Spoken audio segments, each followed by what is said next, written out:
Clearly, you have a grandfather worth billions. Yet, you sleep under a bridge when tired every day. You even fight wild dogs for food when hungry. All because 3 years ago, dissatisfied with a family marriage arrangement, you left home in a fit of anger. You boasted that you would start from scratch, earn $1 billion in 3 years without relying on anyone. Now, after 3 years, you've turned yourself from a rich second generation into a loser living hand to mouth. Not only has your career failed, even your girlfriend of 3 years cheated on you. Disheartened, you decide to stop pretending to be a top rich second generation. I'm coming clean. At this moment, you arrive at your own villa with your buddies. Chun Haonan looks around sneakily. Listen, even though we're poor, we can't lose our integrity. We must never resort to stealing or robbing. Upon hearing this, you run your hand through your hair, revealing that you are actually a super rich second generation with $1 trillion inheritance waiting for you. My grandfather lives here. Chun Haonan immediately stops boasting upon hearing this.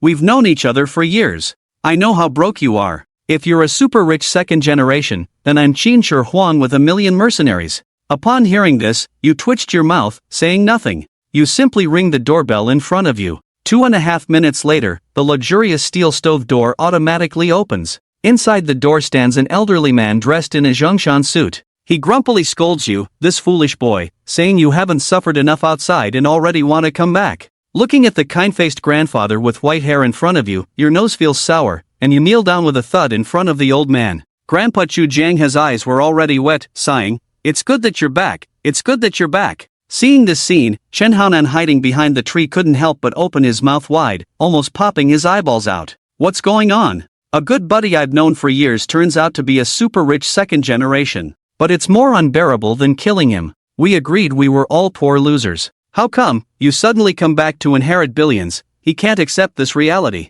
At this moment, you are immersed in the joy of reuniting with your family. Coming back to your senses, about to introduce your good buddy Chen Haonan to Grandpa, but found that kid is nowhere to be seen. He was clearly just by my side. Now that you're back, tomorrow we'll go to the Lou group. The engagement from 3 years ago should have a conclusion. They're waiting for you, Grandpa says with a smile. Coming back to your senses, you respond that 3 years ago, you argued with your family and ran away from home because you opposed arranged marriage. Now, as Grandpa said, this matter must come to a conclusion. The next morning, you rubbed your eyes, climbed out of the large bed made of golden Nanmu wood, and stretched. Looking at the scenery outside the window, your heart was filled with emotion. This house exuded an ancient charm in every corner, yet it did not lack luxury and nobility. If I remember correctly, this bed beneath you seems to be the one my grandfather bought at an auction for over 60 million, and he has been using it ever since. With my family treating me so well, isn't it nice to be a good child? Just as you were lost in thought, a system prompt sounded in your mind, congratulating the host for binding the strongest cool text system in history, granting you a daily free chance to open the cool text props pool. May I ask if you would like to open today's cool text props pool? You gazed at the virtual panel in front of you with a sly look, then a slight smile appeared on your lips. I have the wolf system now. Quickly activate it. Congratulations, host. You have obtained the following 3 options. Please choose one. Once the divine gambling technique is chosen by the host, you will possess the divine gambling technique, known as the Gambling King. Furthermore, your luck index will increase by 100% when participating in any gambling event. Once the extraordinary car skills are chosen by the host, you will possess extraordinary car skills. Any driver in front of you will be like trash. Once the vision eye is chosen by the host, you will have the ability to see through things. The ability of the vision eye is truly heaven-defying. Just thinking about it gets you excited. Especially today, I have to go to the Lou group to see my fiancé. Let's take a look first. Isn't it excessive to check the goods? Thinking of this, you spoke up, Tongzi Gu. Please give me the X-ray vision. Don't think too much. Planning is for decent people. Congratulations to the host for choosing to bind the X-ray vision ability. The next moment, you feel a chill in your eyes. Just then, your door was pushed open, and a mischievous little head poked in. Big brother, Grandpa is asking you to get up and eat. The one speaking is none other than your own younger sister, Chulin and I. With a thought, you immediately shut it down. Although the X-ray vision ability is good, it should not be used lightly. During the meal, the old man smiled and asked, "How do you plan to deal with the Lou group today? You seem to have understood something," blurted out, "Grandpa, you wouldn't have arranged nothing, right? Chu Jiang and Han Shoudao are good. 3 years ago you rejected them, and later they broke off the engagement with us, so you have to handle this matter yourself. Since the engagement is off, you can directly break off the main marriage. Since they have broken off the engagement, Why are we rushing into anything? If necessary, you can arrange a few more for me, like daughters of the Wang family, Zhang family, or Miss Li. I won't be picky. Hearing you say this, Xu Jianghe's heart is deeply moved. It seems that over the years, Guisan has endured a lot outside, becoming more slick and experienced. You're quite naive, kid. Anyway, here's the deal. 3 years ago, you messed up. To make amends and clear your debt, you need to bring back the daughter of the Lou family to me. That girl is not bad, I quite like her. Most importantly, she's the only child of the Lou family. Do you understand, Grandpa? What if I can't bring her back? Then all the assets of our Chu family, worth billions, will have to be inherited by your younger brother. Younger brother? What younger brother are you talking about? You used to be the only child, remember? Younger brother, Xu Jianghe grunted as your dad found you a stepmother, secretly creating a new heir. His name is Chu Koan, and he's already 2.5 years old. Upon hearing this, you had a black line on your face. Didn't he say he only loved my mom and would never remarry? Men's words are deceiving. My mom won't forgive him even in the afterlife. But isn't it all your fault? If you didn't argue with him, would he have found a stepmother for you? Now in our Chu corporation, there are people everywhere arranged by your stepmother. You really want to inherit the family business, huh? You were dumbfounded upon hearing this. How did you end up with a younger brother fighting you for the inheritance? And that stepmother, she sounds quite formidable. Isn't this a good thing in disguise? Alright, I got it. I'll take off now, Grandpa. Where are you going, silly kid? You told me to go to the Lou group, right? I'll first see how that Lou family's daughter looks. If she's pretty, I'll reluctantly pursue her. Hey, Grandpa, I've already checked for you. That girl looks like a fairy, fair-skinned and beautiful. Grandpa, your smile is really lecherous. Get lost, kid. As soon as I arrived at the door, I received a notification on my phone. 30 million in new wealth treasure has been credited. Looking at the notification on your phone, there is no longer any resistance in your heart. Seeing Grandpa's calm expression, without a hint of emotion on his face, this pocket money is nothing. We have plenty of money in our family. Thinking back to my past self, unwilling to accept help from my family, feeling ashamed to receive tens of thousands of yuan as pocket money every month in school, as if unable to hold my head up in front of my classmates. I don't know what was going on in my head back then. Was I just pure and silly? Looking back now, it's simply ridiculous. Thank you for the reward, Grandpa. I'll go flirt with a girl now and expand our Chu family tree. You grab your phone and get ready to leave. Grandpa said irritably, how can you go to meet people looking sloppy? I've arranged a dressing room for you. Be there later. By the way, Grandpa, we're going on a trip soon, so your sister will need you to take care of her. You must ensure her safety. Did you hear that? Taking care of my sister is my responsibility. You look at your innocent and naive little sister, Xu Lingying. She has rosy lips, white teeth, bright eyes, and looks quite cute. After having dinner, the publicity team also arrived and spent over an hour getting ready. After being carefully dressed up, your appearance and temperament instantly improved by 7 or 8 levels, transforming you from an ordinary person into a handsome and wealthy man. Grandpa, how much did you spend on hiring this publicity team? They've dressed me up like a celebrity. Xu Jianghe shook his head, didn't respond, and just took out his pocket watch to glance at it. It's getting late, go to the garage and choose a car yourself. Whichever one you like, drive it. They are all registered under your name. Arriving at the underground garage, looking at those luxurious sports cars, even though you were mentally prepared, you were still somewhat surprised. Just as you were dazed, a butler in a black tailcoat behind you, smiling, said, "Young master, these were all bought for you by the old master. You've been away from home for a total of 3 years. Every time the old master misses you, he buys you a car to put in the garage. He knows you love sports cars the most. In addition to these, there are also many properties and estates across the country, all purchased by the old master in your name. Now that you've returned this time, don't leave again. Spend more time with him." I won't leave. I'll just stay at home from now on," you jokingly said. Actually, deep down, you understand that this is all your grandfather's way of ensuring your well-being. After all, Dad has found you a stepmother now, and you've gained a younger brother. It's unclear how the future inheritance disputes will unfold. The old butler held a bunch of luxury car keys, smilingly asking, "Young master, which car do you plan to drive to meet Miss Li?" You quickly walked up to the Porsche 918, growing more fond of it with each glance, and instinctively asked, "How much does this car cost?" The butler smiled and replied, "The standard model costs just over 20 million when it's all said and done. But the one in front of you is personally customized by the old master, priced at over 80 million. It should have depreciated by now. After all, this type of car is hard to sell, purely bought by the old master to boost your image, young master. You were dumbfounded, a car worth 80 million bought just for show. Grandpa is really extravagant and ostentatious. Money is truly being squandered. 3 years of poverty have limited your imagination, you thought.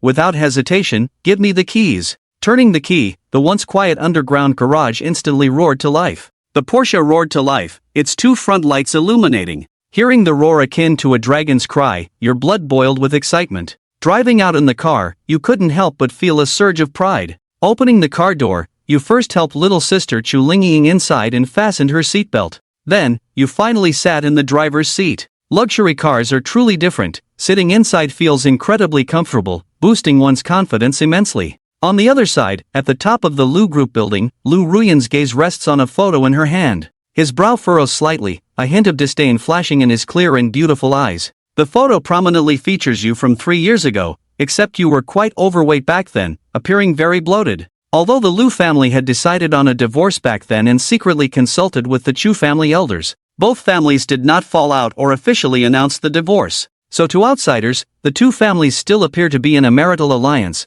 with business cooperation continuing over the years. For the sake of their interests, the elders of both families decided to wait a few more years, in case that foolish boy changes his mind. This wait has been for 3 years. Perhaps it means nothing to ordinary people, but for Lou Ruyan, it is a great humiliation. Others are extremely beautiful and very wealthy and influential. People pursuing him come from here to France. An alliance between families was actually rejected by a dead fatso. Why is she indignant yet also feels extremely fortunate? Because deep down, she despises this kind of family alliance and desires romantic freedom more. Unfortunately, over all these years, not a single man has been able to enter her heart. However, she recently discovered that one of the bodyguards around her is quite good. He is a tough guy who retired from a foreign special forces unit, named Ji-fan, around the same age, with a resolute and courageous personality. Although he is currently just a small security guard, based on Lou Ruyan's years of experience in judging people, he believes that Ji-fan, this person, will definitely make something of himself in the future.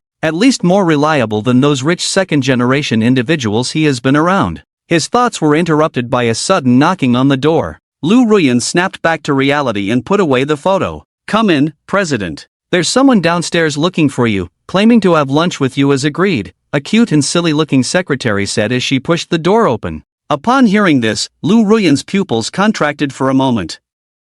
"What's his name?" He said his name is Chu Yang, and he brought a little girl with him. A touch of frost appeared on Lou Ruyan's stunning face. "So, you're Chu Yang. Daring to bring you here the first time we meet, are you trying to show dominance over me?" After a moment of contemplation, he coldly said, "All right, I got it. Let him wait outside." After the secretary left and closed the door, Lou Ruyan contemplated for a moment. He picked up the phone and dialed the security guard's landline, asking for Yi-fan to come over as he needed to speak with him. A smile played on his lips, his thoughts unclear. On the other side, Chu-linging swung her legs back and forth, half dangling. He muttered softly, "Brother, we've been waiting for 30 minutes. Why hasn't sister-in-law come down yet? I'm hungry." You glanced at your watch. "Let's go eat first." Chu-linging tilted her head, with a childish voice, "Aren't we waiting for sister-in-law?" "When yen," you snorted, "wait for what? 30 minutes, even if he's in heaven, he should come down. He deliberately doesn't want to see us, so we shouldn't insist, right?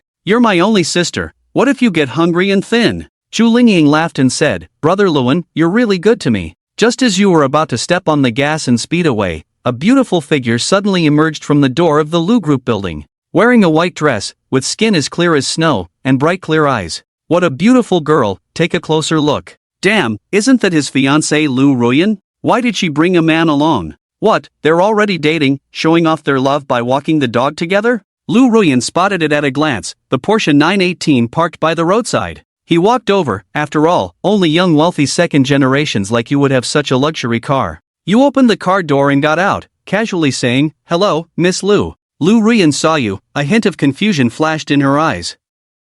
In his memory, you were clearly chubby, nothing like the somewhat handsome man in front of him. He had no idea that you ran away from home for 3 years, unable to afford food, and went from over 200 pounds to 130 pounds alive. "You are Chu Yang," with a hint of surprise in Lou Ruyan's tone. However, there was no smile on his face, instead a hint of displeasure flashed. It was probably instinctive, resisting as he had disliked you for a whole 3 years. You still maintained a smile, speaking out, 3 years ago. Unexpectedly, as soon as you spoke, Lu Ruyan immediately interrupted, saying, "Let's not bring up the past from 3 years ago. I have a boyfriend now. So, let's just consider it a joke between us elders. We can be friends. But don't think too much." He immediately shut down the topic as soon as he came. Indeed, as Grandpa had predicted, he was difficult to get along with. You felt speechless for a moment. If it weren't for Grandpa's expectations, you wouldn't have endured this anger. You now have money, power, and decent character. There are plenty of women who would want you. Just then, the system detected a top-tier goddess. Releasing the rest of the mission strategy, Goddess Lu Ruyan, the host can choose whether to accept it. Lu Ruyan, 26 years old, 175 centimeters tall, beauty score 98. Figure 99, heiress of the Lu Group, PhD in finance, zero dating experience. Has never been in a relationship. Wait, zero dating experience? Then how did she say she has a boyfriend just now? You glanced at Yi Fan beside Lu Ruyan. Upon closer inspection, these two individuals are not standing close to each other, but rather exhibit a clear superior-subordinate relationship. So you're a plant, your eyes are shining. Miss Lu is right, there's no need to bring up what happened 3 years ago. When it comes to emotions and lifelong matters, how can they be bound together just for the sake of interests? Hearing this, Lu Ruyan was a bit surprised. He suddenly felt that although you appear mature on the outside, you are actually still an immature child. So, what is the purpose of your visit today? You pretended to be apologetic and said, 3 years ago, I left without saying goodbye, causing Lu Jia to lose face.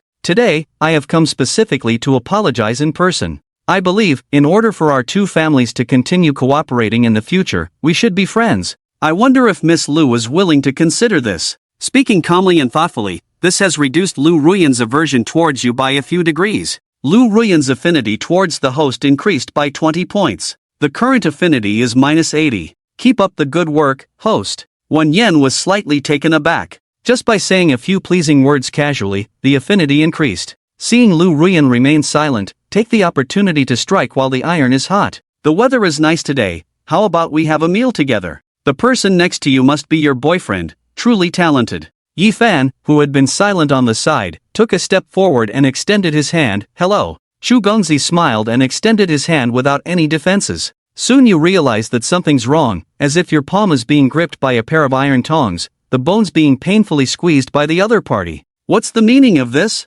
Trying to assert dominance on me? This kid named Yi Fan has issues. Just play along, why get so deeply involved in the act? Does this kid like Lu Ruyan, so he's venting on me? Just then, the system alert sounded, detecting strong hostility from a Son of Destiny. Defeating a Son of Destiny earns a substantial bonus of pleasure points, born with immense strength. In an instant, you feel your blood boiling throughout your body, as if every muscle has been activated. Alright, deliberately shaking hands with me, trying to embarrass me? While sneering inwardly, you immediately grip Yi Fan's right hand tightly. In an instant, Yi Fan's expression changed in shock, feeling a sharp pain in his palm. What's going on? How did this kid suddenly exert such great force? I've only used 30% of my strength. Since he wants to play, let's play. Yi Fan thought to himself, feeling confident of winning. But soon, he couldn't smile anymore, as he suddenly realized that no matter how hard he tried, he couldn't overpower the opponent in strength, and the pain in his palm kept intensifying. How is this possible? Yi Fan was furious and shocked. If this were abroad, he would have unleashed his killer move without hesitation. But this is the country, he doesn't dare to openly make a move. At this moment, Lu Ruyan on the side also reacted, frowning as she looked at the palms of the two. Noticing his gaze, your mind raced, body trembling, cheeks twitching. Ouch, it hurts. Yi Xiong, please let go of me. As you spoke, your grip tightened, fiercely clasping Yi Fan's hand without letting go. Upon hearing this, Yi Fan was a bit confused. He froze for 2 seconds before reacting, his eyes involuntarily filled with anger. But due to saving face, he could only grit his teeth and put on a calm smile. Lu Ruyan sternly shouted at Yi Fan, quickly let go, don't hurt Chu Yang. Yi Fan felt bitter and angry. He wanted to let go more than anyone, clearly his hand was being tightly held by you. But for the sake of face, he could only grit his teeth and say nothing. Ouch, Yi Xiong, please let go. It seems like there's no grudge between us, you're already laughing inside, but your face maintains a very painful expression. Just then, a young voice rang out, let me go, big brother, little sister. Chu Lingying anxiously pushed open the car door. She ran to Yi Fan, opening her mouth and biting his arm, in a desperate posture.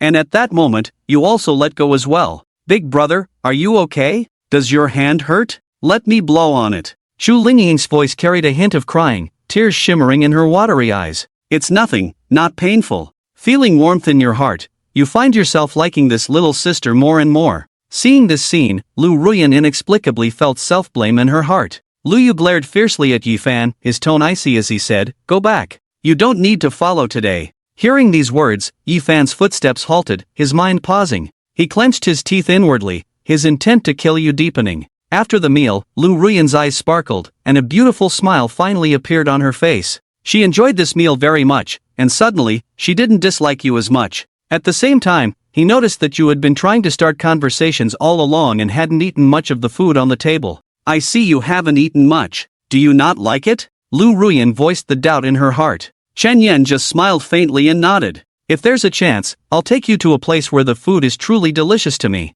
This sentence instantly piqued Lu Ruyan's curiosity. As a food enthusiast, he naturally wondered, what exactly is the delicious food you mentioned? After a brief chat, you raised your hand, signaling the waiter to bring the bill. The waiter, who had been waiting for a while, hurried over and handed you the bill. Upon closer inspection, his makeup looked even more refined than before, clearly touched up intentionally. "Hello, young Master Chu, the total bill is 120,000, he said in a sweet voice. You pinch your chin, turn your head to look at Chu Lingying beside you, and ask with a smile, "Little sister, what dishes do you like to eat here? Point them out." The little girl tilts her head and smiles. "Big brother, I like all the dishes here." You snap your fingers and slowly say, "Since my sister likes it, then all the dishes will be packed in one bag. By the way, do you offer delivery service here? Can you deliver directly to my house?" The beautiful waitress hears this, her watery eyes seem to understand something in an instant, and she nods quickly. "Our chefs and waitstaff can bring ingredients to your door.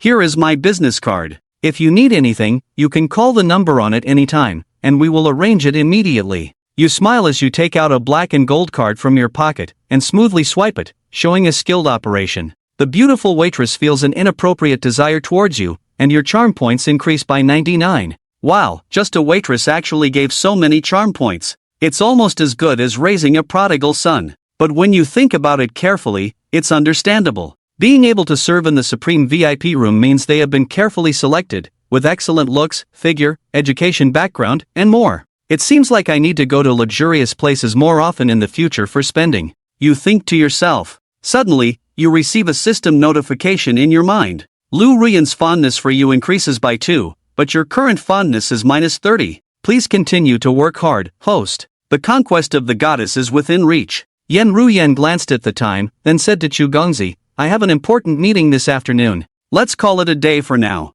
With that, she got up and left. "Alright, let's make plans for another time." Your eyes were shining with determination, focusing firmly on him. "I forgot to activate my skills earlier, and now I realize I've missed out on a lot." Yen Ruyan's figure is truly impressive, deserving of the system's 99-point rating as a beauty. "Big brother, what's wrong? Why are you having a nosebleed?" Shu Lingying's gentle voice sounded in your ears as she looked at you with concern. Then you turned your head to look at the distant Yen Ruyan, your eyes widening as if you had realized something. "So, big brother likes to look at pretty girls." After spending the day playing around with your sister, you both arrived at a night market. In the blink of an eye after ordering a dish, your sister had disappeared without a trace. That little girl was just by your side a moment ago. How did she suddenly vanish? "Oh no, could she have been kidnapped?" You shouted in a panic. "Big brother, I'm here. Hurry over, there's a really pretty girl here that you'll like." The innocent voice rang out from the nearby crowd. You hurriedly ran over.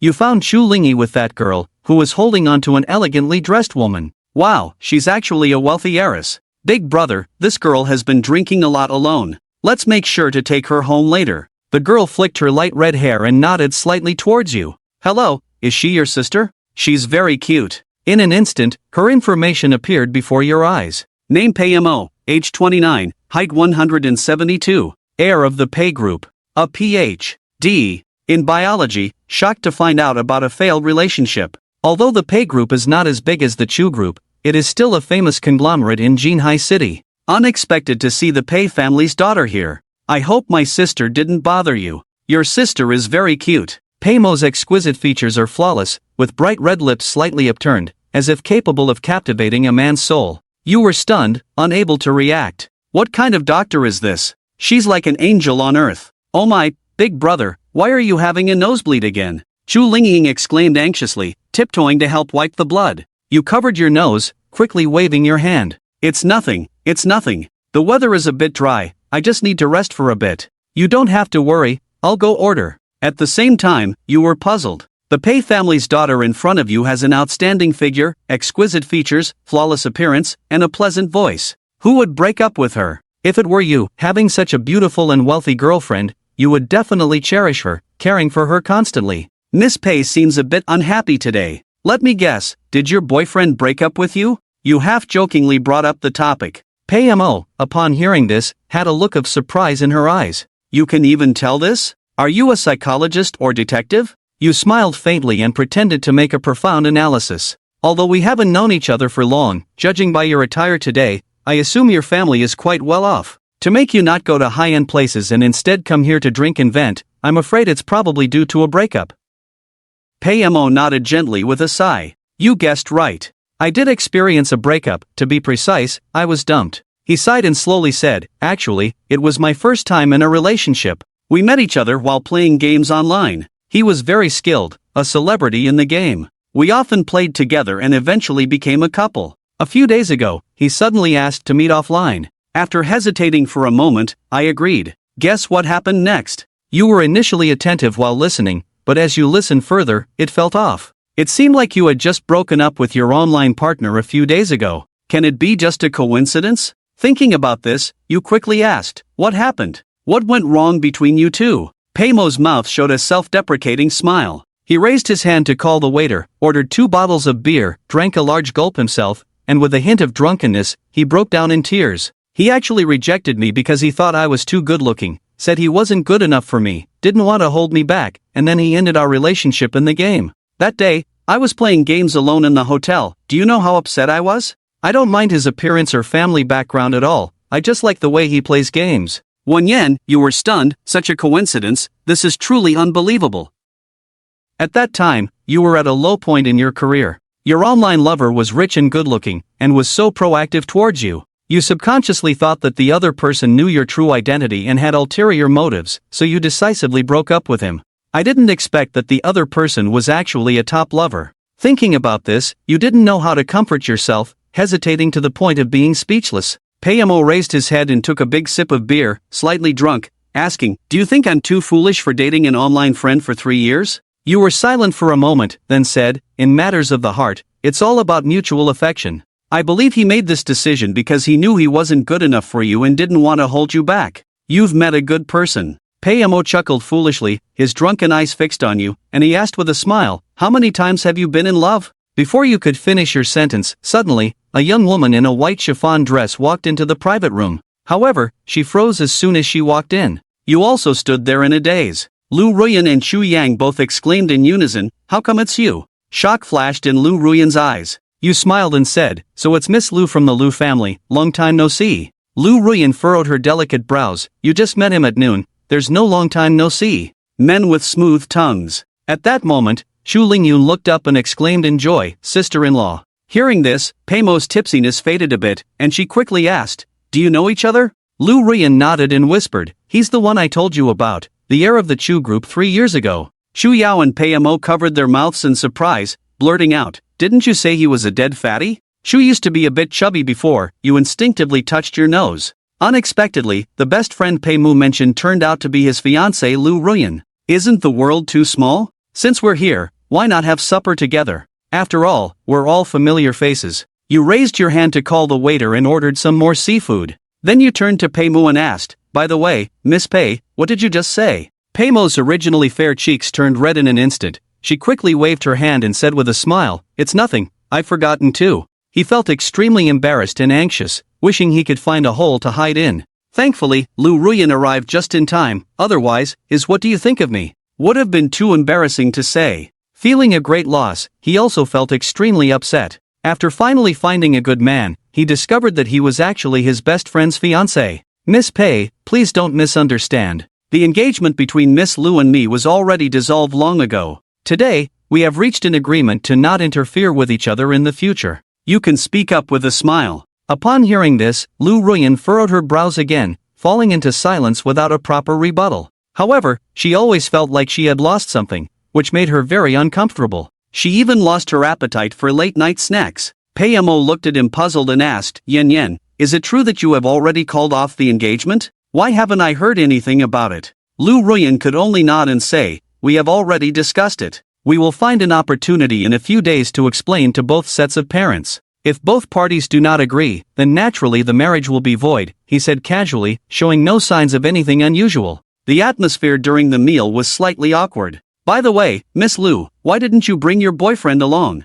Yu asked slyly. This sentence immediately piqued Paimo's curiosity. Excitedly, he exclaimed, Yen, you're actually in a relationship. Why didn't you tell me who it is? Is he handsome? The one you like must be a real handsome guy. Lu Ruyan's mouth twitched slightly as she replied, I'll tell you on the way back. It's not convenient right now. Half an hour later, full and satisfied, Paimo left in Lu Ruyan's car. You had just returned home, and you sent a friend request to Paimo, providing him with a night of psychological counseling. The next morning, you sent a message to Paimo early morning. What are you up to? Have you eaten? On the other side, Paimo sitting in the passenger seat smiled. Curiously, Lu Ruyan asked, who is it that makes you so happy just by sending a message? Be careful, nowadays there are no good men. Being as innocent as you are the easiest to deceive. Paimo replied to your message, saying, no, he's not that kind of man. Hearing this, Lu Ruyan became even more curious and quickly asked, who is it? Tell me,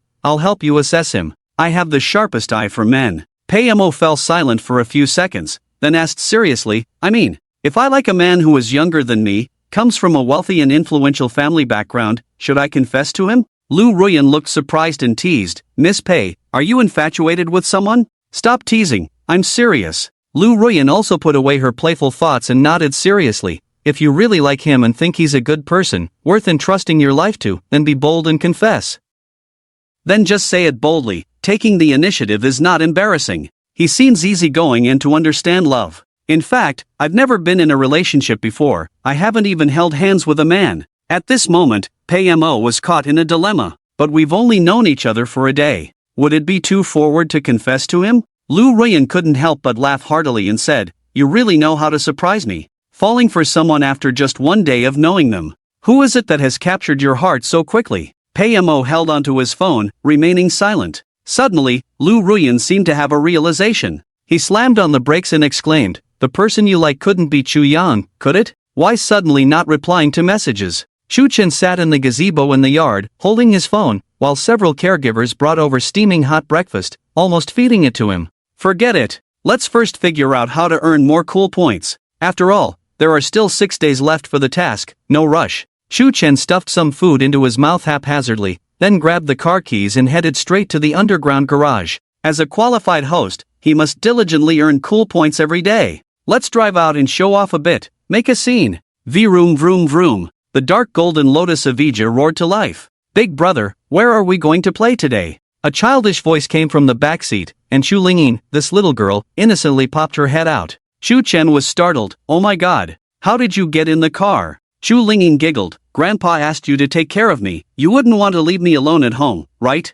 Chu Chen, fasten your seatbelt. Chu Lingyin, yes, sir. The dark golden lotus of Ija raced through the streets, hands gripping the steering wheel, listening to the constant ding-ding of the system in his ears. Chu Chen was in a good mood, but soon noticed something was off. He felt that today's cool points were significantly less than yesterday, at least half as much. What's going on? Are the people on this street immune? Are they not jealous anymore? Thinking this, Chu Chen decisively changed the route. His guess was right. After changing the route, the harvested cool points doubled. Big brother, where are we going after all? Chu Lingyin pouted, looking a bit dissatisfied. Just then, the phone rang. Chu Chen picked up the phone and glanced at it. Seeing the name on it, he was momentarily stunned. The phone screen displayed, Ma Lao Yao. Ma Lao Yao? This person. He remembered. He was the supervisor at the company, named Ma Bai. Very selfish and a bit ambiguous in gender, with a strong negative aura. Almost forgot, I haven't resigned yet.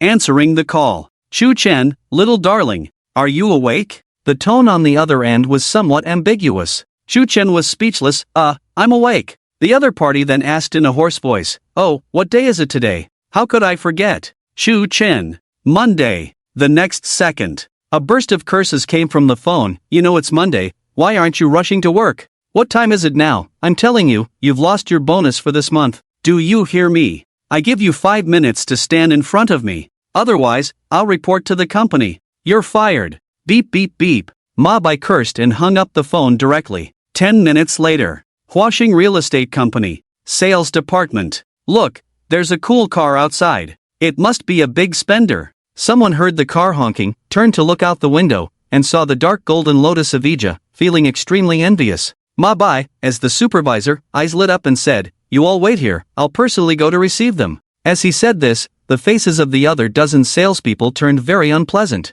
Ma Ledgers, this guy is really something. He lets us, poor salesmen, receive guests, but when he sees a rich person, he goes to greet them personally, acting like a lapdog. Every month at the meeting, he says we're not working hard enough. Disgusting. Exactly, this old jerk is really shameless. Lower your voice, don't let him hear us. Whispers among the lower-level sales staff. Outside, Chu Chen didn't get out of the car but waited quietly. Soon, he saw a middle-aged man with a center-parted hair, wearing a small suit, approaching with a flattering smile. Sure enough, this Ma Lao Yao personally came to greet. Due to the privacy film on the car window, it was impossible to see what was happening inside from the outside. Ma Bai stood outside with a flattering smile on his face and asked, "Are you here to view the house?" At that moment, the car window slowly rolled down. Seeing Chu Chen's ambiguous smile, Ma Bai first froze, then frowned and scolded, "It's you, you're already late.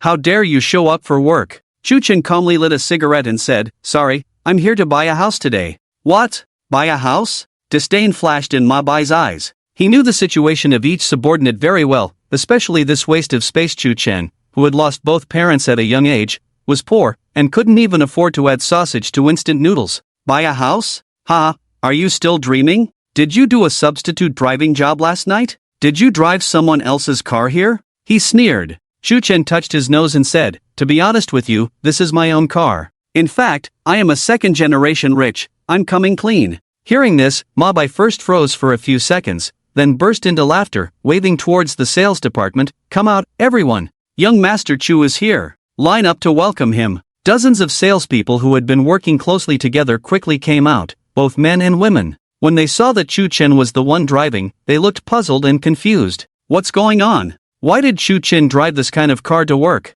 Could it be rented? Nonsense, it's not rented. Could it be bought? What's his situation? We all know. Right, I think this guy must have had a relationship setback. So he deliberately rented a luxury car to pick up girls at the nightclub last night. Before he could return it, he came here to show off. Stop talking. Chu Chen may be poor, but he's a good person. Let's just play along with him. Don't expose him. Good idea. The salespeople laughed and approached, calling him Young Master Chu, making him very happy. Chu Chen was also stunned, wondering what was going on. Did they all know his identity? It shouldn't be. Why aren't they coming out to refute me? Even Ma Bai clapped his hands and said with a smile, "Come on, let's invite Young Master Chu in to see the house. If he's happy, won't we meet our sales target?" With that, Chu Chen was escorted by everyone into the sales department. Ma Bai brought Chu Chen to the sand table and pointed to the building priced at over 21 million, sarcastically saying, "Young Master Chu, how about this house? It's well lit, close to the mall, just over 2 million. With your status, you can definitely afford it, right?"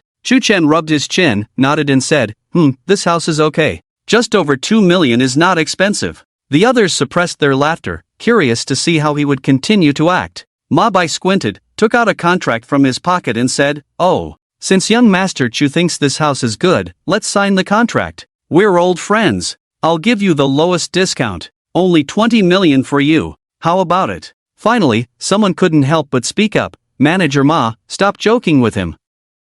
Chu Chen can't afford such an expensive house." "Chu Chen, you're just being ridiculous, renting a luxury car to show off." Chu Chen quickly apologized to Manager Ma. "It's just being late once. It's no big deal. Right, we don't clock in here, Manager Ma, isn't that right?" Colleagues around kindly spoke up. Ma Bai's face darkened and he shouted, "What, being late is okay because we don't clock in? You guys, every month your performance is at the bottom, making me unable to hold my head up at the head office. Getting scolded every year. Today, Chu Chen is a typical example. I must fire him." As he spoke, he viciously threw the contract in his hand at Chu Chen's face. "You call yourself a poor loser, pretending to be a rich second generation. You can't even bear to add a boiled egg to your instant noodles. Can you afford a house? Even 20 million isn't expensive. Aren't you afraid of being tongue-tied by the strong wind? Do you know how much 20 million is? With your abilities, you won't be able to afford it in 10 lifetimes. Ma Bai's voice was loud, shaking the entire building. The colleagues around also closed their mouths one after another, afraid of being implicated. Only a girl named Jiang Yu weakly said, "Manager Ma, you can't say that to him. Although Chu Chen is late. But firing him for being late once is a bit too much." Ma Bai sneered, "What? Do you like him? Defending him like this? He hasn't made a sale in 3 months, why don't you help him achieve some results?" Jiang Yu was left speechless, her wheat-colored face turning red. She was just a newcomer, having been here for only a month. She hadn't even closed a deal yet. How could she help Chu Chen? The company doesn't feed you for free. Chu Chen, why are you smiling? Pack up and get out. Ma Bai noticed Chu Chen's smiling face and his anger flared up even more. This kid is really audacious. Until now, he hasn't even said a word of apology. Is he really not afraid of being fired? Chu Chen remained calm, squatting down to pick up the contract on the ground, handing it to Jiang Yu, saying, "Come on, call me Brother Chu." Jiang Yu looked puzzled, but obediently called out, "Brother Chu." Chu Chen ruffled her hair,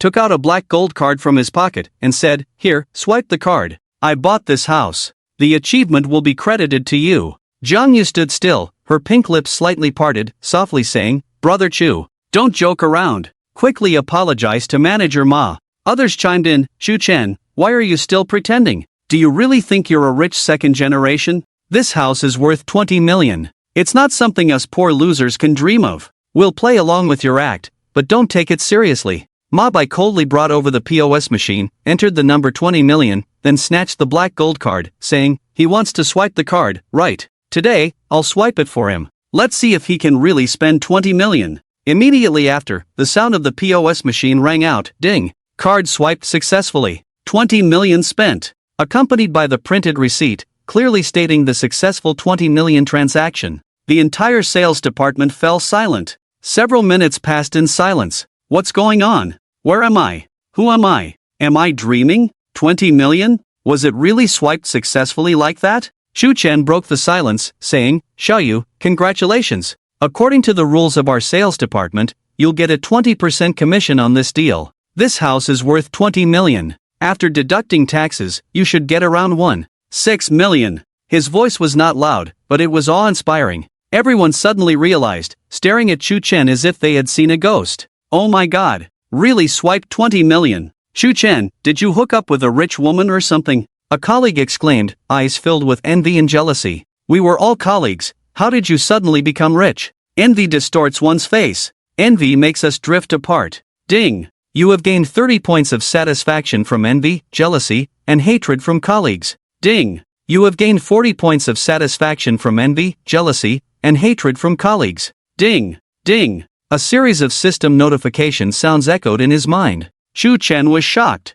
He never expected the system to give him so many satisfaction points. Isn't this a bit too much? Among them, Ma Bai contributed 250 points of pleasure value alone, undoubtedly the supreme leak. It's almost catching up to the son of face-slapping luck. Absolutely awesome. It seems that this Ma supervisor is very jealous, otherwise he wouldn't provide so many pleasure points. Chu Chen pinched his chin, secretly delighted. These 20 million meant nothing to him, and he also had some insight. These poor colleagues are simply treasures. Leak field. The system's rules are simple, by slapping faces and showing off, causing others to have various emotional values like envy, jealousy, regret, etc. And these emotions will be converted into pleasure points. In other words, the more jealous and envious a person is, the more pleasure points they can provide. And colleagues who spend day and night together. Everyone is familiar with each other. Suddenly discovering that Chu Chen has gone from a poor loser to a wealthy man, naturally, they will feel very envious, jealous, and resentful.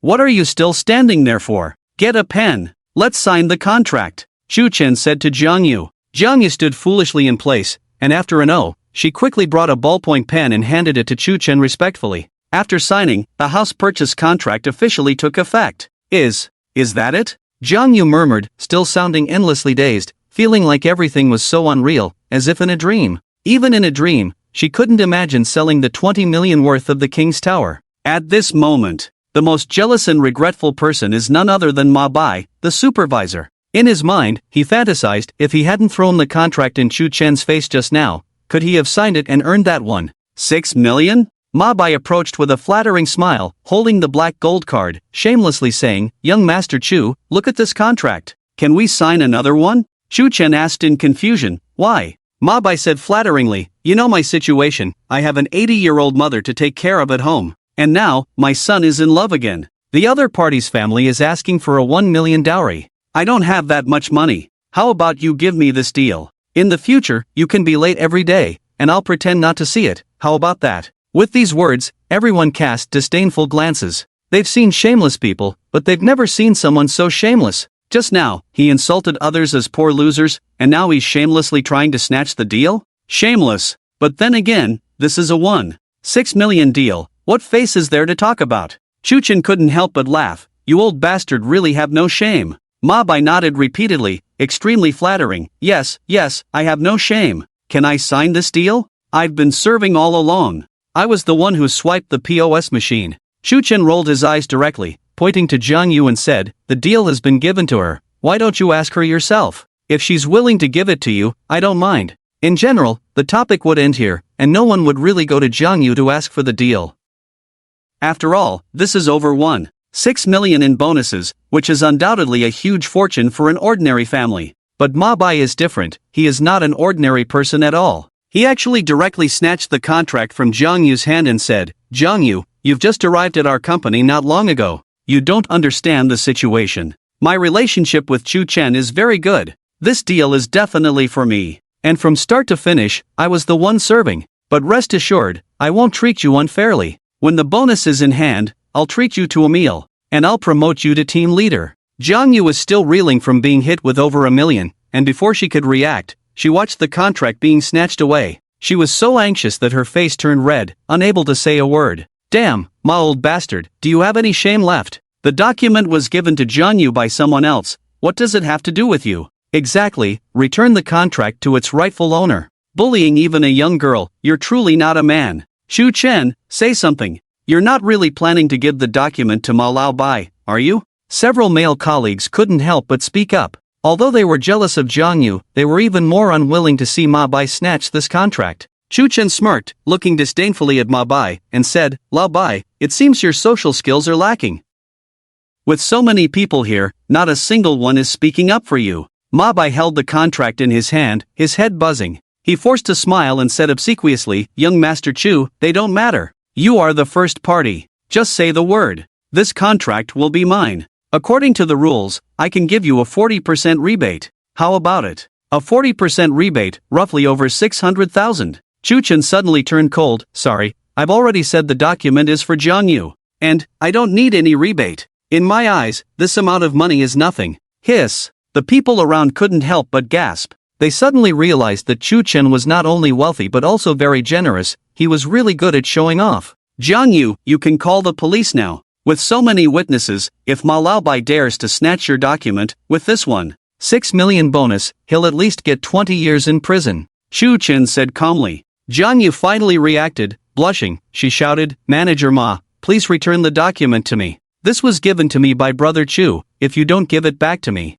I'll call the police. Nearby, a colleague chimed in, yes, call the police. If you don't, I will. This Ma Lao Bai is really despicable. Relying on his connections in the company, he acts recklessly. Bullying colleagues, does he really think he's the emperor? Xiao Yu, call the police now. We'll all testify for you. Yes, call the police, we'll testify for you. Several people cheered. Joking aside, even if today this document is given to a dog, it must not be let Ma Bai snatch it. Too much bullying. You. Shut up. You're just jealous. If you have the ability, have Chu Chen buy you a house too. This document is mine. Mine. Ma Bai shouted, losing his composure. Hearing this, Chu Chen had a sudden idea. Alright, stop dreaming. This document is for Jiang Yu. If you dare to secretly keep it for yourself, we'll see you in court. As for the other colleagues, you're right. Each of you can choose a house. I'll sign the contracts. The commission will be yours. I don't want any rebate. As soon as these words were spoken,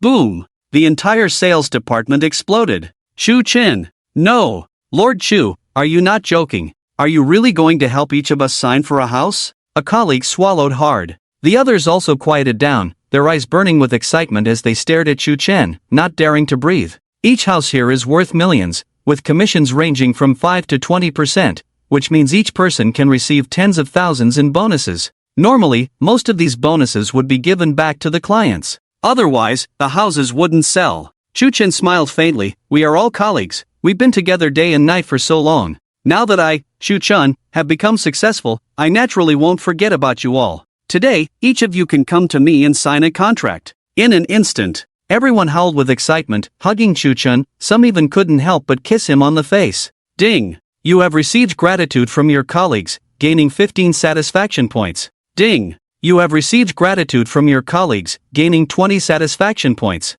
Ding! Ding! Female colleague Jian Yu's affection for you has increased by 100 points, successfully charmed, gaining 99 coolness points. Ding! Female colleague Wang Shanshan's affection for you has increased by 100 points, successfully charmed, gaining 69 coolness points. Ding! A series of system prompts exploded in the mind. Among them, several female colleagues' affection for Chu Chen reached 100 points, which meant they could play poker and party with Chu Chen. In the sales industry, people were generally carefree. Chu Chen raised his hand to signal everyone to be quiet, holding up a black and gold card, smiling. Alright, hurry up and prepare the contracts. Let's start swiping the cards now. Buying houses. Young Master Chu, sign mine first. My house is worth 8 million. It's second only to the king's building, with a clear view from north to south, and it even comes with a large balcony. Damn! Have some shame, forget it. I'll go for the 6 million one. Soon after, over a dozen salespeople each signed a deal with Chu Chen, with the cheapest house valued at 3.8 million, earning commissions as high as 300,000.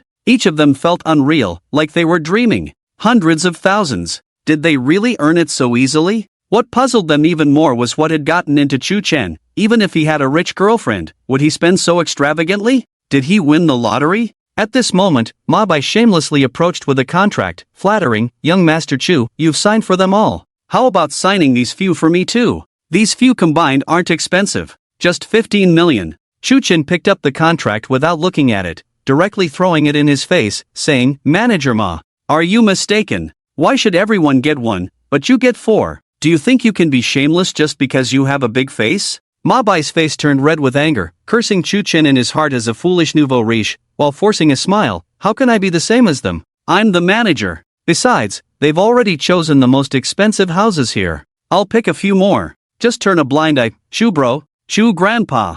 I'll call you grandpa. Just sign for me. How about this? You make everyone call me grandpa. I'll sign all the contracts you have. How about that? Chu Chen's eyes revealed a playful look, saying with a half-smile. Ma Bai looked at his colleagues around, with a somewhat commanding tone. Did you all hear that? Hurry up and call Chu Chen grandpa.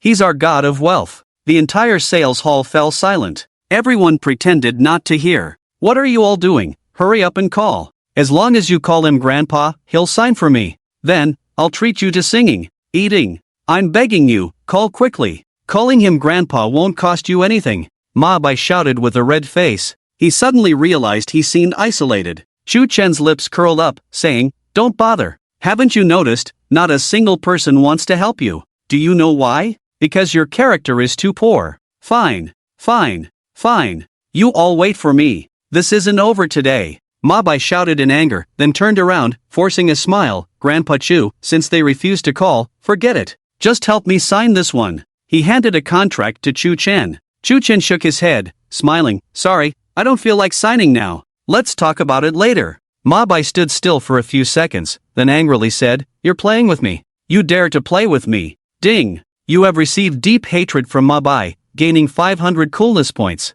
The system's voice flashed by. I didn't expect this Ma Bai to provide so many cool points. It's like a cash machine. Next. It's another round of cliché show-off until these colleagues' expressions became numb. Chu Chen knew they couldn't provide him with much cool points anymore. Amidst everyone's compliments, Chu Chen returned to his car, closed the door, and sighed inwardly. Show-off is really exhausting, making me feel like a fool throwing money around. He shook his head. Stepping on the gas, he disappeared from the sight of his former colleagues. He's really rich. I just checked online. Chu Chen's car is worth over 80 million. Damn. If I had known this kid was a second-generation rich experiencing life, I would have been willing to be his dog. A colleague stood on the roadside, sighing and shaking his head, filled with regret. After having lunch with Chu Lingyin, Chu Chen continued to drive aimlessly on the road, earning cool points from passers-by, although not many, but they were steady, accumulating little by little. This won't work. When will I gather enough cool points to upgrade the system to 10,000? Chu Chen was somewhat worried. Just then, his phone screen lit up, and it was a WeChat message from Lou Ruyan. Lou Ruyan, are you free for dinner tonight? Oh, the sun rises from the west, she actually asked me out? Chu Chen rubbed his chin, typing a reply while driving, is your boyfriend coming? Lou Ruyan, just the two of us. Chu Chen, I won't go. Lou Ruyan was full of question marks. Why? Chu Chen, Chu is a man of integrity. You are already taken. I don't want to be misunderstood by Brother Yi. Ding. Pei Yimo's affection for you increased by 5 points. Current affection level, 85 out of 100. Please continue your efforts. Conquering the goddess is within reach. The system's voice flashed. What's going on? How did Pei Yimo's affection increase while chatting with Lou Ruyan? Chu Chen was stunned for a moment, but quickly realized, hastily replying, how about you invite Brother Yi too? Inside the office of the Li Group, Lou Ruyan looked at the reply, falling into silence. Beside her, Pei Yimo smiled and said, see, I knew Chu Chen is a good person. He's not as bad as you think. You should reduce your bias against him. Lou Ruyan was speechless, tossing her phone onto the desk in front of her, saying, forget it. Forget it. I don't care anymore. If you get messed up later, don't blame me for not warning you. Pei Yimo hugged her with a smile, saying, oh, I know you're looking out for me. Want to test Chu Chen. But Chu Chen is really nice, gentle, considerate, and speaks well. Lou Ruyan rolled her eyes, you're beyond help. At that moment, Pei Yimo's phone suddenly rang. It was Chu Chen calling. Pei Yimo looked at Lou Ruyan somewhat at a loss, stammering, what should I do? He's calling me. Lou Ruyan said, answer it. You like him, don't you? But I don't know what to say. Are you going to answer or not? If not, just hang up. In the end, Pei Yimo answered the call, gently asking, what's up? Her voice was obviously a bit hesitant. Chu Chen said, nothing, just wanted to ask if you're still going to Vienna tonight. If you are, let's go together. I need a female companion. If I win, we split, if I lose, it's on me. Hearing it was for gambling, Pei Yimo's eyes lit up, disregarding her image, let's go. Such a good opportunity. Of course, I'll go. What time do we meet? Chu Chen smiled, 6 o'clock in the evening. Play for a while and then go home. Pei Yimo, okay. See you then. Hung up the phone. The office quieted down. Lou Ruyan said impatiently, is this the man you like? I don't see any ambition in him at all. He's so young but goes to the casino every day. How many family businesses has he squandered? Let me tell you, the type of man I hate the most in my life is a gambler. I disagree with your marriage. Pei Yimo pouted and said, you can't speak ill of Chu Chen. He's not someone addicted to gambling. From my observation, he doesn't care much about money. Gambling is just for fun. As for marriage, who knows if he will even like me? After all, I'm much older than him. Lou Ruyan was completely speechless.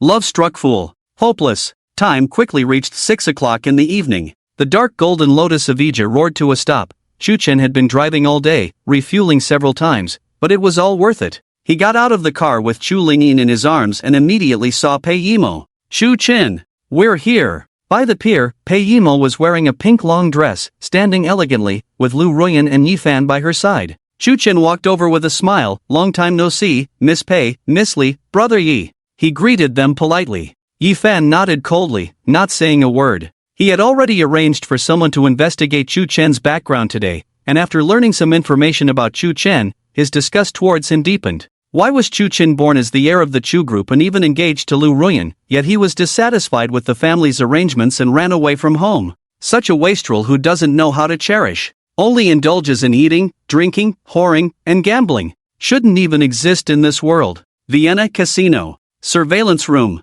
Brother Lon, Chu Chen is here again. He beat up our men last time, today we must make him lose everything. Someone watching the surveillance said. Beside them, Long Ocean was flirting with 2 women. Upon hearing this, he squinted his eyes, a sinister look in them, and said, heh, no, let him continue winning today. I want him to completely fall in love with gambling, unable to extricate himself. Only then can we extract more value from him. Brother Long, he beat our men. Are we just going to let him go like this? You don't understand. A gentleman does not resort to petty revenge, it disrupts the overall plan. He beat our brothers, of course, it won't end like this. It's just not the right time yet. Alright, Brother Long, we'll follow your lead. Half an hour later, inside the surveillance room, someone with a trembling voice said, Brother Long, Chu Chen has already won 3 billion, and he keeps raising the stakes. He goes all in every time. If this continues, our cash flow might not be enough. Lamashin got up from the women, stared at the screen where Chuchen kept winning, and frowned. How is this possible?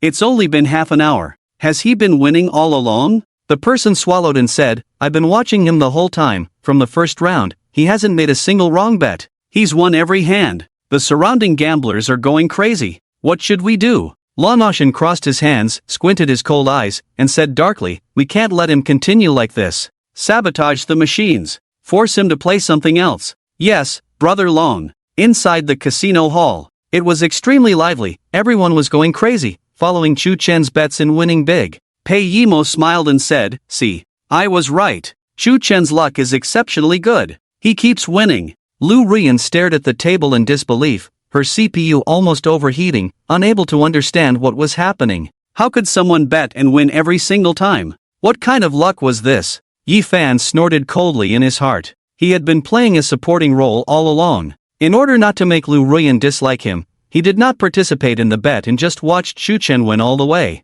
From an initial capital of 10,000, he won nearly 3 billion in just half an hour. So much money. It was simply an astronomical figure. Chu Chen was already ecstatic. He wasn't interested in money, but the satisfaction points were off the charts. Not only did he have the blessing of Pei Yimo's goddess, but also Yi Fan, who was constantly providing satisfaction points on the side. You should know, Yi Fan is the son of fortune. Every time he bet and won, Yi Fan would provide dozens or even hundreds of satisfaction points. In just half an hour, he provided Chu Chen with over 2,000 satisfaction points. Chu Chen felt embarrassed to go against him. In Chu Chen's eyes, Yi Fan was like a golden goose that laid golden eggs, not only the son of fortune but also a very petty and envious person. System. Can we discuss this? Don't kill Yi Fan. I can't bear it. Chu Chen secretly gloated. He knew the system would not retract the mission. Sizzle sizzle. Suddenly, smoke billowed from the gambling table, causing people around to scream. Sorry, everyone.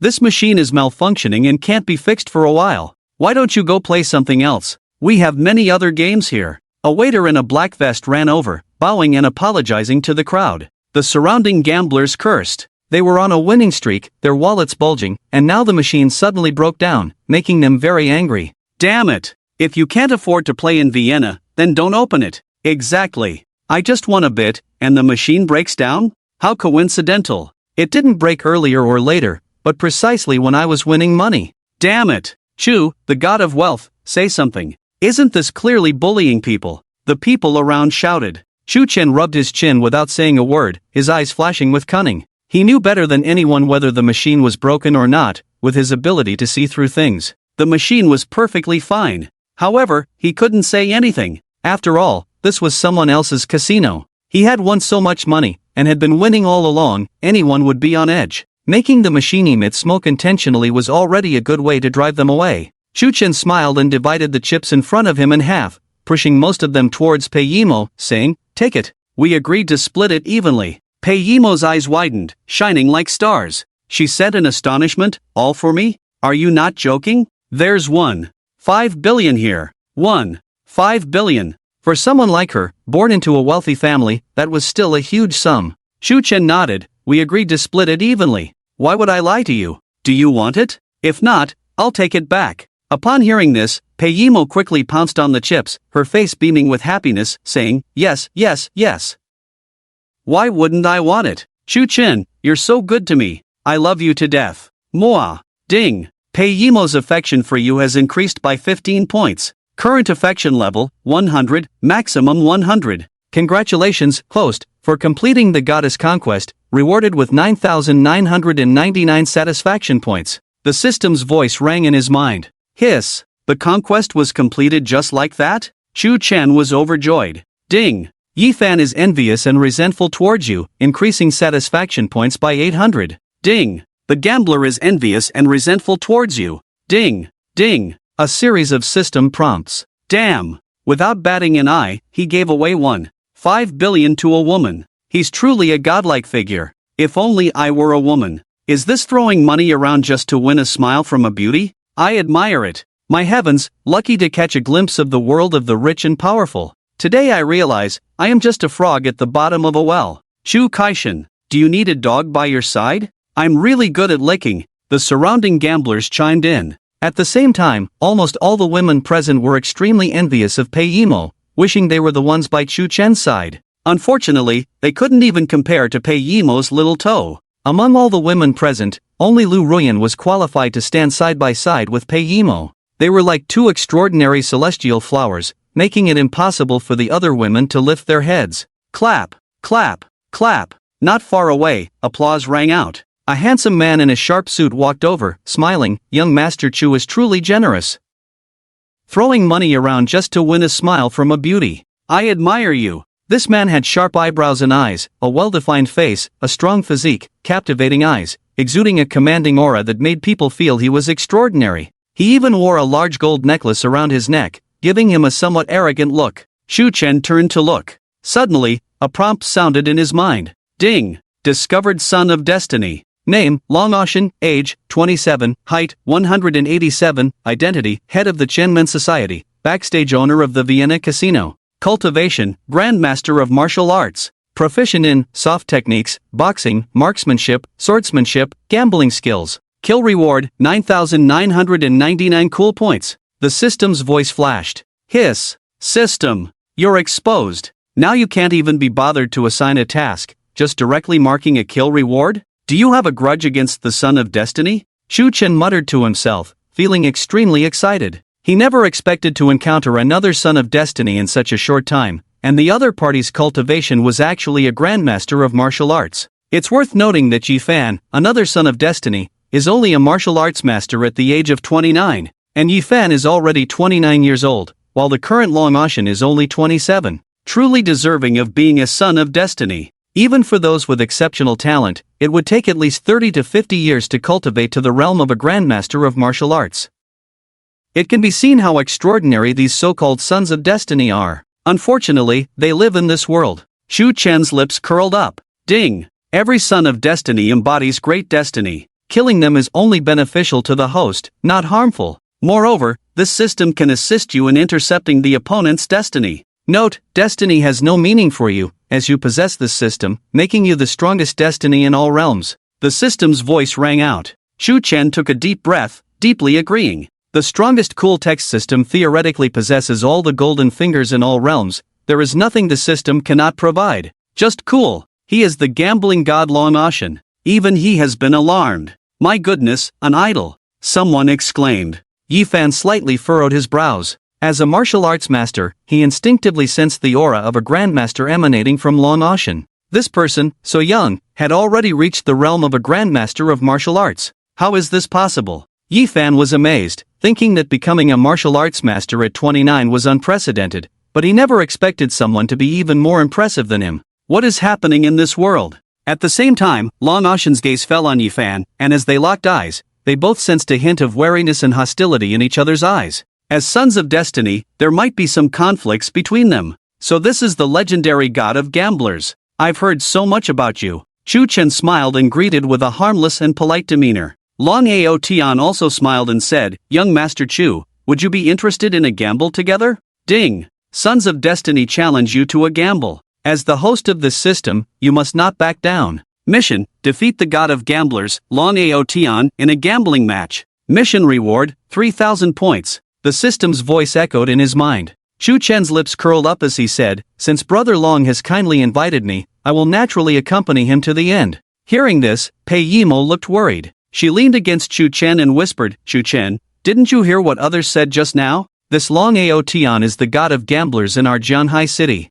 If we gamble with him, we will definitely lose. I think we should forget about it. After all, we have already won so much. Lu Ruyan, with an attitude of watching the excitement, said, What's there to fear? Chu Chen has such good luck. We might not necessarily lose. Don't worry. Pei Yimo looked at her and said, But. Chu Chen smiled and said, It's okay, just playing with him. I believe a gambling expert like Brother Long won't make me, a rookie, lose terribly. Long Ao Tian grinned, laughing arrogantly, clapping his hands. Great. I love people like Brother Chu who are so straightforward. Shall we begin now? The surrounding gamblers, initially angry due to the machine malfunction, quieted down upon hearing that Chu Chen was going to gamble with Long Ao Tian, showing excitement in their eyes. One was the extremely lucky young master of the Chu family, and the other was the renowned god of gamblers in Jianhai City. When these two collided, it was bound to be a high-stakes gamble not to be missed. Many gamblers gathered around, wanting to witness this historic moment. At this moment, Long Ao Tian's gaze fell on Yifan again.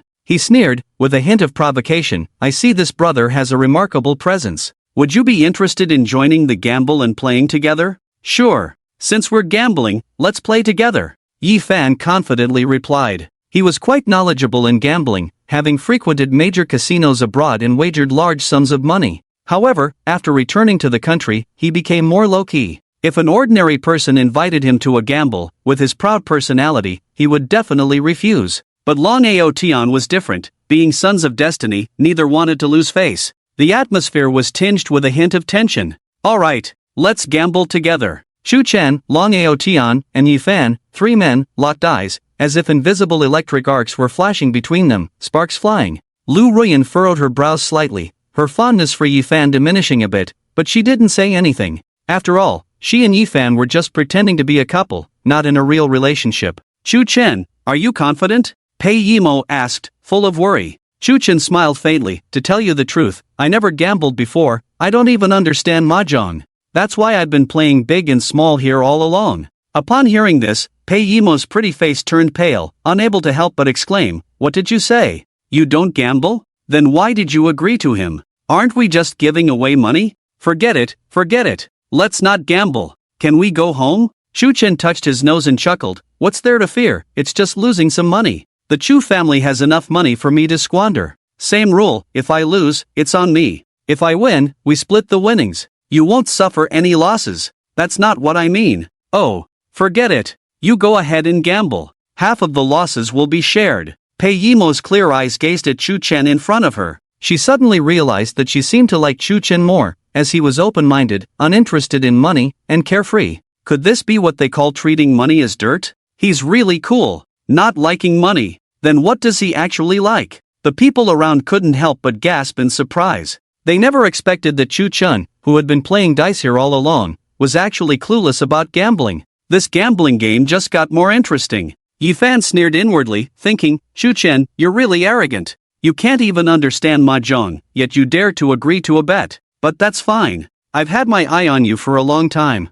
I'll make sure you lose everything later. Long Ashen also squinted his eyes, assessing Chu Chen up and down, pondering the truth in Chu Chen's words. Young Master Chu isn't lying, right? You really don't gamble? Long Ashen asked with narrowed eyes. Chu Chen smiled and nodded, very modestly saying, I really don't gamble, so please take care of me later, Brother Long. Don't let me lose too embarrassingly. After all, you are the renowned gambling god in the Jianghu. Long Ashen couldn't help but laugh. Young Master Chu was being modest. Who knows who will win in the end? Chu Chen asked with a smile, are you doubting that I'm lying? Long Ashen shook his head, walked over, and put his arm around Chu Chen's shoulder, as if they were very close, saying, Brother Chu, you don't know this. Gambling is strange. Often, those who gamble have very bad luck. And beginners usually have beginner's luck. I believe young Master Chu must be a very lucky person. So, you will definitely win today. Chu Chen smiled, then I'll borrow your auspicious words. He really didn't know how to gamble, not even understanding mahjong. But he had a system, and there was still a god-level gambling technique in the system's item pool that he hadn't purchased yet. System, please help me. Buy the god-level gambling technique for me, he said to himself. Ding! Consuming 1,000 cool points. Cool points balance, 16,010 points. Congratulations to the host for obtaining the gold-fingered god-level gambling technique. God-level gambling technique, this gold finger comes from a popular novel. Once chosen, the host will possess the god-level gambling technique, considered the god of gambling among gods. In terms of gambling skills, no one in the world can match you. Moreover, your luck index will increase by 100% whenever you participate in any gambling game. The system's voice flashed. Chu Chen looked at Yifan with a smile and asked, Brother Yi, do you know how to gamble? Yifan was taken aback by the question and replied casually, I know a little bit. Long Ashen laughed, alright. Since young Master Chu isn't very good at gambling, let's take care of him and play something simple. How about playing Exploding Flowers?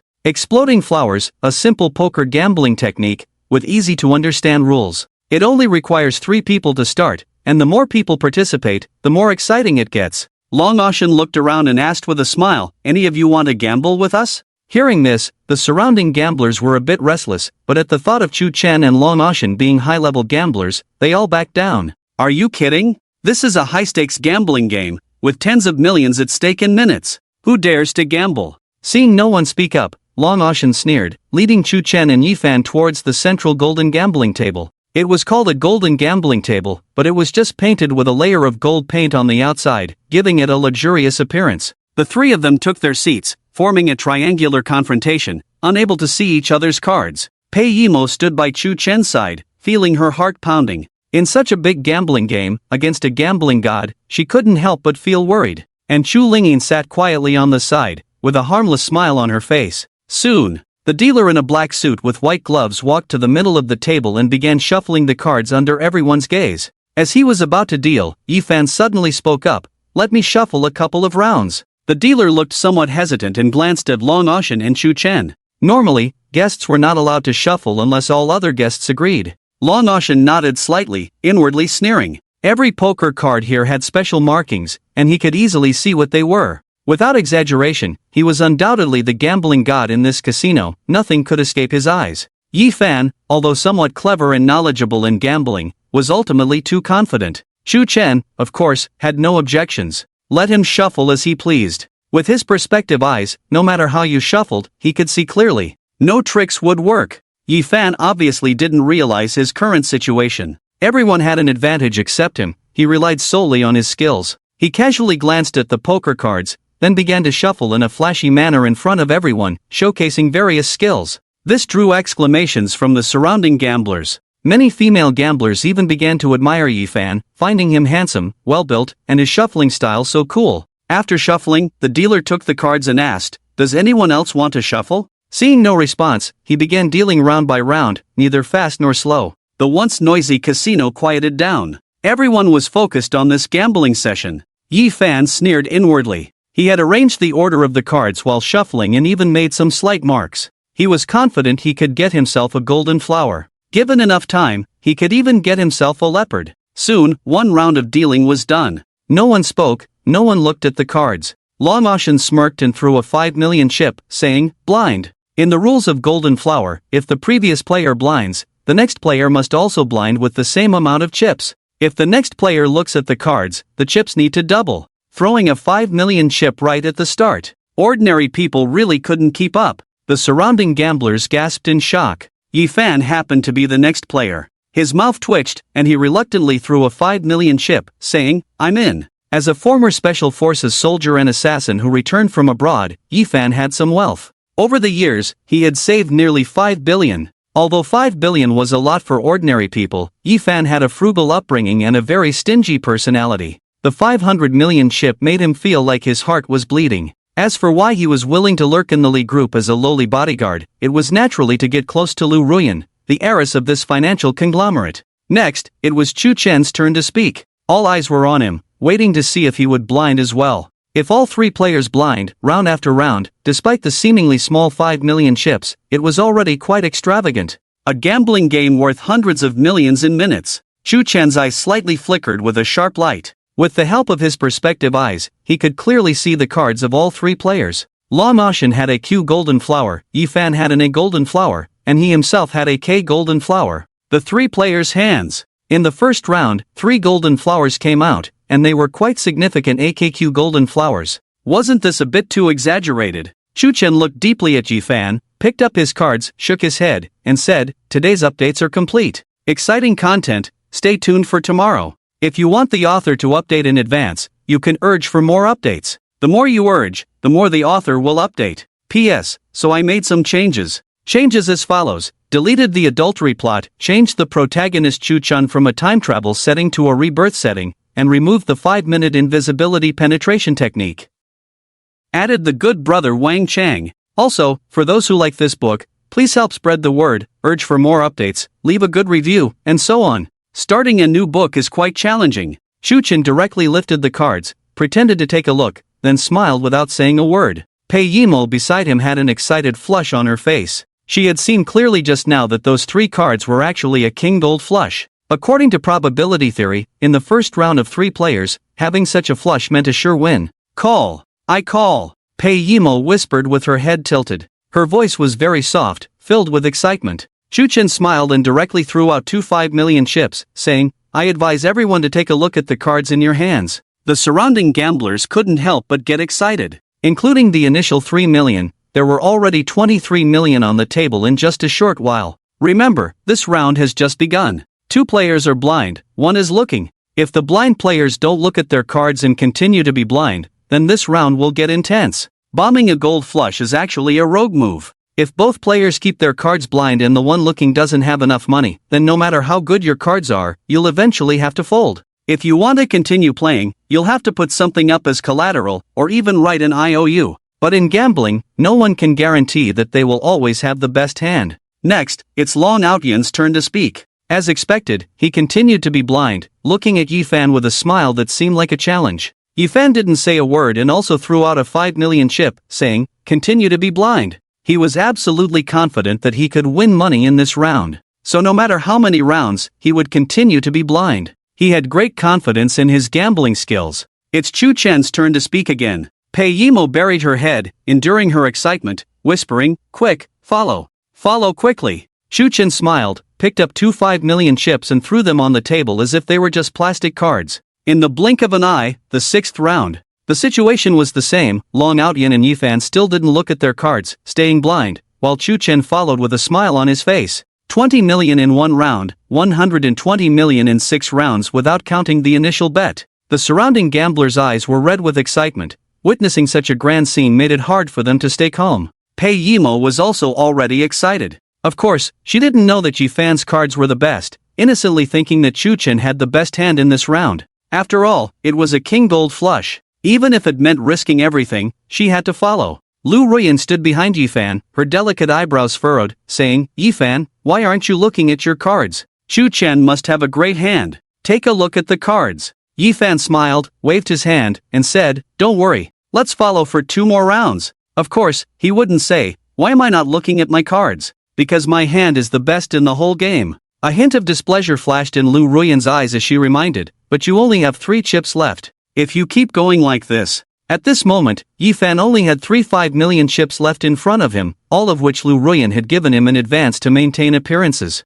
Lu Ruyan, of course, didn't know that Yifan was actually very wealthy. She innocently thought that Yifan was just a poor bodyguard, someone whose mind had been clouded by money. And once Yifan lost, that money would be gone. Lu Ruyan was feeling anxious. She disliked gambling, especially men who gambled. She believed money should be earned through hard work, not through easy ways like gambling. In the blink of an eye, they reached the 9th round. Long Ocean and Yifan still hadn't looked at their cards, keeping them face down. Next, it was Chu Chen's turn to speak. At this moment, the amount on the table had reached a staggering 1.8 billion. This was undoubtedly a huge sum of money. Out of kindness, Pei Yimo kept signaling to Lu Ruyan, implying that she should quickly ask Yifan to fold as Chu Chen had a strong hand. Lu Ruyan, with a stern face and a somewhat commanding tone, said, "Yifan, take a look at your cards." She was almost giving an order. Under normal circumstances, as a bodyguard, you should act according to the boss's instructions. But Yifan was different. He was the son of destiny, with his own pride and temper.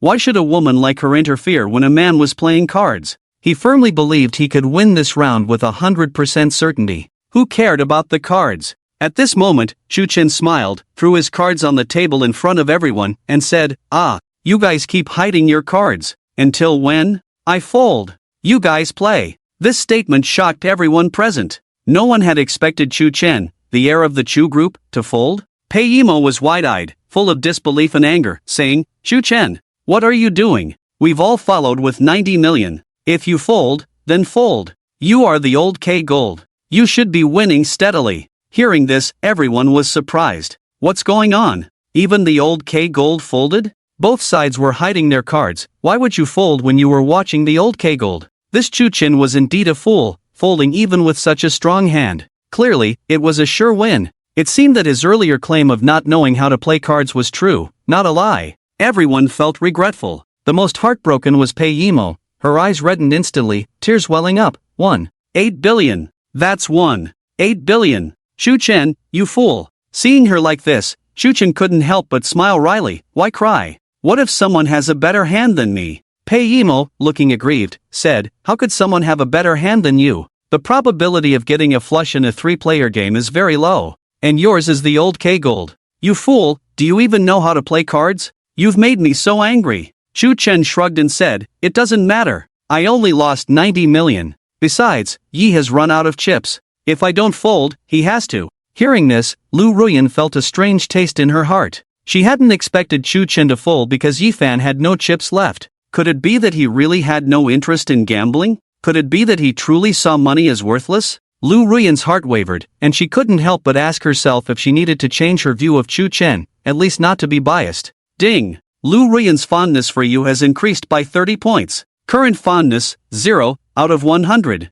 The system's voice flashed. Chu Chen was secretly delighted. After all this time, Lu Ruyan's fondness for him had finally increased, even though it was only 0 points after deducting the negative points. That was still considered progress. Remember, at the beginning, Lu Ruyan's fondness for Chu Chen was minus 100 points. The scene fell silent for a few seconds. Yifan was not grateful for Chu Chen folding. Instead, he was infuriated by this behavior. How arrogant was he, needing a playboy rich kid to show mercy? The dealer pressed the timer and said, "Next player, please speak. Do you want to continue concealing your cards, or look at the previous player's cards?" All eyes turned to Long Outyen once again. Only 2 players were concealing their cards now. Who would emerge victorious in the end? Everyone turned to look at Long Outyen, their breath quickening involuntarily. This was the gambling god. What choice would he make? Continue concealing his cards? Or look at them? Or go straight to comparing sizes? Long Outyen's lips curled up. Without even glancing at the cards, he said, "I fold."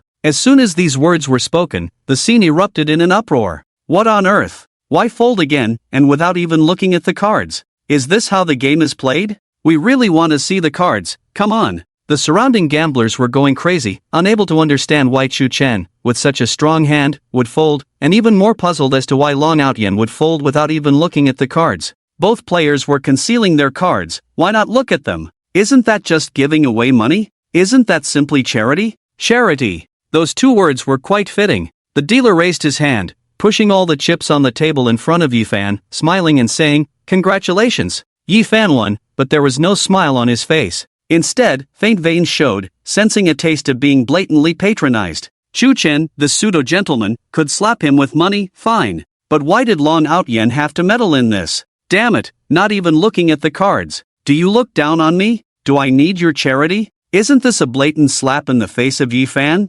Seizing this moment, Long Outyen took out a box of cigars, giving one to Yifan and one to Chu Chen, and casually said, "Master Chu is truly generous, folding even with such a strong hand. I truly admire that." Chu Chen chuckled, "It's just a small amount of money. It's really not that meaningful. I was worried someone might not have enough money, so they folded. Then, no one would play along. How awkward would that be?" He said it naturally, without a hint of sarcasm. But to Yifan, those words felt extremely grating, a deep sense of being humiliated. It infuriated me. Truly infuriated me. Yifan took a deep breath, calming himself down, and glanced at Lu Ruyan beside him, noticing her smiling at Chu Chen. Soon, the dealer prepared to deal the second round of cards. At that moment, Long Outyen suddenly raised his hand and said, "Would you mind if I shuffle the cards as well?" Chu Chen nodded, indicating he had no objections. Yifan remained silent. Long Outyen took the cards from the dealer with a smile, and in front of everyone, casually shuffled them a couple of times without any fancy moves. TSK TSK TSK. The gambling god truly lives up to his name. Shuffling the cards without any frills. Much better than the previous person. Some whispered to each other. There was no choice. After all, Yifan had won a staggering 1.8 billion on the first hand. Almost everyone envied him. Envy, jealousy, and hatred. Watching Long Outyen shuffle the cards, Chu Chen's lips curled slightly upwards. With his godlike gambling skills, he naturally saw through the others' tricks at a glance. Interesting. Both Long Outyen and Yifan were cheaters. Would the 2 players like to reveal their cards? The dealer asked with a smile. Yifan raised his hand and then drew a card from the deck, placing it in front of himself. This was another way to play. It could disrupt the card order, catching skilled players off guard. However, in Long Outyen's eyes, this move seemed particularly naive. As a gambling god, despite some bluffing, he had already optimized the card order while shuffling earlier. In other words, Yifan's behavior was long anticipated by Long Outyen. Gambling is not just about card skills, but more importantly about psychological games, guessing the opponent's intentions and actions in order to make the most optimal choices. Although Long Outyen had not known Yifan for long, he had already gained some understanding of Yifan's personality, anticipating the kind of actions the other party might take, and had made various assumptions in his mind. And among these assumptions, he would find the best way to arrange them.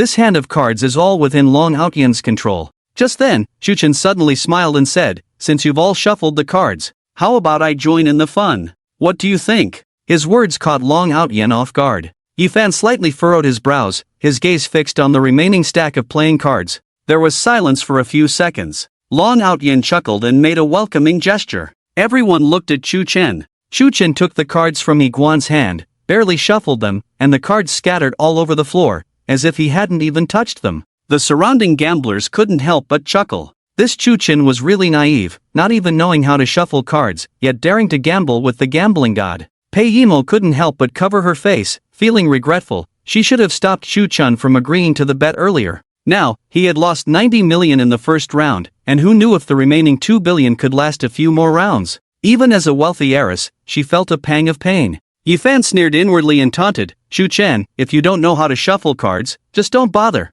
Save yourself from embarrassment." Pei Yimo immediately retorted, "Mind your own business." Long Outyan crossed his hands, squinted his eyes, and as he watched Chuchen shuffle the cards, he couldn't help but be surprised by his manner and technique.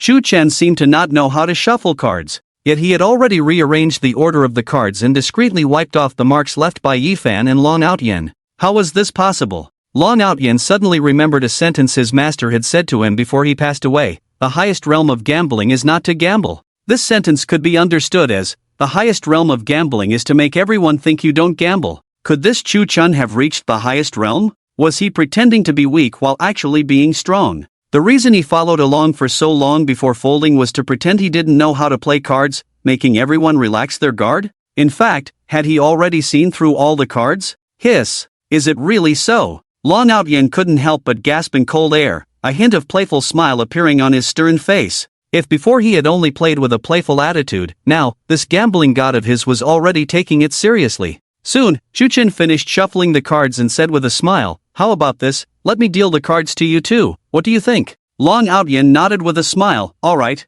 Since Brother Chu is willing, then deal." Yifan also nodded slightly, a hint of mockery on his face. Just then, Chu Lingyin, who had been silent all along, stood up, smiling brightly, and said, Big brother, I also want to deal the cards. Let me do it." Chuchen was speechless. After seeking the eye signals of Long Outyan and Yifan, he handed the cards to Chu Lingyin, saying, "Do you know how to deal cards?" Chu Lingyin nodded, her voice childish, "Of course I do. I'm not a fool." At just 8 years old, Chu Lingyin was just as tall as the table. She stood on a stool, imitating the dealer's manner, first dealing cards to Long Outyan, then to Yifan, and finally to Chuchen. Seeing this scene, Long Outyan and Yifan's expressions changed slightly. According to the rules, the second round should have started with dealing cards from Yifan, but how could a little girl like Chu Lingyin know that? However, no one blamed her. She was just a child, just playing around. For other gamblers, this is taboo, but for Chuchen, it seems like it doesn't matter at all. "All right, I'm done dealing." Chu Lingyin sat down with a smile. The dealer looked at Long Outyan, then at Yifan and Chuchen, and asked, "Excuse me, do you need the cards to be shuffled?" He was asking if they wanted to rearrange the order of the cards. Chuchen naturally didn't say anything. After all, the cards were dealt by his sister, so if there was a mistake, it was on him. Long Outyan squinted and smiled, "No need, let's keep it this way. Yi, it's your turn to speak." Yifan frowned, looking at the 3 cards in front of him, only to realize that the markings he left on the cards were gone. This meant he couldn't determine the size of the cards in his hand. He had just won 1.8 billion earlier, and if he played carefully and didn't act recklessly in the following rounds, he would undoubtedly win steadily. Thinking this, Yifan placed his hand on the 3 cards, lifted a corner of the cards, and glanced at them, only to see 1 king, 2 kings, 3 kings. 3 kings. A triplet. In the game of Golden Flower, the highest hand is a triplet. Once you get such a hand, victory is almost certain. Some people may not even get a triplet after playing Golden Flower for years, let alone a triplet of kings. Yifan's breathing quickened instantly, but he was also an experienced player of Golden Flower, so he quickly calmed down and pretended to be very troubled. Lu Ruyan, not fond of gambling, didn't bother to see what cards he had. Long Outyan then asked with a smile that seemed half-joking, "Yi, it's your turn to speak. If your cards are not strong, just fold." Yifan sneered inwardly, looking at Chuchen acting nonchalantly beside him, thinking to himself that this hand of cards should have been dealt to Chuchen, but unfortunately, his sister dealt them wrong. In this case, the possibility of the opponent setting a trap was almost non-existent. In other words, Yifan got this triplet of kings purely by luck. With this in mind, Yifan immediately threw two 5 million chips and said, I raise by 10 million. Next, it was Chu Chen's turn to speak. Without even looking, he threw his chips and said, since he has a good hand, as a good brother, I'll call for 2 rounds. Just to liven things up. Long Ocean followed suit without a word. The atmosphere instantly heated up. The 5 million chips were thrown on the gambling table like trash, making the surrounding gamblers envy. In the previous round, Chu Chen was the first to look at the cards, then both sides followed by calling. This round, Yifan looked at the cards, and both sides followed by calling. How similar. A few minutes later, it came to the 10th round, and the chips on the table amounted to 2 billion. The people around were breathing heavily. Exciting. It was truly thrilling. Long Ocean couldn't resist anymore. He twisted his neck and said with a smile, alright, let me take a look at the cards too. If they are weak, I'll fold. Let the two of you compare hands. As he spoke, his hand was already on the 3 cards, and when he lifted them slightly, it revealed AKQ, a royal flush. The highest royal flush. Interesting. Long Ocean's mouth curled up, and he threw 2 5 million chips, saying, sorry, this hand is a winner. Hearing this, the people around couldn't help but gasp. The situation was very tense now. Out of the 3 players, 2 had seen their cards and chose to call. So, the decision was now in the hands of the one who hadn't seen his cards. If Chu Chen continued to call, and both sides who had seen their cards also called, then this round would involve more than just a few billion. Pei Yimo blushed and whispered, Chu Chen, why don't we also take a look at the cards? Chu Chen joked, no rush, let's keep it blind for 2 more rounds. What if my hand is as good as the last one? Wouldn't it be a loss to peek at the cards in advance? Pei Yimo lowered her voice, you already got the old K gold in the last round. The chance of having good cards this time is slim. Now that both sides have players up, let's be cautious. She spoke softly, her pink lips slightly parted, exuding a gentle aura. Chu Chen touched his nose and smiled. Alright then, you take a look. Hearing this, Pei Yimo finally breathed a sigh of relief. She carefully lifted the corner of the card, feeling extremely excited inside. It was her first time dealing the cards in a high-stakes game worth billions. Although she knew the chances of having good cards were slim, she still hoped that Chu Chen would have a winning hand this time.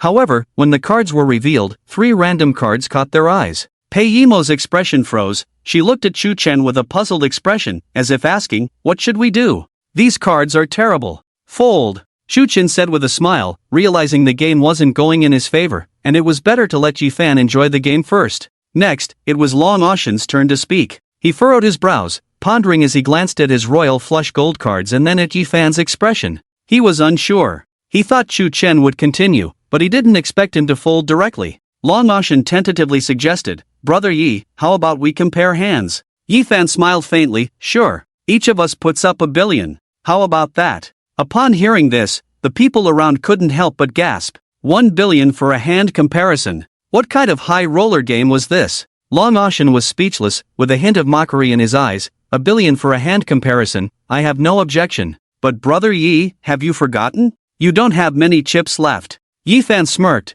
this person next to me is the sole heir of the Li Group. The market value of the Li Group is 500 billion. Do you think we would care about just 1 billion from you? Long Ocean naturally knew Li Ruoyan's identity, otherwise, he wouldn't have invited Yifan to join the game. He chuckled, of course, I know about the Li Group. But what's your relationship with her? Boyfriend? Or husband? Yifan confidently replied, we're just boyfriend and girlfriend for now. But who knows, maybe we'll be husband and wife in the future. Hearing this, Long Ocean couldn't help but burst into laughter, almost shedding tears at the corners of his eyes, clapping his hands, just boyfriend and girlfriend. Maybe you'll become the son-in-law of the Li Group in the future. How about this, let the sole heir of the Li Group promise in front of everyone to lend you 1 billion. I'll continue playing with you. Otherwise, I'll have to keep following you. When you run out of chips, you'll have to fold. Brothers, let's show some support and give some likes. Only 4 people have interacted backstage today. I thought no one was reading our book. Long Ocean's eyes flashed with sharpness, a hint of sarcasm at the corner of his mouth.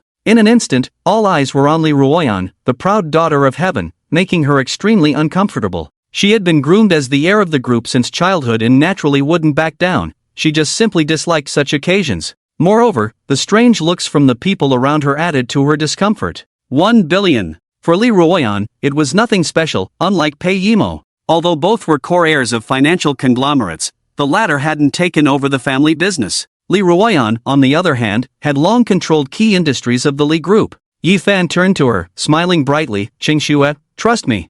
I will win this round for sure. All the money I make tonight, I will give it to you." His voice was magnetic, his gaze incredibly tender. Lou Ruyan slightly furrowed her brows, hesitating whether to take out $1 billion. She was already regretting her decision to let Yifan play the role of her boyfriend. Unfortunately, it was too late to say anything now. Everyone was watching her. Long Ocean crossed his hands, his gaze fixed on Lou Ruyan, analyzing the relationship between her and Yifan. He felt something was off but couldn't pinpoint it. On the other hand, Shuchen remained calm, even a bit bored, smiling as he spoke. "How about this? I'll vouch for Brother Yi. If he loses, my Chu group will cover this $1 billion for him. I won't let Brother Long suffer a loss." As soon as these words were spoken, the whole place erupted again. Ding! Lou Ruyan's affection for you has increased by 10 points. Current affection level, 10 out of 100. Please continue to work hard, host. The system's voice flashed. Chu Chen's lips curled up as he nodded to the dealer, signaling, "Let's reveal the cards." The dealer in a black suit bowed and first turned over the cards in front of Long Ocean, revealing AKQ Flush Royal, catching everyone's eyes. My god! It's an AKQ Flush Royal. Truly a gambling god. This round is a sure win. Flush Royal. Amazing! Someone exclaimed. The scene was lively, as this was the highest Flush Royal, and drawing such cards left almost no suspense. After all, the probability of getting a triple in Golden Flower was extremely low. Pei Yimo's face turned pale, muttering softly, "It's over. Another loss. $1 billion. Adding the money from before, it's already $2.4 billion lost. Shu Chen, let's go. Stop playing." Chu Chen smiled faintly, "Just a few billion. This small amount is nothing to me. Our Chu group has plenty of money." Hearing this, a middle-aged man with an ordinary appearance nearby was speechless. He quickly left the gambling hall and called Chu Jianhe, Chu Chen's grandfather. "Old master, young master has gone crazy with losses today. He's gambling with Long Ocean, and he lost $2.4 billion in just 2 rounds. Should I intervene? If this continues, I'm afraid." On the phone, old master Chu Jianhe laughed heartily. "Oh, that brat Long Ocean dares to set up a scheme against our Chu family?" The middle-aged man hurriedly said, "Not really. From my observation, Long Ocean hasn't made a move yet. Today, he probably just wants young master to get addicted to gambling, and it won't be too ugly. The one winning money from young master is a young man named Yifan. We've investigated his identity. He was involved in the Pyramid Massacre 3 years ago." Old master Chu Jianhe pondered for a moment and said, "We don't need to worry about Yifan for now. His target should be the girl from the Li family. Just keep an eye on Long Ocean for me. If he dares to scheme against Shower, you know what to do." The middle-aged man's eyes flashed with a glint as he smiled. "Understood. As for young master's side, do I need to do anything else? He. Don't mind him. Let him gamble as he wishes, no matter how much he loses." "All right, I got it." After hanging up the phone, the middle-aged man turned back to the gambling hall and suddenly noticed that the whole place was eerily quiet. You could hear a pin drop. He looked at the cards in front of Yifan and was stunned. The dealer had already revealed the cards in Yifan's hand, 3 kings lying quietly on the table. "It's a triple. It's actually a triple. Oh my god. A flush royal and a triple in the second round. What kind of cards are these? If I had a flush royal and a triple, I would bet everything, even if it meant losing everything. No wonder that kid was so confident. It's a triple." The surrounding gamblers realized, and they all started talking. Long Outyan squinted his cold eyes, showing no signs of losing money on his face. He gazed deeply at Chu Chen, a meaningful smile playing on his lips. Just as he had suspected. This Chu Chen was a master at pretending to be weak to catch the strong, a master among masters. It wasn't that he couldn't gamble, but that he was too good at it. He deliberately gave me a royal flush and handed Yifan a pair of kings. If I'm not mistaken, he wants to test our limits, elevate Yifan, make him lose his rationality, and then crush him underfoot. Interesting. It's getting more and more interesting. In fact, Long Outyan could have just called without revealing Yifan's hand. But if he wanted to see Yifan's cards, he had to bet big.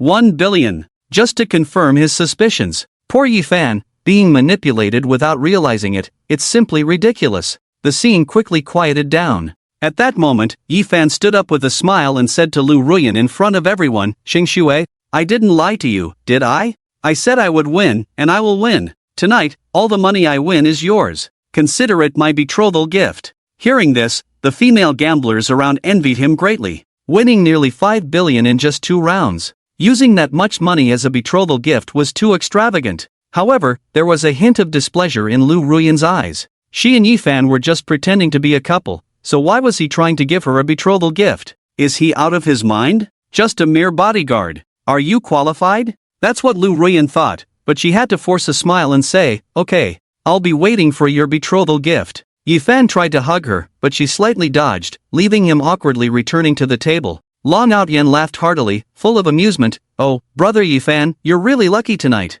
The god of wealth is truly favoring you. Even I, the god of gamblers, have to admit defeat. Yifan smirked and said, Brother Long, you're also lucky to get such a big royal flush. But unfortunately, you met me tonight. Long Outyen nodded slightly, with a hint of mystery in his words. It's too early to say that. It's only been 2 rounds, the game is far from over. Soon, the 3rd round was about to begin. At Long Outyen's instruction, the dealer changed the deck and asked, who will shuffle this time? Long Outyen naturally raised his hand and set aside his cigar, indicating that he would shuffle the cards himself. This time, he was serious. Wait. Yifan suddenly spoke up. Long Outyen frowned and asked, you want to shuffle? Yifan smiled, raised his hand, and pointed to the absent-minded Chu Chen, saying, let him shuffle. We are all experts. He's the only one playing for the first time. It would be fairer this way. His underlying meaning was, let's not cheat each other since we're both swindlers. In comparison, although Yifan disliked Chu Chen, he believed that, weighing the pros and cons, Chu Chen was the most suitable person to shuffle the cards.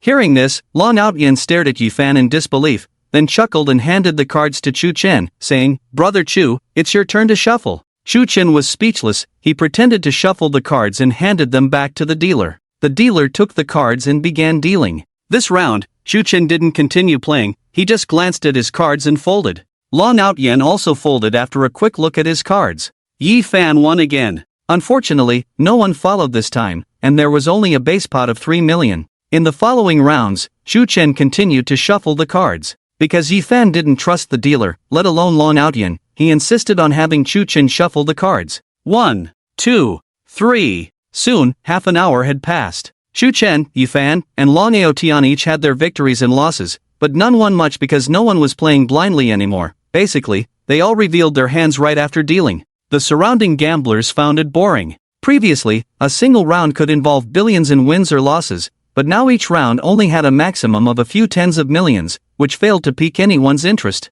Long Aotian sneered inwardly. He had long seen through Chu Chen's plan, certain that Chu Chen would make Yifan lose everything in a single round, sending him to rock bottom. He was delighted to witness the spectacle. At this moment, Yifan was already on a winning streak, feeling lucky today, even finding Chu Chen somewhat more agreeable. He thought to himself that although Chu Chen was annoying, he didn't deserve to die, so why not spare him? Just then, a new round began. It was Chu Chen's turn as the banker to speak. He yawned, casually tossed a 5 million chip onto the table, saying, boring, I'll play it slow this round. Let's liven things up. Hearing this, Long Aotian immediately perked up. He knew Chu Chen was finally going for the kill, so he chuckled, since Brother Chu is playing slow, I'll join in too. Seeing both parties playing slow, Yifan was overjoyed. He certainly wouldn't play slow. After all, he had already won so much, all he needed to do now was play it safe, not aiming to win big but to secure his chips, making a huge profit. However, when he saw his hand of cards, his whole being trembled. 3 aces, another triple, and the biggest one in the game. Having this hand meant there was no possibility of losing. It seemed that today, the god of wealth was on his side. He vowed to visit the temple later. Thinking this, Yifan calmly placed 2 5 million chips on the table, saying, I'm in. He thought he was managing his expression well. Little did he know, Long Aotian had already seen through everything, coldly laughing to himself, fool, this round you'll definitely lose everything. Just as he was about to focus on his cards again, ready to help Chu Chen take all of Yifan's money, he saw Chu Chen nonchalantly looking at his cards and cursing. What a lousy hand, not even adding up to 13. Pass. Folded? What's going on? Weren't they supposed to go all out this round? Long Aotian frowned, then lifted his own cards to take a look. 2, 3, 5, nothing special. The air fell silent for a few seconds. Long Aotian couldn't quite understand. He even doubted if he had been mistaken all along. Was Chu Chen just a pampered second generation, clueless about gambling? No way. There was no reason for him to misjudge someone. Next player, please speak. The dealer rang the bell. Long Aotian looked at Yifan, seeing a glint of anticipation in his eyes. Yes, anticipation. It seemed like Yifan had a strong hand. 2, 3, 5, nothing special. Fold. Long Aotian tossed his cards onto the table, then casually lit a cigar. Yifan. What? Both players folded? I got the biggest ace triple, and you both folded? Yifan was almost about to explode. As much as he had anticipated a win, now he felt utterly frustrated. Having such a strong hand, with both opponents folding, he didn't win any money. Having the best hand in the game, yet both opponents folded. This was the most pitiful thing in the game of Golden Flower. Yifan wanted to shout, "I have an ace triple." However, the dealer had already collected all the cards and handed them back to Chu Chen. Chu Chen continued shuffling the cards. Chu Lingyin raised her chubby little hand, saying, "Big brother, let me shuffle." "Alright, you can shuffle." He handed the cards to Chu Lingyin. Chu Lingyin began shuffling and dealing under everyone's gaze, without any extra movements. This round, it was Yifan's turn to speak. Perhaps feeling uncomfortable just now, Yifan didn't even look and directly threw a 5 million chip, feeling frustrated as he lit a cigar. Long Ocean pondered for a moment. The reason he invited Chu Chen to play cards today was to let Chu Chen win money, cultivate his gambling nature, get him addicted to gambling, and then have a big gamble with him. Unfortunately, after playing for over half an hour, all the money was won by this kid Yifan. Long Ocean certainly wouldn't foolishly continue to play passively, as that would be like giving money to Yifan.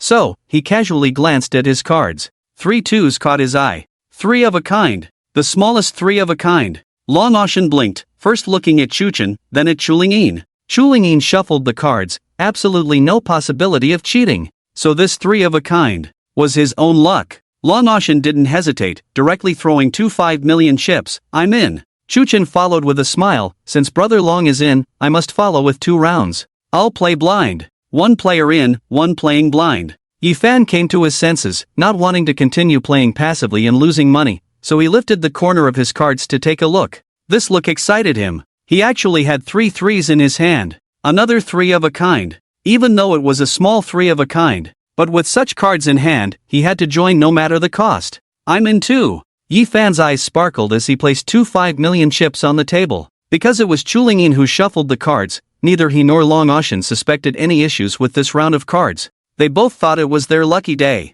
2 players in. The atmosphere suddenly became tense and heated. All eyes were on Chu Chen, waiting for his move. Chu Chen yawned, took a sip of milk tea from Pei Yimo's hand, leaving a faint pink lip print on it. Pei Yimo's cheeks blushed instantly. Growing up, it was the first time a man had shared a cup of milk tea with her, and that man was Chu Chen. How embarrassing, she thought to herself, feeling a bit shy. Chu Chen stood up and said to Chu Lingyin, "Little sister, you play with them. Big brother needs to go pee." Chu Lingyin clapped excitedly, "Okay, big brother, but how should I play?" Chu Chen waved his hand, "Just play blind with this amount of money." Chu Lingyin nodded, "Oh, I got it. You go pee then." Chu Chen left to pee. Pei Yimo also felt the urge to pee, so she followed. The surrounding gamblers were speechless. Truly a tycoon, the heir of the Chu group, casually handing over billions of chips to an 8-year-old girl to play. It was a bit too much of a farce. Too arrogant. Chu Lingyin picked up a 5 million chip, her voice childish, "I'll play blind." Long Ocean, "I'm in." Yifan, "I'm in too." Chu Lingyin, "I'll play blind." Long Ocean, "I'm in." Yifan, "I'm in too." Chu Lingyin, "I'll play blind blind blind blind blind blind blind blind." Long Ocean, "I'm in.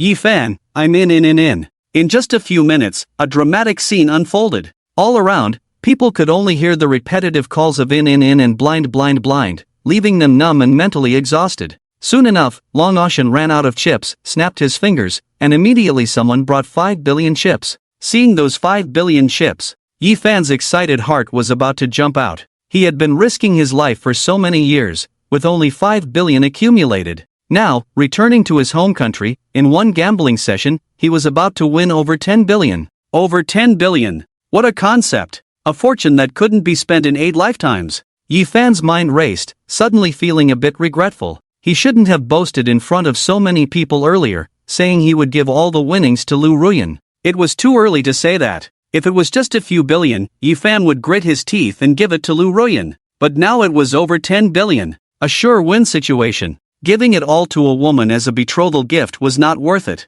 Thinking that Yifan had been freeloading since childhood, with women throwing money at him, now asking him to spend over 10 billion to chase girls. At this moment, the dealer rang the bell as a reminder. "Next player, please speak." Without hesitation, Yifan threw out his chips and said, "I'll follow." Chu Lingyin smiled and said, "I'll call." Next, it was Long Ocean's turn to speak. He frowned and looked at Yi Fan, trying to see any changes in his micro-expressions. He was certain that Yi Fan was a bold person. So, he thought Yi Fan probably had a straight flush in his hand. He never even considered a leopard, as the probability was too low, almost like winning the lottery. After all, Yi Fan's second hand was a leopard. So, he couldn't possibly have another one. Long Ocean pretended to be a bit hesitant, then I'll continue following. In fact, he was secretly sneering in his heart, hee, Chu Chen, since you didn't slaughter this fat pig Yi Fan, don't blame me for taking the initiative. Seeing him continue to follow, Yi Fan was overjoyed. And so, a new round began. Yi Fan, I'll follow. Chu Lingyin, I'll call. Long Ocean, I'll follow. Yi Fan, I'll follow. Under normal circumstances, anyone would have looked at their cards at this point, as both sides had played so many rounds, and the one who called had almost no chance of winning. But Chu Lingyin was not a normal person, she was like a child. She just found it very fun. She only remembered her big brother telling her to call. So she called. In no time, Long Ocean's 5 billion in chips were almost gone, Yi Fan was also running out, and Chu Lingyin was out too. None of them had any chips left. When it was Yi Fan's turn to speak, he turned to Lu Ruyan, solemnly promising, Qingxue, help me exchange some chips. I will definitely win this round. By then, all that money will be yours. Hearing him say that, Lu Ruyan slightly frowned. She knew very well that Yi Fan had 3 threes in his hand, a leopard. So she nodded and asked, how much do you need? Seeing her agree so readily, Yi Fan was very happy. It seemed that this woman was still interested in me. He, woman, you just like my money. Yi Fan said, let's start with 5 billion. How dare you, a mere bodyguard. Suppressing her displeasure, Lu Ruyan turned and went to the front desk to exchange chips. Long Ocean snapped his fingers, and the people around him quickly brought him another 5 billion. After all, this whole casino was his, he could have as many chips as he wanted. He firmly believed that his 3 twos would have the last laugh. As a veteran of the gambling scene, Long Ocean had seen too many gamblers like Yi Fan who had lost their minds. How dare you be so arrogant in front of my 3 twos and a leopard with just a straight flush? Today, I must slaughter this fat pig of yours. At this moment, Chu Lingyin tilted her head, feeling dejected. What should I do? I don't have any more round cards. You guys play, I'm done. I'm going to find my big brother. Hearing her say that, Long Ocean quickly snapped his fingers and said with a smile, little sister, you can't just leave in the middle of the game. Chu Lingyin pouted, but I don't have any round chips. Long Ocean chuckled, that's easy, I'll give you some chips. Chu Lingyin quickly looked up, smiling, really? That's so cool. Big brother Long, you're awesome. Her voice was very tender. Long Ocean secretly found it amusing, knowing that those chips would eventually end up back in his hands, so he considered it a favor to Chu Chen. He handed over 3 billion to Chu Lingyin. 3 billion! He didn't even blink before giving them away. Truly a gambling god. People around couldn't help but envy. Next player, speak up. The dealer rang the bell as a reminder. Yi Fan naturally didn't want to fall behind and threw out 2 5 million chips, saying, I'm in.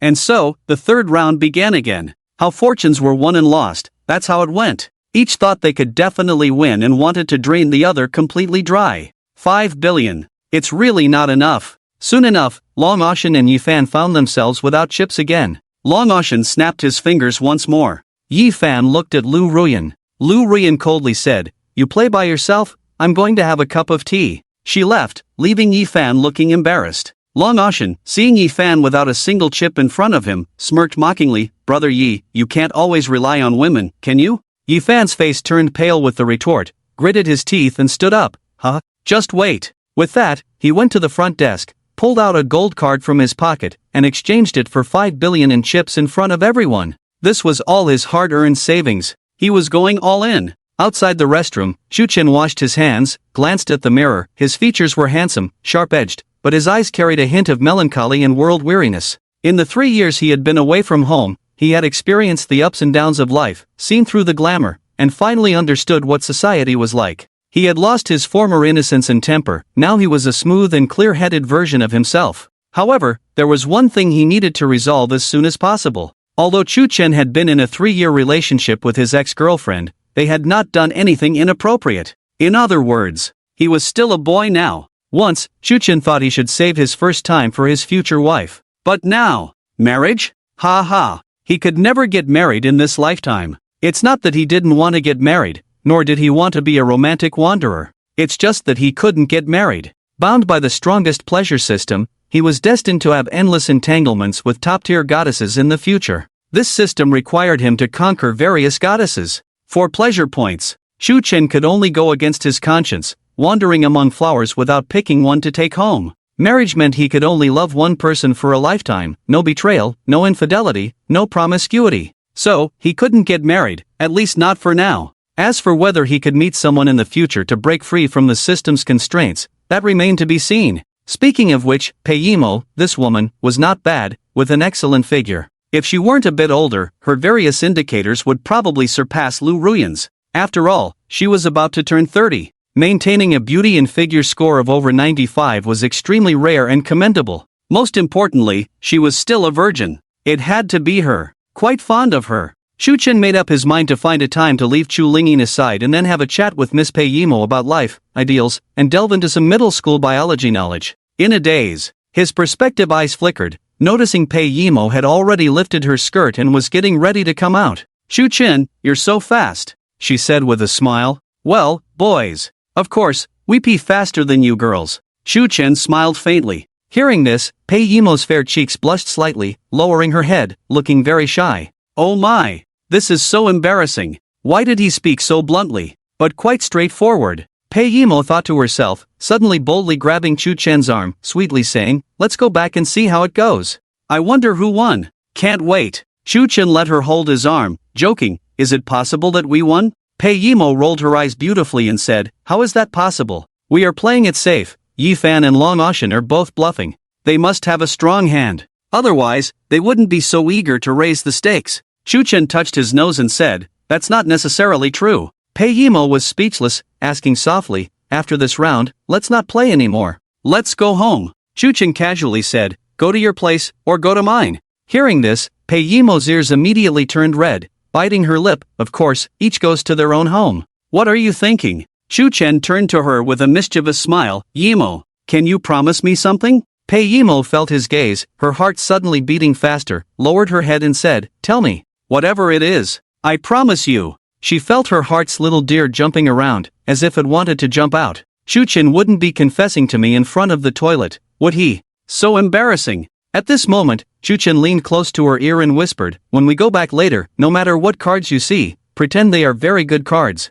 Keep calling. Can you do that?" Peiyimo's expression stiffened instantly, feeling extremely disappointed inside, but her face was full of smiles as she said, "Oh, sure. I'll handle it." Shu Chen said, "Whether we can return triumphant tonight depends on your performance. Good luck, Peiyimo." Damn, it was all for nothing. It seems I was just wishful thinking, Peiyimo thought to herself. The two walked hand in hand to the casino lobby, only to see. The scene was extremely lively and noisy. Peiyimo frowned. "It's not over yet, is it?" When the gamblers saw them coming back, someone immediately shouted, "Master Chu is back! Master Chu is back!" People quickly made way, as if welcoming a big star, their eyes filled with fiery enthusiasm. Peiyimo felt a bit nervous inside and whispered, "What's going on? What's happening to them?" Shu Chen smiled faintly. "It's okay, just remember what I told you." Under everyone's gaze, they returned to the golden gambling table. Yi Fan and Long Ocean were already bloodshot. The table was piled with chips worth 5 million each, like a small mountain.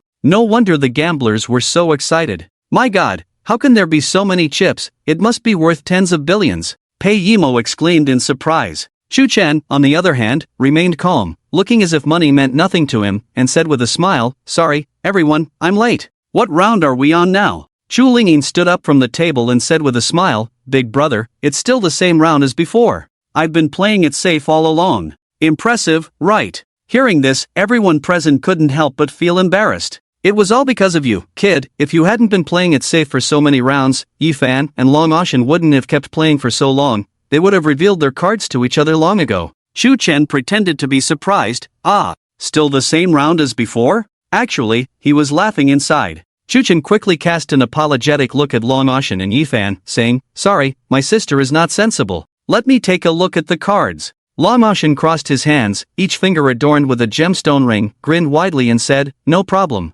You came just in time. Both Yi Fan and I are running out of chips." Yi Fan remained silent, feeling inexplicably nervous. As soon as he saw Shu Chen return, he felt uneasy, as if walking on thin ice. "Could someone have a better hand than my three of a kind?" he thought to himself. All eyes were on Shu Chen, holding their breath unconsciously. Shu Chen placed his hand on the 3 cards, glanced around, capturing everyone's gaze, and with a smirk, said, Pei Yimo, come and take a look at the cards. Upon hearing this, Pei Yimo looked surprised and pointed at herself. Huh? You want me to look at the cards? She felt shocked. The pressure was immense, considering the stakes of this round. A gambling game worth billions. Just hearing this number made one's blood boil. Shu Chen grabbed her delicate hand, placed it on the 3 cards, and said, You are my lucky goddess. Of course, I want you to look at the cards. Don't worry. Losing this amount of money won't matter. Alright. Pei Yimo swallowed nervously, carefully lifted the corner of the cards, revealing a 6, a 9, and an 8. 6, 9, 8? What a ridiculous hand. She blinked, closed the cards again. After a few seconds, the dealer rang the bell as a reminder. Next player, please speak. Pei Yimo froze, momentarily forgetting to respond. It wasn't until the dealer reminded her a second time that she said, Wait a moment, let me take another look. She quickly glanced again. Then, with great certainty, she said, I raise by 10 million. As soon as she spoke, the scene fell silent. However, a few seconds later, the whole room erupted. Oh my god, the third player is also raising. What kind of insane game is this? I am fortunate to witness this gambling game, no regrets. Some gamblers shouted in excitement. With 2 players already raising so much, it was already outrageous. Now, after the third player looked at the cards, they were also raising? How terrifying was this hand? Yi Fan and Long Ocean were both stunned. Their minds raced, trying to guess what hand Shu Chen had. Yi Fan felt like no one could beat his hand. Meanwhile, Long Ocean was sweating profusely, his gaze fixed on Shu Chen, a bold guess flashing through his mind. Oh no! Could it be that my earlier guess was correct? Shu Chen is not a wastrel. He is a true gambling expert. Everything was just a facade. And his real target is not Yi Fan, but me? This is bad. It's aimed at me. So, I am the sacrificial pig waiting to be slaughtered. Long Ocean swallowed hard, unable to hide his expression. He calculated his losses, including the 300 million he gave to Chu Lingyin, totaling a whopping 2.4 billion. This amount, even he couldn't bear. Although the casino was highly profitable, it required a large cash flow to operate, and this 2.4 billion was almost half of his net worth. Thinking about this, Long Ocean couldn't help but break out in a cold sweat. Just as he was in deep fear, the dealer rang the bell again. Next player, please speak. Do you want to continue raising? Long Ocean snapped out of his thoughts. After all these years, it was the first time he felt so nervous, under immense pressure, unsure whether to raise or not. The surrounding gamblers shouted, Raise! Raise! Raise! These people were just here for the show. After all, it wasn't their money they were losing. Long Ocean shouted angrily, Shut up! Shut up, all of you! He was a bit out of control. No longer as calm and composed as before, nor a trace of elegance. In comparison, Yi Fan seemed much more ignorant, even happily mocking. Long Aotian, are you in or out? If you're out, just fold. Let me compete with Chu Chen. Looking at his confident demeanor, Long Aotian was almost amused by this fool. What a big fool. Chu Chen clearly played you, and you still don't know what's going on. The dealer rang the bell again as a reminder. Next player, speak. The surroundings quieted down, everyone staring intently at Long Aotian, eager to see what move this gambling god would make. Yi Fan urged again, in or out? Hurry up! If you can't handle it, just fold. I'm waiting to win. His tone was full of mockery. Yi Fan felt pleased, as it used to be Long Aotian intimidating him, but now it was his turn to intimidate others. He felt like victory was already in his hands. After a moment of contemplation, Long Aotian suddenly stood up, looked coldly at Yi Fan, and said, Yi Fan, I'll see your hand. With these words, Yi Fan squinted, smiling, Alright, since you want to see, then bring out the chips. Same rules. 1 billion. Otherwise, I won't show you my hand. Hearing this, Long Aotian burst into laughter, banging the table wildly. Yi Fan, are you sure? Do you really want me to bring out 1 billion to see your hand? Yi Fan nodded with a sneer. What's wrong? Can't afford it? If you can't, then don't play. At this point in the game, they were both bloodthirsty. Neither would give an inch, let alone talk about manners. Long Aotian clapped his hands, snapped his fingers, and said, Alright, I'll give you 1 billion. Show me your hand. Yi Fan smirked, watch closely. Don't be shocked. When Long Aotian saw that Yi Fan had 3 threes in his hand, his face turned pale, his legs trembled uncontrollably for a moment. If he hadn't kept some composure, he would have collapsed by now. He guessed right. From the beginning, Shu Chen's target was not Yi Fan. It was Long Aotian. He was set up. In a 3-player game of Golden Flower, How could two triples appear at the same time, and the smallest triples, 2 and 3? Is such a coincidence possible in the world? 25 billion lost just like that. Long Aotian felt dazed, but at the same time, he was very clear that he couldn't earn a single penny from Chu Chen. The opponent's gambling skills were far superior to his. He lost completely. Whether in card skills or psychological games, he lost. On the other side, Yifan confidently said, "How about that? Scared, huh? He. Long Aotian returned to his seat, trembling, lit a cigar, took a long drag, then picked up his 3 twos and threw them on the table. He folded. Everyone in the room looked at the table. 3 twos. Triple. The scene fell silent, everyone held their breath, their scalps tingling in shock. What's going on? 3 twos, a triple, and it's folded? How is that possible? My goodness, even a triple is folded. Could it be that Yifan also has a triple in his hand? Isn't that obvious? Anything bigger than a triple must be another triple. Yifan is winning today, there's nearly 50 billion on the table. The crowd around exploded. No wonder Yifan and Long Aotian kept playing, turns out it was 2 triples. With such a hand, no one would fold, even if it meant losing everything. Yifan stared at those 3 twos, feeling relieved. According to probability theory, in a 3-player game of Golden Flower, having 2 triples is already extremely rare. Therefore, Yifan firmly believed that Chu Chen couldn't possibly have a leopard in hand. So, this round, Yifan was determined to win. He had it in the bag. Thinking this, Yifan unhesitatingly threw out 2 5 million chips and said, "I'll keep playing." It was now Chu Chen's turn to speak. People around looked at him. If things went as expected, when Chu Chen saw the 3 twos in Long Aotian's hand, he should fold. However, Chu Chen remained silent for a long time, as if he was frozen in place.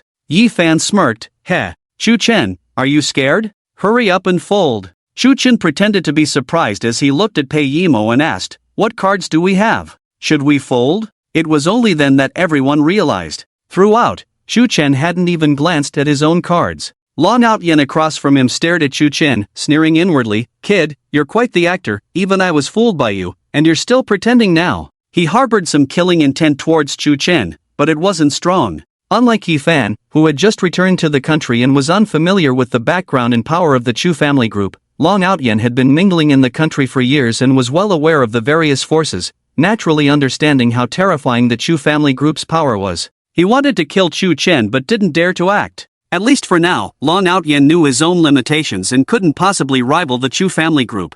If he dared to harm Chu Chen, he would be doomed as well. Without further ado, the focus returned to the table. Everyone was attentive, holding their breath, as Pei Yimo took out 2 5 million chips and placed them on the table, saying calmly, "Sorry. This round, let's keep playing." With these words, Yifan stood up abruptly, eyes wide open, and shouted angrily, "What did you say?" In an instant, the whole room gasped. Yifan was so shocked that he broke out in a cold sweat, his eyes red, swallowing hard and yelling, "What did you say? Say it again." Pei Yimo hadn't spoken yet. Long Aotian on the opposite side had already spoken first, with endless sarcasm, "Are you deaf?" She said, "Play with 10 million. Can't you hear?" Having been in the treacherous city of Jianghai for a long time, Long Aotian had developed this mindset. He was furious just now, but now he was back to his usual self. This was the mark of a hero. Everyone focused intently, silently watching Pei Yimo, waiting for her response. Pei Yimo slowly stood up, looking directly at Yifan without flinching, and said word by word, "I said, play with 10 million. Her voice was not loud but very pleasant, even full of momentum. Chu Chen looked at her, smirked, and nodded slightly. Pei Yimo usually seemed gentle and easy to bully, but now, when she was serious, she was quite charming. The dealer looked at Yifan, "It's your turn to speak." It was Yifan's turn to speak. Yifan stood there with a blank stare, his mind racing, muttering, "It's impossible. You must be bluffing me. Long Aotian already has a leopard, and I have one too. You can't possibly have a leopard. How could 3 leopards appear in one hand? It's impossible." He didn't know what cards Chu Chen had, but he was sure Long Aotian had a leopard and had already folded, witnessed by everyone. Pei Yimo had also seen Long Aotian's leopard, so why didn't she fold and instead kept playing? In this situation, there were only 2 possibilities: either Pei Yimo was intentionally bluffing him to scare him into folding, or Pei Yimo also had a leopard in hand. After much thought, Yifan couldn't believe that Pei Yimo would be the kind of woman to have the courage to bluff him. A gambling game worth billions. Normal people should have folded long ago. Could it be that Chu Chen's hand is also a 3 of a kind? How is that possible? In a 3-player game of exploding golden flowers, having 3 3 of a kinds at the same time, with one's own being a 3, Long Ocean's being a 2, then Chu Chen's 3 of a kind in hand must be bigger than one's own. Yi Fan suddenly realized something and turned his head to look at Long Ocean. From the opponent's eyes, he saw a mocking meaning to the extreme. He finally understood. So it turns out, he was the clown all along. From start to finish, Chu Chen had been pretending to be weak, deliberately relaxing his and Long Ocean's vigilance. Then, at a critical moment, he played this astonishing move. In a 3-player game of exploding golden flowers, it's impossible for 2 3-of-a-kinds to appear in one hand, let alone 3 3-of-a-kinds. If it happens, it must be a setup. He had been cheated by Chu Chen. The dealer rang the bell again and reminded, "Next player, please speak. Do you want to spend 1 billion to see the opponent's hand?" Yi Fan opened his mouth. I.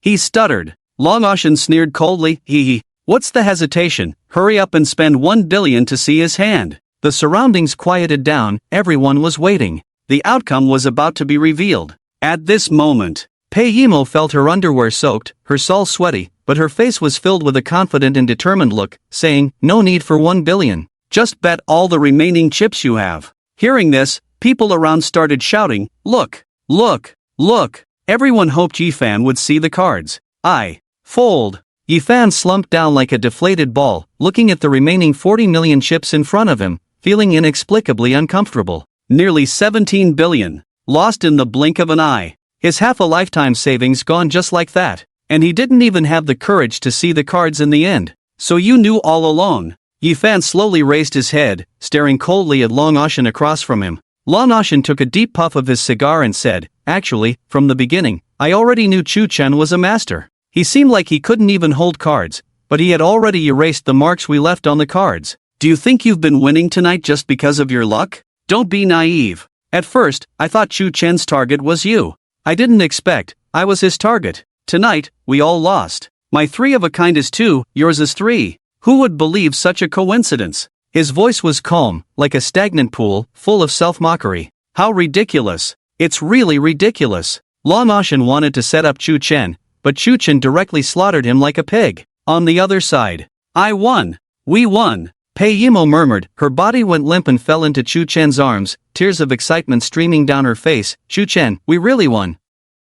Chu Chen smiled faintly. "Why are you so excited? It's just a few tens of billions." Pei Yimo laughed through her tears. You are so daring. You have no idea how nervous I was just now." As she said this, Yi Fan and Long Ocean both froze, stood up one after another, staring at the 3 poker cards that hadn't been turned over. Could it be that Chu Chen's hand wasn't strong? Yi Fan immediately slammed the table, sending out his inner force, flipping the cards on the table. Only to see 6, 9, 8, 3 cards came into view. Silence. A dead silence. 6, 9, 8? Why is it 698? Why is it 698? Yi Fan roared, his eyes bloodshot, as if he wanted to devour someone. 6, 9, 8. What kind of hand is this? With a thud, Yi Fan attacked his heart in anger, spitting out a pool of blood on the spot. He roared ferociously, "You despicable woman! How dare you bomb me!" Pei Yimo was a little startled by his appearance, but when she thought that Chu Chen was by her side, she was not so afraid anymore.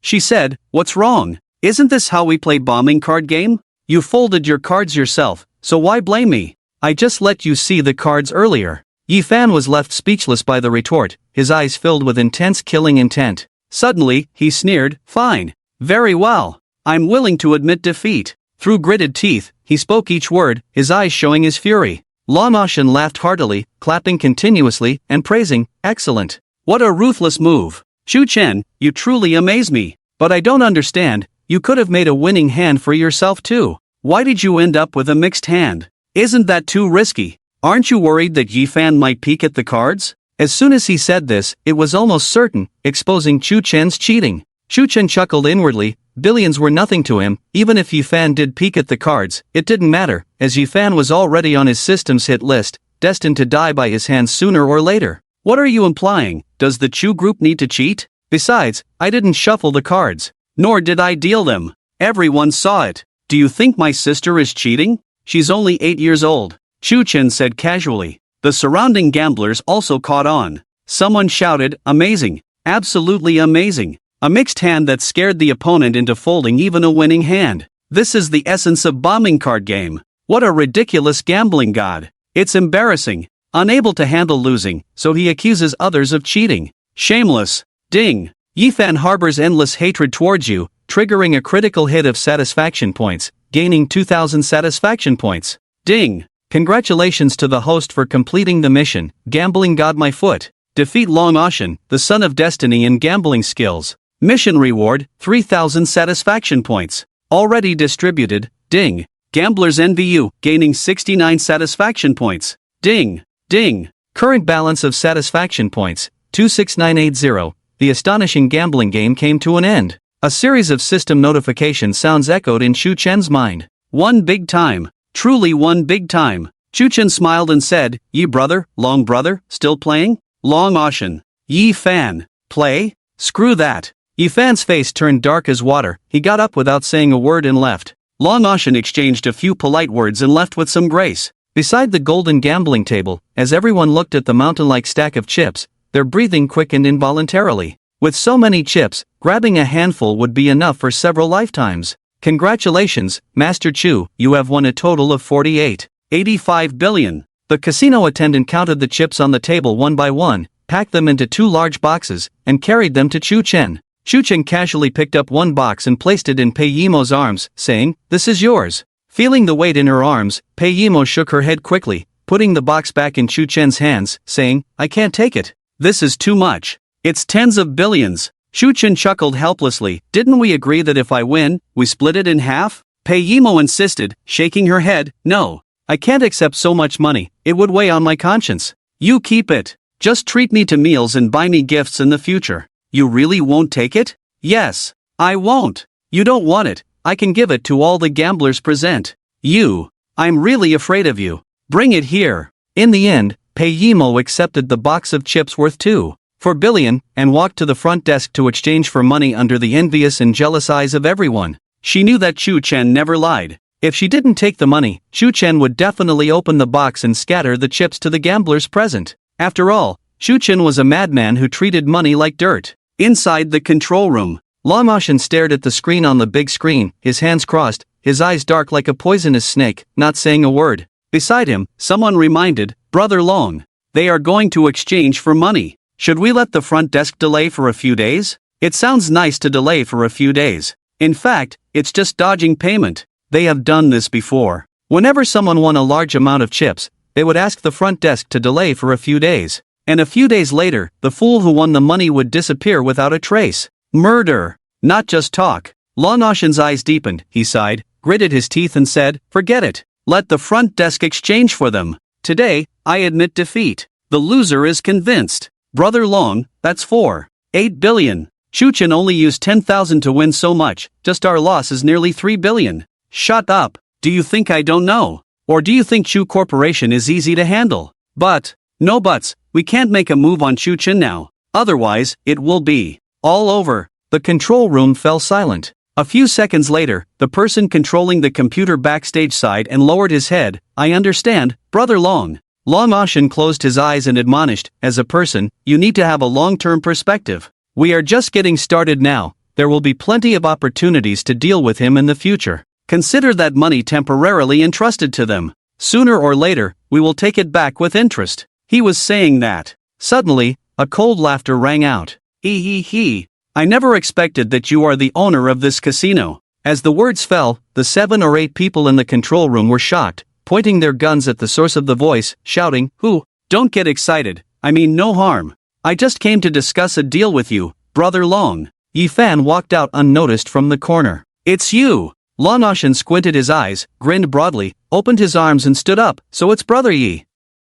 Please sit down quickly. Put away your guns. We are all on the same side, Brother Yi. Yi Fan sneered inwardly. If it weren't for fearing Long Ocean's martial arts mastery, he would have killed everyone here and taken control of the entire casino. Long Ocean handed him a cigar, smiling and asked, Brother Yi, what big deal do you want to discuss with me? Yi Fan lit the cigar and said, I'll help you kill Chu Chen. You give me back the 500 million I just exchanged. How about that? Hearing this, Long Ocean couldn't help but burst into laughter. Am I hearing you correctly? You want to kill Chu Chen? Do you know who he is? Yi Fan disdainfully said, Isn't he just a playboy second-generation rich kid from Chu Corporation? Killing him is as easy as turning my hand. Long Ocean squinted as if thinking, then suddenly said coldly, I admire your courage, daring to say such words in front of me. Aren't you worried that I will arrest you and hand you over to Chu Corporation for a reward? Yi Fan remained calm. You can do that, but you can't bear the consequences. Long Ocean frowned. What do you mean?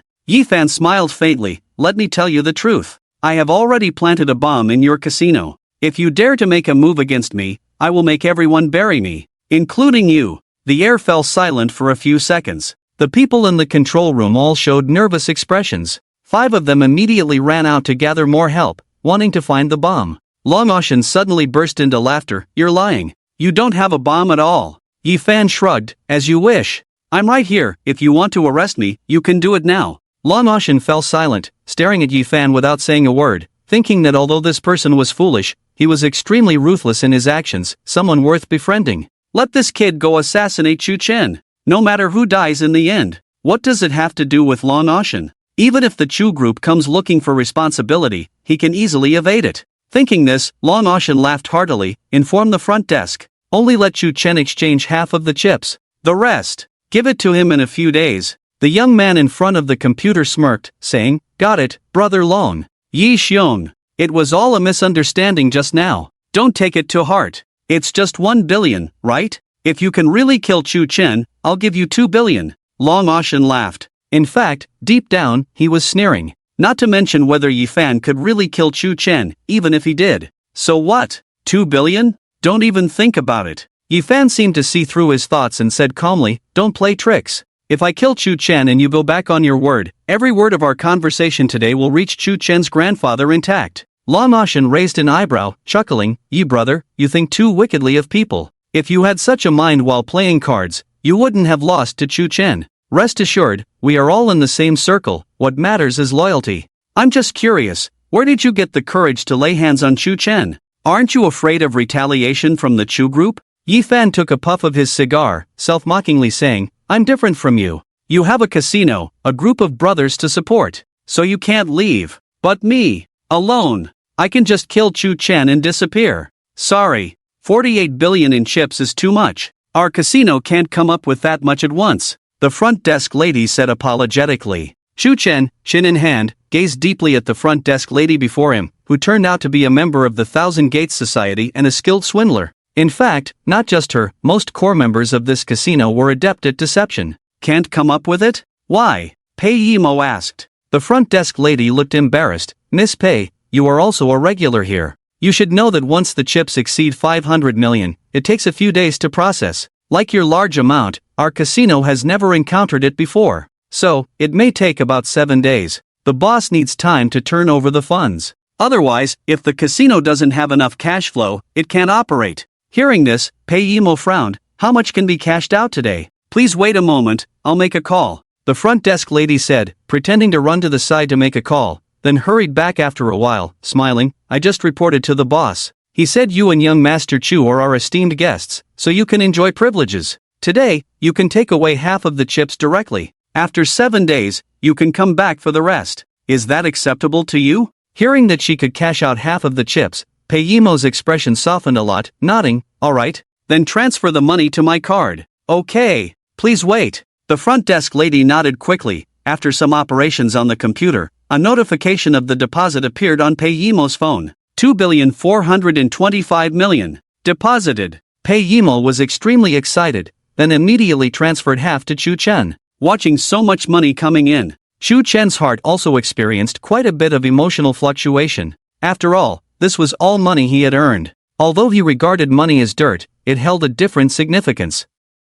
Thinking back to 3 years ago when he ran away from home and vowed to earn 1 billion within 3 years. As a result, not only did he not earn a penny in 3 years, but he also owed several tens of thousands to Huabei. And now, he effortlessly raked in 8 billion. He wondered what kind of expression his family would have if they heard about this. Chu Chen, are you not happy? Pei Yimo asked with a smile. Chu Chen came back to his senses and chuckled. Just a few tens of billions, what's there to be happy about? Hearing this, Lu Ruyan beside them couldn't hide her expression. After all, among those tens of billions, there was over 500 million contributed by her, which made her extremely distressed. At the same time, she was also extremely regretful. She shouldn't have let Yi Fan pretend to be her boyfriend. This loss was significant. 5 billion might not be a big deal for the entire Lee group, but for the resources Lu Ruyan could currently mobilize, this hole was not small. Most importantly, this incident would have a serious negative impact on her. On the surface, Lu Ruyan was the sole heir of the Lee group, but in reality, her position was not secure. Once this matter was exposed, it would become the biggest obstacle for her to inherit the group's business. The board of directors would definitely not miss such a good opportunity. If this 5 billion was used for investment, failure would be understandable. But since this money was used by her to give to her boyfriend for gambling and lost, that was a different story. Chu Chen noticed her strange look, and with a turn of his thoughts, he said with a smile, Lu Ruyan. Ah. Lu Ruyan came back to her senses, maintaining a calm expression on her delicate face, and said with a smile, what's the matter? Chu Chen touched his nose and said, give me your bank card number. Yi Fan borrowed over 500 million from you just now, I'll give it back to you. Hearing this, Lu Ruyan felt grateful, but considering her current relationship with Chu Chen, she couldn't bring herself to accept it, and forced a calm tone, no need, losing is losing. There's no reason for you to give it back to me. Saying this, her heart was bleeding. Lu Ruyan, you are such a fool. He's willing to give you the money, why do you care about face so much? If the board of directors knew, they would definitely find ways to deal with you. Lu Ruyan sighed inwardly, and at the same time, she developed some goodwill towards Chu Chen. She suddenly realized that she didn't dislike him anymore. Ding! Lu Ruyan's favorability towards you increased by 20 points. Current favorability, 30 out of 100. Please continue to work hard. Win over the goddess soon. The system's voice sounded. Chu Chen's lips curled up, and he said with a smile, don't be polite with me. You are now the heir of the Lee group. Once the matter of misappropriating 5 billion for your boyfriend's gambling is exposed, you might have a hard time explaining it to the Lee group's board of directors. If you really don't want to owe me a favor, consider this 5 billion as a temporary loan from me. You can repay me whenever you become the true leader of the Lee group. These words struck a chord in Lu Ruyan's heart. Lu Ruyan fell silent, her clear and bright eyes fixed on Chu Chen in front of her, and for a moment, she forgot to speak. How could this be? Chu Chen is actually considering me.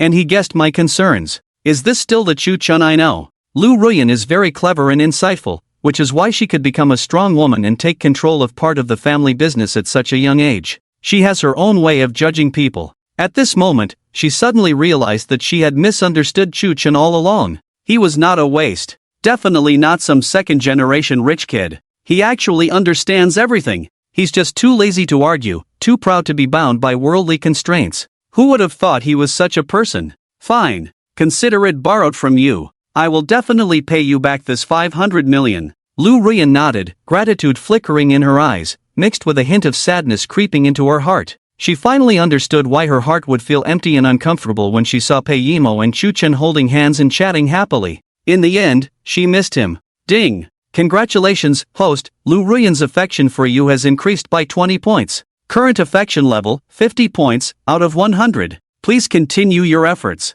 Conquer the goddess soon. The system's voice rang out. Chu Chen was overjoyed, then swiftly transferred 600 million to Lu Ruyan. At this rate, it wouldn't take long before he successfully conquered Lu Ruyan as well. Then he would be able to harvest 9,999 cool points. There is hope for the upgrade system. Chu Chen secretly anticipated, thinking that the system was already awesome before the upgrade, and once upgraded, it would be even more awesome. The group left the Vienna casino. It was still early, so they went for some late-night snacks. They ate until 11 o'clock, then each went their separate ways. Chu Chen took Chu Lingyin home, while Pei Yimo got into Lu Ruyan's car. On the way back, inside the car, Pei Yimo stared blankly out the window, lost in thought, with Chu Chen's image constantly appearing in her mind. Then she remembered the joke Chu Chen made outside the restroom, and her cheeks blushed involuntarily. Go to your home, or go to my home. He was joking. Or was he serious? So embarrassing. How could he say such a thing? We've only known each other for 2 days.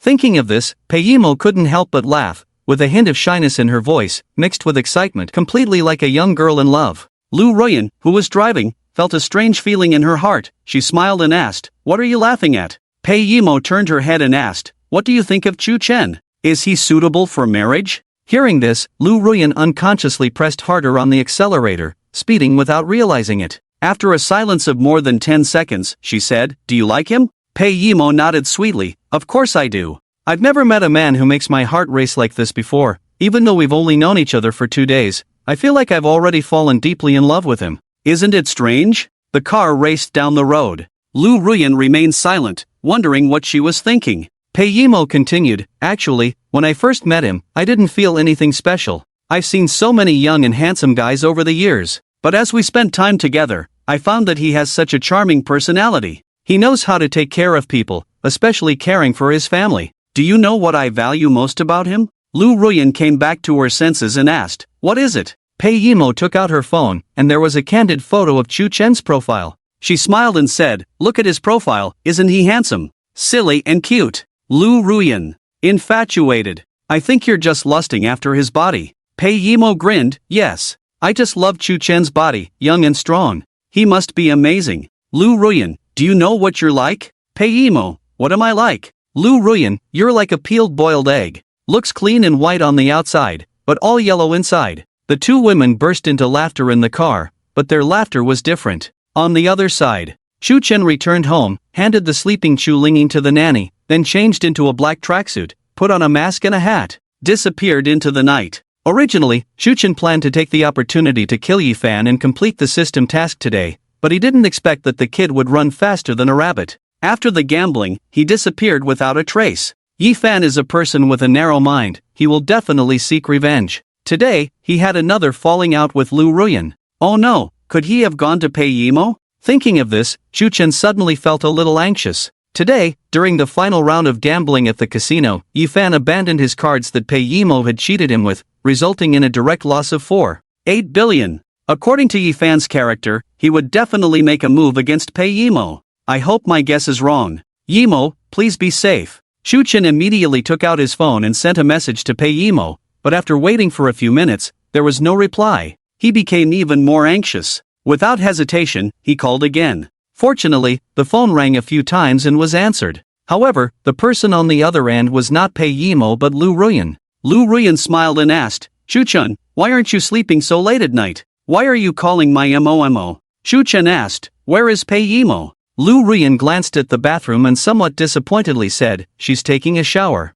If there's anything, talk to her later. I'll make sure she calls you back. With that, she was about to hang up. Chu Chen hurriedly said, wait, where are you guys now? Send me your location. Lu Ruyan frowned, feeling a bit puzzled, but still did as Chu Chen said. After hanging up the phone, she casually sent her location to Chu Chen. Tang Chen Ipin. This residential area happened to be next to the Yu Huan villa where Chu Chen lived, a walk of at most 15 minutes. If driving, it would be even faster. Chu Chen breathed a sigh of relief, quickly went to the underground garage, chose a motorcycle, and headed straight there. On the other side, shortly after Lu Ruyan hung up the phone, there was a sudden knock on the door. Pei Yimo had just finished showering and came out of the bathroom with wet black hair draped over her shoulders, her pink silk nightgown outlining her enticing figure. She instinctively asked, who's knocking on the door in the middle of the night? Did you order takeout again? Lu Ruyan, while doing her skincare routine, said, oh, it might be Chu Chen. He just called me asking for your location, maybe he wants to bring you something?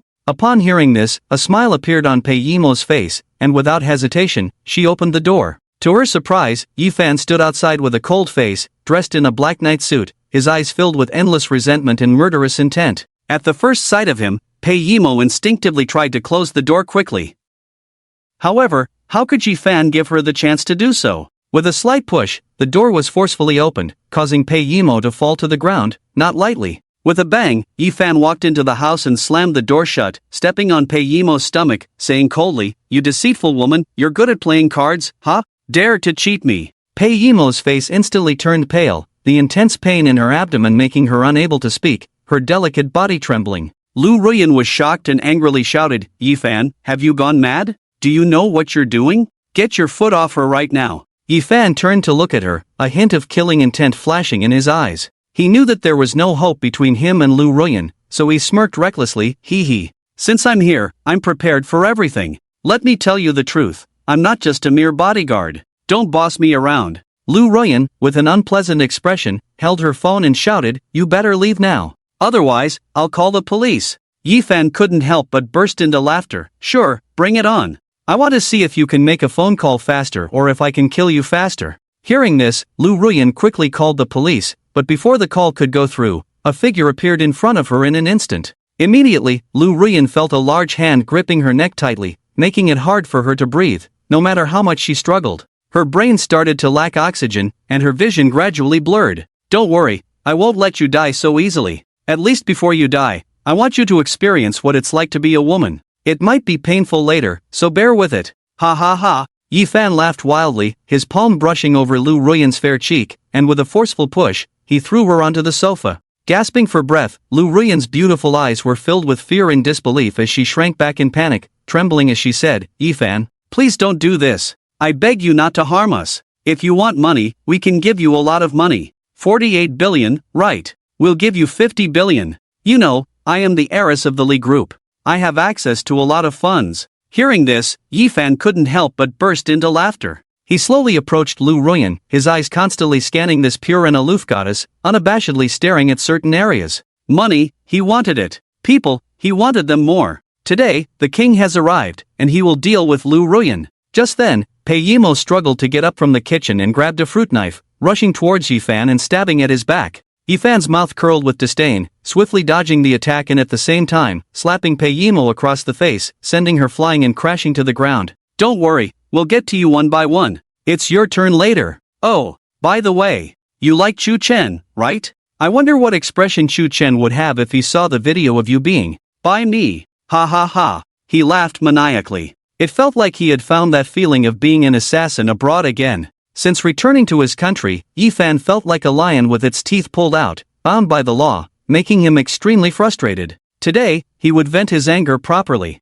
Starting with these two women. Yi Fan, you can't afford to make a mistake, step by step. It's not too late to turn back now. Aren't you afraid of legal consequences? There are surveillance cameras everywhere in this neighborhood. You can't escape. Lu Ruyan cried out. Yi Fan narrowed his eyes, coldly smiling. He, do you know what I did abroad? Lu Ruyan shook her head in panic, her emotions already at rock bottom. She never imagined things would escalate to this point, where a mere bodyguard would dare to have ill intentions towards her. If time could turn back, she would never let Yi Fan pretend to be her boyfriend, let alone take him to the casino. Unfortunately, it was too late to say anything now. Life is like a game of chess. Once a move is made, there is no regret. Right now, all she could do was pray, with no other options. Yi Fan walked up to Lu Ruyan, caressing her fair and smooth skin, his eyes filled with a perverse gleam as he said, at this point, I have nothing left to hide. In fact, abroad, I am not just a mercenary, I am also a top-notch assassin,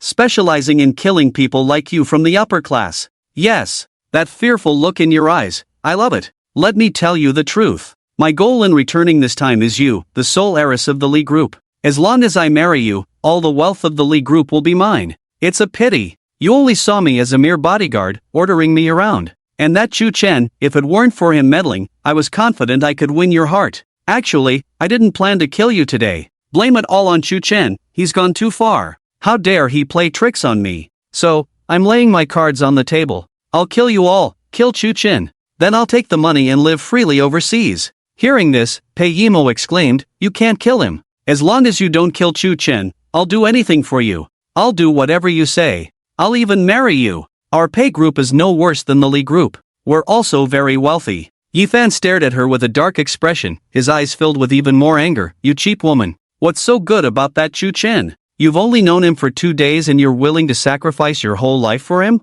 Pei Yimo fell silent, not knowing what had come over her. Perhaps she was truly beyond redemption in love. Enough. A moment of spring night is worth 1,000 gold. Let's start the night of revelry. Tonight, both of you will experience what it truly means to be a woman. Yi Fan laughed heartily. Pei Yimo and Lu Ruyan were already pale with fear, trembling uncontrollably, their eyes filled with unknown terror. They had also fantasized about their future partners, but they never expected to be in this situation with Yi Fan. Yimo, I'm sorry for what I've done to you. If there's a next life, I'll make it up to you, even if I have to work like an ox or a horse. Lu Ruyan cried, feeling deeply indebted. Pei Yimo slowly closed her eyes. She didn't want to witness her best friend being defiled in front of her by someone else. She shook her head slowly. Stop talking. I don't blame you. It's all fate. It's fate. Before she could finish speaking, suddenly, a doorbell rang. Ding dong. Ding dong. Pei Yimo seemed to remember something and shouted, don't come in, run. Call the police. Her voice was loud, but it was useless. This was Tangchenipin, the most luxurious residential area in Zhanghai City. Whether it was the doors, windows, or walls, they were all made of the best soundproof materials. Even if there was a karaoke party inside, no sound would be heard outside. The room fell silent, and the two women looked panicked. Yifan squinted his eyes and asked coldly, "Did you order takeout?" Pei Yimo and Lu Ruyan were stunned for a moment, then nodded in unison, understanding that the person ringing the doorbell outside was likely Chu Chen. "Chu Chen, you fool, why did you come at this time?" Pei Yimo tried to remain calm and said, "It's just a delivery guy, don't kill anyone anymore. Let him go. If no one answers, he'll leave on his own." Yifan patted her face and sneered, "I didn't expect you to be so kind-hearted. But unfortunately, I'm in a bad mood tonight. And I'm hungry. I'll finish eating and then deal with you too." With that, Yifan got up and walked towards the door. Watching his back, Pei Yimo silently shed tears, knowing that Chu Chen was also in deep trouble tonight. Ding dong! Ding dong! The doorbell kept ringing. Never seen someone rushing to their death. Yifan smirked as he forcefully opened the door. Then, his expression suddenly changed, exclaiming, "It's you." Chu Chen stood at the door, a smirk on his lips, his eyes filled with endless anger and killing intent as he said, "Hello? Your delivery is here." "Chu Chen!" Yifan exclaimed, but soon burst into laughter, grimly saying, "You've come at the right time. I was just looking for you." Inside the house, Pei Yimo shouted, "Chu Chen! Run! He's a killer! Run!" In a flash, Yifan and Chu Chen both moved, attacking each other's vital points without a hint of hesitation. Yifan was worried that Chu Chen would escape, so he wanted to subdue Chu Chen at the first opportunity. Meanwhile, Chu Chen wanted to quickly defeat Yifan to avoid any future troubles. Bang! The two collided, a huge force erupted, like two raging bulls crashing into each other. The momentum was terrifying. Knowing how terrifying Chu Chen's strength was, Yifan didn't hold back at all, aiming for an unexpected attack. However, as soon as they engaged, Yifan felt something was wrong and instinctively exclaimed, "What? You're also a martial artist?" Chu Chen stood still, showing disdain. "You're just a mere martial master, daring to challenge me." As he spoke, Chu Chen raised his hand and slapped towards Yifan's chest. This slap contained the full power of a grandmaster of martial arts, combined with the innate strength of a powerhouse. Even a fellow grandmaster would be defeated, let alone Yifan, who was just a martial master. Oh no! Yifan was shocked, realizing that Chu Chen was a grandmaster. He lost all will to fight and only wanted to escape. He didn't dare to take Chu Chen's attack head-on, so he quickly tried to dodge. Humph! Naive! Chu Chen sneered coldly. At such close range, if Yifan could dodge this attack, he might as well die. Bang! The terrifying force instantly struck Yifan, shattering his entire left arm, bones breaking inch by inch, skin splitting open, blood flowing. It was clear that if this strike had hit his chest, Yifan would have died instantly. "You're a grandmaster!" Yifan was covered in cold sweat, unable to understand why a playboy like Chu Chen possessed such terrifying strength as a grandmaster of martial arts.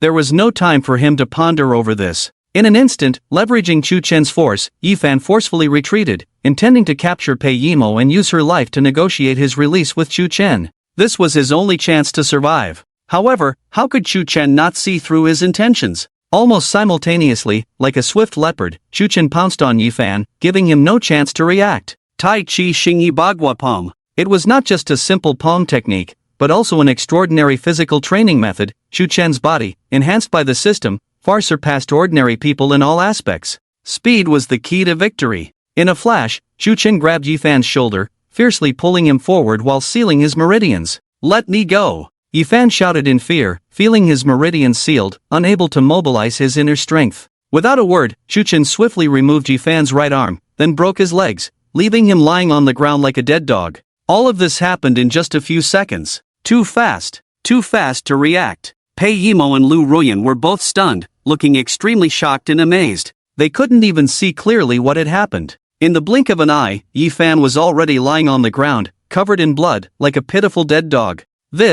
How is this possible? Lu Ruyan stared at Chu Chen in horror, as if seeing him for the first time. Swallowing hard, she said, Are you really Chu Chen?" In her impression, Chu Chen was just a playboy, someone who only squandered his family's wealth. How could he be a martial arts expert? And not only that, he easily defeated Yifan. Chu Chen glanced at her, then quickly turned his head and said, Go put on your clothes first." Upon hearing these words, Pei Yimo and Lu Ruyan finally reacted. They were both wearing pajamas, and even their clothes were a bit torn, revealing some spring colors. The two women supported each other and changed their clothes. Chu Chen looked at Pei Yimo and noticed a clear palm print on her cheek. Anger surged in his heart, and he slapped Yifan across the face. "Chu Chen, you've gone too far. It's better to kill than to humiliate." Yi Fan roared with crimson eyes. Chu Chen's face darkened, filled with disdain and contempt, saying, "Are you even human? You hit a girl. You're nothing but a beast. No, you're not even worthy of being called a beast."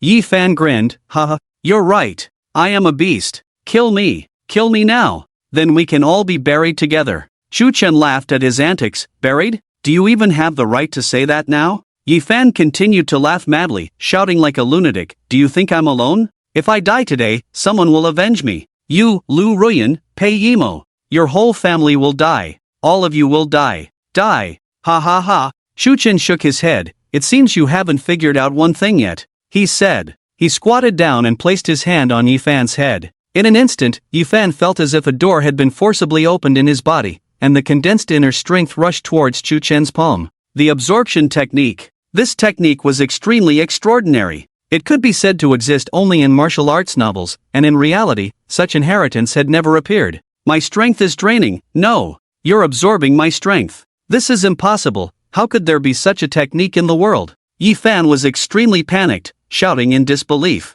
However, Chu Chen would not let him go. In just a few minutes, nearly 20 years of Yi Fan's cultivation was drained away, all becoming Chu Chen's gains. Yi Fan was not afraid of death. He truly was not afraid of death. Trained as an assassin since childhood, and having experienced countless battles abroad, he had long been accustomed to death and had grown indifferent to it. What he couldn't accept was that the painstaking cultivation of many years was actually absorbed by someone he despised. Yi Fan was unwilling. Chu Chen took a deep breath, feeling the enhancement of his inner strength once again, the strange sensation making him a bit intoxicated. Indeed, it was a demonic technique. It even had the side effect of clouding one's mind. "Brother Yi, do you have any last words?" But Chu Chen quickly came to his senses, looking at Yi Fan struggling on the ground, without a hint of pity in his heart. "Those who kill will be killed. Those who humiliate will be humiliated. Ha ha, ha ha ha. Attack! What are you hesitating for? Is this your first time killing someone?" Yi Fan laughed ferociously, his eyes devoid of any remorse. He didn't think he had done anything wrong. In his understanding, the world was meant to be survival of the fittest. Losing meant death without regret. He wasn't wrong, he was just not strong enough. Chu Chen turned to Pei Yimo and Lu Ruyan, saying, "Would you ladies please step aside?" Pei Yimo looked panicked and whispered, "Chu Chen, you're not really going to kill him, are you? Murder is a crime, we should call the police. Let the authorities handle this." Chu Chen remained silent, instead looking at Lu Ruyan, who was slightly calmer. "Yimo, let's go to the room." Lu Ruyan spoke softly, taking Pei Yimo's hand and leading her towards the room. Her steps were steady, indicating that she had already tacitly approved of the situation. Minutes later. Ding! Yi Fan harbors endless hatred and unwillingness towards you, rewarding you with 2,000 cool points. Ding! Congratulations to the host for killing Yi Fan, the son of destiny, rewarding you with 9,999 cool points. Ding! Congratulations to the host for completing the mission, killing Yi Fan, the son of destiny, rewarding you with 9,999 cool points. Ding! Lu Ruyan's favorability towards you increases by 50 points. Current favorability, 100, maximum score of 100. Ding! Congratulations to the host for successfully capturing Lu Ruyan's heart, rewarding you with 9,999 cool points. Ding! Congratulations to the host for completing the mission of winning Lu Ruyan's affection, rewarding you with 9,999 cool points. Current cool points balance, 69,777. The system's voice echoed in the mind. A series of explosions. Chu Chen stared at the virtual panel for a while, a bit puzzled. What the heck? How come I got 4 times 9,999 added? Are mission rewards, kill rewards, and seduction rewards calculated separately? Is there such a good thing? Ding! The rewards given by this system for missions, kills, and seductions are 3 different types of rewards. The system quickly replied. Chu Chen regained some composure, pinching his chin, so that's how it is. It seems that in the future, when encountering the Son of Destiny, I need to find a way to provoke their killing intent. Trigger the system's missions. Wait a minute. Why didn't you give me a mission when I met Pei Yimo? But there was a mission when I met Lu Ruyan? Ding! Fortune missions are encountered but cannot be sought. Randomly issued. The system replied indifferently. Chu Chen nodded, thinking to himself, in just 2 days, I've earned nearly 70,000 cool points. It seems that I'm not far from the 100,000 cool points needed for the system upgrade. I wonder what the system will become after the upgrade. By the way, system, what should I do with Yi Fan's body? Do you have any kind of liquid that can dissolve corpses? Ding. This system does not have them all. Please select all golden finger props from the lottery pool. The system replied. Looking at Yifan's mangled body, Shu-chen also hesitated for a moment.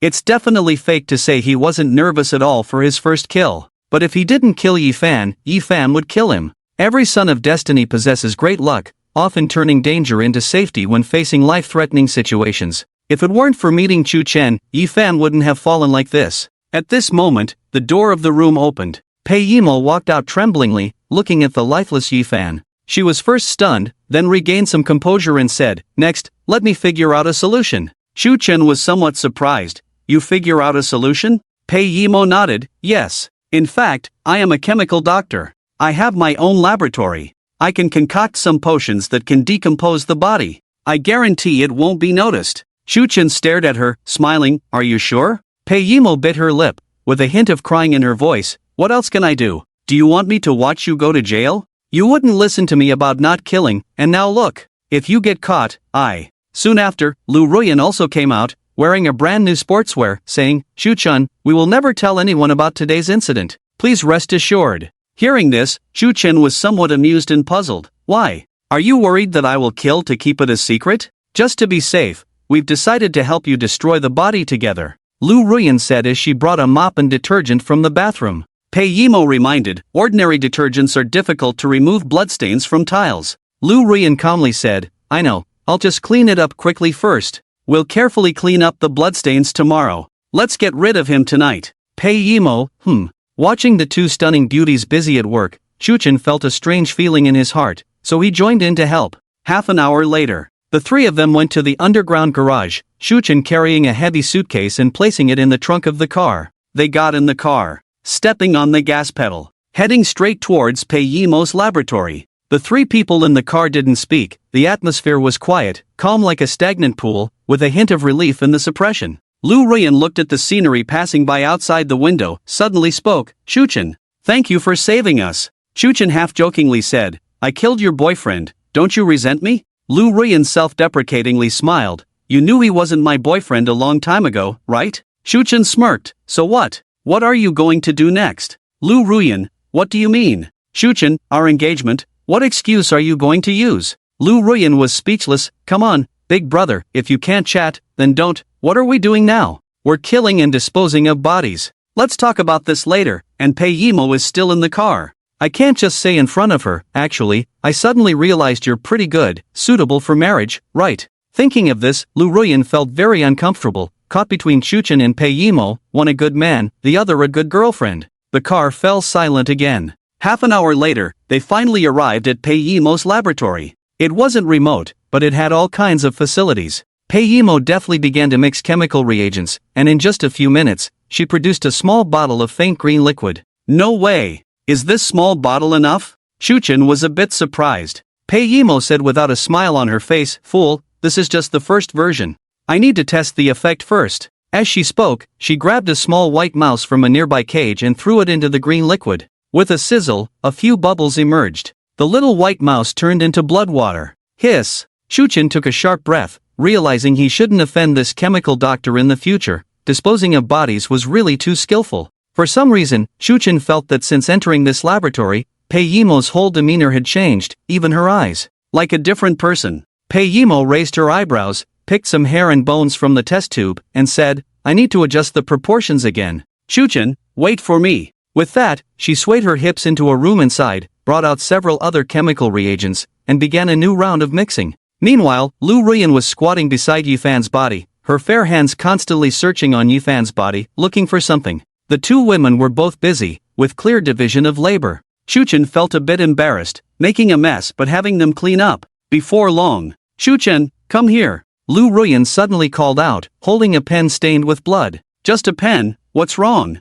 Shu-chen asked curiously. "This is no ordinary pen, it's a special listening pen. And it has a tracking function." "How do you know?" "He's my bodyguard, I bought these things for him." "Yimo, can I borrow your computer?" Lu Ruyan wiped the blood off the listening pen, then pressed a switch and took out a very small chip from inside. After a simple operation, Lu Ruyan began to study the recording content in this eavesdropping pen. The more she listened, the more she frowned and said, "Shu-chen, come and listen to this." She took off the earphones and handed them to Chu Chen. Soon, a conversation came through. It was the dialogue between Yi Fan and Long Ocean in the casino. Chu Chen listened with a smile on his face. Long Ocean. He couldn't believe that Long Ocean was secretly supporting Yi Fan to come and assassinate him. This matter was getting more and more interesting. Lu Ruyan frowned. How can you still smile? Do you know what Long Ocean does? Chu Chen took off the earphones and calmly said, it doesn't matter what he does. It would have been better if I didn't know about this today. Now that I know, even if he doesn't come looking for trouble, I will go find trouble with him. Lu Ruyan said, Long Ocean is not as simple as you think. Chu Chen looked at her with interest and said, tell me more. Lu Ruyan was silent for a moment and slowly said, 6 years ago, he was just an unknown person, a street thug. Later, by chance, he joined the Qianmen Club. In just 3 years, he became the leader of the Qianmen Club. And he also controls KTV, bars, casinos, and many other places. Chu Chen couldn't help but laugh. I'm curious, why do you know Long Ocean so well? Lu Ruyan looked a bit embarrassed, but still said, our Li Group has some business dealings with him, that's all, don't think too much. Half an hour later, Pei Yimo finally breathed a sigh of relief and said to the two, I'm ready here, bring Yi Fan's body over. Next, Yi Fan's body was thrown into a large plastic container, reacting with various chemical agents, producing intense smoke. After a few minutes, Yi Fan turned into corpse water, sealed in a chemical waste pool. The whole process was flawless. Well, since the matter is over, I should leave too. Goodbye. Chu Chen patted his butt and prepared to leave. Wait, don't go. Pei Yimo and Lu Ruyan both spoke at the same time, fear evident in their eyes. After all, they were women. Just now, they witnessed Yi Fan's body turning into blood water. The visual impact of flesh and bones dissolving made them extremely scared. If Chu Chen hadn't been by their side, giving them courage, they wouldn't have dared to do such a thing. To put it bluntly, they had been pampered since childhood, never even killed a chicken. It's not an exaggeration to say they had never gotten their hands dirty. Chu Chen touched his nose. It's getting late, I should go home and sleep. I have to take my sister out to play early tomorrow. The two women glanced at each other, understanding each other's thoughts from their eyes, so they quickly came to Chu Chen and said, we'll go back with you. The room in the laboratory was large but had an indescribable smell. Chu Chen looked embarrassed and said, this doesn't seem right. Both of you are single. Going to my house in the middle of the night, if the paparazzi catch us, and rumors spread, it would be hard for me. What if I can't find a wife? Who will take responsibility? Lu Ruyan couldn't help but roll her eyes and said impatiently, we girls are not worried. What are you, an old man, worried about?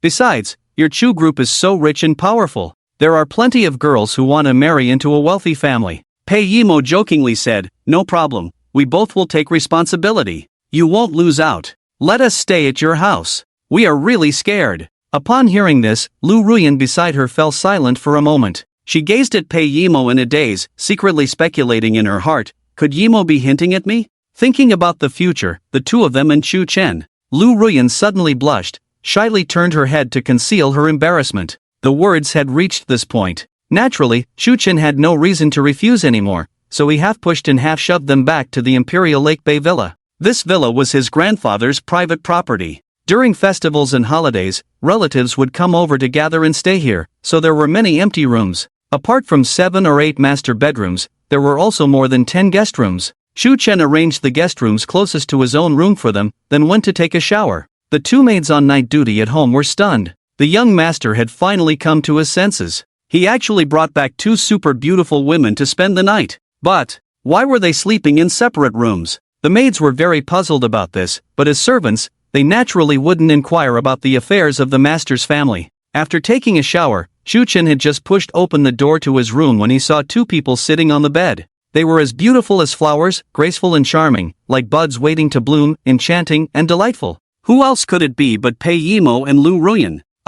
What do you mean by this? Didn't I arrange rooms for you? Chu Chen scratched his head in surprise. Pei Yimo, holding a pillow, wearing a silk nightgown, with shy eyes and biting her lip softly, said, your house is too big, we're scared. Can we sleep with you? Hiss. What? Chu Chen stepped back in astonishment. Lu Ruyan hurriedly said, don't misunderstand, it's not what you think. We're just too scared. So, could you please sleep on the floor? Chu Chen, sorry, I don't like sleeping on the floor. You should go out. The room fell silent for a few seconds. Pei Yimo suddenly said softly, how about we all sleep on the bed together? After all, this bed is very big, it can accommodate more than 10 people. Chu Chen. Thank you, Grandpa, for buying me such a large bed made of golden Nanmu wood. What foresight! The next morning, just as the sky was getting light, Shu Chen's room was pushed open a crack, and a pair of round eyes peeked through the door to look around. After making sure everyone inside was asleep, Shu Lingyin tiptoed into the room and suddenly shouted, "Big brother! You lazy pig! The sun is already shining, you guys! Sister-in-law! MOMO sister!" She widened her eyes in surprise, then immediately covered her eyes, turned around, and ran off like a wisp of smoke. Shu Chen, Pei Yimo, Lu Ruyan. The air fell silent for a few seconds. The two women exchanged glances, their pretty faces blushing. They quickly got out of bed and hurriedly left the room, leaving Shu Chen sitting on the bed, bewildered, feeling the warmth of last night, sniffing the lingering fragrance left by the two women on the sheets. The rain was sparse and the wind was sudden last night. The strong sleep did not dispel the remaining wine, asking the curtain person. "Ah." Shu Chen rubbed his head, stood up, stretched his muscles by the window, and said, "System darling, it's a new day, should we open the Cool Fiction Golden Finger props pool?" Ding! Random selection in the primary Cool Fiction props pool. Congratulations to the host for obtaining the following 3 options, please choose one. A mysterious fruit. This golden finger comes from a top-quality manga adaptation Cool Fiction.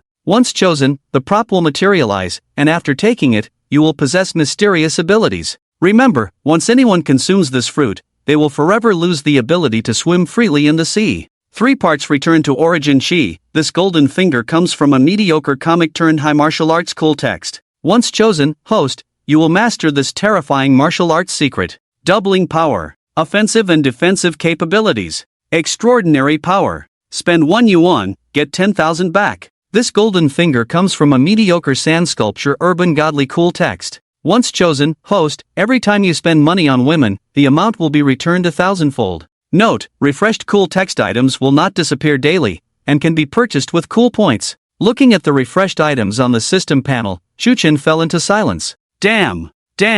What's going on? There are still such golden fingers? Unbelievable! The mysterious fruit, if I'm not mistaken, should be a devil fruit from One Piece, but unfortunately, it doesn't specify the exact ability, and once consumed, you will become unable to swim. Too limiting. Shu Chen didn't even consider it. After all, devil fruits are too tricky. You might end up as an animal. As for the third golden finger, spending 1 yuan and getting 10,000 back?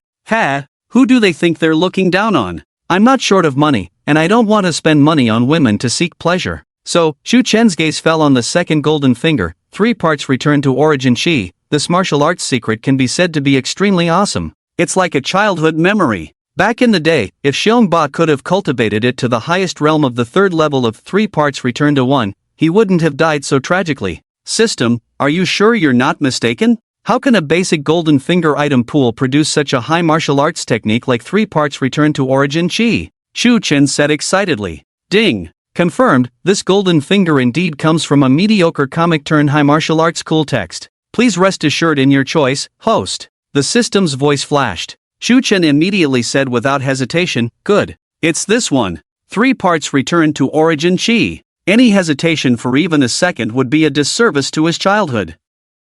Ding! Congratulations, host, on choosing 3 parts return to origin chi. Please prepare yourself. Prepare? What? Shu Chen exclaimed, then he felt a tearing pain all over his body, his bones, muscles, meridians, and organs undergoing incredible changes. However, this pain only lasted a few minutes before disappearing. Although painful, but it's all worth it. Shu Chen stood in place, the true source of 3 parts return to origin chi appearing in his mind. He instantly mastered it all, directly comprehending the 3rd level, returning the 3 parts to 1. The deeper his understanding, the more he realized the awesomeness of this martial arts manual. In the original work, this martial art was capable of directly killing the fire Kirin. Both offensive and defensive, it could absorb the natural energy of heaven and earth for its own use, keeping its power and energy constantly flowing. At the same time, Shu Chen was also surprised to find that his internal power had increased by at least 10 times, far exceeding the realm of a grandmaster in martial arts. It's so terrifying. Shu Chen swallowed hard.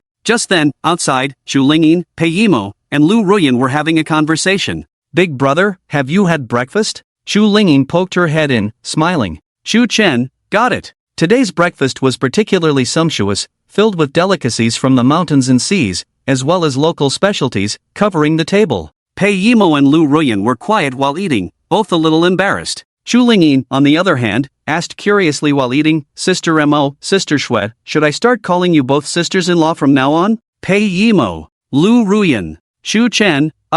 Kids say the darndest things. Lingyin, you can't even stop talking while eating. Shu Lingyin let out a sound, buried her head in her meal, quickly finished the food in her bowl, then raised her head and asked again, "Big brother, did you sleep together last night?" Shu Chen, yes. But we didn't do anything. Shu Lingyin elongated her voice again, jumped off the table, smiling mischievously. I'm going to call Grandpa and tell him that Big Brother found 2 daughters-in-law for him. He will definitely be very happy. Don't! Pei Yimo and Lu Ruyan both blushed at the same time, their fair cheeks turning crimson. Shu Lingyin turned around, full of curiosity. Can you tell me why you slept with my big brother on the same bed? A grown man and a grown woman sleeping on the same bed, isn't that a husband and wife? Shu Chen, Lu Ruyan, and Pei Yimo were all speechless at the same time. Seeing this scene, the maids and stewards hiding behind the wall couldn't help but laugh. On the other side, in the heart of the Taklamakan desert, a dry breeze stirred up sand and dust, the scorching sun hanging high in the sky, baking this lifeless desert wilderness. Found it! We found the entrance to the Ghost King's tomb. With a loud shout, old Master Chu Junha quickly hung up the phone, rushed out of the tent, and arrived at the edge of a deep pit. He squatted down, picked up a handful of freshly excavated sand, which was mixed with some broken bricks of indeterminate age. There were faint patterns on the surface of these broken bricks, but they had long been eroded by time, making it difficult to discern their meaning. Excitedly nodding, old Master Chu Junha said, Good, although it's not very clear. But this is undoubtedly the script of the Ghost Kingdom. Everyone, prepare your things, let's enter the tomb immediately. Beside him, a young man in a black windbreaker with a pale complexion and a hint of illness respectfully said, Master, let me go down first to explore the way. You can wait for news up here. A young woman in a red dress and veil nodded. Uncle Chu is old, this exploration of the Ghost Kingdom's tomb is bound to be extremely dangerous. Let us young people handle it. The people around them also spoke up, all extremely excited. Old Master Chu Jianghe hesitated slightly, pondered for a moment, then nodded and said, Remember to be careful, return immediately if there is any situation. Whether there are spirit stones in the Ghost Kingdom's tomb is uncertain. Don't act recklessly. We are the Catching Spirits lineage. Master, rest assured. I will definitely bring everyone back safely. The man in the windbreaker finished speaking, turned to pack his things in the tent. The others also began to pack up, their faces filled with excited smiles. Only old Master Chu Jianghe looked worried, feeling uneasy as if something ominous was about to happen. The story has 2 sides. In Jianhai City, at the Imperial Lake Villa, Pei Yimo and Lu Ruyan hurriedly left after breakfast. Shu Chen drove his luxury car around but found the fun points to be pitifully low. After an hour of effort, he only earned 200 fun points. Seems like I'm floating, can't even be bothered with 200 fun points. Shu Chen chuckled self-deprecatingly, pondering how to earn more fun points, accumulate 100,000 points, and upgrade the system. Just then, ding! You received 0.1 fun points from Xiao Jia's envy. Ding! You received 0.1 fun points from Nancy's envy. Ding! You received from Pudding's envy. Ding! Ding! A series of system prompts exploded in his mind. Shu Chen was puzzled. What's going on? I didn't do anything. How did I suddenly get fun points? And only 0.1? Although each person contributed very little fun points, the quantity was considerable. Almost a dozen people contributed fun points every second. Half an hour later, Shu Chen swallowed nervously. He checked the system interface and found that he had gained over 1,000 fun points again. This was too strange. What's going on? System, are you making a mistake? I didn't do anything. Where did these fun points come from? Shu Chen asked. Ding! This system does not make mistakes. The system replied indifferently. Suddenly, Lu Ruyan called on video. Curious, Shu Chen pressed the answer button, and on the screen appeared 2 beautiful faces, Lu Ruyan and Pei Yimo, both looking a bit off. Blushing, Pei Yimo said with some worry, Shu Chen, what should we do? Shu Chen was filled with question marks and exclamation marks, quickly asking, what should we do? What happened? Pei Yimo stuttered and couldn't come up with a coherent answer. Lu Ruyan said, haven't you seen the news? Shu Chen touched his nose, shaking his head, sorry, I'm not in the habit of watching the news. What happened? Just tell me. Pei Yimo, you better check the news quickly. We made the headlines. Shu Chen was slightly stunned, then finally realized, no wonder the system suddenly gave him so many fun points, turns out he made the news. Hanging up the phone, he picked up the tablet on the sofa.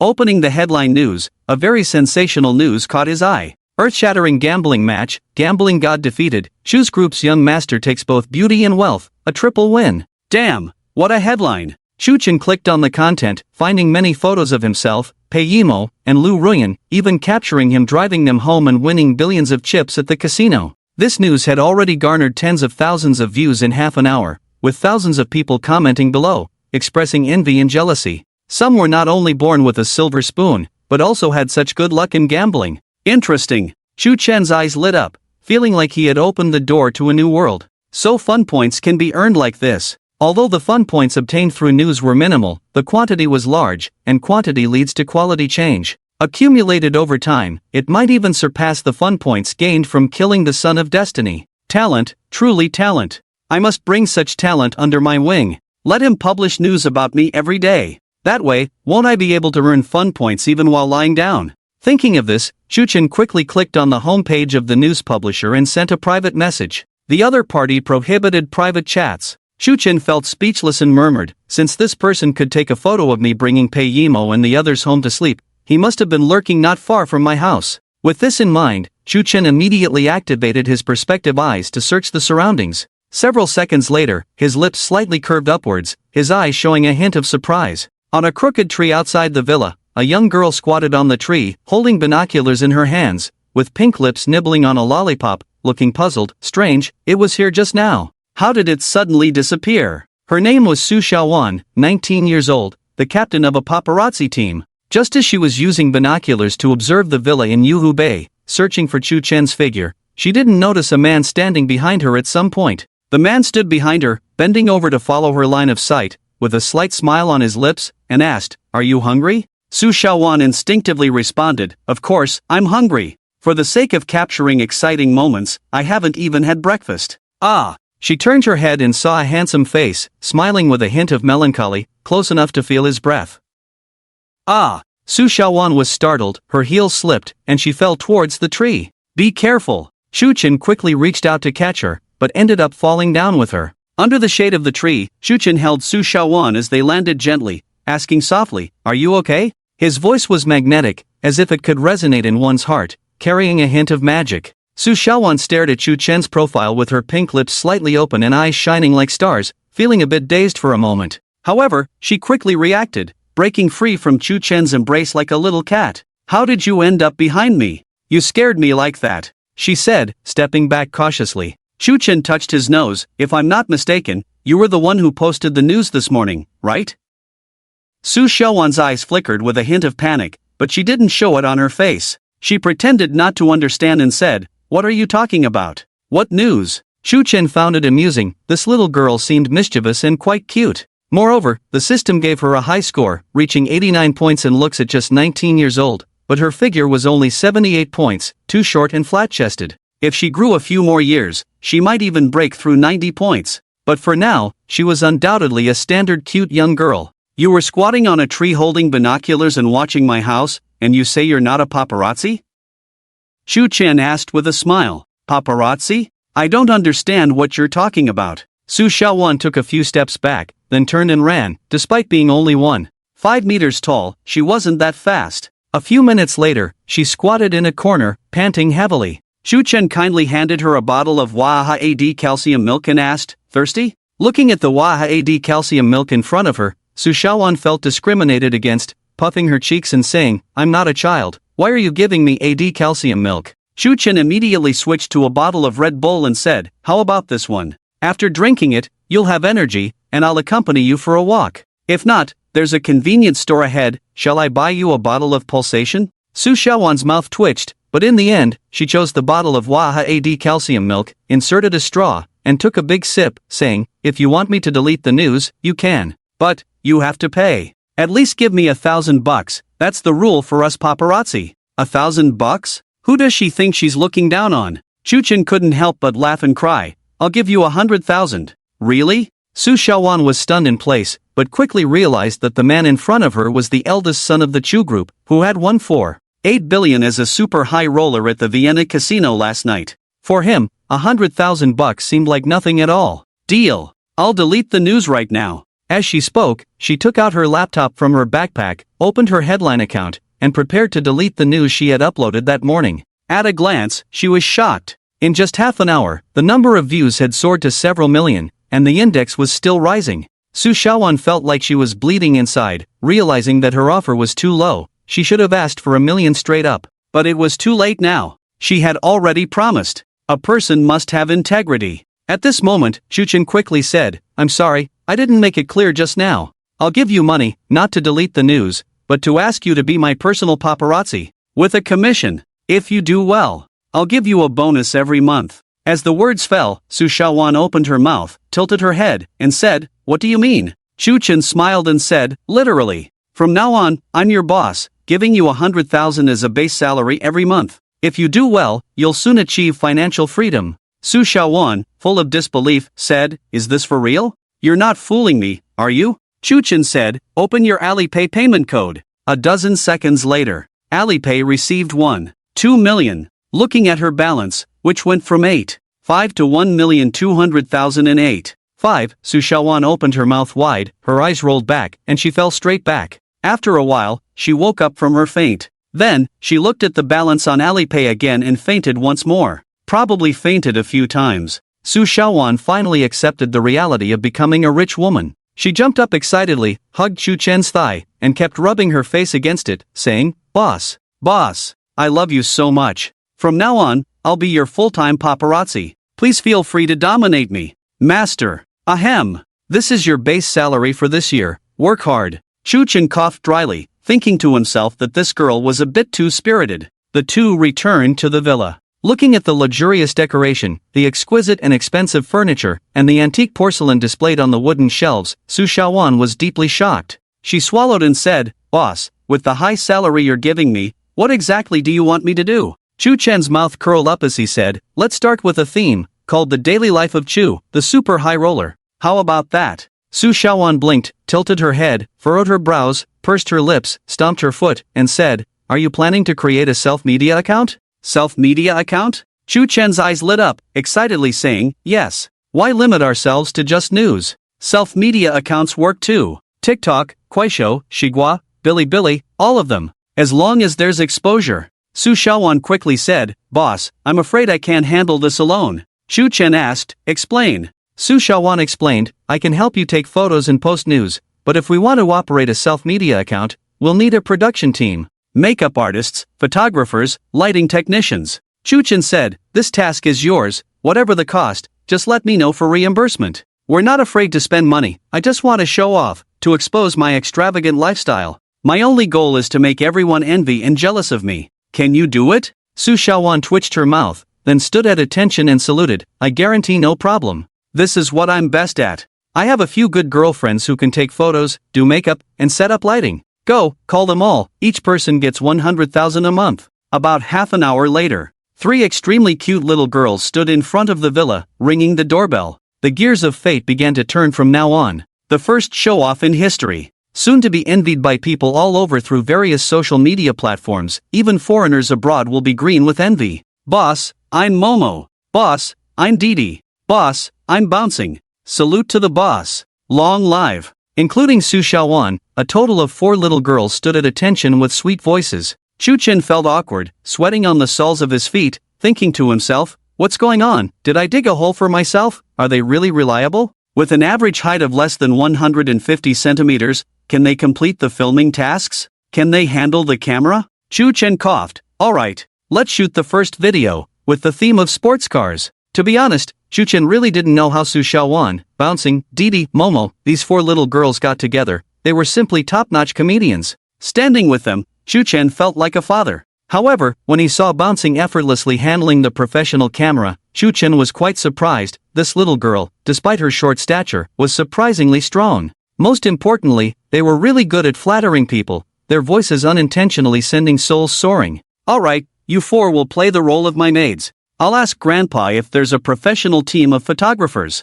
If we're going to shoot, let's aim for the highest quality." In the end, Chu Chen couldn't bear to let these little girls do hard labor. Saying that, he called Grandpa Chu Jianghe. The phone rang a few times with no answer. Strange. What is the old man doing? Why isn't he answering the phone? Chu Chen opened the contact list again, found the butler Debo's number and called, but still no answer. Just then, the doorbell rang. Pei Yimo and Lu Ruyan stood outside dressed in a very cautious manner, wearing sunglasses and hats, as if afraid of being recognized. "Why are you here?" Shu Chen walked to the door, touched his nose and asked with a smile. Pei Yimo said impatiently, "You can still laugh, we're all over the news headlines. Quickly figure something out. How are we going to get married in the future with this scandal?" Lu Ruyan sighed, "I've arranged a press conference at 2 o'clock this afternoon. The three of us will clarify this matter together." Hearing this, Shu Chen hurriedly said, "Clarify what? Isn't this great?" Lu Ruyan, Pei Yimo. The two women didn't know what to feel, they were in agony.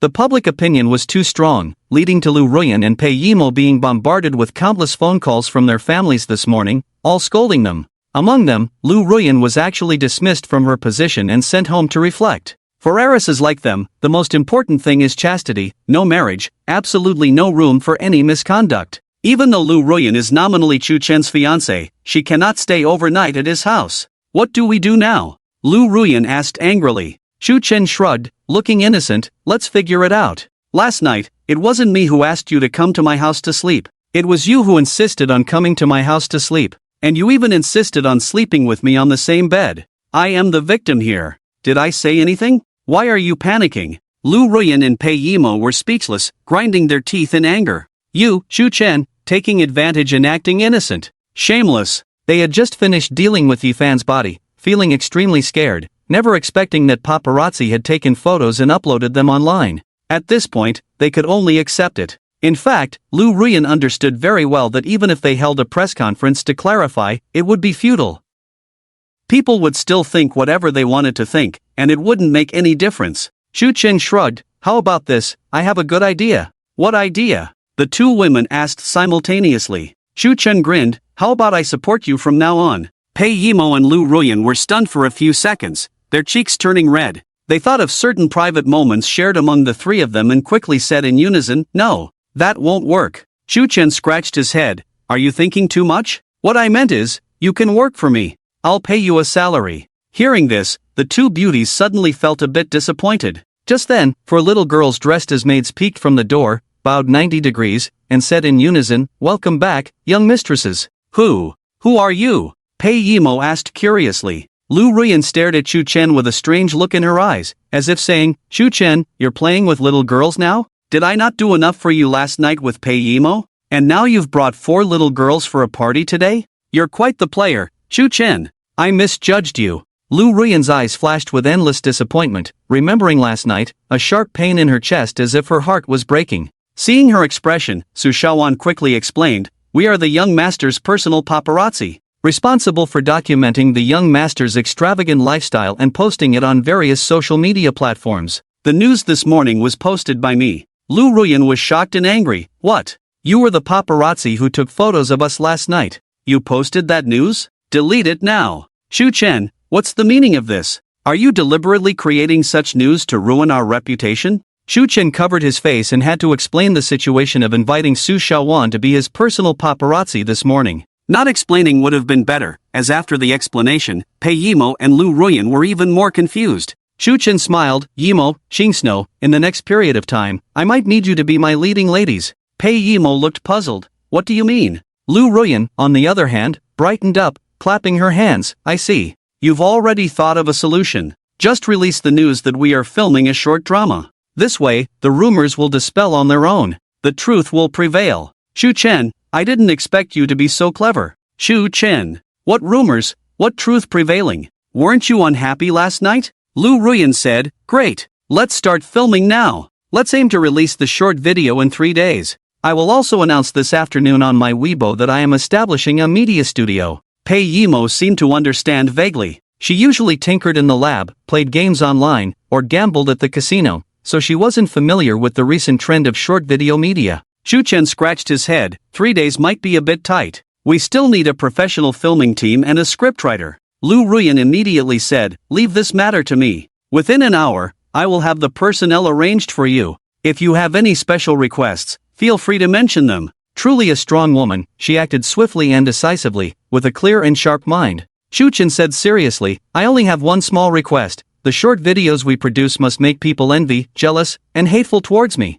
The more envy, the better. The more jealousy, the better. The more hatred, the better. Money is not an issue. I'll foot the bill." Lu Ruyan. An hour later, a professional photography team arrived, including several screenwriters, makeup artists, photographers, totaling dozens of people. All kinds of professional equipment were readily available. They were a top photography team in the country, capable of not only shooting simple self-media short videos but also movies. As long as the money was sufficient, they could produce any kind of blockbuster for you. As for money, Shu-chen was not lacking in money at all, so with a wave of his hand, they got started. They worked tirelessly for a day, shooting 10 short videos. Lou Ruyan and Pei Yimo watched the just-edited videos in silence, then looked at Shu-chen and said, "Are you sure about uploading these? Shouldn't we shoot something else?" Shu-chen quickly vetoed, "No. It's fine like this. I want this brainless showing off. I want everyone to envy and be jealous of my life." Lou Ruyan, "But, aren't you worried about bringing negative consequences to yourself?" Shu-chen smirked, not caring at all. He couldn't ask for more. Later on, these 10 short videos were posted on various self-media platforms, including Douyin, Xigua, Kuaishou. After finishing everything, a group of people gathered for a meal, and Chu Gongzi footed the bill for all expenses. As the sky darkened, the crowd dispersed, each going home, agreeing to continue shooting the next day. Back at home, Shu-chen lay on the bed, feeling bored, so he opened his self-media operation account and found the views were pitifully low. Without hesitation, he spent money to boost traffic. Millions were spent. Finally, the system's voice rang out. Under the trend of money, the platform began to open up a super traffic pool for Chu Chen's self-media account, and soon the views exceeded millions, tens of millions. Ding! You have received envy and jealousy from ####, adding 0.01 delight points. Ding! You have received envy and jealousy from ####, adding 0.01 delight points. Ding! In less than half an hour, he had accumulated a full 2,000 delight points. Shu Chen's mouth curled up, unable to contain his excitement as he laughed heartily. "Yes, that's it. Ha ha, I am truly a genius. This is the ultimate strategy for gaining delight points. Who cares about goddesses or lucky sons? They are nothing." Watching the delight points steadily rise in the system's back end, about to break 80,000. Just in one day, he had earned nearly 10,000 delight points, most of which came from Su Xiaowan's news. As for the profits from the short videos, they had just begun. It was only a matter of time before he accumulated enough delight points to upgrade the system to 100,000. Excited heart, trembling hands, Shu Chen found himself unable to sleep, tossing and turning in bed. Just then, his phone's WeChat made a ding sound. Opening it, he found a message from Lou Ruyan. Lou Ruyan asked, "Are you asleep?" Shu Chen scratched his nose and replied, "Not yet." Lou Ruyan, "I'm not asleep either." Shu Chen, "Could it be that you're thinking of me?" Lou Ruyan fell silent for several minutes, then suddenly asked, "Do you think we should call off our engagement?" Shu Chen looked at the message and fell into silence for a while, then replied, "Do you want to call it off?" Lou Ruyan, "I'm asking you." Shu Chen couldn't help but laugh and cry, just as he was about to reply. WeChat beeped again. It was a message from Pei Yimo. "Are you asleep?" The same opening line. Shu Chen's lips curled up as he replied, "The night is long, sleepless. I thought I was the only one unable to sleep." "So, Miss Momo, you can't sleep either?" Pei Yimo held her phone, unable to hold back a smile through tears. Smooth talker. Shu Chen continued, "Then why can't you sleep?" Pei Yimo replied, "I'm thinking about the three of us. I don't know if you've noticed, but Schwer also likes you a lot." Shu Chen, "So what?" Pei Yimo fell silent for a few seconds, typing with tears, "You two already have an engagement, and you're about the same age. Why not just accept her?" Shu Chen sighed, unsure how to respond. To be honest, both of these women were great, and something magical had happened with each of them. Choosing between them was difficult. Just like that, during their conversation, Lou Ruyan suddenly sent a message, "I understand, I respect your choice. Tomorrow I will explain to my family. The Li family will cancel the engagement with your Chu family. I hope you will treat Momo well. Don't make her unhappy. Otherwise, I won't let you off." Reading this long message, Shu Chen couldn't help but laugh and cry, thinking these two women were indeed interesting, truly worthy of being best friends. At that moment, Pei Yimo sent another message, "I can't attend tomorrow's shoot. Good night." Shortly after, Lou Ruyan also messaged, "Tomorrow, you and Momo can shoot the short video together. I won't participate." Shu Chen, "Damn, if you both don't come, what am I supposed to do? Are you really that generous? Being such good friends, you've really outdone yourselves." After a moment of thought, Shu Chen decided to add Pei Yimo and Lou Ruyan to a group chat, and the three fell into silence. Shu Chen typed first, "If you both don't come to shoot the video, what should I do?" As soon as this was said, Lou Ruyan and Pei Yimo instantly understood each other's meaning, falling into silence again, repeatedly typing and deleting, unable to send the message. In the end, they both sent a message, tomorrow. Don't be late. Shu Chen smirked and tossed his phone aside. You two are really hard to handle. Glancing at the time, it was already 0:01. System, activate today's fun item pool. Shu Chen rubbed his hands together and opened the system interface. Ding! Random selection from the basic fun item pool. Congratulations, host, you have obtained the following 3 options, please choose one. Infinite sanitary pads. This golden finger comes from a high-quality ancient fun novel. Once chosen, the item will materialize, and you will have all kinds of sanitary pads, various sizes, used and unused. Note, it's infinite. A magical green hat. This golden finger comes from a high-quality green hat fun novel. Once chosen, the item will materialize, and anyone who wears this hat will have the charm of the Green Hat King. No matter how much his woman loves him, she will eventually cheat. Magical stinky poop. This golden finger comes from a high-quality silly insect fun novel. Once chosen, the item will materialize, just eat this poop,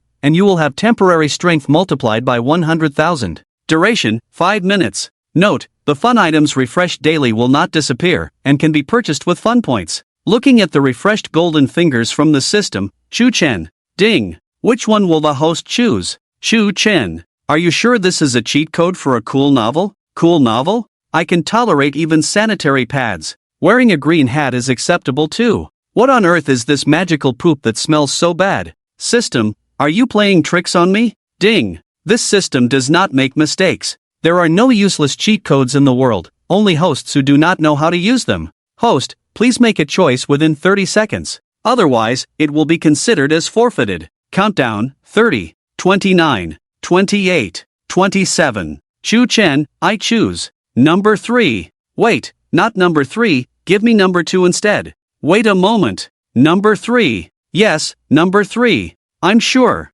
Number 3. Ding. Congratulations, host, you have chosen the magical poop that smells bad. Saved in the system space, can be extracted at any time. The next morning. No.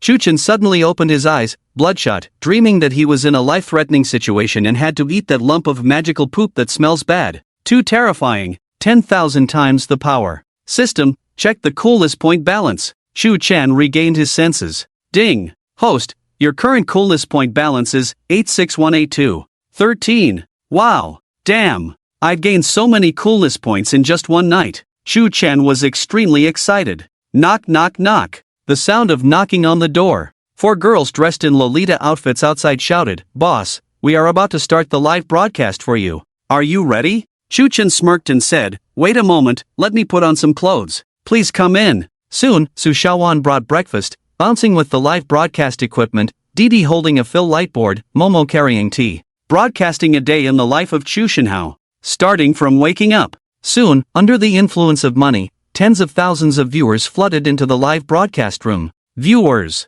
This is insane, doing this kind of live broadcast early in the morning, with maids serving, are they trying to kill us? Who is this person? I have never seen this kind of live broadcast before. You don't even know him? He is the top rich second generation in Jianhai City, who won 5 billion the night before at the casino. The barrage of comments flew densely. Some envied, some mocked, some said this guy was showing off, real tycoons wouldn't do this. At the same time, the system backstage kept ringing non-stop. Within 10 minutes of going live, he had already earned hundreds of coolness points, much faster than going out to cause a scene in a car. In the morning, the live broadcast finally ended. Shu Chen gave Su Xiaowan and the other girls 1 million each, making them ecstatic and bow down in worship. In the afternoon, the photography team arrived again. Lu Ruyan and Pei Yimo dressed up and continued shooting short videos. A busy day ended in a hurry. At night, Shu Chen sat on the bed, opened his system panel. Host, Shu Chen, Cultivation, Grandmaster of Martial Arts.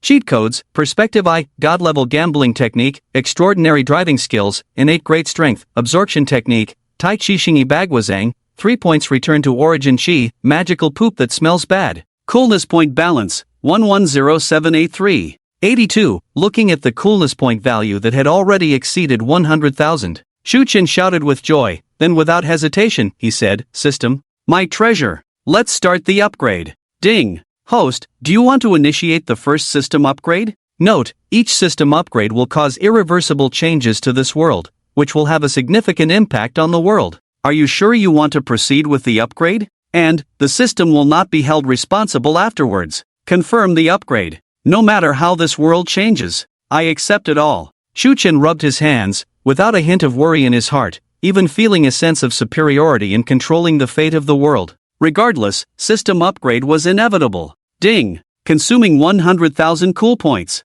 System upgrading. System upgrade successful. Granting one chance to select an intermediate golden finger tool from the prize pool. Host, would you like to make the selection immediately? The system's voice carried a hint of humanity. Chu Chen swallowed, glanced around, opened the window to look outside, and asked in confusion, is the upgrade successful already? Didn't you say it would cause irreversible changes to the world? Why do I feel like nothing has changed? Ding! The changes to the world caused by the system upgrade will be known to the host in the future. Would you like to open the golden finger tool pool? The system asked again. Chu Chen scratched his nose and said, wait a moment, I'll go take a bath and burn some incense. A few minutes later, bathing and burning incense completed. Chu Chen took a deep breath. Please open the intermediate golden finger tool prize pool, system. Ding! Random selection from the intermediate cool text tool pool. Congratulations, host, you have 3 options, please choose one. Mysterious small green bottle. This golden finger comes from a super popular fantasy novel. Once chosen, this tool will materialize, possessing mysterious life force,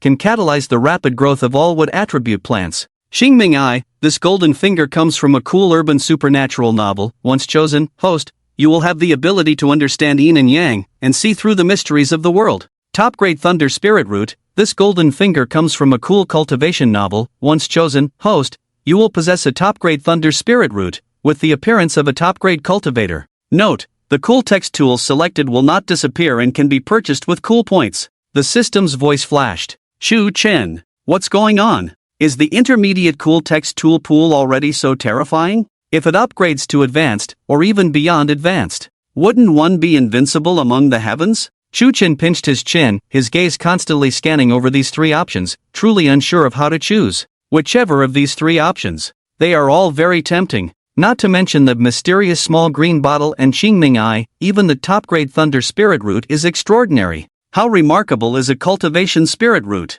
Ding! Which golden finger does the host choose? The system urged. Chu Chen, I don't know how to choose. I like all 3 of them. What should I do? Ding! This system recommends that you prioritize selecting the top-grade thunder spirit root. Chu Chen asked, why? Ding! The top-grade thunder spirit root is extremely rare. Once chosen, it will transform the host's body, giving you cultivation abilities. It can greatly enhance the host's physical qualities. The system's voice flashed. Chu Chen nodded, then asked, how much does each of these 3 golden fingers cost if purchased separately? Ding! Mysterious small green bottle price, 100,000 cool points. Qingming Eye price, 30,000 cool points. Top-grade thunder spirit root price, 10,000 cool points. The system honestly provided the prices. Chu Chen immediately slammed the table, cursing, damn, after all that, you want me to choose the cheapest one. System, you're simply not treating me like a human being. Ding! This system will only recommend the most suitable golden finger tool for you. Given the current situation of the host, the top-grade thunder spirit root is the most suitable. Ding! May I ask if the host chooses the top-grade thunder spirit root? The system voice flashed. Chu Chen immediately blurted out, no, I want the mysterious little green bottle. No matter what you say, I want the mysterious little green bottle. That's it. Ding! Congratulations to the host for obtaining the mysterious little green bottle. Would you like to extract it immediately? The system voice flashed. Chu Chen said, extract it immediately. As his words fell, a green light appeared out of thin air. Wrapped within this green light was a palm-sized green bottle, faintly showing liquid flowing inside, resembling precious jade-like nectar. The bottle looked ancient, as if carved from jade, yet it had a gem-like transparency, quite extraordinary. In fact, it felt very much like a beer bottle. Is this the immortal treasure worth 100,000 cool points? Truly remarkable. Chu Chen held the little green bottle, feeling warm and textured in his hand, cool as if chilled. However, the liquid inside was not much, seemingly only 7 or 8 drops. Let's test its effects first. Chu Chen leaped out of the window, into the courtyard, where his grandfather had planted many rare trees and plants. This made Chu Chen somewhat hesitant. He didn't know which one to experiment with. Right. I remember Grandpa seemed to have a very strange piece of withered wood in his collection, a priceless treasure. This green bottle can revive plants from the dead. If I make that piece of withered wood sprout, he'll be ecstatic when he returns. As Chu Chen spoke, he returned to the room. The villa was large, and his grandfather Chu Jungha lived in a separate house in the backyard, where he kept his lifelong treasures. Passing through the villa, he arrived at the backyard, found a key, opened the door. A strong earthy smell made Chu Chen furrow his brow instantly. Upon closer inspection, he noticed a hint of a bloody scent mixed in with the earthy smell, foul and reminiscent of something moldy. How long has Grandpa not opened the windows for ventilation? It's so smelly. Chu Chen muttered to himself, frowning. He turned on the light. The dim light illuminated this seemingly inconspicuous room. The floor was covered in dust, clearly not cleaned for a long time. Various odd-shaped things were piled up in the room, some even sealed with talismans, giving a creepy vibe. In fact, Chu Chen had not visited this room many times. The last time he came in was when he was 18. Back then, as soon as he entered the room, his grandfather scolded him, leaving him so angry that he never returned. What is Grandpa up to? What kind of stuff is he collecting? Chu Chen was quite speechless. His gaze inadvertently fell on a stone, dark red in color, with talismans pasted on its surface and even bound by several chains. Some strange symbols were drawn on it, resembling some sort of spell. But all of this was not the most important thing. The most crucial point. Chu Chen used his X-ray vision to look inside the stone, only to find a golden turtle inside, with a long golden snake coiled around it. The snake seemed to notice Chu Chen and kept baring its teeth at him. What's going on? Am I seeing things? Chu Chen swallowed, thinking he might be mistaken, quickly rubbed his eyes and looked inside the stone again, only to be stunned in place. The stone was about a meter long and half a meter high, hollow inside with some transparent liquid accumulated. In the liquid, the golden turtle was submerged, lifting its head to look at Chu Chen. One person, one turtle, one snake. Seeing eye to eye. Damn! Chu Chen took a step back in fright, stumbled, and bumped into a bronze coffin standing against the wall. The coffin was entirely made of bronze, covered with a layer of mottled copper rust, bound by chains, and covered with seals to suppress evil spirits. A coffin. An ancient bronze coffin. Judging by its age, it could probably be traced back to the Qin and Han dynasties. With the perspective eye's blessing, it was revealed that inside the bronze coffin lay a lifelike woman with snow-white skin, blood-red lips, a golden crown on her head, a red robe draped over her body, nails several inches long, sharp and pointed, and even her hair was dark red, extremely eerie. Is this a zombie? Or a mannequin? Chu Chen swallowed hard and took a few more steps back, squinting at the woman inside the bronze coffin, unsure of what she really was. If it was a corpse, why did it look so lifelike? But if it wasn't a corpse, why would the old man place such a mannequin in an ancient coffin? Just then, clatter, clatter, clatter. Sounds like iron chains dragging and hitting the ground. The sound came from underground. Chu Chen felt his legs trembling, his brain overheating. He just wanted to call his grandfather to get some clarity on what was happening in this room. He looked down, and he was dumbfounded once again. Beneath this room, there was a large underground chamber filled with all sorts of strange things, mostly stones, coffins, and even some living creatures. More precisely, those living creatures were sealed inside the stones. This is not scientific. Stones are sealed, how can there be living creatures inside? Wait, I have a system, why do I care about what's scientific or not? Chu Chen muttered to himself, looking at the golden turtle in the stone next to him, noticing its incredibly lively eyes, full of charm. What are these things exactly? Why did the old man collect them, and how much is he hiding from me? Is he really the grandfather I know? Questions raced through Chu Chen's mind, shattering his understanding of the world in an instant. But he didn't panic. After all, he was a person with a system now. The only thing that puzzled Chu Chen was who his grandfather really was and what his purpose was in collecting these things. Why had his grandfather never mentioned it to him? What on earth is happening in this world? System. System. Is this change happening because of your upgrade? Chu Chen hurriedly asked. After thinking it over, he felt this possibility was quite high. Would the system upgrade cause irreversible changes to the world, like this one? Ding! This system does not have the authority to answer this question. The system responded coldly. Chu Chen frowned, gathered his courage, and walked deeper into the room, his eyes passing over each item, growing more and more amazed. Everything in this room was beyond the normal scope. It was beyond what science could explain. Just then, a harsh sound came from the ancient bronze coffin. Chu Chen nervously looked over and saw the woman in red clothes inside the coffin had opened her eyes, staring directly at him, her sharp nails scratching the inner wall of the bronze coffin. The piercing sound was from her nails scraping against the coffin walls. A zombie. Chu Chen felt his heart trembling, unable to comprehend what he was witnessing. Inside the ancient bronze coffin, the woman corpse was alive, using her sharp nails to scratch the coffin walls, as if she could break free at any moment. And the seal characters attached to the ancient bronze coffin faintly glowed. Upon closer observation, these seal characters were very ancient, filled with the traces of time, painted by an unknown person, existing for who knows how many years. Obviously, everything before his eyes had already surpassed common sense. If it weren't for Chu Chen being bound by the system, with a psychological endurance far beyond ordinary people, he would have been scared out of his wits by now. Clang! Clang! Clang! The sound of chains hitting the ground came from below, accompanied by a terrifying, faint roar. Chu Chen calmed his mind and looked down again. He saw that deep in the basement, there was another sealed room, with various seal characters sealing the door, and the banging and roaring sounds came from that sealed room.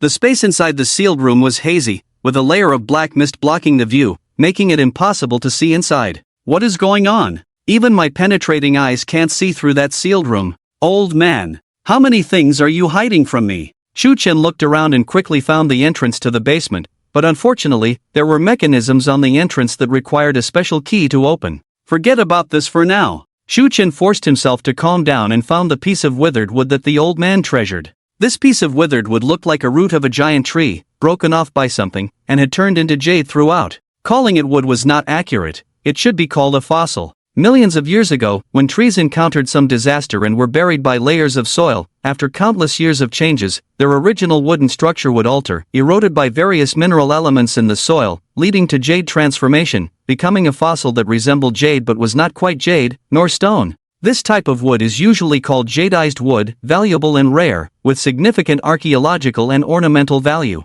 However, even though it was jadeized wood, it was not considered rare in the eyes of the old man, just a few tens of millions of years old. The fact that this piece of jadeized wood made the old man Chu Jianghe treasure it must mean it had something special about it, probably not just an ordinary treasure. Let's try to see if it can be revived, and then ask the old man what this wood really is. Chu Chen took out a mysterious small green bottle from his pocket, tilted the bottle, and poured out 2 drops of sparkling liquid. Visible to the naked eye, ripples of green spread out, filling the air with fragrance. The mysterious liquid was instantly absorbed. But after waiting for a few minutes, the withered wood remained silent, showing no signs of rejuvenation. System, are you sure about this? Wasn't it said that the liquid in this mysterious small green bottle could revitalize any plant? Why is there no reaction at all? Chu Chen asked. Ding, please be patient, host. The system responded lightly. After waiting for about 5 minutes, a thick layer of jadeized bark on the surface of the withered wood suddenly cracked open, revealing a thin, bean sprout-sized shoot,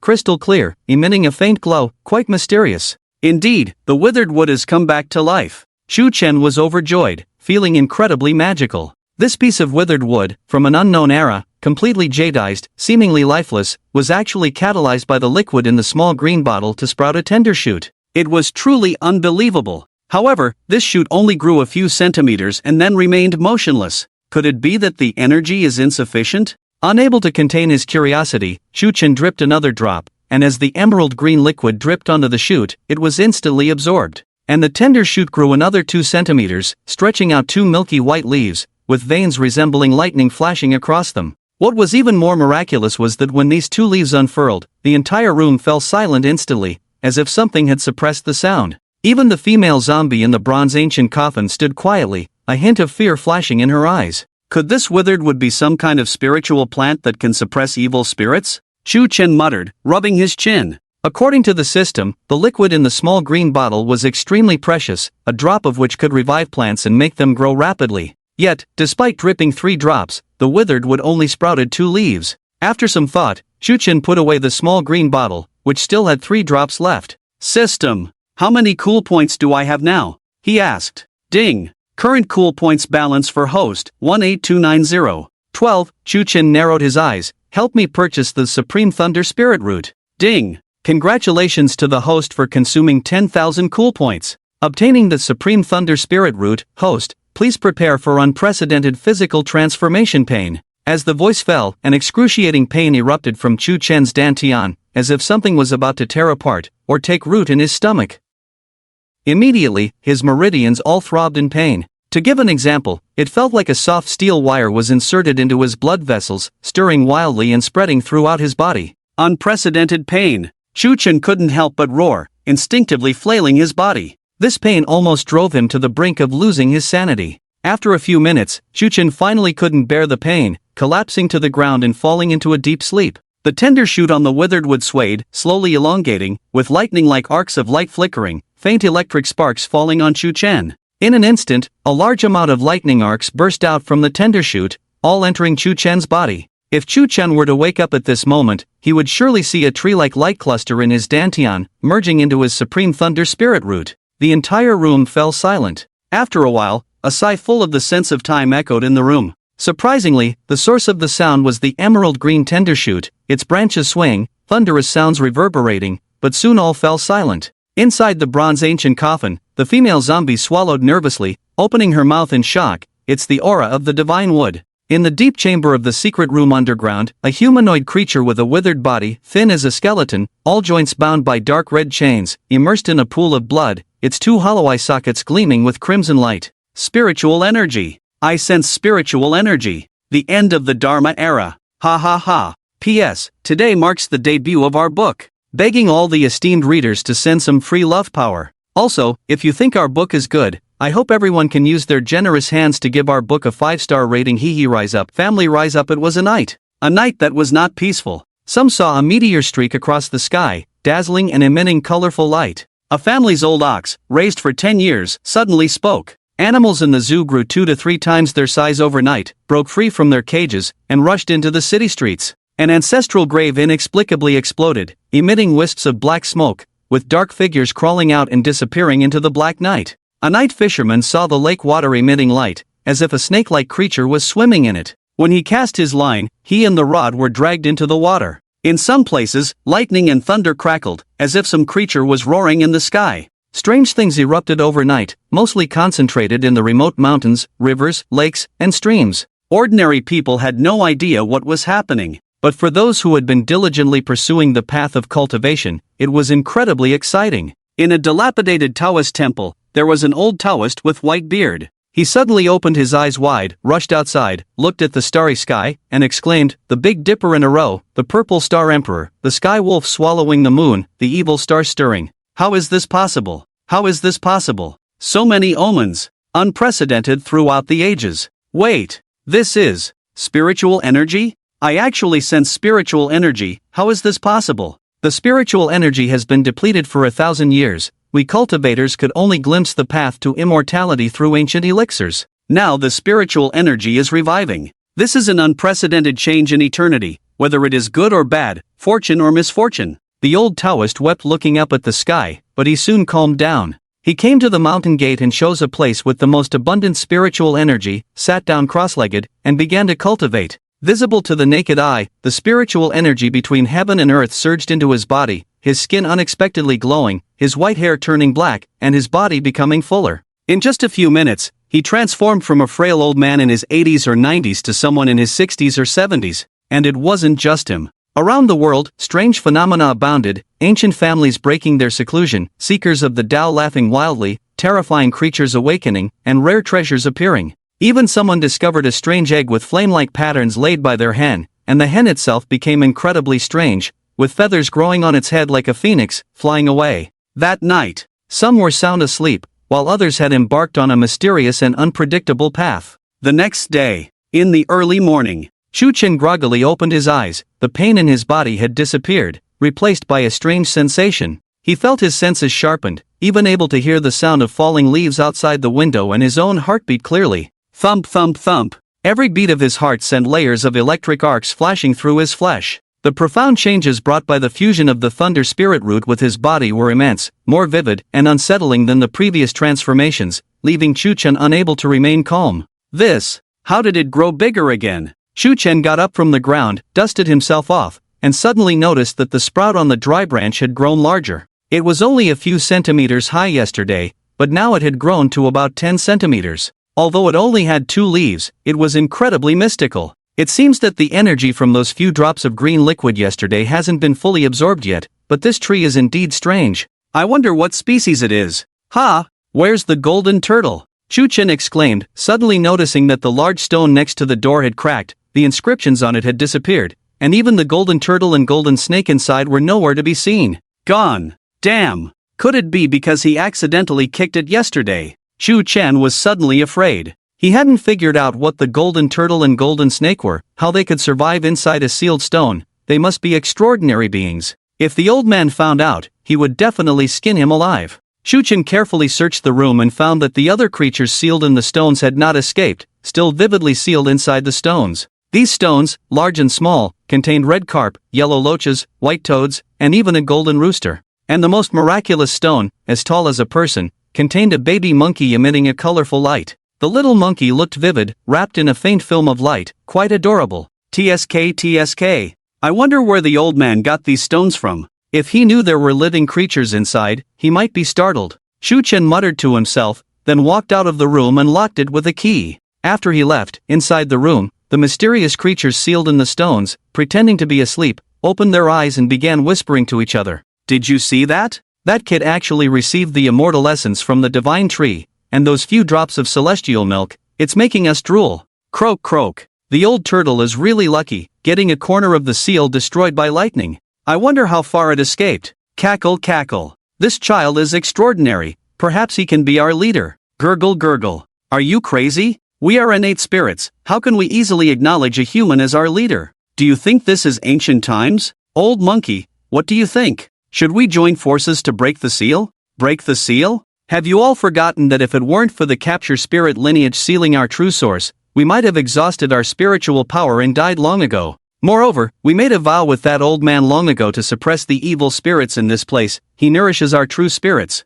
If we leave, the demons beneath this place will escape. Chaos will reign. Who can bear this karma? But the old turtle has left. Should we continue to live in hiding? The divine tree is reviving. The spiritual energy is also returning. The world is changing. Perhaps it can return to the prosperity of ancient times. Let's wait and see. I feel this kid is quite extraordinary, with the qualifications to become our spiritual leader. Croak croak. Spiritual leader? Him? His grandfather already tested him. He is not a seedling of the capture spirit lineage. That was then, this is now. Things may have changed. Old monkey, what do you mean by that? Your spiritual senses are too weak. You naturally cannot perceive the innate thunder spirit root in that kid's body. The thunder spirit root is the strongest, most pure, and yang spirit root of the capture spirit lineage. What? Innate thunder spirit root? How is that possible? We saw this kid being born with our own eyes. If we hadn't driven away the evil spirits for him, he would have died long ago. Where did the innate thunder spirit root come from?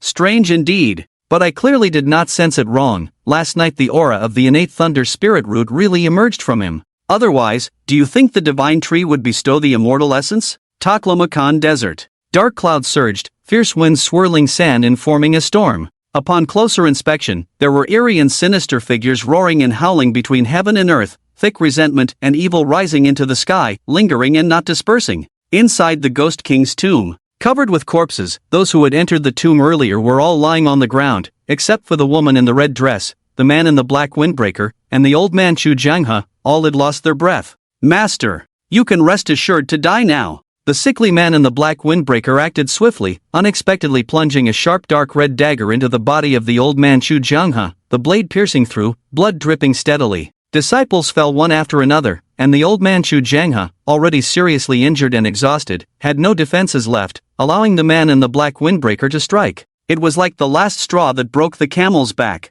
making the old man Chu Jianghe feel as if his heart was grieving, hanging on to his last breath, his eyes full of incredulous disbelief. Why do this? Harming fellow disciples, betraying the teacher and destroying the ancestors. Is it all for the so-called elixir of immortality? The man in the black windbreaker was named Chu Chen, a child picked up by the old man Chu Jianghe 30 years ago, secretly nurtured as the heir of the capture spirit lineage. Chu Chen's face was clouded with a sickly pallor. He took a few steps back, then suddenly knelt down and paid a deep respect, tears in his eyes as he said, "Master, this is not my fault. Blame your selfishness. You have always held the secret of immortality, yet refused to pass it on to me. Even the most crucial sealing technique of the spirit catcher lineage, you kept it a secret. Since you won't teach me, I have no choice but to take it myself. That's not the secret of immortality. Cough. That's dark magic. Cough, cough." The old man, Chu Jianghe, roared loudly, blood gushing from his throat, his eyes filled with unwillingness.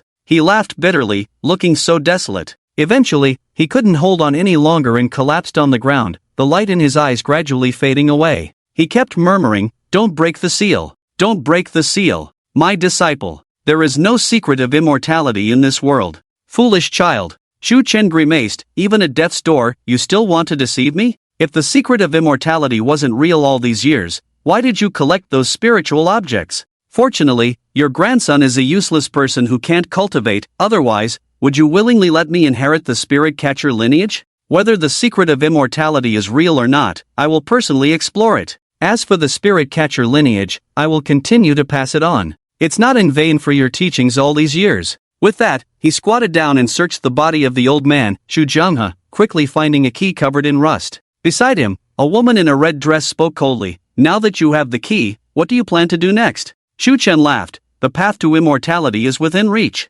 It's ridiculous that the spirit catcher lineage considers such immortality secrets as dark magic. Let's go. Follow me to meet that ancestor. The woman in the red dress slightly raised her lips, smiling mockingly. Shu Chen, you are truly ruthless. To obtain the secret of immortality, you didn't hesitate to slaughter your fellow disciples, even killed the master who raised you since childhood with your own hands. I'm really curious, what else can't you do? Shu Chen fell silent, a hint of regret in his eyes, but he quickly dismissed it, with a faint self-mocking smile, then turned and left the Ghost King's tomb. The woman in the red dress took a deep look at the already lifeless Shu Jianghe, then quickly left as well. The entire Ghost King's tomb fell into silence. The story continues on the other side. Zhanghai City, Imperial Lake Bay Villa area. Shu Chen had just walked out of the backyard when he was surprised to see Chu Lingyin riding on the back of a large golden turtle, holding a golden snake in her hand, playing happily. Golden turtle. Golden snake. Weren't these the strange creatures he saw in the stone last night?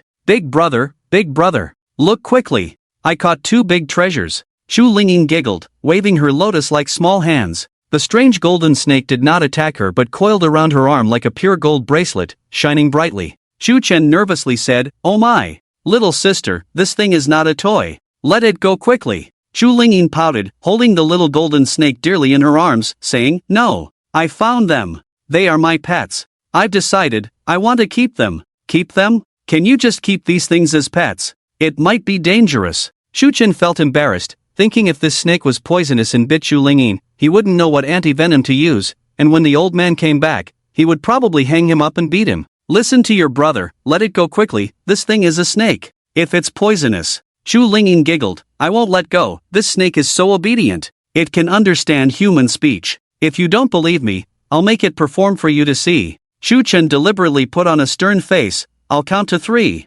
If you don't let go, I'll call Dad and have him take you away." Upon hearing this, Chu Lingyin lowered her head in disappointment. Tears immediately welled up in her big watery eyes, crying loudly with tears streaming down her face. Shu Chen quickly stepped forward, unwound the gold wrapped around her hand and threw it aside, carefully inspecting. "You weren't bitten by a snake, were you?" Chu Lingyin wiped her tears and cried, "Big brother, you are so mean. I won't play with you anymore. I just wanted to have a pet. I can't even have that. And you want to send me to my stepmother's place. You're mean. I'll tell Grandpa." Shu Chen was at a loss with her, so he could only explain, "You're a girl, how can you keep a snake? This afternoon, I'll take you to the flower and bird market. Let's pick a dog, a cat, or something to raise, okay?" "No, I want to raise this big golden turtle and small golden snake," Chu Lingyin cried while shaking her head, almost throwing a tantrum. Shu Chen was speechless. He had said countless kind words, but Chu Lingyin was stubborn. There was no way. Shu Chen's gaze fell back on the golden snake and turtle, both emitting a golden glow, even more dazzling than gold itself, quite extraordinary.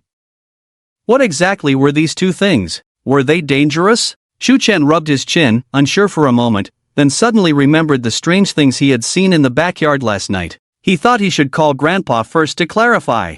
"Ring ring ring. The number you have dialed is out of service." "Strange, where did Grandpa go on vacation?" Shu Chen shook his head. Turning around, he saw Chu Lingyin playing happily with the golden snake, indicating that there should be no danger. The old golden turtle was basking in the sun, raising its turtle head high, eyes half closed, the golden sunlight shining on its shell, creating a faint halo, looking peaceful. Suddenly, Shu Chen rubbed his eyes and noticed faintly swirling characters on the back of the old turtle, resembling some kind of tadpole script or oracle bone script. Very strange. But in the blink of an eye, the characters on the old turtle's back disappeared. What on earth is this golden turtle? Shu Chen scratched his head. Normally, the system would provide annotations, but this time it didn't. Right. What about today's free lottery? System, here we go, I'm ready. Shu Chen found a secluded place, rubbed his hands together. Ding! Random selection from the basic cool text props pool. Congratulations to the host for obtaining the following 3 options, please choose one. An underground fortress. This golden finger comes from a popular apocalyptic cool text. Once chosen, the underground fortress will materialize, and the host can choose the location to place it. It can accommodate 10,000 people in the post-apocalyptic fortress. It has certain defense facilities, a clean water circulation system, and nuclear fusion energy. TS virus source. This golden finger comes from a popular zombie revenge cool text. Once chosen, the prop will materialize. The TS virus source can infect all living beings, turning them into mindless killing zombies with certain mutations, unknown. Sacrificial resurrection technique. This golden finger comes from a popular immortal cultivation cool text. Once chosen, the host will comprehend the sacrificial resurrection technique, able to resurrect the target through sacrifice. Note, this technique goes against the heavens, and its use will incur heavenly punishment. Note, cool text props that refresh daily will not disappear and can be purchased with cool points. The system's voice flashed by. Looking at the 3 golden fingers in front of him, Shuchen fell into silence and couldn't help but ask, my goodness, can things like this really be obtained from a low-level prize pool? System, what's going on today? Why aren't you continuing to refresh sanitary pads for me? Ding! Host, please make a selection within 30 seconds. The system responded coldly. Shuchen immediately said, no need to ask, it must be the sacrificial resurrection technique. This kind of secret technique is simply invincible. Ding! Congratulations, host, on obtaining the sacrificial resurrection technique. Please prepare for transmission. The system's voice flashed. Not again, seriously? Shuchen felt a bit scared. It was because he had purchased the top-grade Thunder Spirit root yesterday that he had fainted in pain. In an instant, complex and profound knowledge flooded his mind, including the method of sacrifice, various resurrection taboos, astronomical geography, and so on.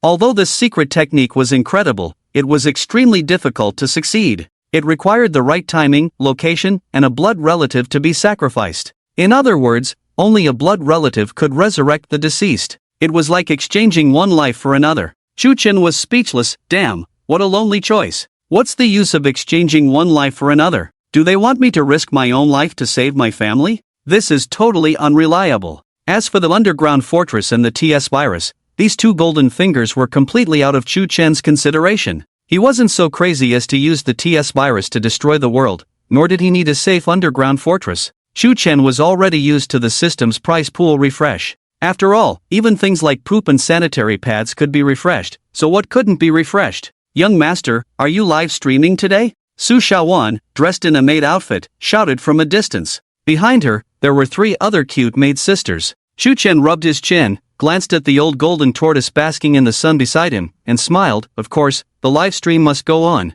Today's theme is the magical pets of the rich. Soon, the live stream began. With a large number of viewers pouring in, the excitement value skyrocketed again, earning dozens of points every minute. Ding ding ding. The system's notification sound kept ringing, but Shuchen ignored it and focused on showing off. With the cameo appearances of the golden tortoise and golden snake, the popularity of the live stream room continued to increase. Someone sent a barrage. Quick, look, that old golden tortoise seems to be absorbing the essence of the sun and moon. Is it going to become a deity? The rich are indeed rich, even their pets are so special. Admire, admire. Rich guy, do you need a sidekick? I want to be your dog. The barrage was dense. Just then, the screen in the live stream room suddenly went black. It displayed that the host had violated the rules. What's going on? Did we violate any rules? Shuchen tilted his head in confusion, as he remembered he hadn't said anything out of the ordinary, just normal showing off. Su Xiaowan was also puzzled, frowning. Boss, wait a moment, I'll go ask customer service. After a few minutes, the official customer service of the live streaming platform replied. The live stream room was suspected of violating the rules, and the main reason was actually the golden tortoise and golden snake. They had violated the rules. The platform just released a new rule: pets are not allowed on camera. Our live stream room can only resume normal broadcasting after 7 days. What should we do, boss? Su Xiaowan said. Shu Chen, what kind of rule is this? Was it there before? Su Xiaowan shook her head. I'm not sure about the specifics, but the platform says we can't live stream, so should we wait 7 days to broadcast again? Shu Chen was furious. A day without live streaming was like a death sentence for him, and not live streaming for 7 days would drive him crazy. This won't stop me from making a good profit. If you push me too far, I'll just buy out your platform and still dare to ban my live stream room. Absolutely audacious. Ah! Suddenly, with a startled cry, she held her phone, looking surprised. Su Xiaowan turned and asked, "What's wrong with you?" She swallowed nervously and said anxiously, "I know why the platform is not allowing pets to enter. Look at our paparazzi group." The paparazzi group they joined before was mostly made up of amateur paparazzi who would sneakily take photos of celebrities, film short video clips, and share news snippets. Several other girls took out their phones to check, becoming increasingly shocked, their faces filled with incredulity. Curious, Xu Chen touched his nose and asked, "What's the group number? I'll join and take a look too." Su Xiaowan said, "Apply for hashtag.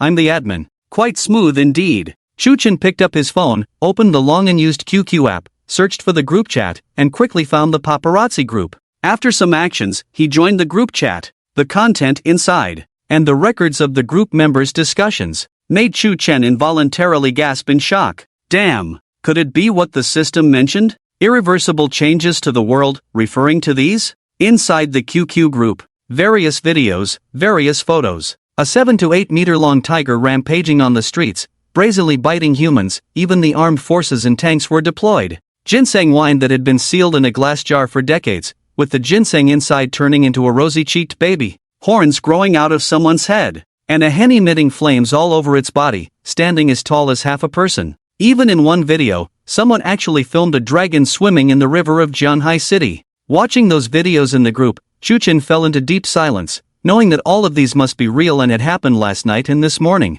Wasn't it all because of his system upgrade during this period? Thinking of the golden turtle and golden snake at home, the creatures in the stones in the backyard, and the female corpse sealed in the bronze coffin, Xu Chen subconsciously swallowed. So that's it. So the irreversible changes to the world mentioned by the system refer to these. My goodness, these are too realistic. Su Xiaowan and the other girls were extremely surprised, their first reaction being that these videos and photos must be fake, artificially created, or AI generated. With technology so advanced nowadays, faking videos and photos is a piece of cake, right? However, after verifying repeatedly with the people in the group, they began to feel somewhat shaken. Someone in the group said, "What nonsense about AI? These are all real. The country is already in a frenzy. Major platforms, major news outlets, are all blocking information. It's extremely strict. If it weren't for our small group and our solid relationships, I wouldn't dare to share it. Who knows, we might be invited by special agencies for a chat."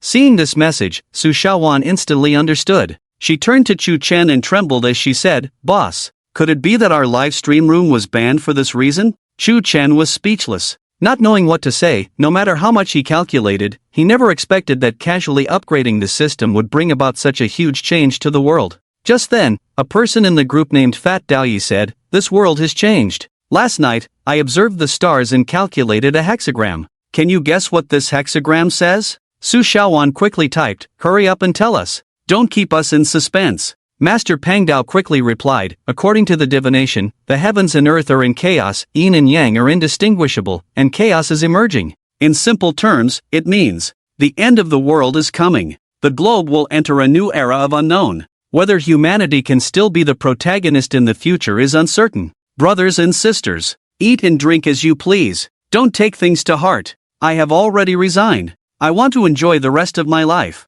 As soon as these words were spoken, the group exploded, and those lurking immediately started pretending to be dead. At Master Pang Dao, "Don't scare people. What end of the world? Please don't make such jokes. I just got married, and your sister-in-law is pregnant." At Master Pang Dao, "Nonsense about the end of the world. We survived 2012, I don't believe I'm that unlucky to catch the last wave. Alas, that's all I have to say. If you want to live well, you can try cultivating. I received a call from my sect this morning. They said the spiritual energy has revived, asking me to return to the sect for seclusion. I won't be online for some time. My phone will be confiscated. Oh no, I just divined again. There will be an earthquake in Jianhai City. Run." At Master Pang Dao, "What cultivation? Explain clearly." At Master Pang Dao, "What earthquake?" the group members hurriedly asked, but the person named Master Pang Dao never replied again. A few minutes later, flocks of birds flew across the sky, resembling dark clouds, and numerous rats emerged from the sewers, scurrying around the streets.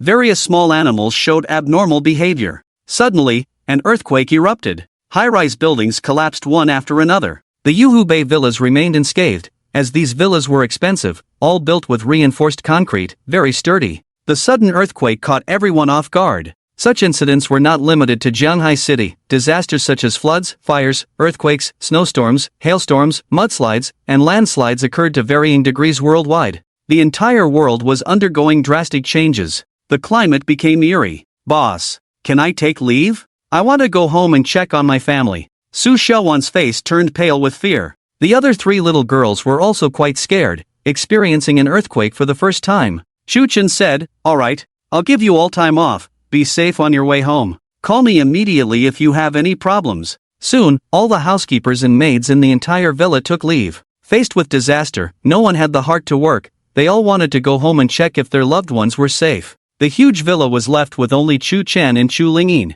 Chu Lingyin giggled, "Big brother, big brother, that was so much fun just now, swinging back and forth. It was really interesting." Chu Chen quickly covered her mouth and said, "Don't speak nonsense." Whether it was a coincidence or not, just after Chu Lingyin finished speaking, another small aftershock occurred. The earth trembled, and the sky shimmered with rosy light. This was due to the underground energy erupting and colliding with the atmosphere, emitting a radiant glow. The whole world became extremely eerie. It felt like the end of the world. Looking at the mess in the house, with decorations and furniture scattered all over, Chu Chen suddenly remembered something and muttered, "Oh no." He quickly picked up Chu Lingyin and ran towards the backyard. With his speed, he arrived at the small house in the backyard in just half a minute, only to find the surroundings eerily quiet. Chu Chen swallowed hard, activated his X-ray vision, and looked through the door towards the bronze ancient coffin leaning against the wall. He saw that a corner of the coffin lid had cracked open at some point, and a pale hand with sharp, razor-like nails emerged from it. "Complete idiot!" Chu Chen exclaimed in shock, instinctively wanting to escape with his younger sister. But upon second thought, if he fled, once this female zombie emerged, the consequences would be unimaginable. With his current strength, could he even defeat this female zombie? It was hard to say. Just as Chu Chen hesitated slightly, at the critical moment, the dried wood in the center of the small house, with its jade-white tendershoot, unexpectedly emitted concentric circles of purple electric arcs, bursting into a stunning lightning bolt that struck the bronze ancient coffin. The female zombie inside let out a piercing scream, then fell silent. Witnessing this scene, Chu Chen was stunned, muttering to himself, "What on earth is that sapling, that even makes the female zombie too afraid to move a muscle?" It was strange indeed. Despite experiencing several earthquakes, the backyard's small house seemed isolated, with all its objects remaining undisturbed, except for a small crack in the bronze ancient coffin. Everything was in place, especially that miraculous piece of wood. It could unleash lightning, making the terrifying female zombie inside the bronze coffin shrink back, not daring to make a sound, cowering obediently inside. Hiss! Where did the old man find this piece of wood? It's simply a divine tree for warding off evil. So mystical, could it be the ancient divine tree from the myths? Chu Chen was amazed. Later on, he opened the family chat group and messaged Chu Nantian, "Dad, where has Grandpa been lately? Do you know? I can't reach him by phone. By the way, there was an earthquake in Shanghai City. How are things in Kyoto? Is everything okay there?" After a few minutes, Chu Nantian replied, "I don't know. Your grandpa told me he went on a trip." "Earthquake? Is Lingyin okay? Don't wander around. Stay at home obediently. I'm sending a private plane to pick you up now." Chu Chen immediately responded, "No need, we're fine in Shanghai City. Please don't send anyone to pick us up." Jokingly, he enjoyed his freedom in Shanghai City and didn't want to deal with the scolding and the difficult stepmother and half-brother in Kyoto. It would be awkward to get along with them. Besides, Chu Lingyin didn't want to go to Kyoto either. She disliked the stepmother and the half-brother. After a few more minutes, in the family group chat, Chu Nantian replied domineeringly, "I'm not asking for your opinion. If you don't behave, I'll freeze your bank card immediately." Seeing this message, Chu Chen couldn't help but smile wryly. 3 years ago, he left home because his father controlled his finances and often threatened to freeze his bank card, using the excuse of opposing an arranged marriage. 3 years ago, he didn't back down and chose to leave home. Today, 3 years later, he was even less likely to back down. Although he knew his father sending a plane to pick him and Chu Lingyin up was for their own good, he didn't need it at all. Chu Chen replied, "Dad, have you forgotten? You froze my bank card long ago. The card I'm using now was given by Grandpa. Besides, I'm not short of money. Tens of billions, it's more than enough." Seeing this message, Chu Nantian in Kyoto was momentarily stunned. He pushed his glasses and quickly replied, "Send your sister over, go wherever you want. If you have the guts, never come back home." This statement carried immense weight. Chu Chen had to consider it carefully. In fact, he had a good relationship with his father Chunantian when he was young, with deep father-son affection. But as he grew older, he became more rebellious, and Chunantian was busy with his career, leading to frequent arguments between father and son, gradually creating a rift between them. This estrangement didn't mean their relationship was bad. It was more like a state of mutual stubbornness and defiance. 3 years away from home, not a single phone call had been made between them. Although they occasionally chatted in the family group chat, it was just that. Usually, they couldn't even exchange 2 sentences, leading to awkward silences like today. Beside her, Shu Lingyin held her pink cell phone, smiling as she looked up and asked, "Big brother, what are you and Dad talking about?" At 8 years old, she should have been able to read. But this little girl was a natural foodie and loved to play, so whenever it came to studying, she would fuss and couldn't focus. As a result, she only knew a few dozen characters now. Shu Qin pinched her chubby little face and said, "Dad wants to take you to Kyoto. I have no choice, I've already promised him." Shu Lingyin's expression instantly froze, shifting from joy to sadness, tears shimmering in her big round eyes in less than a second. "Big brother, let's run away. I don't want to go to stepmom's place." "Why? Is stepmom mistreating you?" "Yes, she forces me to study every day. If I don't do well, she won't give me snacks." "Oh, in that case, she's doing it for your own good." "I don't want to go. I want to be with my big brother," the little girl protested. Shu Qin then took a video with his phone and posted it in the family chat group. After a few minutes passed, no one responded. There were only 5 people in the group: Grandpa Chu Jianghe, Dad Chunantian, Shu Chen, Shu Lingyin, and another who had passed away many years ago, Mom Jiang Yueying. As for the stepmom they had never met, she was not in this group. Perhaps this was the best thing Dad Chunantian had ever done. Knowing Chu Chen's personality, if that stepmom really joined the group chat, he would undoubtedly leave without hesitation. Thinking of this, Chu Chen absent-mindedly opened his mother's WeChat. The timestamp of the last post was 8 years ago, with a background of a hospital delivery room. Mother Jiang Yueying stood by the bed with a big belly, holding a bouquet of flowers, while Chu Chen happily hugged her,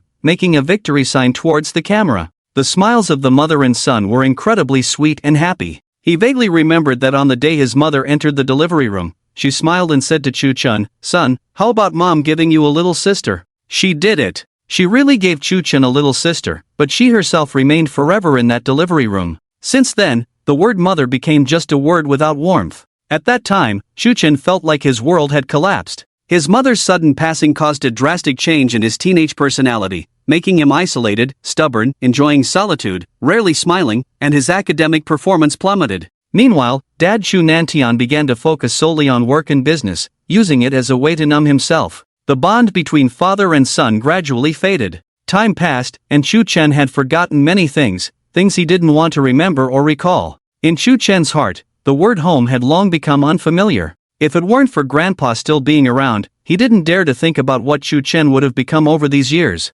Sigh. As Chu Chen scrolled through his mom Jiang Yueying's WeChat moments, tears flowed uncontrollably. Her moments were filled with photos and videos of the family's happy times. In Chu Chen's memory, his mom loved documenting life and was a full-time mom, always busy cooking delicious meals for her son, taking him on various trips, attending concerts together, just having fun in every possible way. His childhood was incredibly joyful and happy. In comparison, Shu Lingyin, this little girl, had never known what kind of person her mother was from birth, nor had she ever felt a mother's love. But there's a saying that goes well. I never had it, so I wouldn't understand the pain of losing it. Chu Chen suddenly came to his senses, chuckled self-deprecatingly, and murmured, "Ah, I really should visit Kyoto. It's been a long time since I last saw Mom. I wonder if Dad went to the grave." "Big brother, why are you crying?" Shu Lingyin took out a small handkerchief from her pocket, tiptoed to wipe away the tears on Chu Chen's face, patting his head while comforting him. "You're the big brother." "I haven't cried. Why are you crying?" "Just going to Kyoto, right?" Chu Chen wiped away his tears, squeezed out a smile and said, "It's nothing." Shu Lingyin suddenly pointed to the golden turtle and the golden snake, smiling and asked, "Big brother, can we take them to Kyoto? They will starve to death if we're not home." Starve to death? Chu Chen had no idea what these two creatures were. But one thing was certain, they definitely wouldn't starve to death. How could creatures that could survive in rocks starve to death? As for taking them to Kyoto, forget about it. Not to mention the current situation in Kyoto, what if the stepmother dislikes small animals? What if these two little animals scare the half-brother? I'm not taking that blame. After much thought, Chu Chen decided to let those two strange creatures fend for themselves, so he said, "No, leave them at home. There's a lake nearby. They won't starve. Shu Linging pouted in disappointment. Just then, the phone rang. He picked it up and checked. It was Pei Yimo calling. Shu Chen quickly answered and asked with concern, "There was an earthquake just now, are you okay? I was about to call you."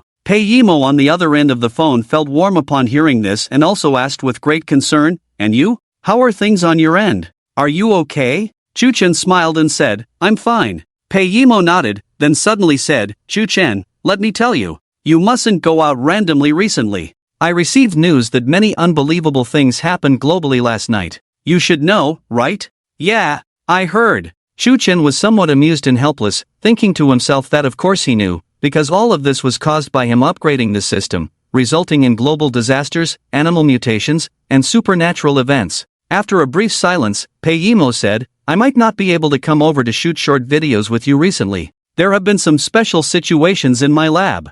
I plan to stay and conduct research." "Shu Chen, I kind of miss you." Shu Chen replied with a smile, "I miss you too. By the way, is your lab safe? I heard that many animals suddenly mutated last night. It's very dangerous." Pei Yimo replied with a full smile, "Don't worry, it's safe over here. Once I have the results of my research, I will come find you first thing. Just between us, I discovered a shocking secret in the blood of these mutated animals, but I can't confirm it yet. If it turns out as I suspect, perhaps I can research a genetic potion that can also cause humans to mutate, just like in the movies." Hearing this, Shu Chen was slightly stunned. Pei Yimo was a genius with high expertise in biology and chemistry, and her family was well off with all kinds of experimental equipment. Perhaps she could really come up with some novel stuff. However, once the genetic potion was researched, what would the future of humanity look like? After some thought, Shu Chen decided to give a serious warning, so he said earnestly, "Mo, no matter what you discover, never tell anyone.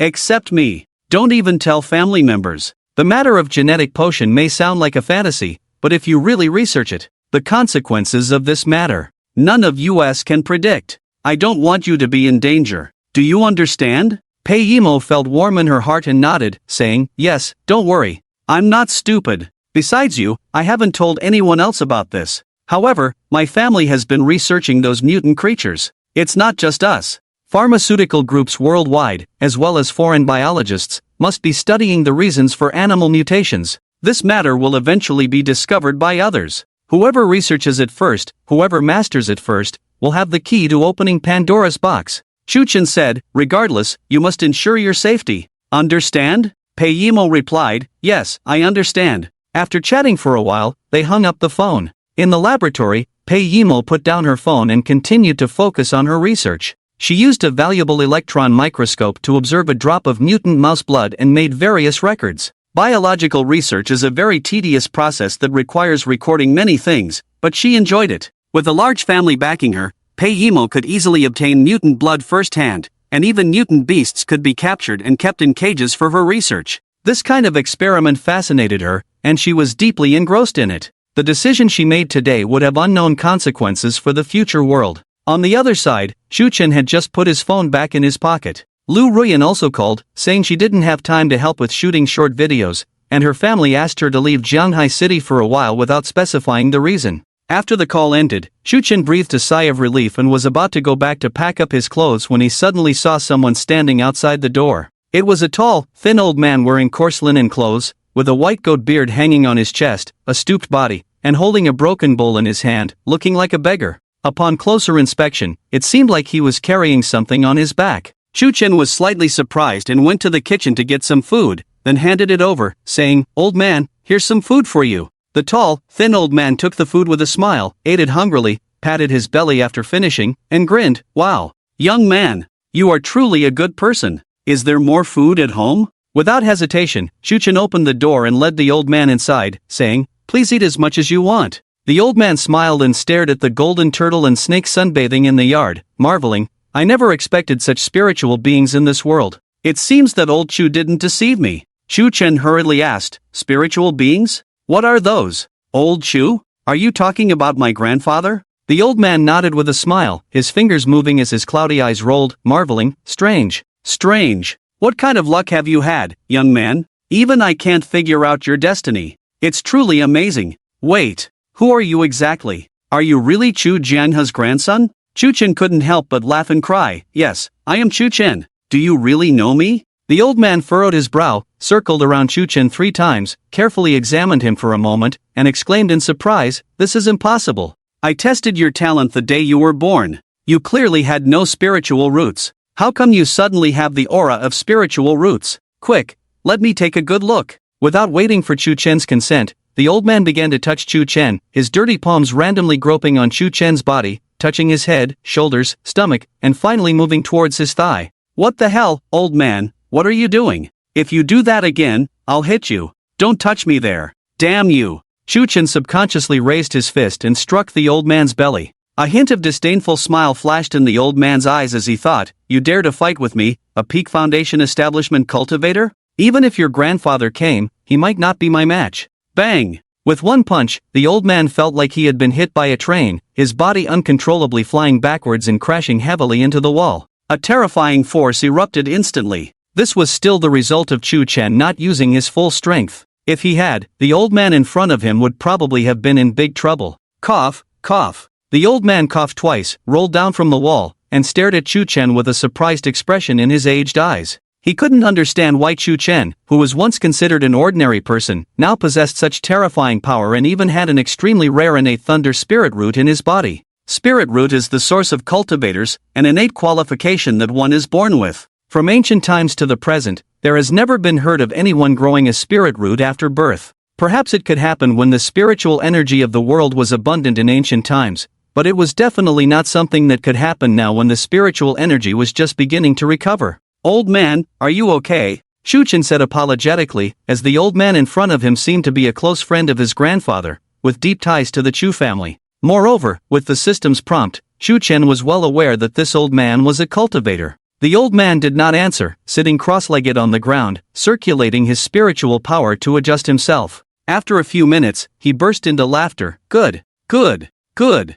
The younger generation is indeed formidable. Even your grandfather in the netherworld should be proud." At these words, Chu Chen's face turned pale, and he said in a deep voice, "What did you say?" The old man sighed and shook his head. "Everyone has their fate. Your grandfather has passed away. I came here this time to fulfill a promise. A promise with your grandfather." Upon hearing this, a nameless flame surged from Chu Chen's heart. In an instant, he flashed in front of the old man, grabbed his collar, and angrily asked, "How do you know my grandfather is dead? He was fine just a few days ago." The old man's deep eyes fixed on Chu Chen and said, "Why are you in such a hurry, kid? Can you let this old man finish speaking? You are just like your grandfather. Annoying." Chu Chen calmed down slightly and turned to look at Chu Lingyi not far away, who was happily playing with the golden turtle and golden snake. 40 years ago, I met your grandfather, Chu Jianghe, in the ancient secret realm of Kunlun Mountain. We hit it off, drank and talked, and regarded each other as bosom friends. We became sworn brothers.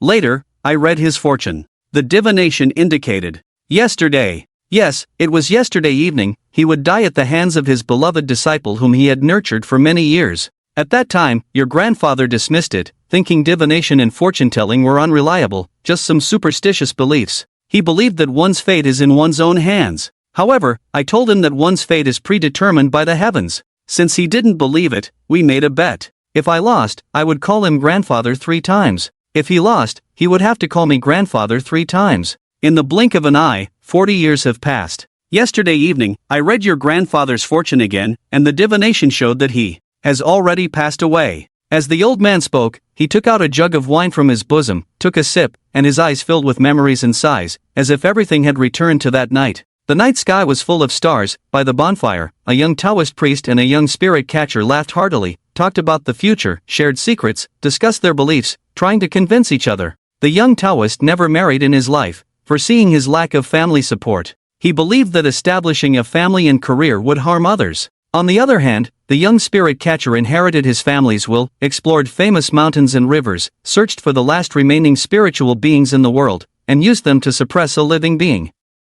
The old Taoist wandered through life, impoverished but free. The spirit catcher was busy building a family and career, achieving dominance in his realm. So, is all this just based on your divination? You didn't actually see my grandfather die? Chu Chen lowered his voice, releasing the strange old man in front of him. The old man chuckled. "So, you don't believe in fate either?" Chu Chen fell silent for a moment. "Fate is determined by heaven, but man can overcome it. I don't believe my grandfather died like this, unless I see it with my own eyes. Obviously, this answer did not surprise the old man. He nodded with a smile. Well said, just like your grandfather used to say. But you are different from him. You are ruthless. You, young man, can achieve great things. If your grandfather had your character, he wouldn't have met this end. Shu Chen said nothing more. He sat on the sofa, staring blankly at the floor. Grandpa actually died? How is that possible? A perfectly normal old man suddenly became a spirit catcher and was killed by his own disciple? Thinking back, his grandfather was indeed mysterious and often went out,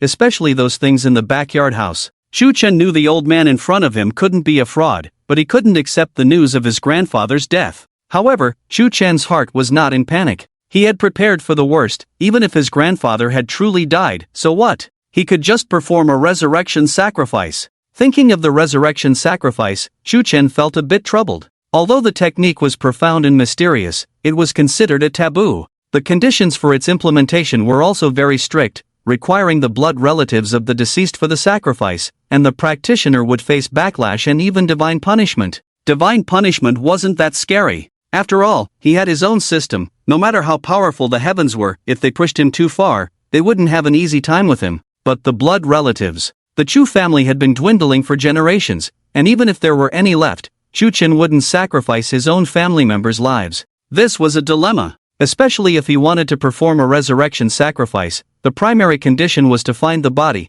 ideally within 3 days. Once more than 3 days had passed, or if the body was incomplete, it would be difficult to perform the technique effectively. Bringing the dead back to life was much harder than achieving immortality. Shu Chen pondered in silence. The scruffy old man picked up various snacks, eating while saying, "Become my disciple, and I will teach you the ways of cultivation. Within 3 years, you will be able to avenge your grandfather. How about it?" Shu Chen glanced at him. Name, Suke, Scruffy Taoist. Age, 68. Background, Wanderer, Unknown. Cultivation, Foundation Establishment Peak. Expertise, Flirting, Begging, Fishing, Setting Traps, Fortune-telling, Physiognomy, Formation Deployment, Alchemy, Talisman Crafting, 7-star Sword Technique, Acupoint Sealing, Puppetry, Corpse Refining. This old Taoist indeed had some skills and knowledge. It wouldn't hurt to become his disciple. After a moment of contemplation, Shu Chen said, "If you want me to be your disciple, you must agree to a condition first." Suke, the old Taoist, squinted his eyes and grinned, "Haha, hold on.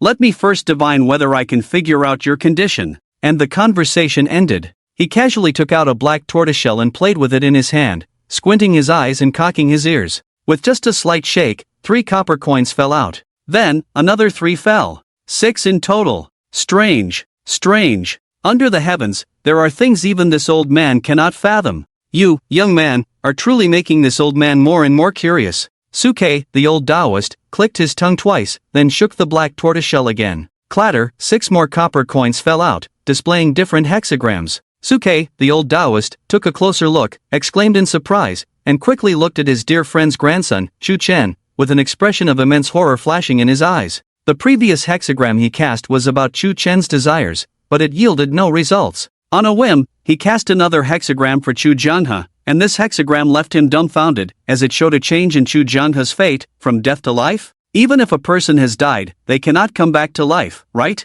Could this hexagram be wrong? Impossible. Suke, the old Taoist, was quite proud of his divination skills. After much thought, he could only attribute it to the variable in front of him. That variable was Chu Chen. Suke, the old Taoist, had traveled the Jianghu for decades, encountered countless people, and read countless fates. Although he had encountered some with peculiar fates, he had never faced a situation where he couldn't divine like this one. Putting everything together, Suke tentatively asked, "Your condition, could it be related to your grandfather?" Shu Chen smiled and nodded. "Isn't it obvious?" Suke was somewhat speechless, pondered for a moment, and then asked, "Do you want to save your grandfather?" Shu Chen hesitated for a moment, then nodded, "Yes." Suke stroked his beard and scrutinized Shu Chen once again, then cast a hexagram for himself. To his surprise, he found that even his own fate had changed and had become incomprehensible to himself. Strange. Strange. This one person is a variable that can change the fates of those around him. Meanwhile, in Shu Chen's mind, the system's notification sound kept ringing. Ding. You have shocked Suke and gained 300 cool points. Ding. You have shocked Suke and gained. Ding. In just a few minutes, this old man had been shocked several times, providing over 1,000 cool points. Truly a big fish. It seemed that the higher one's strength, the more cool points could be gained from emotional fluctuations. Chu-chan silently noted this and said, "Don't guess anymore. My condition is simple. As long as you can help me find my grandfather's body, I will agree to become your disciple." With these words, Suke hesitated. He felt a twinge of hesitation, unsure whether to accept Chu-chan as his disciple. He admired Chu-chan's character and his innate talent for lightening spiritual roots. Moreover, Chu-chan was the grandson of his dear friend. He knew him inside out. However, once he took him as a disciple, his own fate would also change. The consequences were significant. Suke had to weigh his options carefully. In the end, he gritted his teeth, stomped his foot, and with determination, said, "Fine. I agree to your request. But you must also agree to a condition of mine." Chu-chan smiled, "Elder, please go ahead." Suke nodded, "From now on, you must keep yourself pure, avoid entanglements with women, focus on cultivation, and..." He was interrupted by Chu-chan. Forget it. I won't become your disciple." "Just kidding. If he avoided women, wouldn't that be a waste of resources?" "I agree, even the system agrees. You are still young and don't understand the severity of it. Women will only become obstacles in your cultivation journey. You are born with the innate thunder spirit root, making you an excellent seed for cultivation. How can you abandon the great path for the sake of mere women? Listen to your master, sever the ties of emotions, and focus solely on your cultivation. From now on, concentrate on cultivating. With your talent, you will surely achieve great things in the future." Old Taoist Suke earnestly imparted his teachings. Chu-chan, on the other hand, looked at him speechlessly, thinking to himself, "You old man, even though I'm skilled in wooing women, you want me, your disciple, to sever emotional ties? What nonsense!" Seeing Chu-chan unmoved, old Taoist Suke understood. He knew it was impossible to make Chu-chan sever his emotions, so he said, "Well, if you're unwilling to sever emotional ties, I won't persuade you further.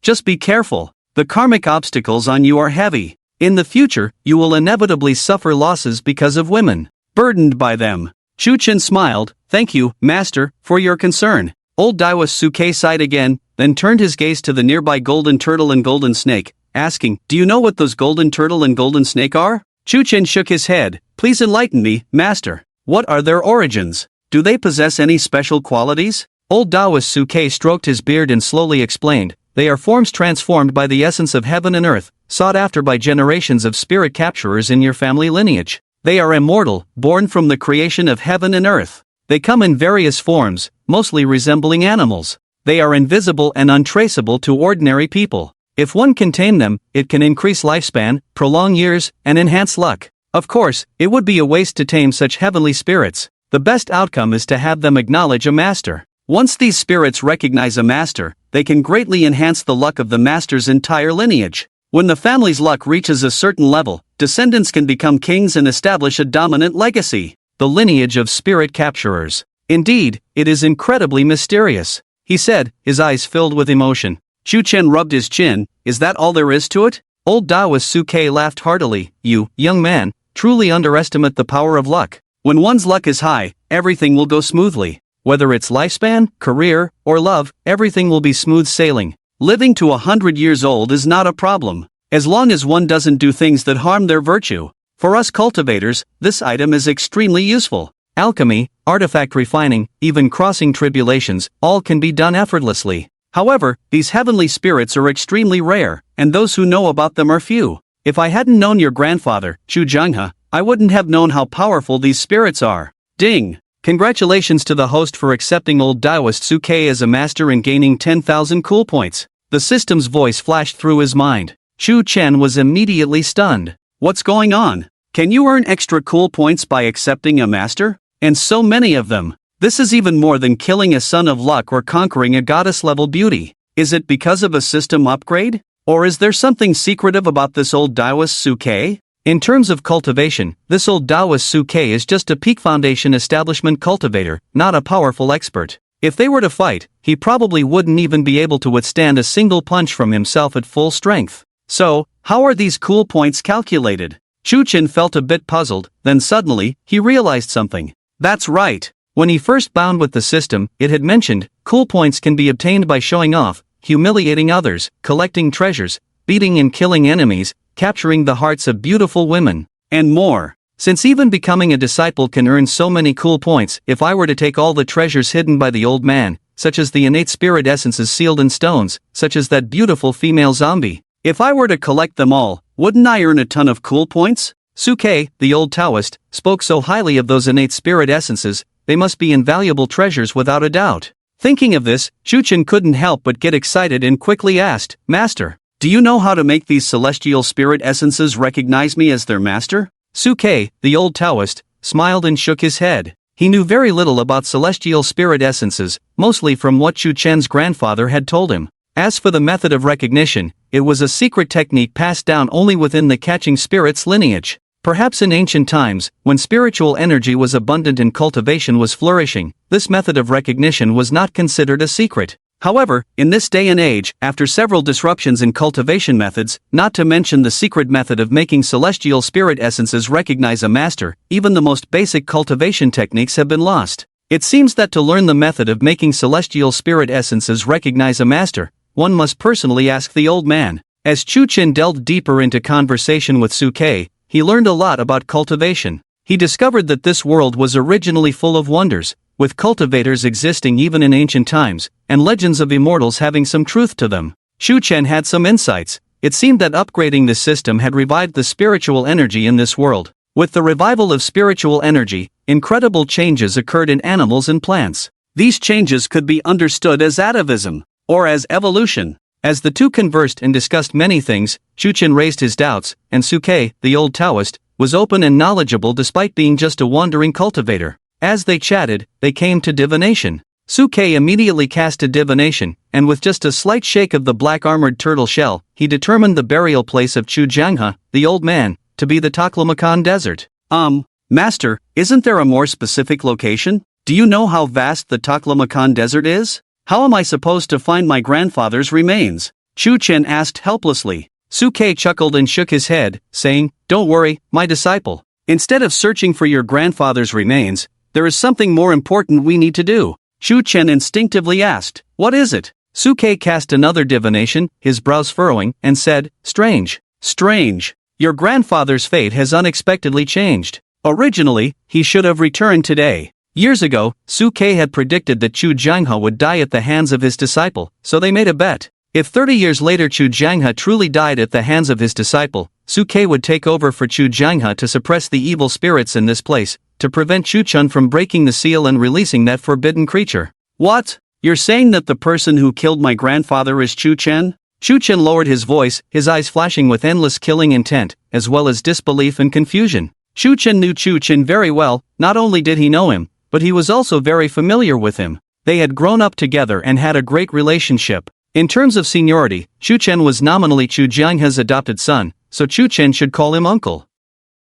However, the two were close in age, so Chuchen had always called Chuchen brother. In his memory, Chuchen was a very good person, gentle in character, sensible, very humble, and always considerate towards Chuchen. If Chuchen was bullied outside, Chuchen would not hesitate to stand up for him, even once sending someone to the hospital. Although the two of them grew up later, they never lost contact, and they would call each other to inquire about each other's well-being during festivals and holidays, their relationship intimate. Chuchen could never have imagined that the person who killed his own grandfather was actually Chuchen. This is impossible. How could it be him? Master, are you sure you didn't make a mistake? Chuchen clenched his fists. Suke Lao Dao sighed and shook his head, saying, Your grandfather also thought the same. That's why he died. When looking at a person, never judge solely based on appearances. Some people are naturally rebellious. That brat Chuchen, I saw through his insincerity at first sight. He's a rebellious kid. As for whether it's true or not, within 3 days, he will definitely come here and attempt to break the seal.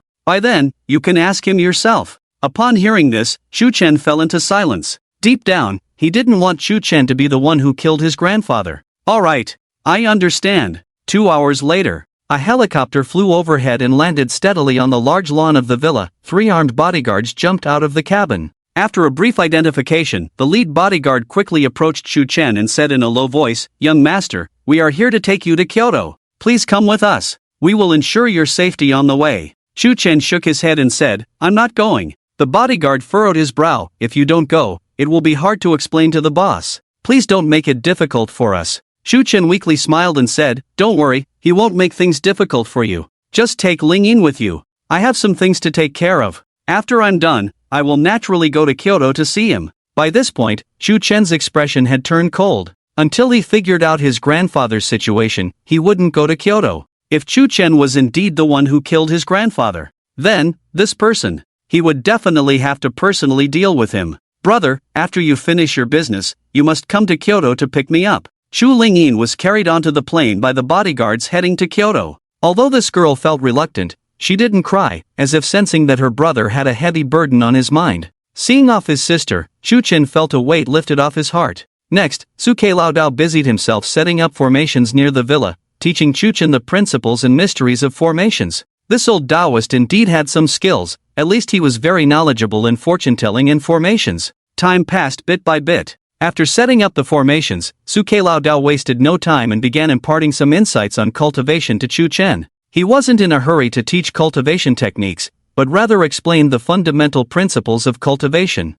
Human cultivation is essentially about absorbing the essence of heaven and earth into oneself to achieve certain health goals. The world contains spiritual energy, a very mysterious energy. Absorbing it into the body can prolong life, change physical qualities, increase strength, and have endless benefits. The spiritual root is crucial for absorbing spiritual energy. Without it, ordinary people cannot absorb spiritual energy and naturally cannot embark on the path of cultivation. Chu Chen listened humbly, although he never really thought he would learn anything substantial from Su Laodao. After all, he was a systematic person. Cultivation was just a side hobby for him. His main goal was to accumulate satisfaction points and focus on lottery draws. In the blink of an eye, night fell. The darkness enveloped everything. Chu Chen opened the system interface to check the information. Host, Chu Chen, Cultivation, Grandmaster of Martial Arts. Golden Finger, Inside Eye, Extraordinary Driving Skills, Innate Great Strength, Absorption Technique, Tai Chi Xingyi Bagwazang, 3-part Return to Origin Chi, Magical Foul-Smelling Stool.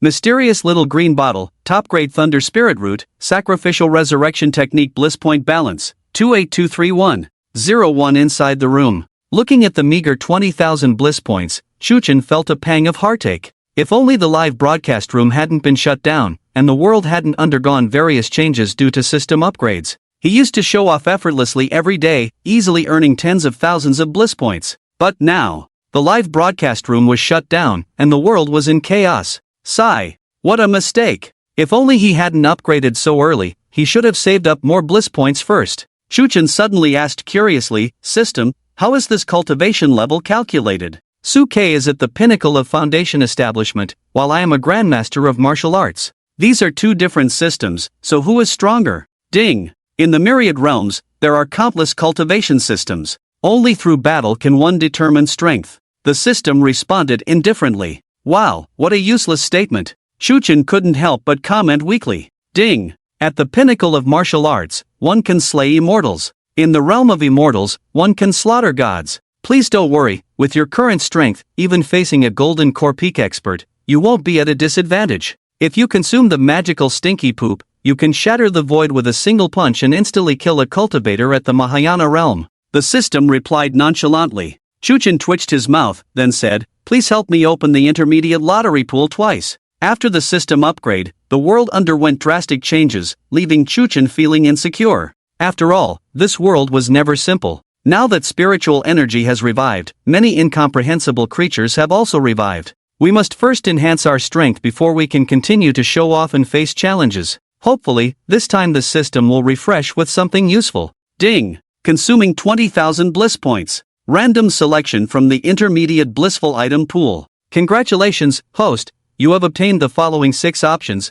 please choose 2. Breathe to become stronger. This golden finger comes from a humorous cultivation novel. Once chosen, you will possess this golden finger, and each breath you take is equivalent to 10 years of hard cultivation for an ordinary person. Giving birth to become stronger. This golden finger comes from a fantasy cultivation novel. Once chosen, you will possess this golden finger, and for each child you bear, you will receive 10 times the cultivation of the child. Moreover, all your children will have extraordinary talents. An immortal king's treasure trove. This golden finger comes from a passionate fantasy cultivation novel. Once chosen, the immortal king's treasure trove will materialize, and you can freely select one treasure from it every day.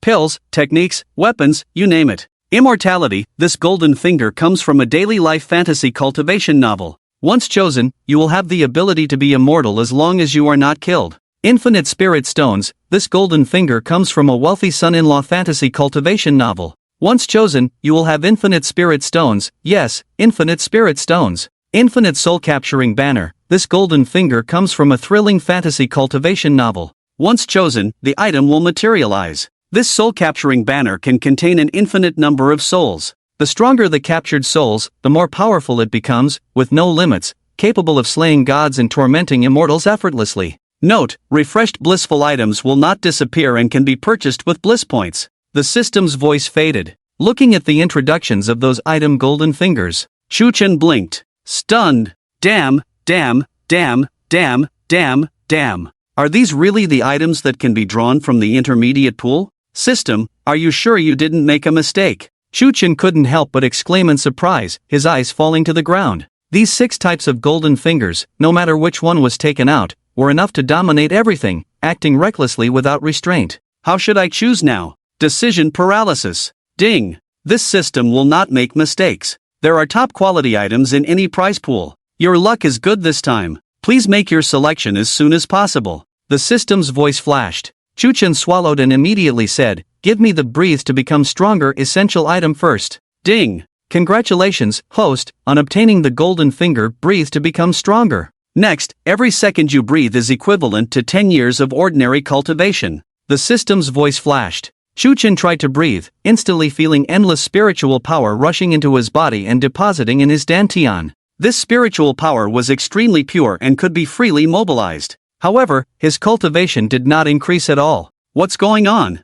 System, why am I only gaining spiritual power but not cultivation? Chu-Chen couldn't help but ask. Ding. Host, you have not learned any cultivation techniques, so you cannot improve your cultivation. Please learn a cultivation technique as soon as possible. The system's voice flashed. There was one choice opportunity left. Chu-Chen hesitated. Becoming stronger by having children, an immortal king's treasury, immortality, infinite spirit stones, infinite soul-capturing sale. These 5 remaining options were all very tempting. If he had to exclude one, Chu-Chen would eliminate the becoming stronger by having children option first. Although this golden finger was also incredible, it took too long. It would take at least a year, even several years, to have a child, and raising a child also required a lot of time. With so much time, he would have become invincible through the system long ago. The other options, especially immortality and infinite spirit stones, were simply too tempting. As for an immortal king's treasury and infinite soul-capturing sale, they seemed good too.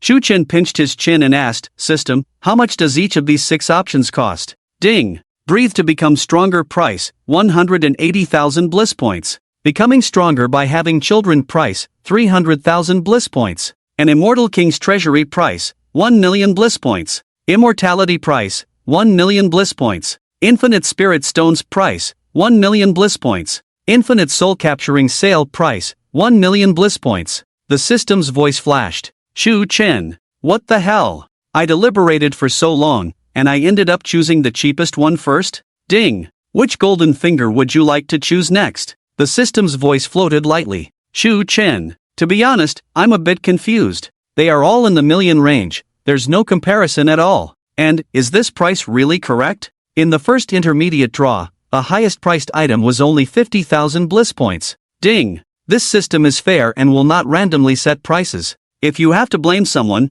blame your luck for being relatively good this time. In the intermediate prize pool, there are a few rare million and 10 million bliss point items. In the low-level prize pool, there are also a few rare million bliss point items. In the high-level prize pool, the lowest items are in the million range. Please make your choice as soon as possible. The system's voice flashed. Chu-Chen sat cross-legged on the bed, his gaze scanning the remaining 5 options, starting to calculate in his mind. As far as the current Earth was concerned, he didn't need a god-slaying weapon like the infinite soul-capturing sail for now. To put it bluntly, even if Chu-Chen went crazy and sacrificed all the living beings on the entire Earth to the infinite soul sail, it wouldn't be of much use. Despite the large population on Earth, they are all just insignificant trash. How much power could they provide? This option was naturally the first one Chu-Chen eliminated. While immortality is indeed the ultimate goal of every cultivator, it only guarantees immortality, not invincibility. If someone else kills you, then it's game over. So, it's not reliable. The only options left are infinite spirit stones and an immortal king's treasury. Infinite spirit stones are indeed tempting, as choosing them means having an infinite supply of spirit stones. Sounds impressive, but what's the point of it? What on earth is worth him spending spirit stones on? As for using spirit stones for cultivation, it's quite redundant. Every breath Chu Chen takes now is equivalent to 10 years of cultivation for an ordinary person. So, he doesn't need to use spirit stones for cultivation at all. Besides, why go through the hardship of cultivation? After a brief analysis, Chu Chen had his answer and said, "System, I've made up my mind. For the last option, I choose an immortal king's treasury." Ding! Congratulations on choosing an immortal king's treasury. Would you like to materialize it immediately? The system asked. Chu Chen raised an eyebrow and quickly asked, "Wait, this thing won't just appear out of thin air, right? I don't want my house to be smashed." Ding! Please rest assured, host, that an immortal king's treasury is sealed within the spacetime ring, and only you, as the host, have the opening permission. The system reassured. Chu Chen nodded. "Alright, materialize it." As he finished speaking, a golden light flashed. In front of Chu Chen, a golden sphere appeared, extremely dazzling, with a cool-looking ring inside resembling a golden dragon coiled around. The golden dragon looked vivid, with its eyes shimmering red, mouth open, giving off a mystical vibe. Golden dragon greets the master. A voice filled with age and wisdom exploded in Chu Chen's mind. Chu Chen was somewhat surprised, staring at the lifelike golden dragon ring in front of him, and asked, "Are you talking to me? You're actually alive?" It's no wonder he was so amazed. An item known as the spacetime ring naturally possesses the legendary spirit of an artifact. The golden dragon light flashed, and in an instant, it appeared on Chu Chen's thumb, hovering there, spitting flames, incredibly cool. This thing is somewhat similar to the rings in games like CF and Crossfire, cool beyond comparison. Every day, the master can choose one treasure from the treasury. "Master, would you like to enter the treasury and make a selection today?" The voice of the golden dragon echoed in Chu Chen's mind. Chu Chen exclaimed joyfully, "Yes. Let's go in now." In the blink of an eye, a golden dragon gate appeared in front of him, and without hesitation, Chu Chen walked in, only to be stunned by the scene inside. It was a palace floating in the void. Surrounding him were magnificent towers and pavilions, shrouded in immortal mist, with countless treasures and rare items. Alchemy Pavilion, Treasure Hall, Inheritance Tower, Scripture Repository. In addition, there were veins of spirit stones and rivers of jade-like spirit liquid. Damn! Chu Chen was dumbfounded, never expecting that a mere immortal king's treasury would be so outrageous, with treasures inside that he might never exhaust in his lifetime.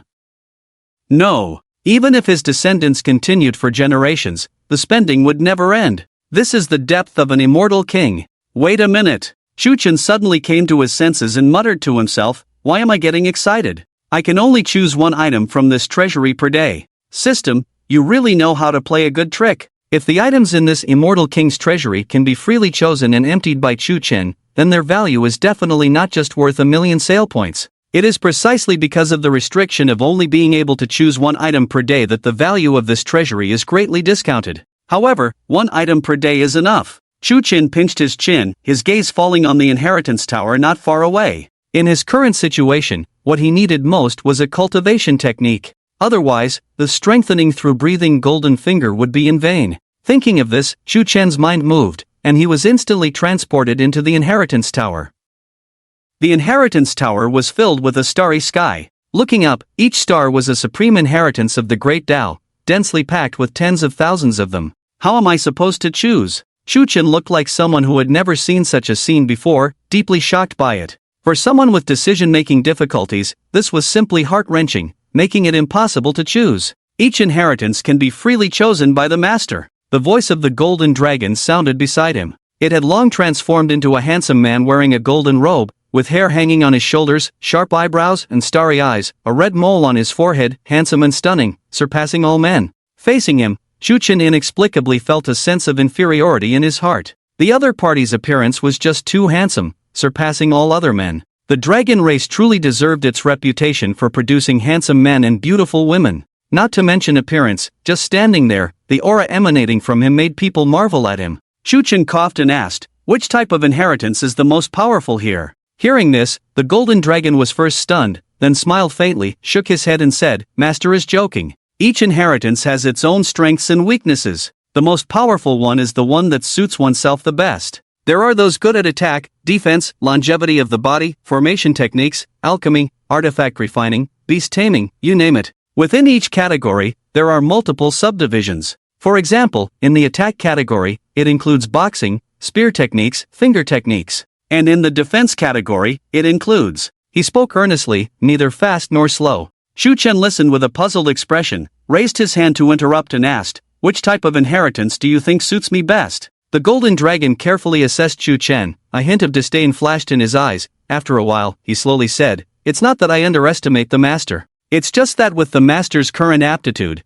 none of the inheritances in this tower are quite suitable for you." "What kind of talk is this? What the hell? Who are you looking down on?" Shu Chen was speechless, restraining his temper and asked, "Why?" The golden dragon slowly said, "Master's aptitude is simply too weak, just a mere thunder spirit root, not a special physique, and average comprehension. And each inheritance in this tower is an immortal king-level great Dao inheritance. It can be said to be the top cultivation inheritance. If you forcefully cultivate, it's likely that there won't be any results." Shu Chen blinked, "Explain it clearly." The golden dragon rolled his eyes slightly, then showed a gentle smile and said, "Master, let me give you an analogy. Don't be angry. Simply put, your current aptitude is equivalent to an ant, and the various inheritances in front of you are towering behemoths. You want to digest them.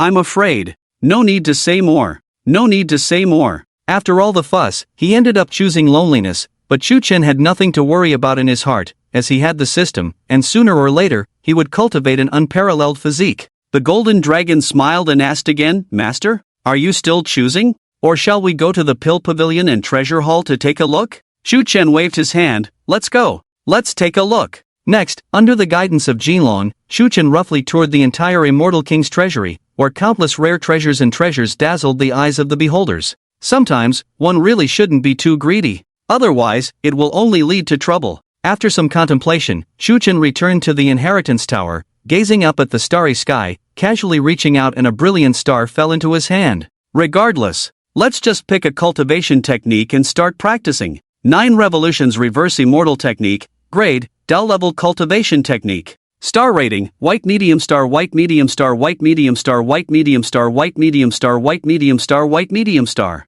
Attack, White Medium Star White Medium Star White Medium Star White Medium Star. Defense, White Medium Star White Medium Star White Medium Star White Medium Star White Medium Star. Physique, White Medium Star White Medium Star White Medium Star White Medium Star White Medium Star White Medium Star White Medium Star. Primordial Spirit, White Medium Star White Medium Star White Medium Star White Medium Star. Truly a Dao level cultivation technique, the star ratings are endless. With a thought, the profound knowledge of this technique flowed into Shu Chen's mind, but for him, it was too difficult to comprehend. So profound. Incomprehensible. Completely incomprehensible. Shu Chen was almost driven to spew out a mouthful of old blood from frustration, as the inheritance technique he chose could only be memorized in his mind but not understood. It was like memorizing a very long text without understanding its meaning. It contained many professional terms, almost as difficult to understand as astronomical figures. This was completely different from the martial arts secrets directly imparted by the system.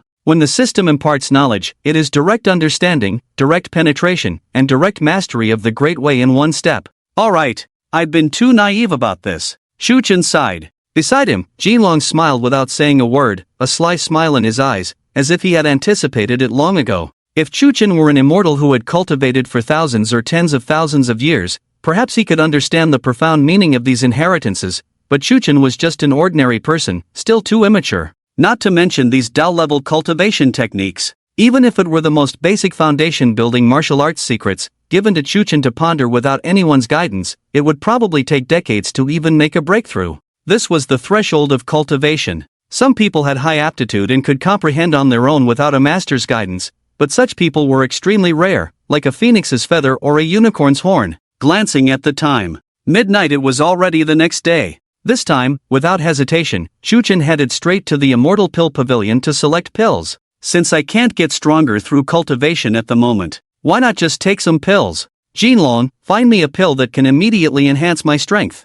Shu Chen ordered. Jinlong nodded slightly, yes, sir. With a slight wave of his hand, a golden pill floated over from the pill furnace, spinning around, emitting a strong medicinal fragrance and a dazzling dreamlike light. Truly an immortal pill. No need for further explanation. The effects of this pill appeared before Shu Chen. 10 Revolutions Vajra Pill, Grade, Dao Level Immortal Pill. Star Rating, White Medium Star White Medium Star White Medium Star White Medium Star White Medium Star White Medium Star White Medium Star. Effects, enhances cultivation, solidifies the golden body, refines muscles and bones, doubles strength, enhances muscles, strength, physique, primordial spirit, soul, longevity. With endless miraculous uses. Can be taken by any living being, no side effects. Wow! I should have taken pills earlier. Why bother choosing martial arts? Chuchen laughed and cried, then immediately threw the golden 10 revolutions Vajra pill into his mouth. The moment the pill entered his mouth, it dissolved instantly, and a majestic energy erupted within his body, impacting every part of his body, cleansing every inch of flesh and blood.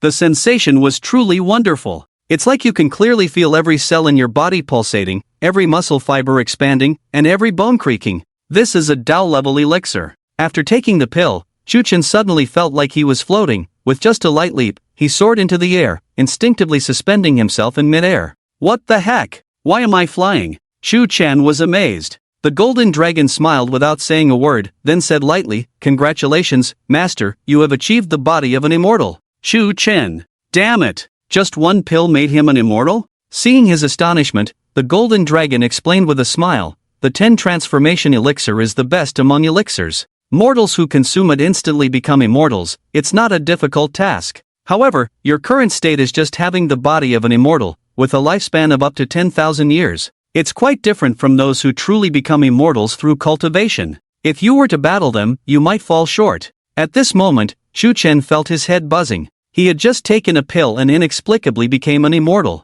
Is this reasonable? Is becoming an immortal so simple? In fact, the immortals he understood were completely different from his current state. The body of an immortal was just slightly stronger than that of a mortal. Chu Chen asked in confusion, "Does this mean I have no obstacles in cultivation now? After all, I have the body of an immortal." The golden dragon sighed slowly, shaking his head as he explained, "The physique you obtained through taking drugs is still too weak. Compared to the true monsters in the universe, you are far inferior. However, with this immortal king's treasury, you will undoubtedly become a presence like an immortal king in the future. This is beyond doubt. Tomorrow, I will select a true dragon blood pill for you. After taking it, you will possess the bloodline of a true dragon. Although not as powerful as a true dragon's body, it will be sufficient. In this immortal elixir pavilion, there are countless elixirs and medicines, including the bloodline elixirs of ancient rare and exotic beasts." Hearing this, Chu Chen knew he had made the right choice by choosing this immortal king's treasury.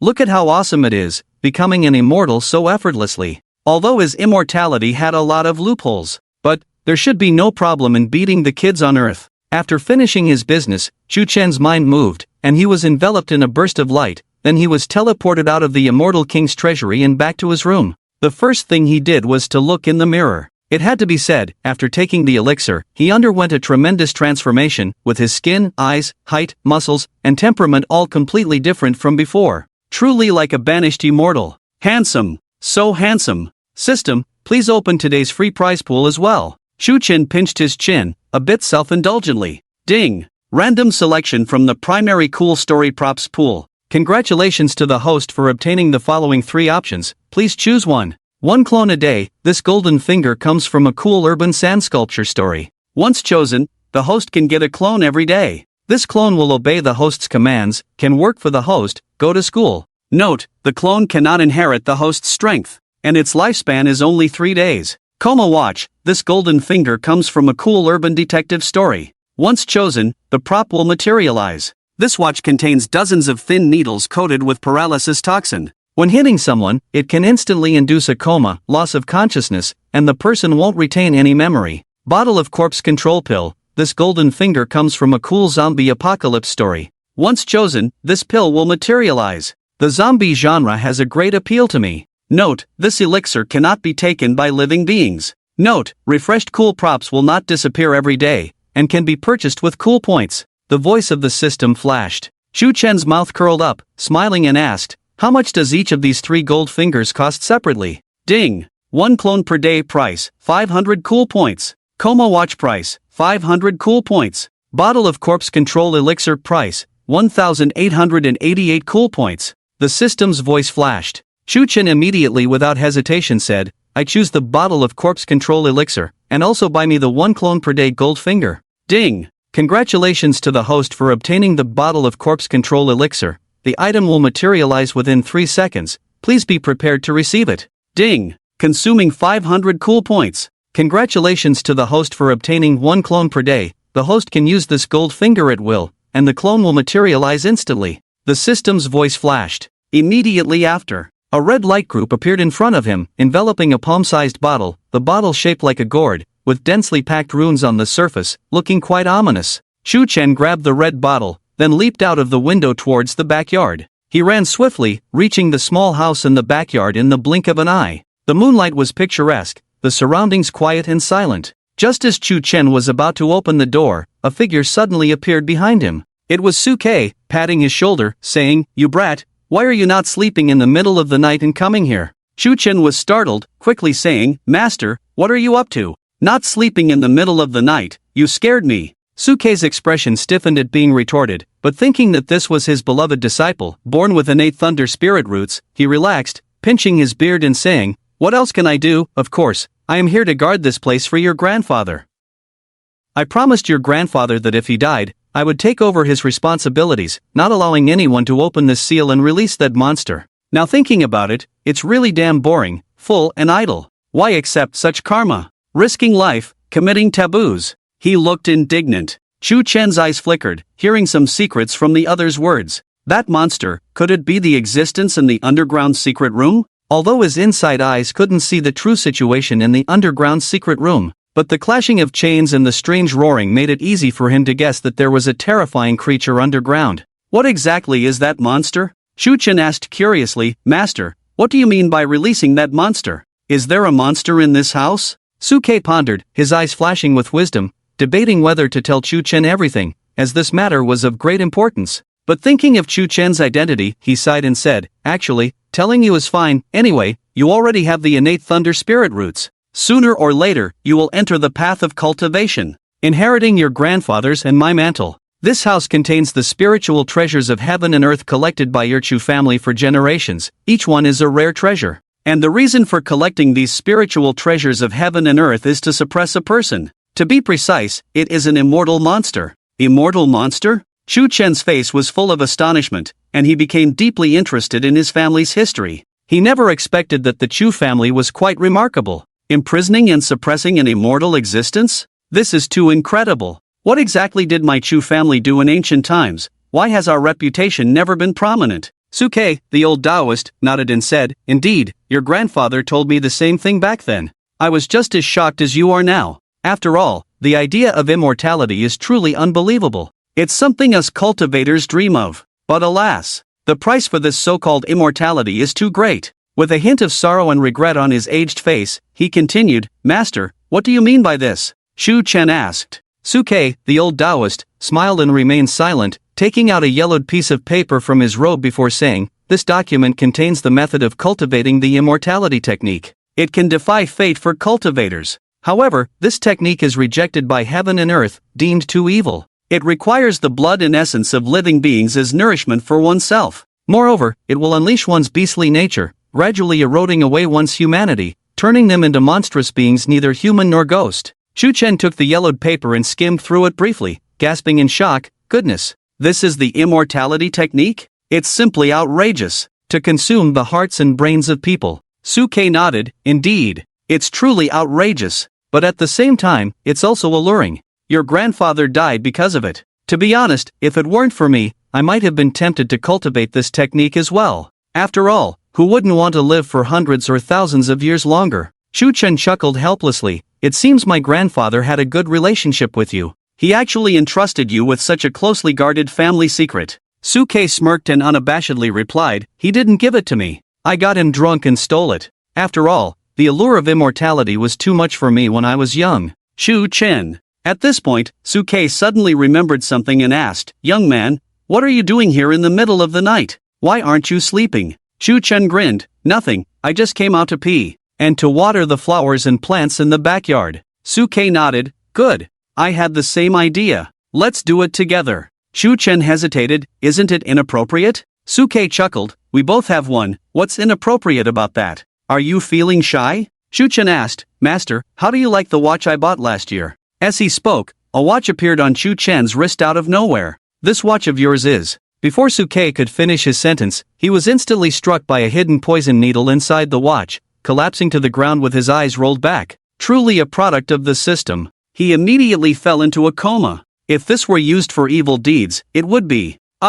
What a waste of my 500 pleasure points. I wonder how long this coma will last. Shu Chen, worried that the poison from the needle might not be potent enough, shot a few more needles just to be sure. After confirming everything was in order, Shu Chen clapped his hands, found the key to the backyard house, and opened the mysterious room filled with spiritual essences of heaven and earth. Inside the room, the withered jade tree, known for its miraculous rejuvenation, stood tall and radiant in the darkness, its jade-white leaves shimmering with purple arcs. Why hasn't it grown bigger? Shu Chen muttered to himself, uncorked the mysterious small green bottle, tilted it, and a few drops of mysterious liquid dripped onto the tree bud. It was strange indeed. The liquid in the mysterious small green bottle could regenerate on its own, accumulating about 1 to 3 drops per day. The sapling that absorbed the mysterious liquid began to grow again, reaching a height of 30 centimeters in the blink of an eye, unfurling new leaves as well. Shu Chen marveled at this sight and said, "Jinlong, you are well traveled. Do you recognize this tree?" His voice echoed in the quiet room. Soon, the golden dragon ring on the thumb transformed into a handsome man in a golden robe. He carefully observed the jade-white sapling, his eyes showing a hint of surprise as he hesitated and said, "Master, if I'm not mistaken, this tree should be an extremely rare innate divine tree. Unfortunately, it has been destroyed, although you have catalyzed a sprout from it. However, its original source is too lacking. So, you don't know what it is either?" Shu Chen was a bit puzzled by the conversation, but his mood was quite good. Even the golden dragon couldn't identify the species of this tree, indicating it was likely extraordinary. Frowning, the golden dragon said in a deep voice, "Master, it seems that the world you are in is not simple. A world that can nurture innate divine trees is at least a small divine realm." Divine realm? Shu Chen rubbed his chin, curious. What does that mean? Explain in detail. The chaotic universe is boundless, containing countless worlds. These worlds are further divided into mortal realm, spirit realm, immortal realm, divine realm. Apart from these, there are also ghost realm, demon realm, devil realm. Among them, the most powerful in the world system is the divine realm. The creatures in the divine realm are terrifying and unpredictable. Even a peak realm king could perish if not careful. And those innate divine beings are even more terrifying. The golden dragon explained. Shu Chen seemed to understand and blurted out, "So, are you suggesting that Earth used to be a divine realm?" Shaking his head slowly, the golden dragon replied, "This is just my speculation, based on the energy concentration of the current world. At best, it is only a small spirit realm. There are only 2 possibilities for nurturing such an innate divine tree. Either a powerful being brought the roots of this tree here, or this world has degenerated. Between the 2 possibilities, I lean towards the latter. No world remains unchanged, each has its own life cycle. Some worlds are born as divine-level worlds but gradually degrade over time, their energy depleting to transform into lower-level worlds. On the other hand, some worlds start as lower-level realms but grow and evolve to become higher-level worlds. Enough of this." Shu Chen waved his hand, then walked over to the ancient bronze coffin and peered inside through the gap. Inside, the stunning female zombie was staring back at him with beautiful eyes, luscious lips, and fair skin, except for her overly long nails. Swallowing nervously, Shu Chen quickly took out a corpse-controlling pill, a pill that was blood-red with strange runes on its surface, emitting a very bloody scent that would disgust normal people, but not abnormal ones. Nervously, Shu Chen retreated to the side of the mysterious sapling, his eyes fixed on the bronze coffin.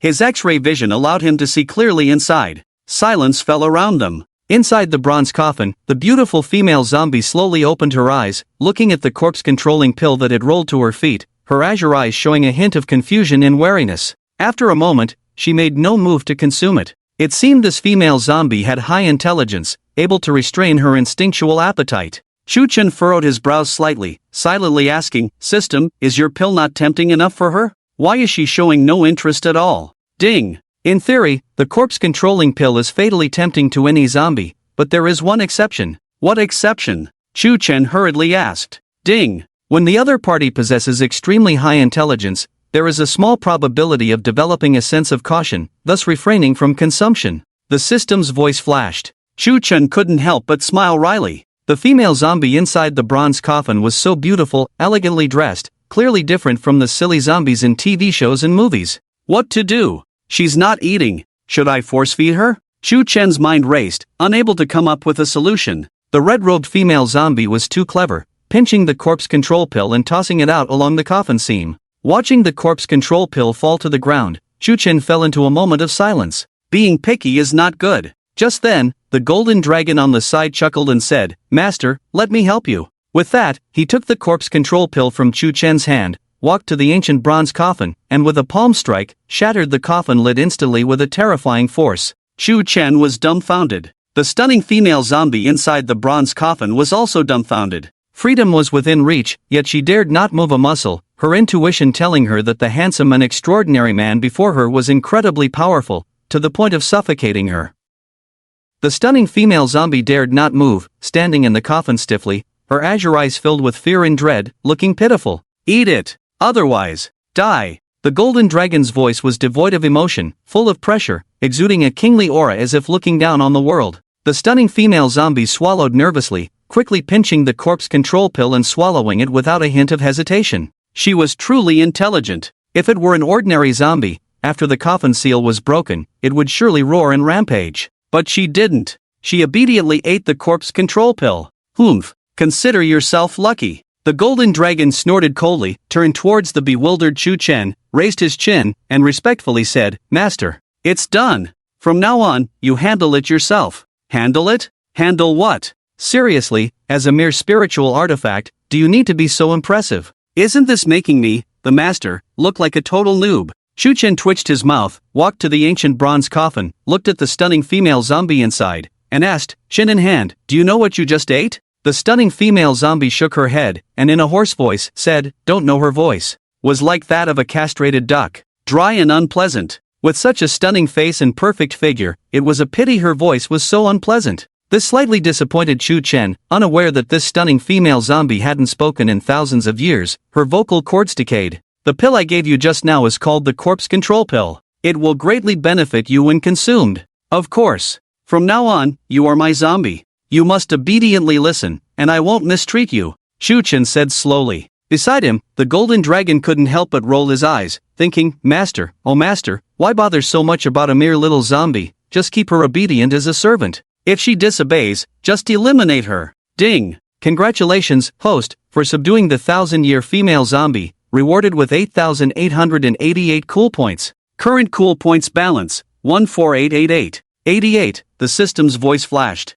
Chu Chen felt a sense of relief, confirming that subduing the female zombie would indeed earn him cool points. His gaze then fell on those stones, more precisely, on the spiritual essences sealed within them. With so many spiritual essences, if he could make them all acknowledge him as their master, who knew how many cool points he would gain? Thinking this, Chu Chen furrowed his brows and said firmly, "I can't wait any longer. Regardless of whether Chu Chen will come here or not, tomorrow I will personally go to the Takarama Desert to find the old man. The best time to perform the resurrection sacrifice is within 3 days. Calculating, today is already the 2nd day. If he doesn't go find the old man soon, it will be too late." Time passed slowly. Soon, it was the middle of the night, just before dawn. Outside the Imperial Lake Bay Villa, a man in a black windbreaker stood at the door, accompanied by a woman in a red dress. They looked somewhat disheveled, with torn clothes. There were bloodstains on the woman's left shoulder. Obviously, they had been through a great battle. Is this the place where the immortal sealer resides? It doesn't look particularly special. The woman in the red dress spoke lightly, her lips slightly pale and her complexion not looking good. The man in the black windbreaker nodded slowly and coughed. "Yes, this is the spiritual cave guarded by the Chu family for generations. The immortal sealer, along with the art of immortality, if I'm not mistaken, should be in the basement in the backyard." The woman in the red dress's beautiful eyes shimmered as she quickly said, "Then what are we waiting for? Let's go in, grab what we need, and leave. If that person comes after us, we'll both die." The man in the black windbreaker leaped several meters high and swiftly entered the villa, heading straight for the backyard. However, he soon noticed something was amiss. The distance from the gate to the backyard was only a little over 100 meters, and with his speed, he could have reached it in a minute. Yet, he had been running continuously for about 4 or 5 minutes. He still hadn't reached the small house in the backyard. The man in the black windbreaker stopped, looked around, furrowed his brow, and said, "It seems that the old master has left a few tricks. He actually set up a formation in this yard. Leave it to me." The woman in the red dress immediately took out a compass from her backpack, pricked her fingertip, and squeezed out a drop of crimson blood onto it. The compass needle spun wildly. Under the shade of the trees, Taoist Suke was sleeping soundly. He had been pricked by poison needles 7 or 8 times and would need to sleep for a few more hours before waking up. At this moment, the array plate in the bag of treasures kept rotating, indicating that someone had entered the formation and was trying to break it. With Dawa-suke's abilities, if he hadn't been unconscious, the various formations he had set up during the day would have been enough to trap the woman in the red dress and the man in the black windbreaker inside the formation. Unfortunately, he was unconscious. With the main array person unconscious, the power of the formation was greatly reduced, making it easier for the other party to find the pattern and break free. At this moment, Chu-Chin was hiding in the shadows, coldly watching the man in the black windbreaker and the woman in the red dress trapped in the formation. He didn't recognize the woman in the red dress, but the man in the black windbreaker. He knew him well. Who else could it be but his big brother Chu-Chin, whom he had called for decades? It was indeed him, Chu-Chin. He had really come, and his target was the small house in the backyard. It was truly ridiculous. The orphan who had been raised by the old man as his own son for 30 years turned out to be a white-eyed wolf who killed his father and master. Ding! Discovered the son of destiny Chu-Chen. Name, Chu-Chen, age, 30, height, 188 centimeters, identity, heir of the soul catcher. Cultivation, peak of the 10th level of Chi refinement. Kill reward, 9,999 coolness points. Ding! Discovered a goddess level figure. Name, Hong Lian, identity, saintess of the Dark Abyss Society. Cultivation, 8th level of Chi refinement. Age, 27, appearance, 96, figure, 99, strategy reward, 9,999 coolness points. In hostile state, killing also grants coolness points. Ding! Issuing a series of adventure missions, 1 to 2 slay the son of destiny Chu-Chen, and avenge grandfather Chu-Jianghe. This mission settlement method is based on assessment. The greater the opponent's shock, anger, regret, and other emotional values, the more coolness points will be generated upon killing. Note, the chain tasks need to be completed, and the rewards will be settled together. Basic task reward, 10,000 cool points. Ding! Release chain adventure task, 2 to 2 kill the goddess Honglian and avenge grandpa Chu-Jianghe. Note, the chain tasks need to be completed, and the rewards will be settled together. Task reward, 10,000 cool points. Task deadline, permanent. Please feel free to ravage, host. The system's voice flashed. Chu-Chen's expression was as dark as water, and he said coldly, System, even if you don't release the task, I will still torture him to death. However, killing them is letting them off too easily. Unfortunately, I don't have any soul refining props. Otherwise, I will make sure their souls can never transcend. As his words fell, ding! Host's emotional value fluctuation detected greatly. Special activation of a directional golden finger prize pool. Activation cost, 5,000 cool points. Would you like to immediately activate and draw a soul refining type golden finger? The system's voice flashed. Chu-Chen couldn't help but twitch at the corner of his mouth, and said helplessly, System, you are indeed a sly one. It's just 5,000 cool points. Activated for me. Ding! Consuming 5,000 cool points. Drawing from the directional golden finger prize pool. Congratulations to the host for obtaining the following 3 options. Please choose one for extraction. In this round of the prize pool, only one option can be chosen, and once selected, the other 2 item golden fingers will disappear. Soul Refining Banner. This golden finger comes from a revenge fantasy novel. This banner can contain souls below the Immortal King level, and the souls contained will be tortured for eternity, never able to escape their plight. 9 Nether Soul Burning Lamp. This golden finger comes from a revenge cultivation novel. This lamp contains the 9 Nether Inferno Fire, causing immeasurable damage to souls, resulting in unimaginable pain. Tenfold Reincarnation World-Destroying Hell Tower. This golden finger comes from a super revenge mythological novel. This tower can contain all souls, containing 99 layers of hell. Any soul trapped inside will undergo 10 rounds of reincarnation, experiencing 99 kinds of hellish tortures, eternal suffering. Once chosen, the item will materialize. Host, which golden finger item would you like to choose? The system's voice flashed. Chu-Chen glanced over, slightly excited, and asked, the third one, is it over the top? The world-destroying hell tower. Sounds pretty awesome. Ding! Tenfold Reincarnation World-Destroying Hell Tower. Created by an ancient god in the universe, even terrifying divine-level creatures would tremble before it.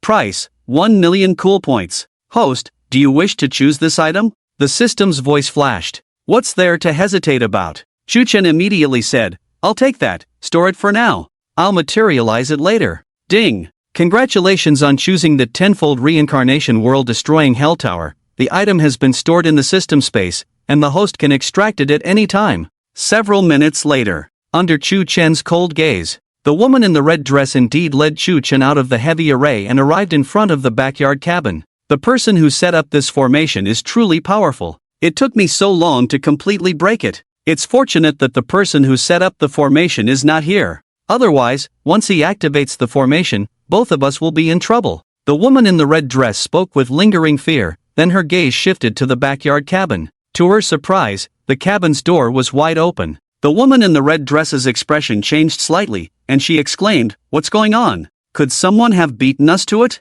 Impossible. The longevity secret technique is a mystery exclusive to my Chu family. Apart from my master and me, no one else knows about it. Even his grandson was unaware of the secret. Otherwise, the major sects would have already made their move to seize it." Chu Chen just hesitated for a moment and then denied it. He took a step towards the small house without much thought. Just then, a voice he was extremely familiar with called out to him. "Big brother, it's so late. Why didn't you inform me before coming?" The voice was neither happy nor sad, but it carried a long-suppressed anger. Chu Chen followed the voice and saw a figure hidden behind an old locust tree not far away. Due to the dim light, he couldn't see clearly, but he recognized this voice. Chu Chen slowly emerged from the shadows, a faint smile hanging on his indifferent face, his eyes concealing a hint of killing intent and anger. "Little brother." Chu Chen was somewhat surprised, then smiled and approached to pat Chu Chen's shoulder, as if he was still the big brother from back then. Chu Chen took a step back, avoiding Chu Chen's hand reaching out to pat him, and coldly asked, "Just for the sake of immortality, you would kill grandfather?" He didn't beat around the bush and asked this question directly. After all, even the system had issued a task. Could it be fake? Chu Chen's expression changed slightly, obviously not expecting Chu Chen to know about this. He couldn't understand how Chu Chen found out that he had killed Chu Jianghan in the Taklamakan desert, a highly secretive matter known only to him and the woman in the red dress. How did this Chu Chen in front of him find out? Chu Chen glanced at the woman in the red dress beside him, his eyes showing a hint of questioning. After ruling out all possibilities, there was only one truth: the woman in the red dress beside him had leaked the information. No! If that's the case, why would the woman in the red dress help him break the formation? No! No! No! Chu Chen couldn't figure out the reason no matter how hard he tried. At this moment, the woman in the red dress also looked surprised, shaking her head slowly to indicate that she hadn't leaked anything. Chu Chen had already seen through their expressions and had come to a conclusion in his heart. It seemed that his grandfather, Chu Jianghe, had indeed been killed by the two people in front of him. Su Ke Lao Dao's divination was truly impeccable. That divination technique was indeed quite profound. It seemed he needed to study it carefully too. Silly little brother, what are you talking about? How could I have killed grandfather? Isn't he at home? Chu Chen pretended to be confused and smiled. However, a hint of killing intent flashed in his smile. Chu Chen was almost disgusted by this person's ugly face and couldn't help but let out a strange laugh, saying, "For 30 years, my grandfather treated you like his own son. How could you lay a hand on the old man? Do you have any humanity, any conscience?" The surroundings fell silent. A gentle breeze blew, casting shadows of the trees, and Chu Chen's face turned unusually cold at this moment. He said in a deep voice, "Humph. I don't care how you found out about this matter. Considering we grew up together, I won't make things difficult for you, nor will I kill you. From now on, just live as a wastrel second generation. I will protect you, let you continue to live carefree. Enjoy resources that ordinary people can never touch.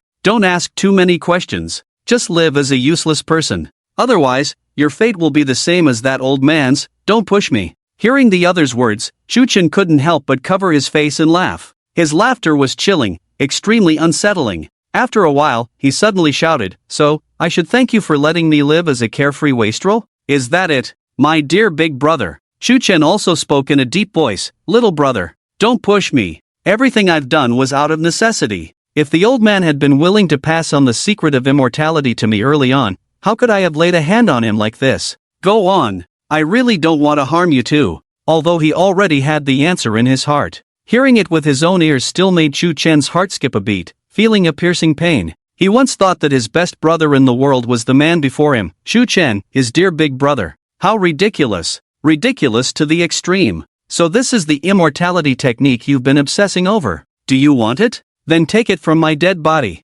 Chu Chen slowly pulled out a yellowed booklet from his bosom, waving it in front of the two men. As soon as Chu Chen saw the yellowed booklet containing the immortality technique, his pupils contracted, revealing an endless greed in his eyes. He reached out and said, "Little brother, quickly hand over this immortality technique to me. I won't mistreat you. From now on, I will ensure your food and clothing. I will make you the heir of the Chu family group.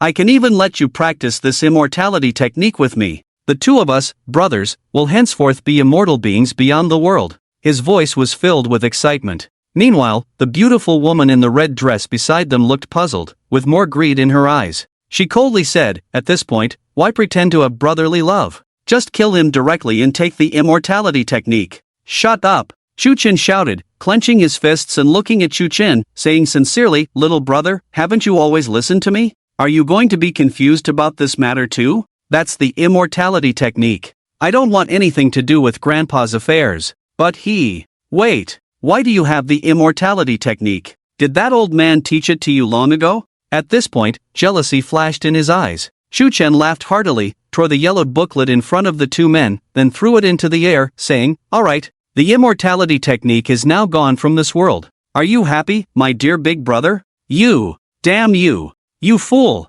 You're hopeless! Shu Chen's eyes were red with anger as he rushed over, squatting down to quickly pick up the fragments of the booklet. Shu Chen then stepped on some of the fragments in front of him, crushing them to pieces, saying, mud is just mud, why must it be put on the wall? Now I've destroyed your immortality technique. What will you do? Kill me? Enraged, Shu Chen roared, do you think I won't dare? Shu Chen laughed, you won't dare? What won't you dare? You even killed Grandpa. Why not kill me? If you don't kill me today, I will definitely kill you tomorrow. Shu Chen was truly furious, grabbing Shu Chen by the neck, lifting him high, and shouting, I'm going to kill you. I'm going to kill you right now. Shu Chen's face was full of bulging veins, unable to speak due to being choked, but his eyes showed endless disdain, as if saying, come on, kill me. However, unexpectedly, something happened. Shu Chen seemed like a deflated balloon, releasing Shu Chen and sitting on the ground, tears streaming down silently, waving his hand, go. I won't kill you. I'm sorry to master, to your grandfather.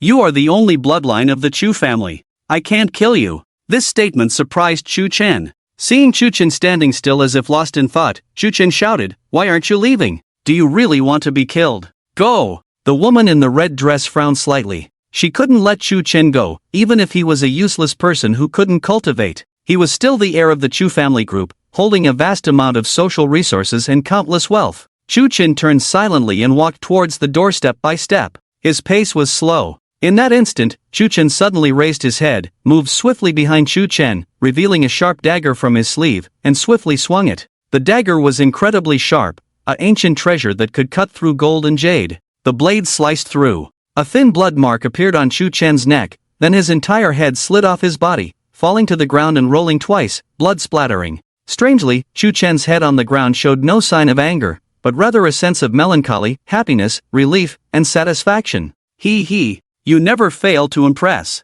I thought you would actually let him go. The beautiful woman in the red dress smiled, then approached and took Shu Chen's arm affectionately, saying, this is the kind of person I like. Decisive in killing. Shu Chen's face showed pain as he looked at the dagger in his hand, his body trembling uncontrollably. However, soon his eyes turned extremely sinister. It's not that I wanted to kill him. He brought this upon himself. It's not my fault. Blame his foolishness, just like his grandfather's. The woman in the red dress nodded, all right, don't be angry. What do we do now? The immortality technique has been destroyed. Shu Chen sneered, he thought I didn't know, that was just a copy. Besides, there's still an immortal trapped in the underground seal. We can just ask him. I don't believe he wouldn't reveal the immortality technique in exchange for his freedom. The woman in the red dress smirked mischievously, what? Are you really considering releasing that monster? Shu Chen shrugged, why not? Ha. With that, the two walked hand in hand into the backyard cabin, where they saw a sprout of the ancient divine tree in the center of the courtyard. Greed and ecstasy flashed in Shu Chen's eyes as he exclaimed, even the ancient divine tree has revived. Ha. God is truly kind to me. The woman in the red dress asked in confusion, the ancient divine tree? Is this the same one your master found in that place years ago? Shu Chen nodded repeatedly, excitedly saying, yes, it's the piece of divine tree my master seized in the Kunlun secret realm 10 years ago. He intended to use this wood to craft an extraordinary weapon, but due to lacking some materials, he never started. Now, I've unexpectedly obtained this opportunity. Ha. The woman in the red dress also smiled, asking, are you going to use it to craft a weapon too? After a moment of contemplation, Shu Chen shook his head. Now that the divine tree has regained its vitality, using it to craft a weapon would be a waste. Although I don't know what kind of ancient divine tree it is, I'm sure it's extraordinary. Let's find a place to cultivate it further. The The woman nodded slightly, then suddenly exclaimed as she saw a stunning female zombie lying in a bronze ancient coffin nearby. Could it be the legendary zombie? Shu-Chen patted her reassuringly. Don't worry, she's just a non-decaying corpse. Besides, even if she really turns into a zombie, I have talismans to suppress her. With that, Shu-Chen took out a golden talisman from his pocket, placed it on the forehead of the stunning female zombie, then touched her face, a hint of sickness flashing in his eyes. It was unclear what he was thinking. Alright, let's hurry and find the immortality technique below. This place is too eerie, the woman in the red dress said fearfully. The entrance to the underground chamber was sealed by a formation and required a special key to open. However, the formation did not pose a challenge for the two, and in just a moment, it was broken. Let me. Shu-Chen stepped forward quickly, took out the ancient bronze key he had snatched from Chu Zhang's hand, inserted it into the lock, turned it twice, and the sound of mechanisms turning came from the wall. Click-clack. The heavy bronze giant door slowly opened. A dark passage appeared in front of the two. Oil lamps on the wall instantly lit up, illuminating the way underground.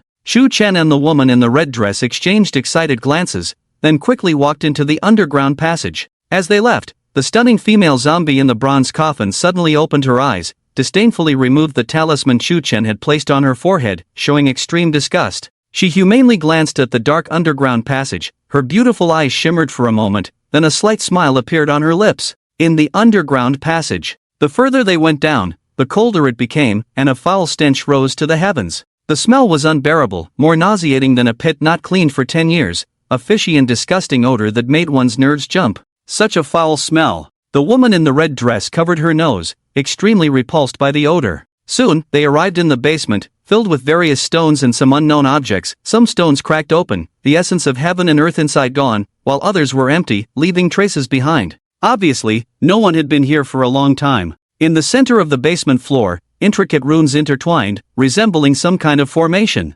Continuing deeper, Shu-Chen saw the treasures collected by generations of spirit capturers, feeling extremely excited, as from now on, these treasures would all belong to him. Clang! Clang! Clang! The sound of chains hitting came from behind a door deep inside, accompanied by a roar. The woman in the red dress couldn't help but swallow nervously. The further they went, the more she felt her heart pounding, the terrifying evil aura making her legs go weak.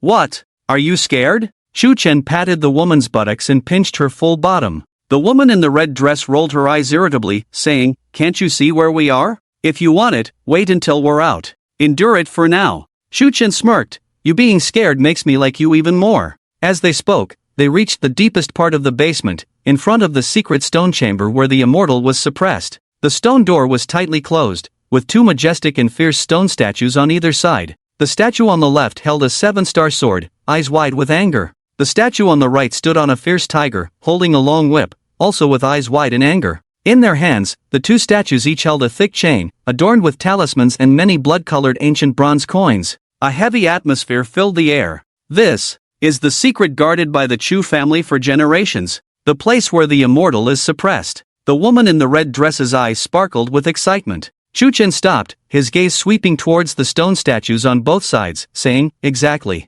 This is where the immortal is imprisoned. Did you hear it? The sound of chains hitting. It proves he's still alive. Immortality truly exists. Old man, you can't fool me. Ha ha ha. The end. Just kidding. Happy April Fool's Day. What's next? How do we open this stone door?" The woman in the red dress frowned and asked. Shu-Chen squinted, carefully examining the stone statues on either side of the stone door, and said grimly, "Humph. That old man didn't tell me there's another restriction down here, but he thought I wouldn't be able to handle it. These stone statues have weathered 1,000 years, they're already decayed. Just forcefully destroy them. The stone door will break on its own. Red Lien, take a step back," he said, as a surge of spiritual power emanated from his body. The woman in the red dress quickly stepped back, frowning nervously. After all, behind this stone door lay the immortal being suppressed for thousands of years. No one could afford to take it lightly. Boom! Boom! Boom! Shu-Chen activated a square seal artifact and struck the stone statue several times, but unexpectedly, a light barrier rose around the statue, blocking the attacks. How could this be? This formation has been operating for thousands of years, yet it still has such power. Shu-Chen was astonished. "Let me help you." Seeing this, the woman in the red dress immediately wielded a hook-shaped artifact and attacked the huge stone statue on the left. Her cultivation level was not very high, so the power she unleashed was much weaker than Shu-Chen's. After several rounds of attacks, the two giant stone statues remained unmoved. Red Lien, you are skilled at breaking restrictions, don't you have a way? Chu Chen asked with a frown. The woman in the red dress couldn't help but smile bitterly and shook her head, saying, this restriction is quite powerful, probably set up by a high-level cultivator from the Chu family. I have no clue either. Perhaps, my grandfather might have some ideas. Chu Chen frowned. No, this matter cannot be told to anyone. Besides, who is your grandfather, don't you know? Once he knows about this, what consequences will we face? The woman in the red dress furrowed her brows. Then what should we do now? Are we going to give up all our previous efforts? Chu Chen clenched his fists and said angrily, let me think again. Just then, the strange sound of the chain hitting stopped, and a voice full of vicissitudes and strangeness came through the stone door. He. You are not from the Chu family, are you? Who are you? How did you manage to break in here? He. Ha ha ha. Hearing this voice, Chu Chen was delighted and quickly shouted, Senior, we are here to rescue you. Do you know how to unlock this restriction? After a few seconds of silence, the eerie voice sounded again. He. Of course, I know how to break the restriction, but with you two little ants, even if I tell you the method, you won't be able to break this demon sealing seal. Chu Chen hurriedly said, if you don't tell me, how do you know we can't open it? Senior, don't you want to get out? Don't you want to be free? After another few seconds of silence, the eerie voice suddenly laughed sharply. He. You presumptuous little fellow. Since you are so eager to know the method, I'll tell you. As long as you smash those stones outside and release the spiritual essence inside, the power of this formation will weaken. Then, you can come back to break the statues, and the seal of this place will be lifted. Hearing this, Chu Chen looked conflicted. Those spiritual essences outside were priceless treasures, painstakingly captured by the Chu family's spirit capturers from various spiritual mountains and blessed lands. Each one was invaluable. If all those spiritual essences were released, Chu Chen's heart bled. He quickly asked, is there no other way? Those spiritual essences are rare opportunities for cultivators. They can suppress fate, disrupt celestial mechanisms. They can even be used to evade calamities. Behind the stone door, a strange and eerie laughter rang out. You know quite a bit, kid. Unfortunately, if you want to obtain my secret of immortality, this is the only way. Do you know why the spirit capturers only collect spiritual essences and do not use them? Because these spiritual essences also have the effect of suppressing me. If you want to break the seal, you must release those spiritual essences. It's your choice. The woman in the red dress frowned and said, Chu Chen, compared to those spiritual essences, the secret of immortality is more important.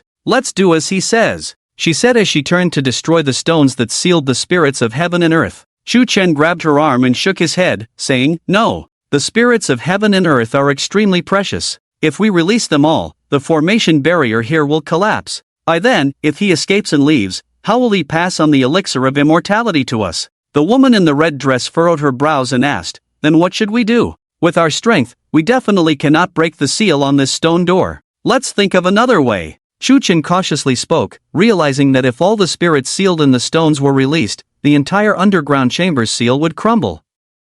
How would they then threaten the immortal to hand over the elixir of immortality? Time passed slowly. Chu Chen continuously tried to break the seal on the stone door, and he suddenly noticed that after each attack, the eyes of the stone statues dimmed slightly. This subtle change was hard to notice without careful observation. I know! The eyes of these two stone statues are the key to breaking the seal. Chu Chen exclaimed excitedly, then activated his spiritual power again to operate the magical artifact. Each time, he targeted the eyes of the stone statues for attack. The woman in the red dress also seemed to understand. Yes, it seems like their eyes are made of some special spirit stone. If this were 1,000 years ago, we would never have been able to break it no matter what. But after enduring thousands of years of erosion, no matter how powerful the seal is, the energy will deplete. If it weren't for the generations of spirit capturers repairing it, this seal would have naturally decayed long ago. Boom! The two of them tirelessly operated their artifacts, their spiritual energy gradually depleting.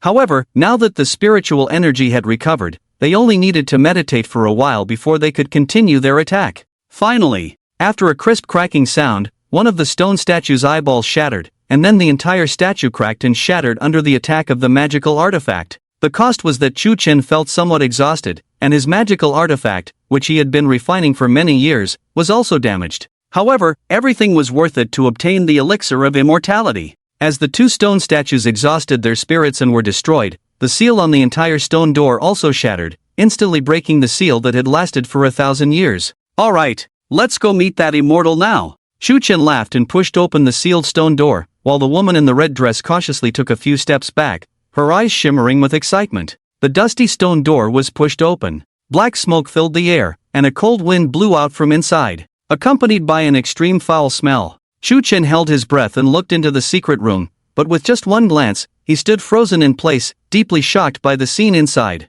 Countless piles of skeletons were stacked inside, densely packed, stretching as far as the eye could see, numbering in the tens of thousands. And those skeletons were all very small, seemingly the skeletons of children. Heavens! The woman in the red dress was also pale with fright. The number of corpses was simply too many, reaching tens of thousands, or even more. In the center of the endless corpses, there was a blood pool hundreds of square meters in size, almost dried up, filled with thick black liquid emitting a pungent stench. Inside the blood pool, 9 chains pierced through a humanoid creature, his back facing the two, with bones protruding from all over his body, and his exposed skin covered with tumor-like growths. This was no longer a human, but a monster. Is this the so-called immortal? After seeing the appearance of that humanoid creature with his own eyes, Shu Chen's expression turned extremely ugly. In his imagination, an immortal should never look like this eerie and monstrous being. The humanoid creature shrugged and howled, vigorously shaking the chains on its body, grimly saying, "Interesting, you actually managed to break the seal on the stone door. It seems like you're not fools after all." Shu Chen smiled and walked over quickly, saying, "Senior, I have only one condition for this trip. As long as you teach me the secret of immortality, I will set you free. How about it?" The humanoid creature turned its back to him, sneering and mocking, grinning, "Hee. Sure. Isn't it just the secret of immortality? Here you go. Come and take it." Shu Chen's heart leaped with joy, quickly walking to the edge of the blood pool, looking at the immortal being, and asked, "Where is the secret of immortality?" In an instant, the humanoid creature suddenly raised its head, revealing a fierce and strange mouth, and a long, incredibly long tongue shot straight towards Shu Chen's neck. In a flash, Shu Chen reacted swiftly, retreating in a panic, falling into a pile of corpses, but he was still injured, with a small blood hole on his neck. The humanoid creature retracted its long tongue, let out a satisfied roar, its ugly face filled with ecstasy. Blood. Fresh blood. Such a delicious taste. What a nostalgic flavor. Be careful. The woman in the red dress exclaimed in shock, quickly summoning a long hook weapon to protect Shu Chen, worriedly saying, "Are you okay?" "I'm fine." Shu Chen touched the wound on his neck, his eyes glaring fiercely at the humanoid creature in the blood pool, coldly saying, "Senior, what do you mean by this? Don't you want to leave?" He. What do I mean? Didn't you want immortality? You are already immortal now. Ha. The humanoid creature chuckled, its long tongue dancing in front of it, its blood-red eyes fixed on the woman in the red dress, clearly eager to devour her. The woman in the red dress was so frightened that her hair stood on end. Taking a few steps back involuntarily, her mind racing, she shouted, "What are you talking about?" The humanoid creature chuckled repeatedly, the chains on its body clanging. "I said, I have granted him the ability of immortality. As long as he feeds on the fresh blood and brains of living humans every day, he will naturally become immortal. Shouldn't he be grateful to me? Little girl, don't you also want immortality? Come here. Let me have a taste of your blood. You will be immortal." Hearing this, the woman in the red dress couldn't help but feel disgusted.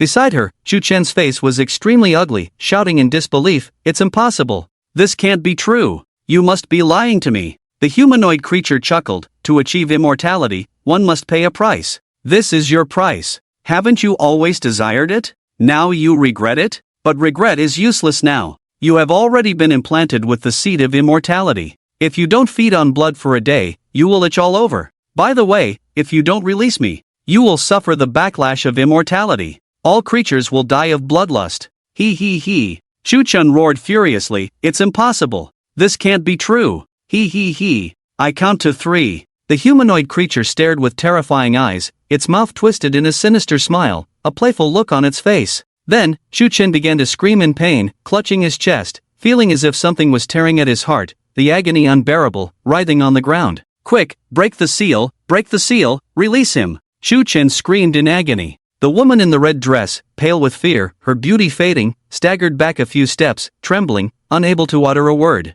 Just then, a slow footsteps approached from behind. Clap.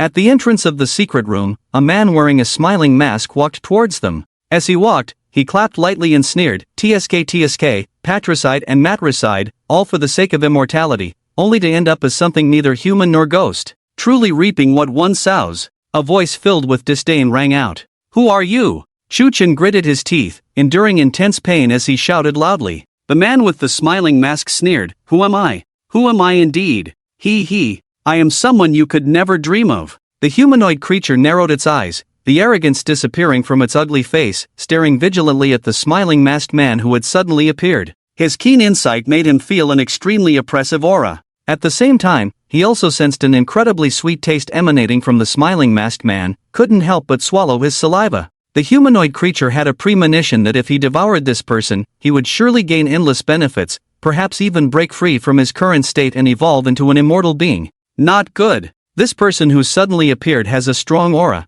and Chu Chen has been poisoned again. I can only escape alone. What a pity. I am destined to be without the elixir of immortality. The woman in the red dress thought to herself, slowly moving her feet. She knew that if she stayed, it would not end well. So, without looking back, she turned and ran, her speed astonishingly fast. "Hong Lian, where are you going?" Chu Chen shouted in panic. However, Hong Lian, the woman in the red dress, completely ignored his cries. In times of crisis, even birds of the same forest fly separately, let alone they were just illicit lovers. Chu Chen roared in anger, "Damn it! Damn it! I curse you to a miserable death." Just then, trying to escape? The man with the smiling mask sneered, then swiftly moved and eerily appeared behind the woman in the red dress in an instant. It must be said that the woman in the red dress ran very fast, with a captivating fragrance lingering around her graceful figure indeed alluring. However, all her efforts were in vain. "Thought you could escape? Since you seek death, then go ahead and die."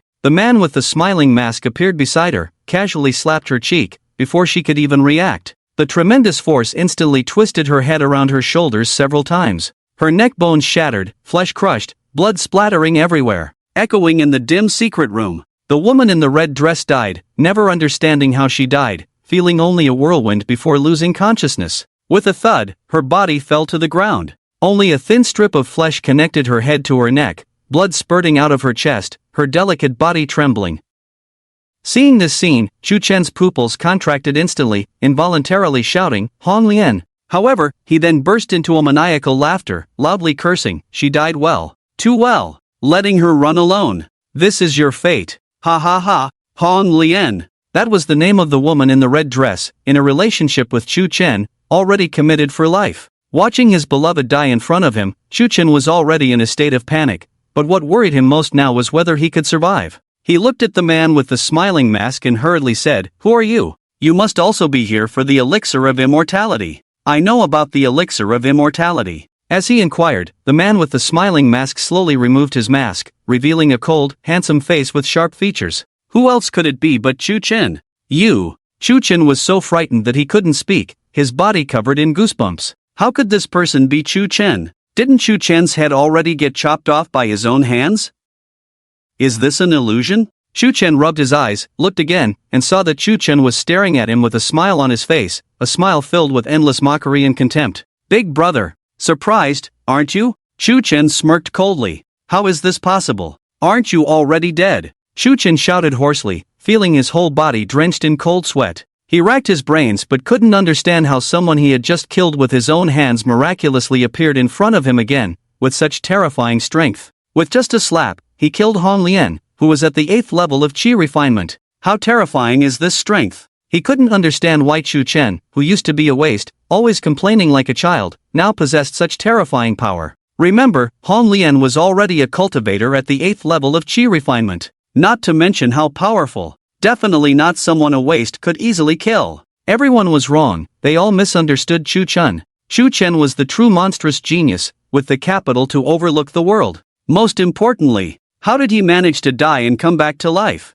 If only Chu Chen had known earlier about Chu Chen's eerie power, even if he had 10,000 times more courage, he would never dare to harm Chu Jianghe in the slightest. Unfortunately, it's too late to say anything now. Chu Chen suddenly laughed. "No, you are not Chu Chen. Who are you exactly?" "Ha! Who am I?" In an instant, Chu Chen was already by his side, pressing down with one hand, instantly forcing him to kneel with terrifying force. Thud! Chu Chen was slammed to the ground like a dead dog, feeling as if all his bones were shattered, in excruciating pain. His eyes were filled with extreme terror. Incredulous. Chu Chen actually had such terrifying power. "This is impossible, this is impossible, who are you?" Chu Chen roared. He couldn't believe that the person in front of him was the Chu-Chen he had known since childhood. Who am I? Chu-Chen smiled, pressing Chu-Chen's head firmly into the mud with one hand, and coldly said, I am Chu-Chen. No doubt about it. And who are you? The filth who killed his father and teacher? Chu-Chen roared, impossible. How could you be Chu-Chen? I killed him with my own hands. Ha ha. Does it matter? Does it matter? Ah, does it matter? Chu-Chen gritted his teeth, his eyes turning red. Now he only needed to exert a little force to easily crush Chu-Chen's head. Killing is so simple. With Chu-Chen's current strength, not to mention wiping out a mere chi refinement level 10 Chu-Chen, even nascent soul experts, golden core powerhouses, and Mahayana cultivators could be annihilated in the blink of an eye. This is the power of an immortal. Even though he didn't have the cultivation of an immortal, his body had already reached the level of an immortal, with innate immense strength, and the additional benefits provided by the system. He was already invincible in the mortal world. At this moment, Chu-Chen's heart was filled with extreme fear, knowing that he couldn't escape death. He couldn't help but burst into loud sobs, crying bitterly, crying painfully. Scenes of his life flashed through his mind, the bits and pieces of the past. He had regrets too. But this path was his own choice. The knife was plunged into Chu Jianghe's heart by his own hands.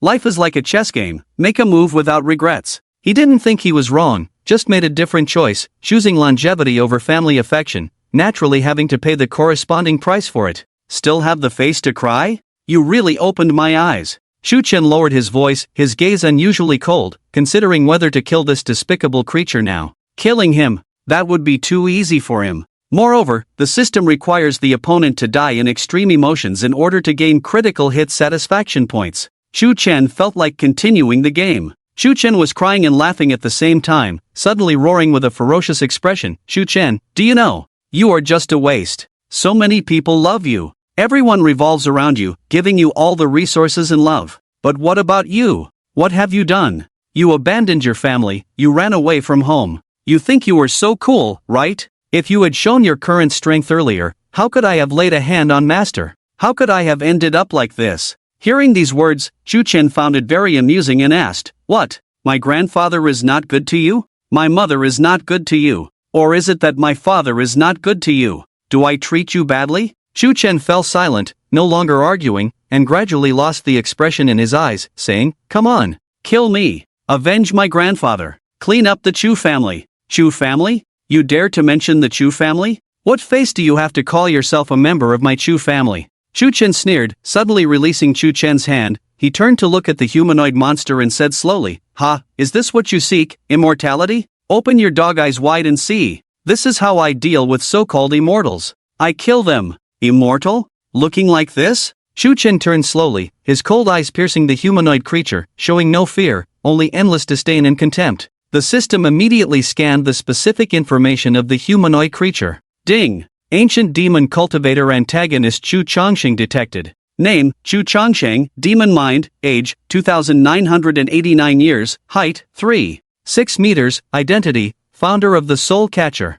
Cultivation, peak of refining void realm, permanently sealed, coupled with insufficient spiritual energy, only 1,000th of his strength remains, specific strength assessment is at the peak of golden core realm. Kill reward, 9,999 satisfaction points. Ding! Detected bloodline connection between the opponent and the host. Mission issued, rest in peace. Kill Chu Changsheng, demon mind, send the old ancestor to reincarnate. Mission reward, 10,000 satisfaction points. The system's voice flashed. Chu-Chen was a little confused. After all, this sealed immortal turned out to be his own ancestor, but why would he be suppressed by the Chu family for generations? This was too strange. Moreover, this ancestor named Chu Changsheng turned out to be a terrifying cultivator of the refining void realm? Refining void realm can already be called a land immortal, with a lifespan of thousands of years, so why would he practice such evil arts as immortality? Ding! The real Chu Changsheng is already dead. What you see in front of you is the demon mind incarnation of Chu Changsheng practicing the immortality technique. Please host, do not have any burden in your heart. According to the system's understanding, in the late ancient era, the spiritual energy dried up, the laws of the great Tao were chaotic, even the lifespan of cultivators would be greatly reduced. Even the strong in the refining void realm cannot have a lifespan of more than 1,000 years. Specific reasons are unknown. Please explore on your own. The system's voice flashed. Chu Chen frowned slightly, looking again at the humanoid Chu family ancestor Chu Changsheng, finding it hard to imagine that the former genius of the refining void realm would end up like this. At this moment, the humanoid creature felt a palpitation. He swallowed hard and said, "You brat, what do you want to do? What does your grudge with him have to do with me? Go kill him." He didn't know how he said that. As an ancient cultivator, as a powerful being who had touched the secrets of immortality, he actually felt the threat of death in Chu Chen's eyes. Who is this kid exactly? Could he really be a descendant of my Chu family? Why does he exude such a terrifying aura? The spiritual energy of heaven and earth has just begun to recover. Such a strong presence shouldn't appear yet. The humanoid creature's mind raced, watching Chu Chen approach step by step, feeling somewhat at a loss, unsure whether to attack or "Don't come any closer. If you take one more step, I won't be polite." The humanoid creature hastily spoke. Chu Chen smiled faintly. "You're afraid, which means your spiritual perception is decent enough to sense my strength." In an instant, the humanoid creature launched an attack, its long tongue turning into electric light aimed at Chu Chen's neck, incredibly fast, leaving no time to react. Yet Chu Chen merely smirked disdainfully, effortlessly dodging the almost certain death attack, then swiftly disappeared from the spot. Possessing the physique of an immortal granted him reaction speed and agility far beyond a cultivator in the void refinement realm. In the blink of an eye, Chu Chen appeared in front of the humanoid creature, his fist gathering power without any fancy moves. Sensing the terrifying force about to erupt from that fist, the humanoid creature's heart trembled, hastily shouting, "No, you can't kill me. Do you know who I am? I'm your ancestor." His voice echoed in the underground space. Chu Chen immediately released his fist, feigning surprise. "What? You're actually my Chu family ancestor? That's impossible. If you're indeed my Chu family ancestor, why have you been suppressed by my Chu family for generations in this sealed place? Listen to me. I'll tell you everything. Please don't attack. I truly am the ancestor of the Chu family." The humanoid creature, still shaken, unconsciously gasped for breath, recalling the moment just now as if he had passed through the gates of hell. It was too terrifying. Although that punch hadn't been thrown, the accumulated power could have shattered his body. There must be a great secret on this kid. Chu Chen took a step back, rubbing his chin with interest. "Come on, tell me your story. Let's see if you can deceive me." "Deceive you? Ha ha. Why would I, Chu Changsheng, deceive a junior like you?" The humanoid creature laughed heartily, a hint of reminiscence flashing in his eyes. After a moment of contemplation, he slowly began. "The Chu clan was originally a remnant of the celestial race in the heavens, a top-notch cultivation clan in the human realm. However, 3,000 years ago, the heavenly laws suddenly shattered, chaos ensued, and even the spiritual energy dried up within a few months. The passage between the heavens and the human realm vanished, and the lifespan of all beings drastically shortened, including our human race, suffering severe physical degeneration. Even cultivators could not live beyond 1,000 years. Forced by circumstances, our ancestor had to create the immortality art to ensure the prosperity of the Chu clan. But unexpectedly, this immortality art had significant side effects, requiring human blood and essence to suppress, or else one would turn into a monstrous being neither human nor ghost. To prevent calamity, I willingly sealed myself here and ordered the descendants of the Chu family to suppress my demonic nature for generations. Now that the spiritual energy of heaven and earth has recovered, I no longer need to remain sealed here. As long as you break the seal and help me leave this place, I will surely lead our people to glory again. We might even reopen the path to the heavens. Nothing is impossible." He spoke with great excitement, extending his hand full of bone spurs towards Chu Chen, a terrifying face revealing a hint of a gentle smile. "Child,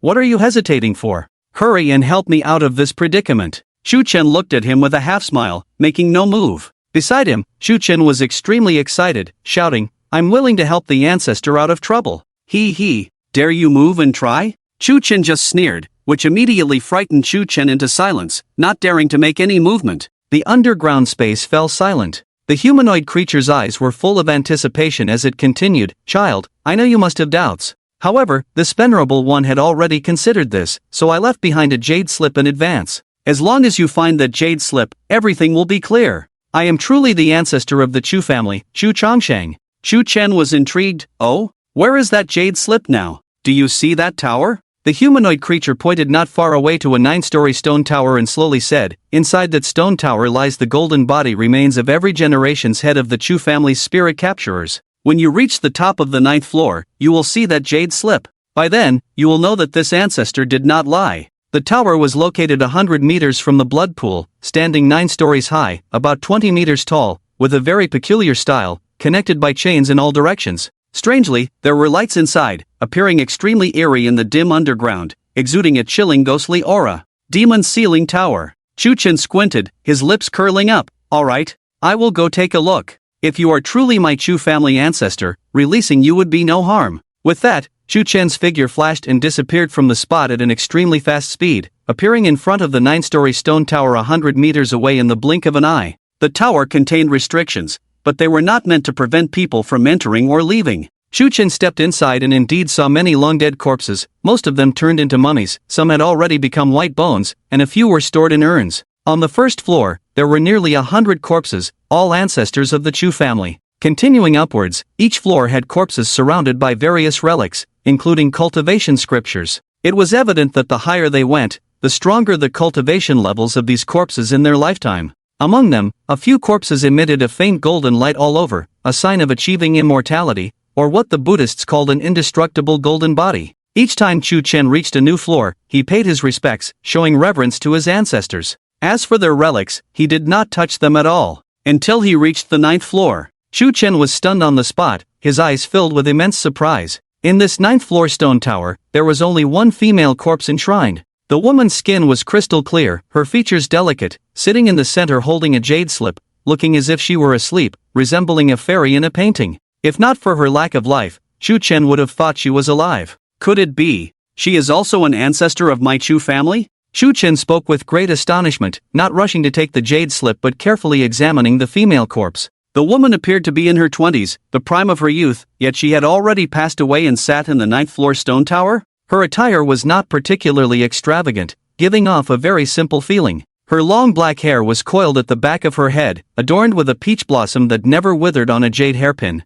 Immune to decay for 1,000 years, emitting no signs of decomposition. Truly extraordinary. With a casual reach, Chu Chen took the jade slip from her embrace. Before he could examine it closely, the female corpse instantly withered, her crystal-clear skin shriveling at a visible speed, her exquisite features. In the blink of an eye, she turned into an ordinary mummy, her clothes disintegrating into dust in the wind. Damn! Chu Chen quickly turned around, closing his eyes and saying, I did not mean to offend. I hope the ancestor will not blame me. That scene just now was too horrifying. The other party could very well be his ancestor who had passed away 1,000 years ago. And it was precisely at that moment. The entire underground space trembled, chains rattled, and the 9-story stone tower showed signs of collapse at this moment. Links of chains broke inch by inch, cracks appeared on the surrounding stone walls. He. I have finally broken free. Ha ha ha. The evil voice of a humanoid creature echoed in the space, and spiritual energy converged from all directions, forming an incredible omen.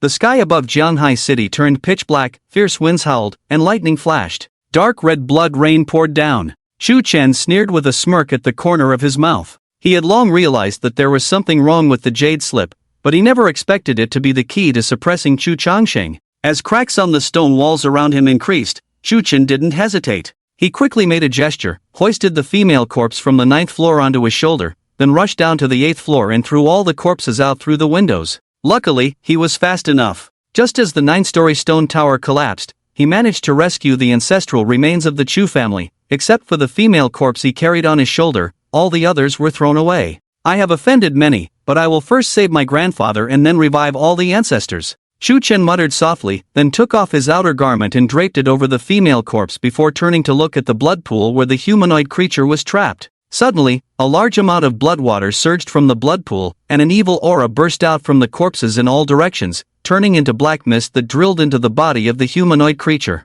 The humanoid creature let out a long howl, energy surged around him, wrinkles and tumors on his skin gradually disappeared, leaving only orderly bone spurs exposed. In just a few breaths, it changed its appearance, transforming into a middle-aged man with a resolute face and a hint of gloom between his brows. He squinted at Chu Chen and grinned, saying, Boy, you have really helped me a lot. Tell me, how should I thank you? He. Chu Chen stood up slowly, bowed respectfully, and said, I humbly welcome the ancestors' release from captivity. The humanoid creature. No, he should now be called Chu Changsheng, had just appeared in a ghostly form, but now he had transformed into a human appearance. Chu Changsheng, who had regained his freedom, spread his arms wide, feeling the surging spiritual power between heaven and earth, and couldn't help but burst into laughter. Ha ha ha. Chu Chen was already frightened, prostrating on the ground, shouting, I humbly welcome the ancestors' release. Hearing this, Chu Chen couldn't help but roll his eyes. thinking that this person was shameless, still daring to identify himself as a descendant of the Chu family.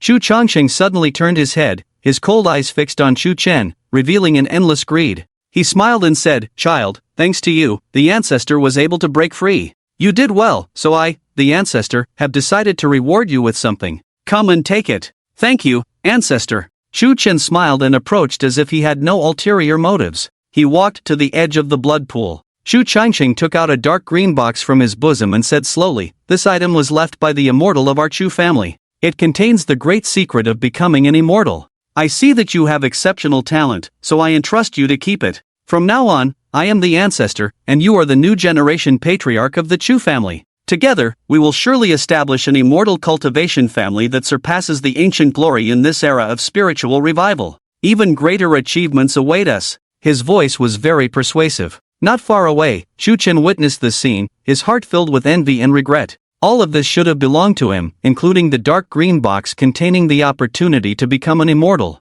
Just as Chu Chen reached out to take the dark green box, Chu Changsheng suddenly attacked, his sharp claws grabbing towards Chu Chen's heart at lightning speed. Chu Changsheng's face twisted, his sharp bone claws aiming to extract Chu Chen's heart in one strike. To him, Chu Chen was an extremely rare delicacy. Even in the ancient times, Chu Changsheng had never encountered anyone with such terrifying energy emanating from their body, fueling his intense desire to devour Chu Chen and gain the power within him. Even his own descendants meant nothing to him at this stage, only his pursuit of longevity mattered. At such close range and incredible speed, even with caution, most people would have fallen prey. But Chu Chen was not like most people. He possessed the body of an immortal. Joking around with sneak attacks, are you even worthy? In Chu Chen's eyes, Chu Changsheng's attack seemed as slow as a snail. He immediately lifted his foot and kicked forcefully. A burst of terrifying power struck Chu Changsheng's chest. In an instant, Chu Changsheng felt like he had been hit by a mountain, then he was sent flying and crashed into a pile of corpses, dazed and disoriented.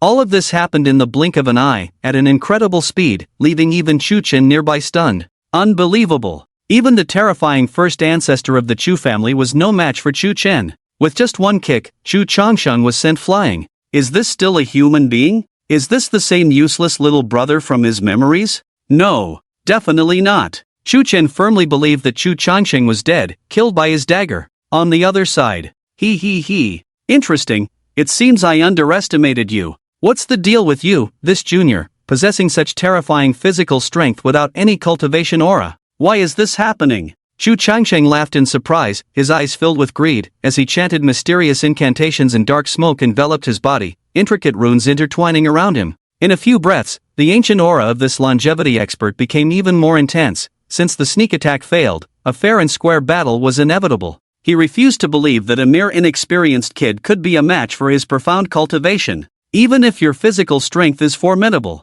I, the ancestor, am an immortal cultivator. However, he underestimated Chu Chen's horror. Chu Chen was no fool and wouldn't just stand there waiting for his spell to be cast. In an instant, he appeared in front of Chu Changsheng. Swinging his arm in a wide arc, he delivered a fierce slap. Thud! Chu Changsheng was sent spinning in midair, rotating 860 times before crashing heavily to the ground, his right cheek swollen high, his eyeballs shattered. Ancestor, I'm truly sorry. Since you want to kill me, then I have no choice but to fight back. With that, Chu Chen moved again, instantly appearing above Chu Changsheng, raising his foot and stomping down fiercely. There were no fancy moves, just a stomp. Boom! The ground was depressed by the terrifying force, cracks spreading like a spider web, and the Chu family ancestor Chu Changsheng was broken at the waist, his body severed in two. Witnessing this scene, Chu Chen was so shocked that he nearly swallowed his own tongue, his eyes wide in disbelief beyond words. Is this still a human being? We are all human, so why can you defy the natural order like this?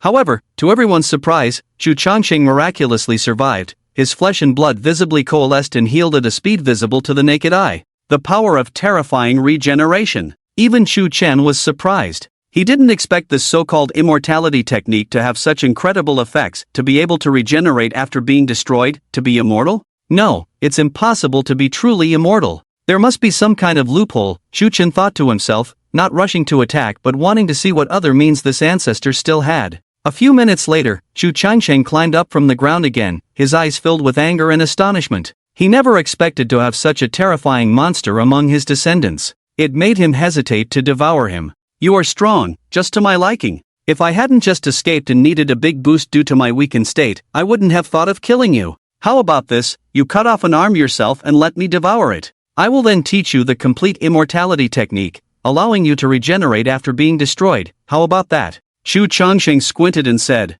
Hearing this, Shu Chen couldn't help but shake his head with a smile, saying, I appreciate the kindness of the ancestor. However, this immortality technique has no meaning for me. So, it's better for the ancestor to rest in peace. As soon as he finished speaking, two figures collided again with a terrifying momentum. Shortly after, Shu Changsheng was sent flying, his body torn apart, unable to withstand Shu Chen's attacks. Originally possessing a divine body, coupled with innate immense strength and various buffs from golden fingers. Not to mention Shu Changsheng, even immortals descending from the heavens would be defeated when facing Shu Chen's overwhelming power. A few minutes later, Shu Changsheng's body healed again, but this time he seemed somewhat powerless, and his breath was weaker than before. I admit defeat. I won't fight anymore. Considering that I am your ancestor, let's stop here. In the future, let's not interfere with each other. Shu Changsheng saw Shu Chen approaching and quickly spoke. Shu Chen walked slowly to him, raised his palm, placed it on his forehead, and said, Ancestor, you are tired, so rest well. In an instant, that absorption technique was activated. A powerful suction burst from Shu Chen's palm, rapidly devouring the cultivation energy and life essence within Shu Changsheng's body. What? What kind of evil technique is this? No, you can't do this to me. I am your ancestor. Shu Changsheng shouted in terror, but he was just an ant, unable to break free, only able to watch helplessly as his cultivation and life essence cultivated for thousands of years were absorbed. Too terrifying. This is too terrifying. In just a few minutes, Shu Changsheng was absorbed into a dried-up corpse, despite his extraordinary talent, profound cultivation, and being the ancestor of the Chu family. Immortal? Immortality technique? Ridiculous. A mere inner demon, trying to deceive me? Shu Chen snorted coldly. Ding! Congratulations to the host for completing the mission. May the deceased rest in peace. Killing Shu Changsheng, evil thought, sending the ancestor to reincarnate. Mission reward, 10,000 satisfaction points. Already credited to the satisfaction points balance. Ding! Congratulations to the host for killing the ancient evil cultivator antagonist Shu Changsheng, gaining 9,999 satisfaction points. Already credited to the satisfaction points balance. The system's voice flashed. A smile appeared on Shu Chen's face as he turned to look not far away at Shu Chen, who had already been frightened into a quail-like appearance, and said lightly, Alright, you've seen enough. It's your turn next. Don't come over. Don't come over. Shu Chen stumbled and fell to the ground, scrambling backward with a look of fear and panic on his face, never expecting to end up like this. He regretted it, regretted killing his master. He was afraid, never having seen such a terrifying scene before, surrounded by mountains of corpses and seas of blood. Even the immortal terrifying old monster was killed by Shu Chen. He was angry, he was unwilling. Shu Chen walked calmly behind him, watching him beg for mercy, watching him cry in pain, watching him lose control of his bladder and bowels out of fear. There was also an inexplicable sadness in his heart. Until today, he had always thought of this person as his closest big brother.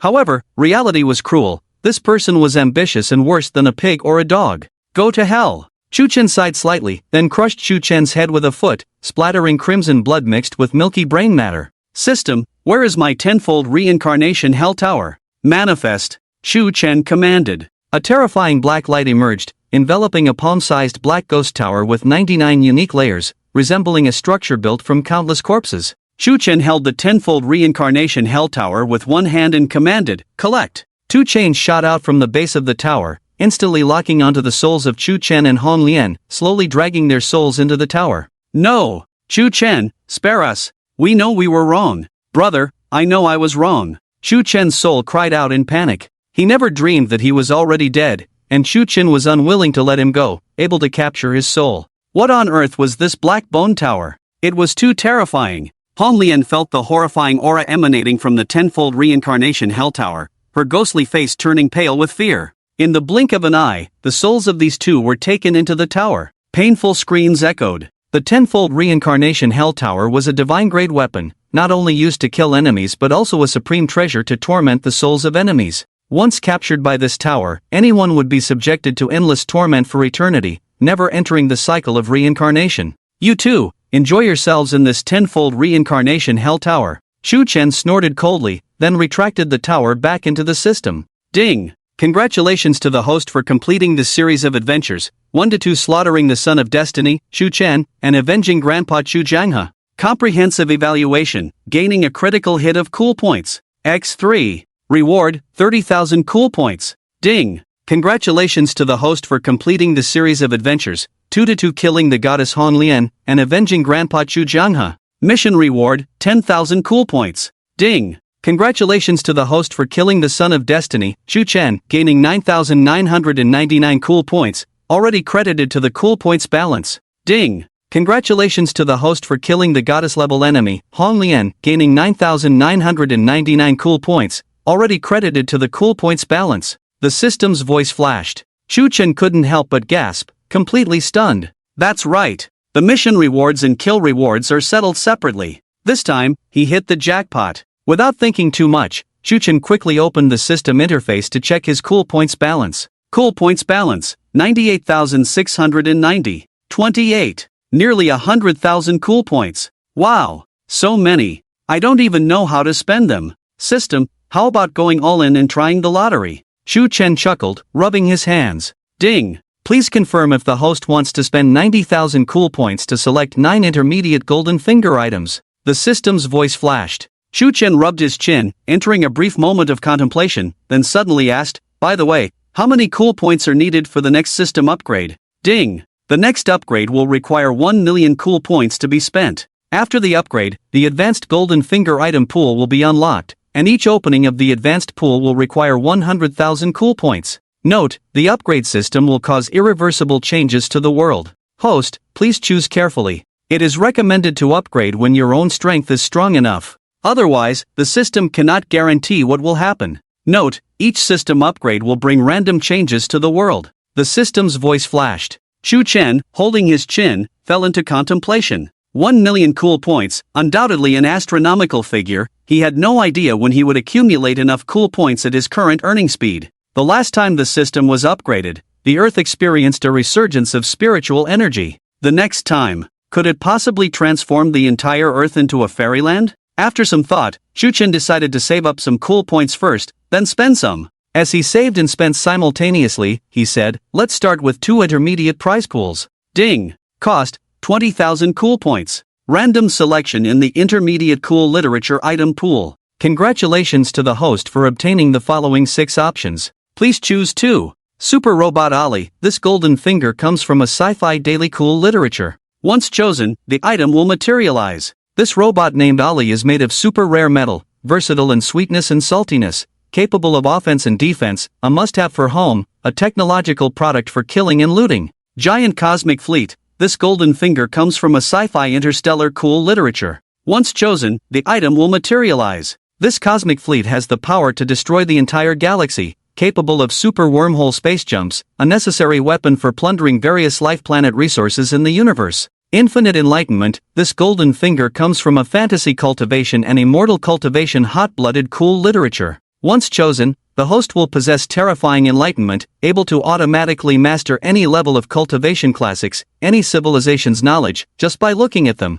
Get strong by slacking off. This golden finger comes from a fantasy cultivation and immortal cultivation daily literature. Once chosen, host, you do nothing, and every day, lying down, all attributes will skyrocket. A demon dragon egg. This golden finger comes from a western fantasy beast taming cool literature. Once chosen, the item will materialize. This is a demon dragon egg capable of destroying the world. Strengthening a body part every day. This golden finger comes from an urban cultivation incomplete cool literature. Once chosen, the host can get a chance to strengthen any part of the body every day, with no limit to strengthening. Each time you strengthen, your strength will skyrocket. Note, refreshed cool literature items will not disappear and can be purchased with cool points. The system's voice flashed. Oh my god, have I been this lucky recently? Shu Chen was stunned. Shu Chen's gaze swept over the 6 golden fingers, asking, System, as usual, please state the prices. Ding! Super Robot Ali price, 10,000 cool points.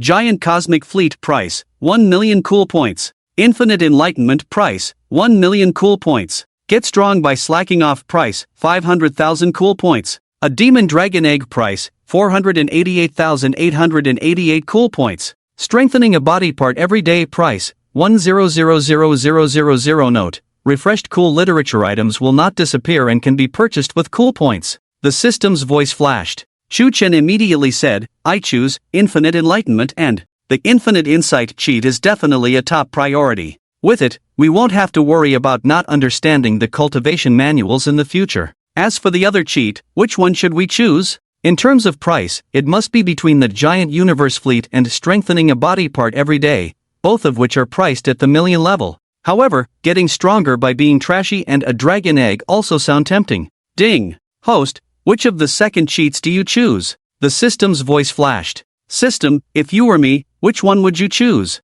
Chu Chen curiously asked, touching his nose. Ding! This system recommends you choose the giant universe fleet. Although this cheat is priced at only 1,000,000 cool points, it possesses terrifying destructive power, escapability, and defense capabilities. Even facing a king-level expert, this giant universe fleet has the power to fight. Moreover, you can command them to freely travel through the universe, plunder resources, explore various planets. Remote control. The system's voice flashed. Chu Chen no longer hesitated and said, alright, then I choose the giant universe fleet as the second one. Ding! Congratulations, host, for choosing infinite insight and giant universe fleet. Please prepare for receiving. The system's voice flashed. In an instant, Chu Chen felt his mind becoming extremely agile, as if clearing away clouds, enlightening his whole being. Infinite insight, terrifying insight ability. With just one glance, you can automatically master any level of cultivation manual, any knowledge of civilization. Following this, Chu Chen's thoughts moved, starting to comprehend the supreme inheritance chosen in the king's treasure trove,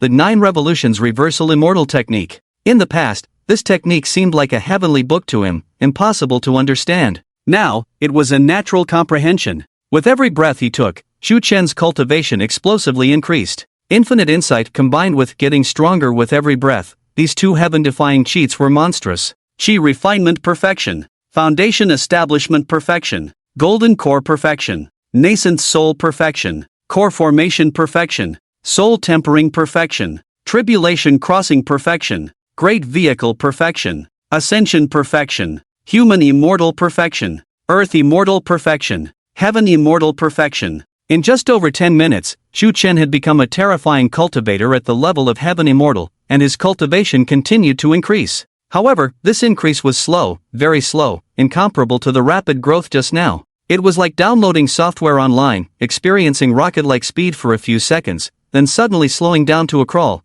prompting you to upgrade to premium for rocket speed. Chu Chen wondered, system, what's going on? Why is my cultivation increasing so slowly now? Ding! Host's rapid cultivation increase earlier was due to the residual effects of the 10 Revolutions Diamond Immortal pill in your body. Once the effects are depleted, your cultivation speed naturally decreases. Your current cultivation speed is similar to that of an ordinary earth cultivator.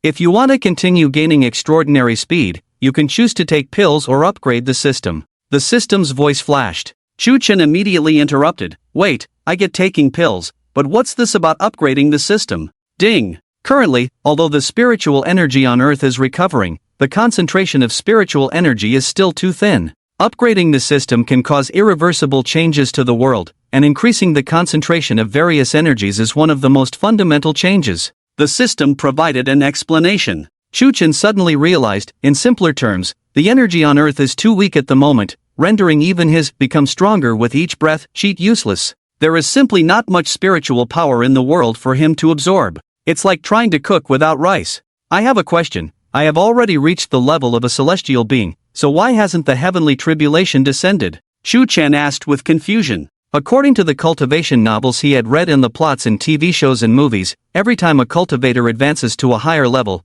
they would face heavenly tribulations and thunderous punishments, which were extremely dangerous and could lead to the destruction of their spiritual essence if they were not careful. Ding! He. Thunder tribulation? It dares not. The system unexpectedly chuckled. Chu Chen. Impressive. Next. Ding. Giant cosmic fleet has been materialized and is currently hidden in the void above Jianghai City for the host to view at any time. The system's voice rang out. Chu Chen swallowed nervously, then excitedly hurried out of the underground space to the surface. By now, the sky was already bright, with clear skies stretching as far as the eye could see. Little did he know that just 15 minutes ago, the entire Jianghai City was shrouded in dark clouds, with a downpour of blood-like rain, resembling an apocalypse. Chu Chen looked up at the sky, and with a single thought, his whole body was enveloped in a mysterious force. Immediately after, he found himself in a dark void, surrounded by countless cosmic warships floating in an orderly manner according to different models and functions, exuding a cold, mechanical aura of slaughter.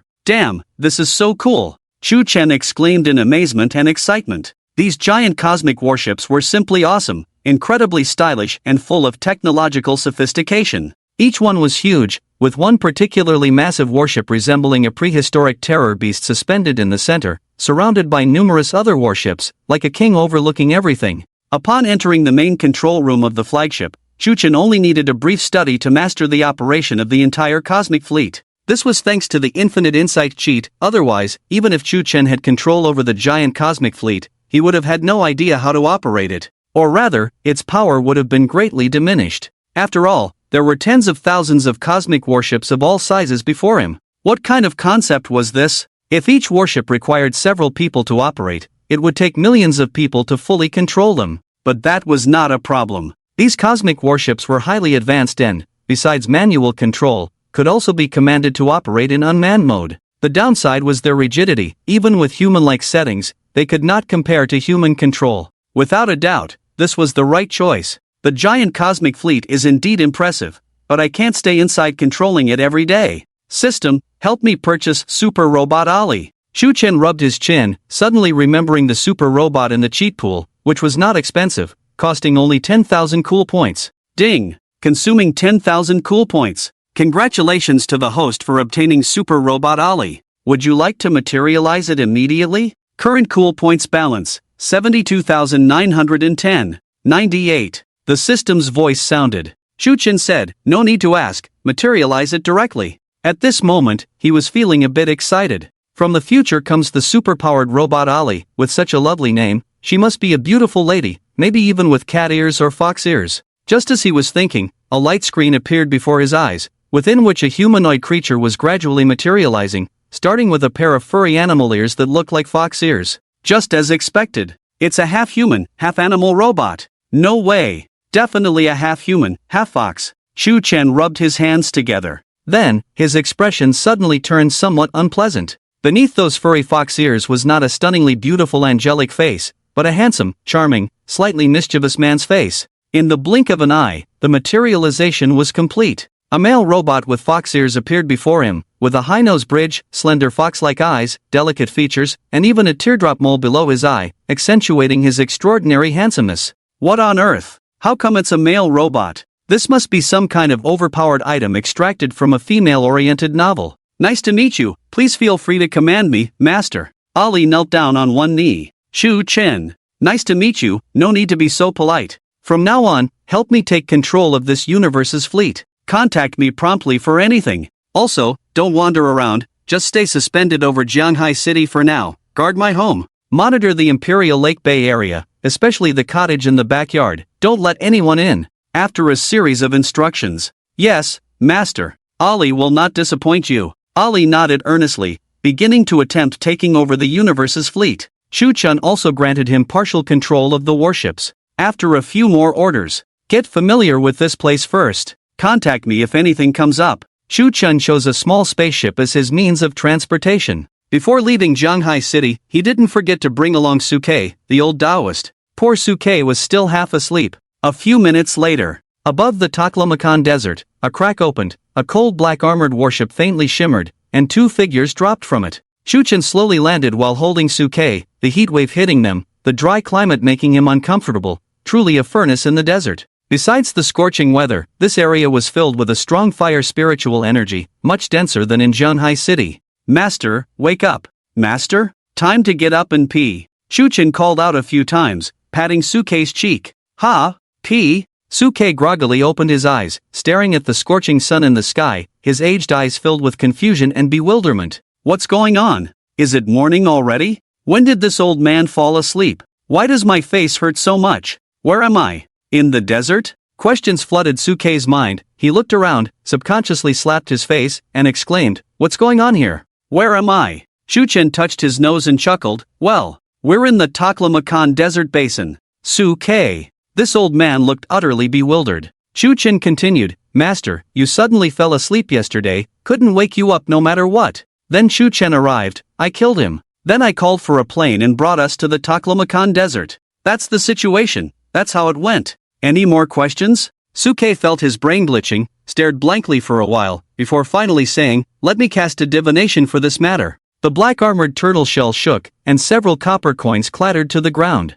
He squatted down and frowned more and more tightly as he looked at them for a long time, his eyes full of astonishment when he turned to Chu Chun. Master, what have you figured out? Chu Chen asked with a smile. Suke, the old Taoist, swallowed and waved his hand hastily. Nothing. Are you looking for your grandfather's body, right? Let me calculate another divination for you. He cast the divination again. According to the hexagram, Suke quickly pinpointed the location of the Ghost King's tomb. He said, follow me. Chu Chen nodded and followed behind, thinking to himself that this divination technique was truly amazing. So he quickly asked, Master, when you have time, could you teach me this divination technique? No. Suke immediately shook his head, looking very serious. Chu Chen was puzzled. Aren't you my master? It's only natural for a master to pass on skills to his disciple, right? I can teach you other skills, but this divination technique cannot be passed on to you. This technique is too dangerous and will incur heavenly condemnation. It's not uncommon for it to lead to the end of one's lineage.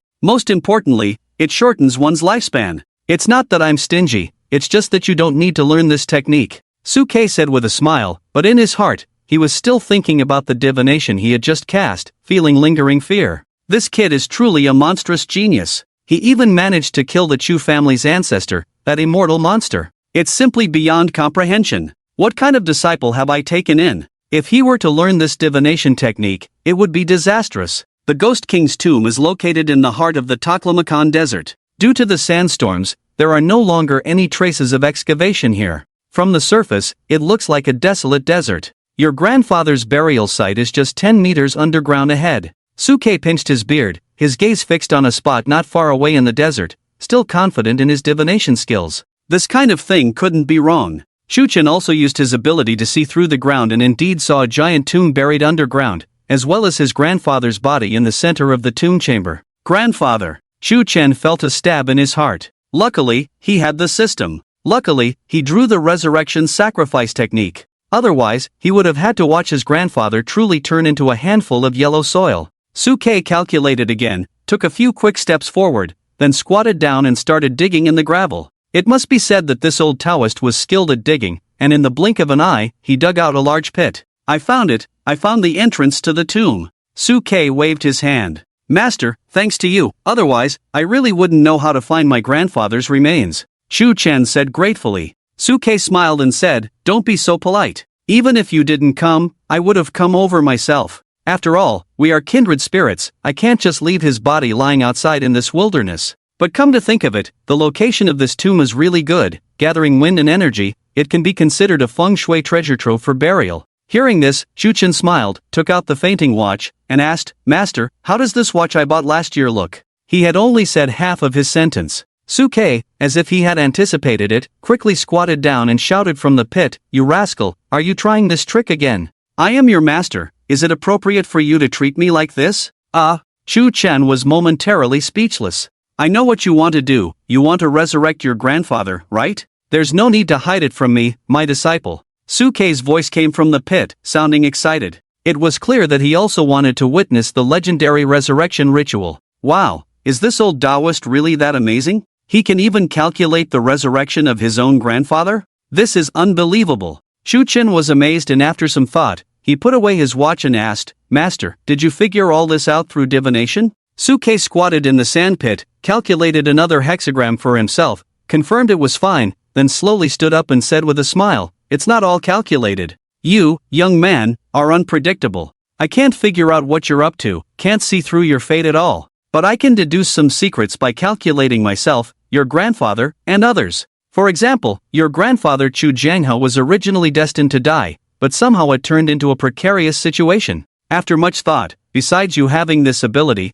I can't think of anyone else. As for what happened last night, I really don't remember, but after casting a hexagram, I fainted, all because of you, young man. If I'm not mistaken, there's something wrong with the watch you bought last year, right? The old Taoist spoke rapidly, explaining a lot. His thoughts were exceptionally clear. Chu Chen was somewhat amused and after serious consideration, nodded and said, All right, I won't hide it from you, master. I do intend to resurrect my grandfather. Upon receiving a positive response, Suke couldn't help but be shocked. His face full of astonishment, he asked, "How do you plan to resurrect your grandfather? The Chu family's longevity technique is already incredible. Do you also possess some kind of resurrection secret technique? You'll find out soon. Let's go to the tomb now." Chu Chen leaped into the pit, disappearing into the tomb passage. After about 10 minutes, they emerged into an ancient tomb complex. Hiss hiss hiss, the once quiet tomb suddenly filled with countless hissing sounds. Snakes? Chu Chen rolled his eyes. All around the tomb, there were numerous black strange snakes, raising their heads with dark eyes fixed on Chu Chen and Suke, who had entered. Suke frowned. These snakes seem problematic. They all seem to have mutated. It should be related to the revival of spiritual energy. Disciple, let's be careful. Don't be. Before he could finish, Chu Chen leaped and vanished in an instant, reappearing 100 meters away. Impressive skill. You rascal. Suke couldn't curse and could only follow behind honestly. Strangely, the black strange snakes, which would normally attack upon seeing humans, showed no reaction and let Chu Chen and Suke pass through. Animals are highly spiritual and have strong perception. In their vision, Chu Chen emitted a terrifying energy wave, leaving them stunned. They proceeded safely, encountering a few undestroyed traps along the way, but nothing major. Soon, Chu Chen arrived at the main chamber of the Ghost King's tomb and saw his grandfather's already cold body. The body was still fresh. Due to the dryness of the Taklamakan desert, lack of moisture, and the cool underground temperature, there was no sign of decay. Grandfather! Chu Chen sighed inwardly, then began examining the old man's body, relieved to find that nothing was missing. The resurrection ritual works best when the body is intact. Suke, the old Taoist, habitually lit 3 sticks of incense in the northeast corner of the tomb chamber, then found a clean spot, took out a pot of old wine, and prepared to watch the show. He wanted to see how Chu Chen would resurrect the dead. Master, are you sure you don't want to avoid this? Chu Chen turned his head and asked. Suke, the old Taoist, took a sip of wine, chuckled, and said, "Avoid what? Show me what you've got, kid. Let me see your skills. What does this legendary art of reviving the dead look like?" Reviving the dead. A divine art that brings the dead back to life. This kind of secret technique was unheard of. If it was true, it would be incredible. Suke, the old Taoist, couldn't help but feel extremely excited. Hiss hiss hiss, in the darkness, a pair of crimson huge pupils suddenly opened, staring fixedly at Chu Chen from a distance of 100 meters. Sensing something, Chu Chen looked up to see a black serpent several tens of meters long, with a sharp horn on its head.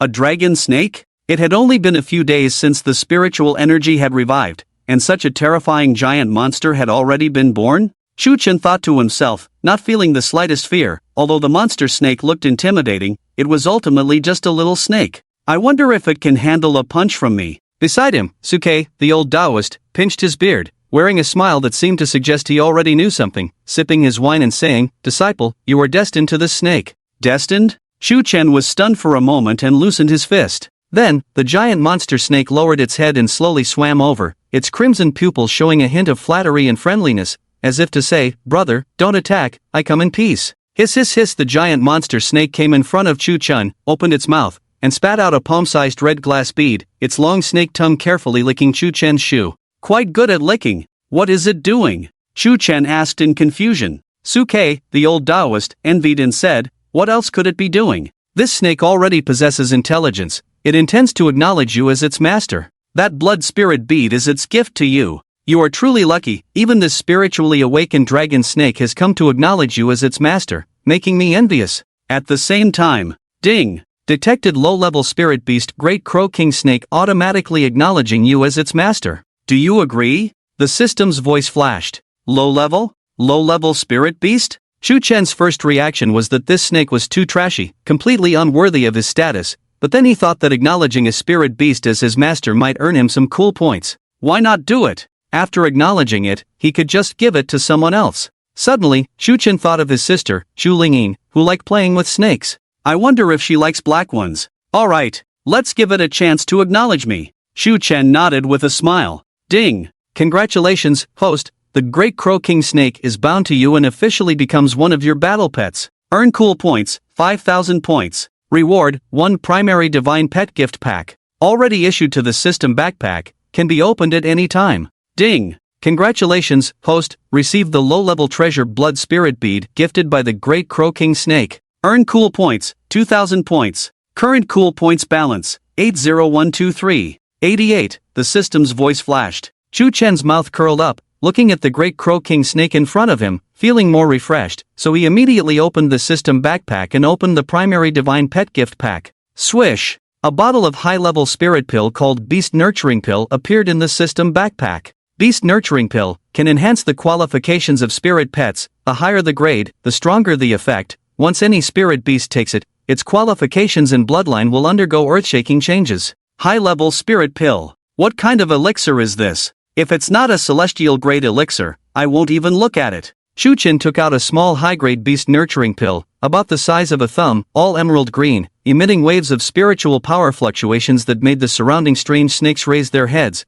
their eyes showing an incredibly frenzied look. Although this was just a high-grade spiritual pill, in the eyes of these low-grade spiritual beasts, it was no less than a supreme treasure, something they would risk their lives to swallow. Hiss! If I'm not mistaken, is that pill the legendary high-grade spiritual pill? How is this possible? Ever since the Earth's spiritual energy dried up, not to mention elixirs, even ordinary spiritual herbs are hard to come by. Even alchemists have long since disappeared. Now that the spiritual energy is just beginning to recover, where did this kid get a high-grade spiritual pill from? Could it be related to his strength? Could it be that this kid once stumbled upon the cave of an ancient alchemist powerhouse, hence gaining such power and arsenal? Truly extraordinary. Suke, the old Taoist, saw everything and pondered silently. He felt that this possibility was very high and currently the only reasonable explanation. Give and you shall receive. Here, take this pill, Shuchen casually said, then threw a high-grade beast nurturing pill towards the great black king snake.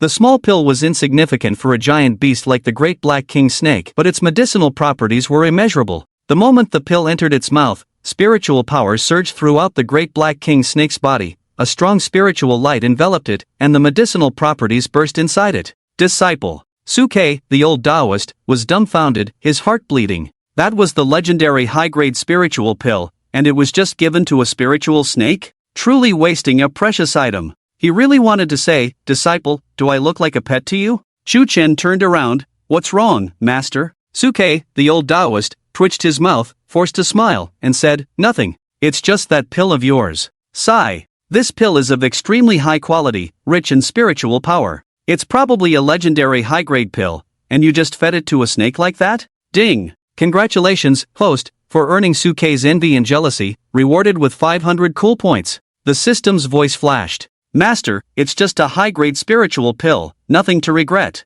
I still have a whole bottle here. Shuchen waved his hand, and a whole bottle of high-grade beast nurturing pills appeared in his palm. Suke widened his eyes, once again contributing 500 cool points to Shuchen. Disciple, can you give me a pill of this medicine? Are you sure? To be honest, I've been stuck at the foundation building peak for several years. Although the spiritual energy has recovered, it's still too thin. If I could have this pill to assist me, I could break through to the golden core stage. But, this pill is called Beast Nurturing Pill, specifically used to feed spiritual beasts and exotic pets. If a person takes it, will there be any side effects? You brat, you really don't know the value of elixirs. Although it's a beast nurturing pill, the spiritual power it contains is terrifyingly exceptional. What I lack now is spiritual power. Alright, then this whole bottle is for you, master. All for me? He. Hey, your disciple is really worth having. Give and you shall receive, I'll also give you a treasure. Saying that, Suke, the old Taoist, grinned and took out a jade box from his bosom, about the size of a palm, with many inscriptions on its surface, looking quite extraordinary and exuding an ancient and primitive aura.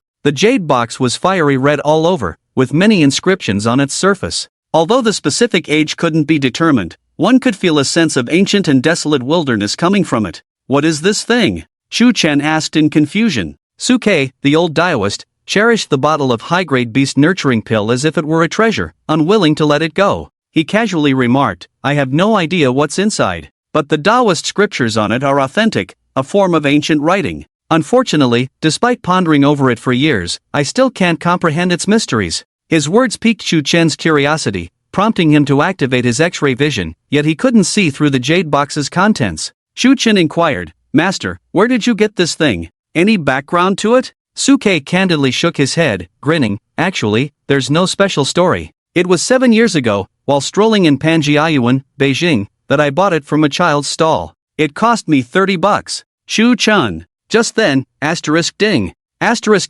Congratulations, host, for receiving Master Suke's gift, the ancient treasure, the heaven-reaching box. *** rewarding coolness points, 10,000 points. *** current coolness points balance, 90,123. 88. *** the system's voice flashed. Chu-chun. Damn, an ancient treasure, the heaven-reaching box? Heaven-reaching box? Sounds impressive at first listen. Just the box rewarded me with 10,000 coolness points. If I open it and get the treasures inside, wouldn't I earn even more coolness points rewards? This move is another sure win. Chu-chun sighed inwardly, feeling his luck was unbelievably good, almost unfair and illogical. At this rate, accumulating 1 million coolness points to upgrade the system wouldn't be difficult. Chu-chun thank you, master, for the treasure. Suke felt somewhat guilty, thinking he had taken advantage, and awkwardly said, I only have you as my closed-door disciple. If I don't spoil you, who will? By the way, don't tell your grandfather about the pill.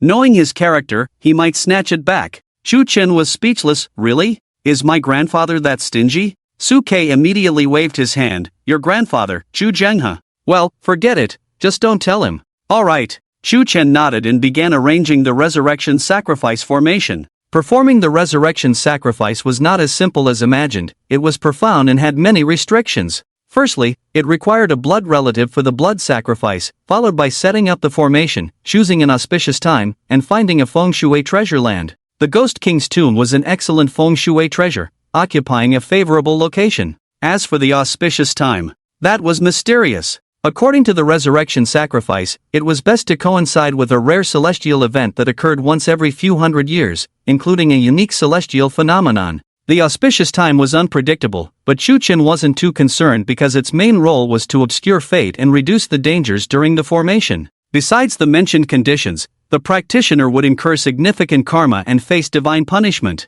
This divine punishment, Chu-chun paid it no mind. As a terrifying powerhouse in the heavenly immortal realm, even the heavens wouldn't dare to strike him with lightning, let alone resurrect a mere mortal. In the system's terms, it was because they didn't dare. Is the heavenly way that impressive? If provoked, I'll shatter the heavens. Chu-chun thought to himself, while his hands continued to draw the formation, steadily and unhurriedly, as if taking a leisurely stroll. In just a moment, he completed the resurrection sacrifice formation. Incredible! Truly remarkable! This formation is so profound that even I can't grasp its mysteries. Suke, the old Taoist, muttered to himself. In the past, he considered himself a master in the field of formations, but now, compared to Chu-chun, he appeared much inferior. This kid is simply not letting me live in peace. He's so powerful, how can I continue to see myself as his master in the future? Suke pondered, but then he thought again and felt relieved. After all, the master-disciple relationship had already been established, and he was afraid Chu-chun might change his mind. Disciple, why aren't you continuing? Suke, unable to contain his curiosity, asked as he saw Chu-chun sitting still without moving. I'm waiting for the right moment. Chu-chun sat cross-legged on the ground, slightly closing his eyes. Time passed slowly. Soon, night fell. The Taklamakan desert, scorching hot all day, finally welcomed a hint of coolness. The bright starry sky was flawless, resembling a beautiful painting unfolding in the heavens. 12 o'clock. Chu-chun suddenly opened his eyes, and with a thought, a clone appeared beside him out of thin air. A clone. An exact replica. Wow. Suke rubbed his eyes, confirming it wasn't an illusion, then gasped in shock, almost scared to death. How could a person identical to Chu-chun appear out of nowhere? What terrifying technique was this, unheard of before? Is this kid going too far with his abilities? Ding! You have shocked Master Suke and gained 500 coolness points. The system's voice flashed. Master, please don't spread what you've seen today, Chu-chun said. Suke chuckled. Ha, don't worry, no one would believe me even if I did. If he hadn't seen it with his own eyes, he wouldn't have believed Chu-chun could create a person out of thin air. Illusions would be one thing, but with Suke's keen eyes, he could tell it wasn't an illusion at all. The person identical to Chu-chun was alive, breathing, warm, and with lively eyes. One of the Chu-chuns walked slowly to the center of the formation, drew a dagger from his chest, and stabbed himself. Crimson blood gushed out. Chu-chun, expressionless, chanted a spell, and dark energy emerged from the formation, transforming into terrifying ghosts fighting over the blood. The formation activated. The entire space seemed frozen, the air condensed, and Suke felt his breath stop. The resurrection sacrifice technique, essentially a forbidden dark art, going against the natural order. Any being using this technique would face backlash and divine punishment. Most couldn't withstand the backlash, let alone the terrifying divine punishment. I hope this kid will be fine. Suke worried, preparing to cast a divination. But as he took out the black tortoise shell, a terrifying divine aura descended from above. Such a terrifying divine aura. Suke's heart trembled, wanting to stop Chu Chen, but at that moment, he couldn't utter a word, his body frozen by a mysterious force. Ha! The heavens? Are you having second thoughts? Chu Chen's tone was cold and indifferent, without even lifting his head. As soon as he spoke, the terrifying divine aura instantly dissipated, disappearing without a trace, as if it had never appeared. Scaring off the heavens with just a sentence? Suke was completely dumbfounded, his expression priceless, as if, well, there's no way to describe it. At this moment, the resurrection sacrifice technique is still in operation. Visible to the naked eye, strands of soaring blood chi follow the patterns of the formation, drilling into the body of the old man Chu Jianghe. The wound in his chest begins to heal, his skin gradually changing from purple-gray to yellow-white, his face showing signs of life, even a healthy flush. In the blink of an eye, the body of the old man Chu Jianghe is restored to its original state, even his chest rises and falls as if a living person is breathing. The resurrection sacrifice technique is now halfway complete. Next, it's time to start summoning the soul. %Yuan. #% #Yuan. Obscure, profound ancient incantations burst forth from Chu Chen's mouth. In an instant, the wind and clouds change, sharp ghostly howls echoing through the ancient tomb. Countless spirits are vying to enter the body of the old man Chu Jianghe, a body without a soul, a perfect vessel for the spirits to resurrect. Seeking death. Chu Chen opens his eyes with a cold snort, immediately summoning 10 reincarnation hell towers, chains bursting forth to capture all the boundless spirits.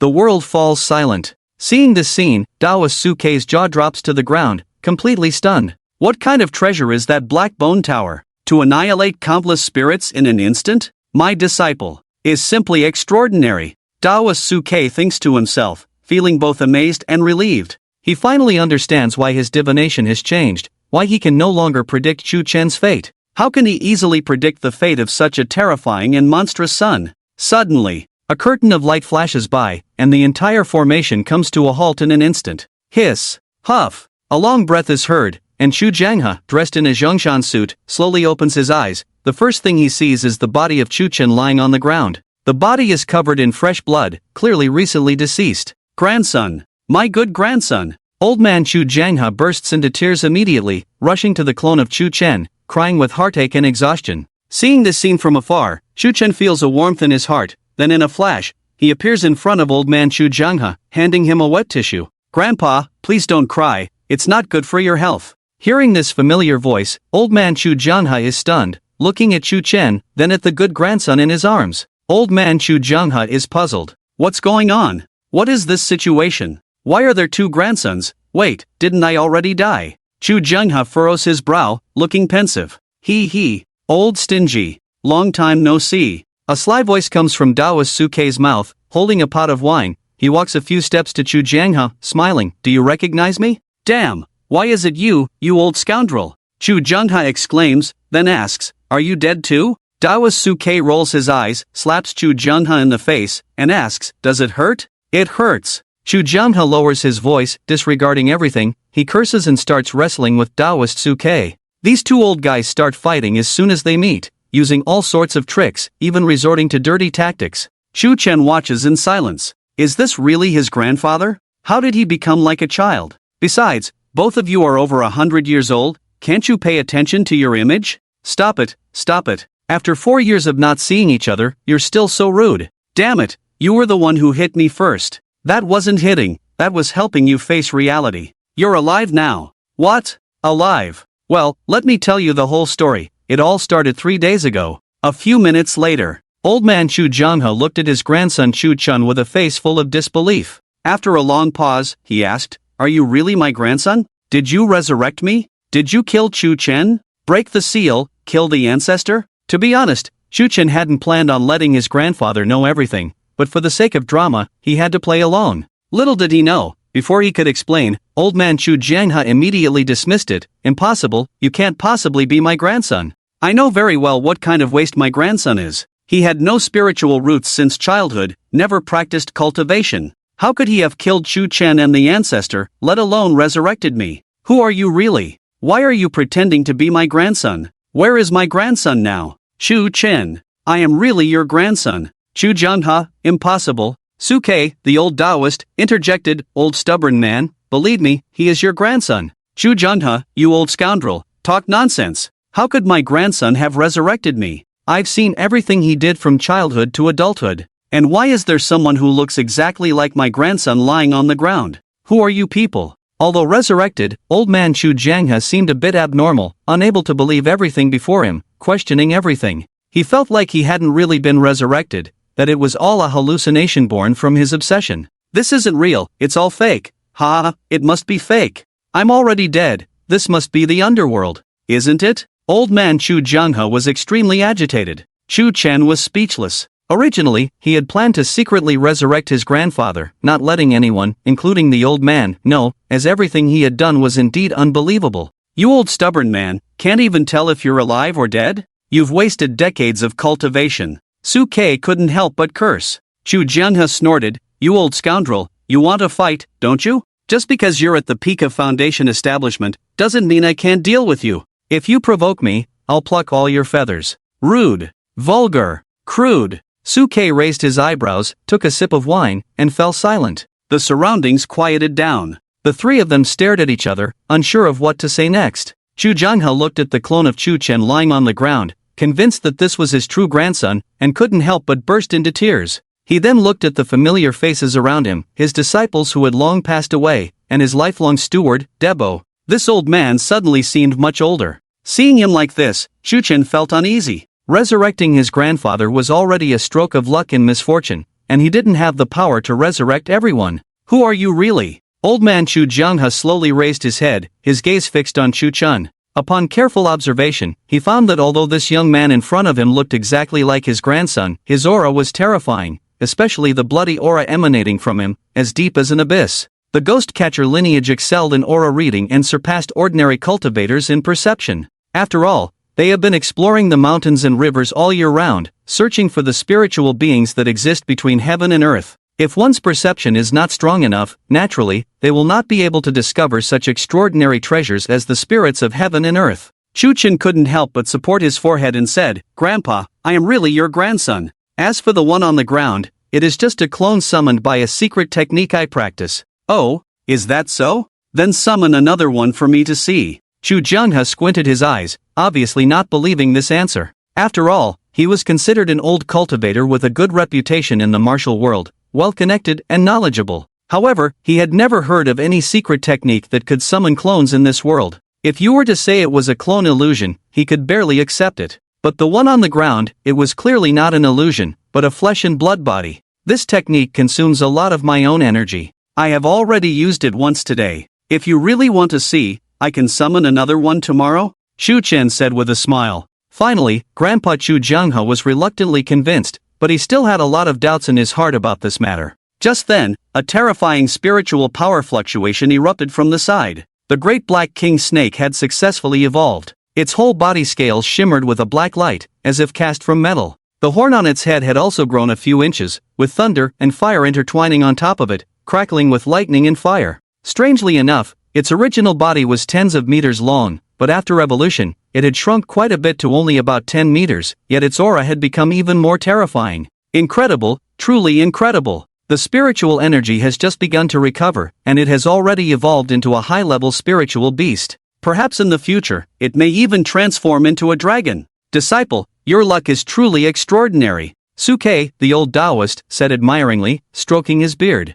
Master, if you like, I can give you this snake as a gift, to serve as your mount. How about that? Chu Chen said with a smile, as he had already gained enough satisfaction points and didn't need to pay much attention to a mere spiritual-grade snake. With the system in hand, even a divine pet could be easily obtained. Oh, are you really giving this spiritual snake to me, your master? Su Kei, the old Taoist, eyes lit up with excitement. If it weren't for the revival of spiritual energy, he would never dare to raise a spiritual beast as a mount. It was simply unthinkable. But the world had changed. The future was uncertain. Having a high-level spiritual snake as a mount would undoubtedly be of great benefit to him, like having a powerful ally. A high-level spiritual beast. Even in the late ancient times, it was an extremely rare and precious exotic beast. Chu Chen nodded and said to the great black king snake, I know you have awakened your spiritual nature. From now on, you will follow my master. He still has plenty of beast nurturing pills, enough to cultivate you. Hiss hiss hiss hiss hiss, the great black king snake hissed,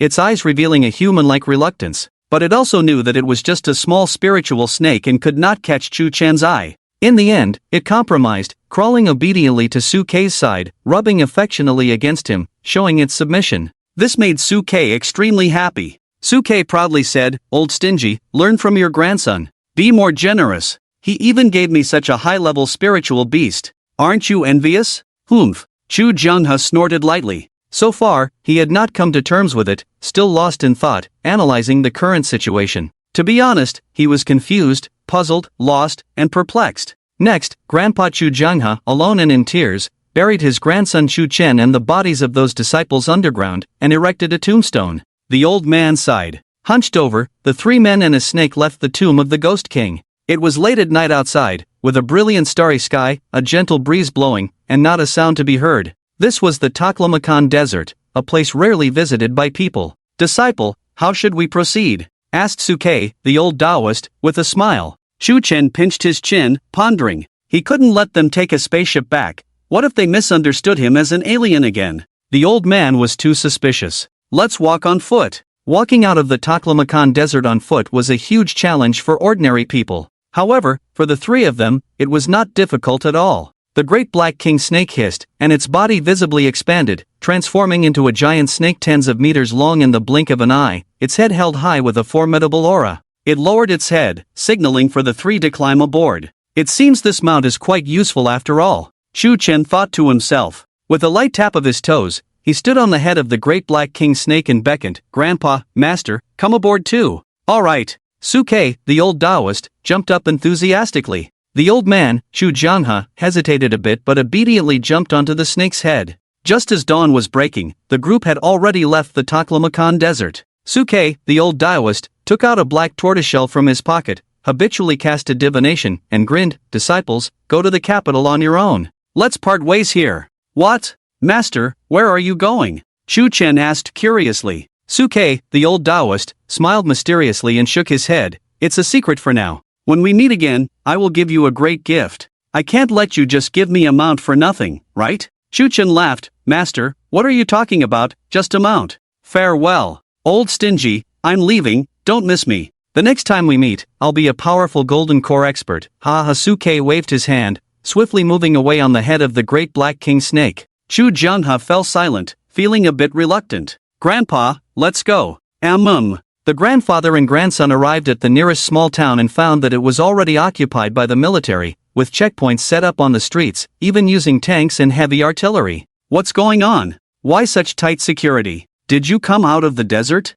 a young soldier at the checkpoint asked in amazement. Chu Chen nodded and asked, "Brother, what's going on here? Tanks and artillery, are we going to war?" The young soldier sighed deeply, glanced at the desert, and said, "You're really lucky to come out alive from the Taklamakan Desert." Chu Chen scratched his nose with a smile and said no more. After verifying their identity cards, the young soldier whispered, "Recently, I don't know what's happening, many terrifying monsters have appeared all over the world. Some monsters can't even be pierced by bullets. This city was attacked by monsters yesterday, and we were mobilized overnight, resulting in many casualties." He spoke with a pained expression, clearly having experienced a battle that deeply affected him. The revival of spiritual energy has just begun. In the future, such incidents will only increase, and ordinary firearms and ammunition may not be enough to deal with those mutated creatures. You better leave quickly. There are several teams this morning specifically escorting refugees out. According to the signs on the street, you'll find the assembly point, the young soldier said.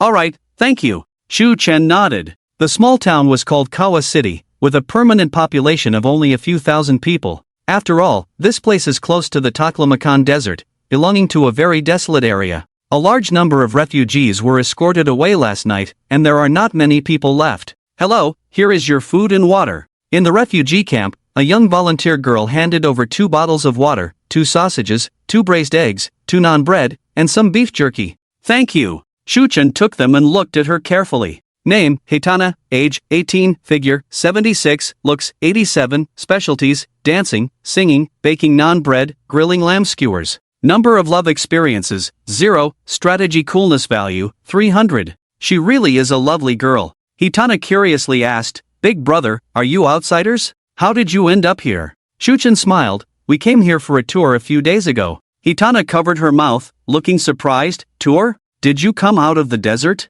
Didn't you encounter those monsters? Shuchen shook his head. No, we didn't. By the way, what do those monsters look like? Those monsters are terrifying, bigger than camels, resembling lizards. Luckily you didn't encounter them, or you'd be in trouble. Hitana exaggeratedly described, gesturing with her hands. Her wheat-colored skin made her very endearing and approachable. They chatted for a while. Outside, soldiers with megaphones shouted, "Gather, we are about to depart. Don't bring extra things, only food and water." The refugees stood up one after another. Hitana smiled and said, "Shuchen, let's go. Let's leave this place quickly, those monsters do eat people." Okay. Shuchen nodded with a smile. I have to say, my great country has done a great job in this regard. Even in such remote and rarely visited wilderness towns, they can provide effective rescue, which is commendable. If it were another country, I'm afraid the common people would suffer. Over a dozen buses, with the elderly and women and children boarding first, followed by the young people, everything was orderly and well organized,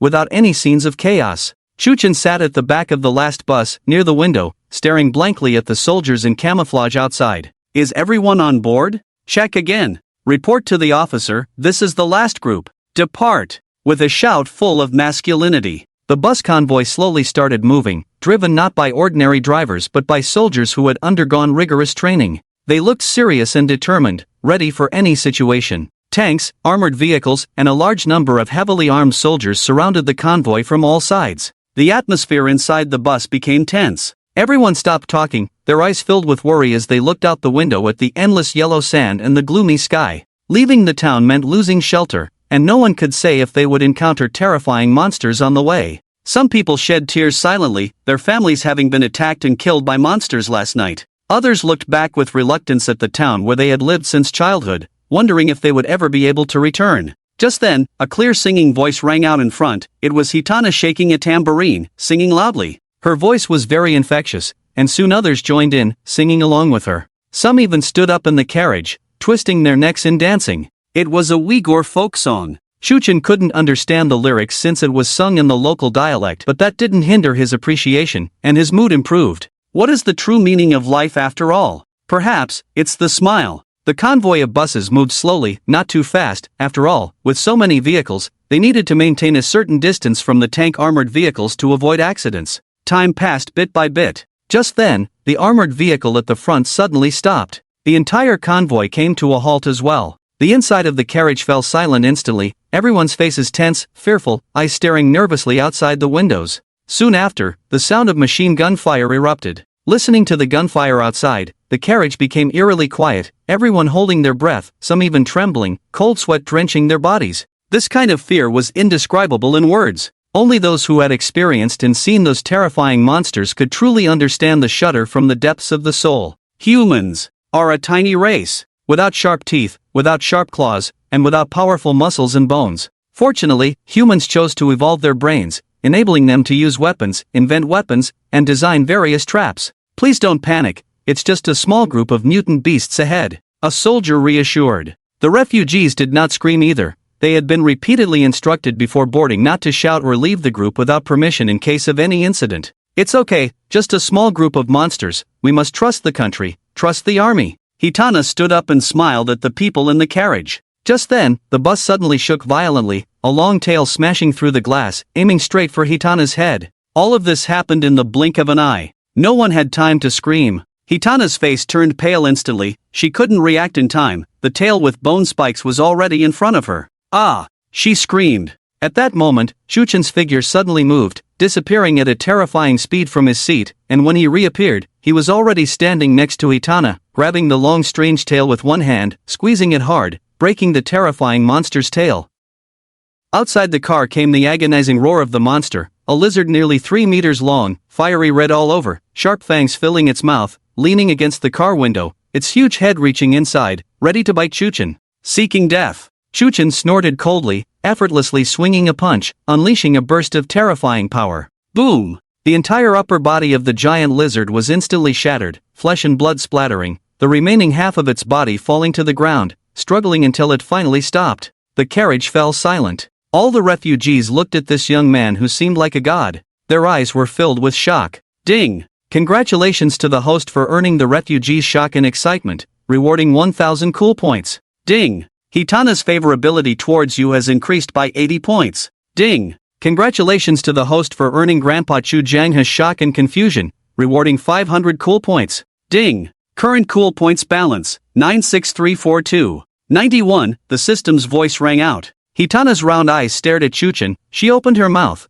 but before she could say anything, Chuchen had already disappeared from sight. The commotion here quickly caught the attention of the soldiers, and when they arrived, they looked at the lizard monster on the ground, now without its upper body, and fell silent. Is everyone okay? A soldier shouted. Hitana snapped back to reality and quickly shouted, "We're fine, no one is hurt." "That's good." The soldier nodded and quickly squatted down to look under the bus, shouting solemnly, "This monster came out from underground. Notify everyone to be careful underground." Before he finished shouting, a sharp claw emerged from the soil, grabbing his thigh and pulling him underground in an instant. A living soldier died right before everyone's eyes. No one reacted at first. When they did, they couldn't help but scream in fear. When faced with death, fear takes over all reason. Inside the vehicle, the old man Chu Jianghe sighed and slowly got up, walking towards the outside. "Grandpa, you can't go out. It's very dangerous outside." Hitana shouted anxiously. Chu Jianghe just smiled faintly, said nothing, kicked open the car door, and leaped towards the ground. With a strange cry, he pulled out a lizard from the sand with one hand. Despite his white hair and slightly hunched figure, Chu Jianghe was a cultivator at the 9th level of the foundation building realm. Dealing with those low-level mutant beasts was like child's play for him. Chu Jianghe raised his hand, the blade flashed, and he cleanly decapitated the mutant lizard, leaving a smooth cut. "My goodness! Are they gods in human form?" the people inside the vehicle exclaimed. Hitana, with her pink lips agape, looked extremely surprised. Ahead of the convoy, a large number of mutant lizards suddenly emerged from the sand, swarming towards the convoy like a pack of sharks smelling blood. Countless in number, big and small, nearly 100 of them. "Oh no, report to headquarters, request backup. We are surrounded by a large group of mutant lizards. Captain, look, there's a person ahead." "When did he appear?" "I don't know, he just appeared in the blink of an eye. I recognize him, he's the young traveler from this morning." The soldiers shouted. In the blink of an eye, Chuchen appeared in front of a mutant lizard, casually slapped it, and sent it flying, its body torn apart in midair. He moved at incredible speed, his figure constantly flashing around the convoy, each appearance taking the life of a mutant lizard. These low-level spirit beasts were simply trash to Chuchen. "He's an ancient cultivator. An ancient cultivator," a commander exclaimed excitedly. The term ancient cultivator was not well known a few days ago, but since the resurgence of spiritual energy, they had appeared in people's eyes. They possessed terrifying power beyond ordinary comprehension. On TV and in major news media, there was a lot of discussion about this ancient cultivator. Initially, on the first day of the spiritual energy resurgence, all major news media platforms received messages to block all content related to the supernatural, monsters, and so on. But as the situation escalated, the news about the spiritual energy resurgence could no longer be contained, so they decided to release it completely. Various strange news, videos, photos, etc. appeared on the internet. Ancient martial cultivators were among them. No one expected that the legendary ancient martial cultivator would appear here and display such terrifying power.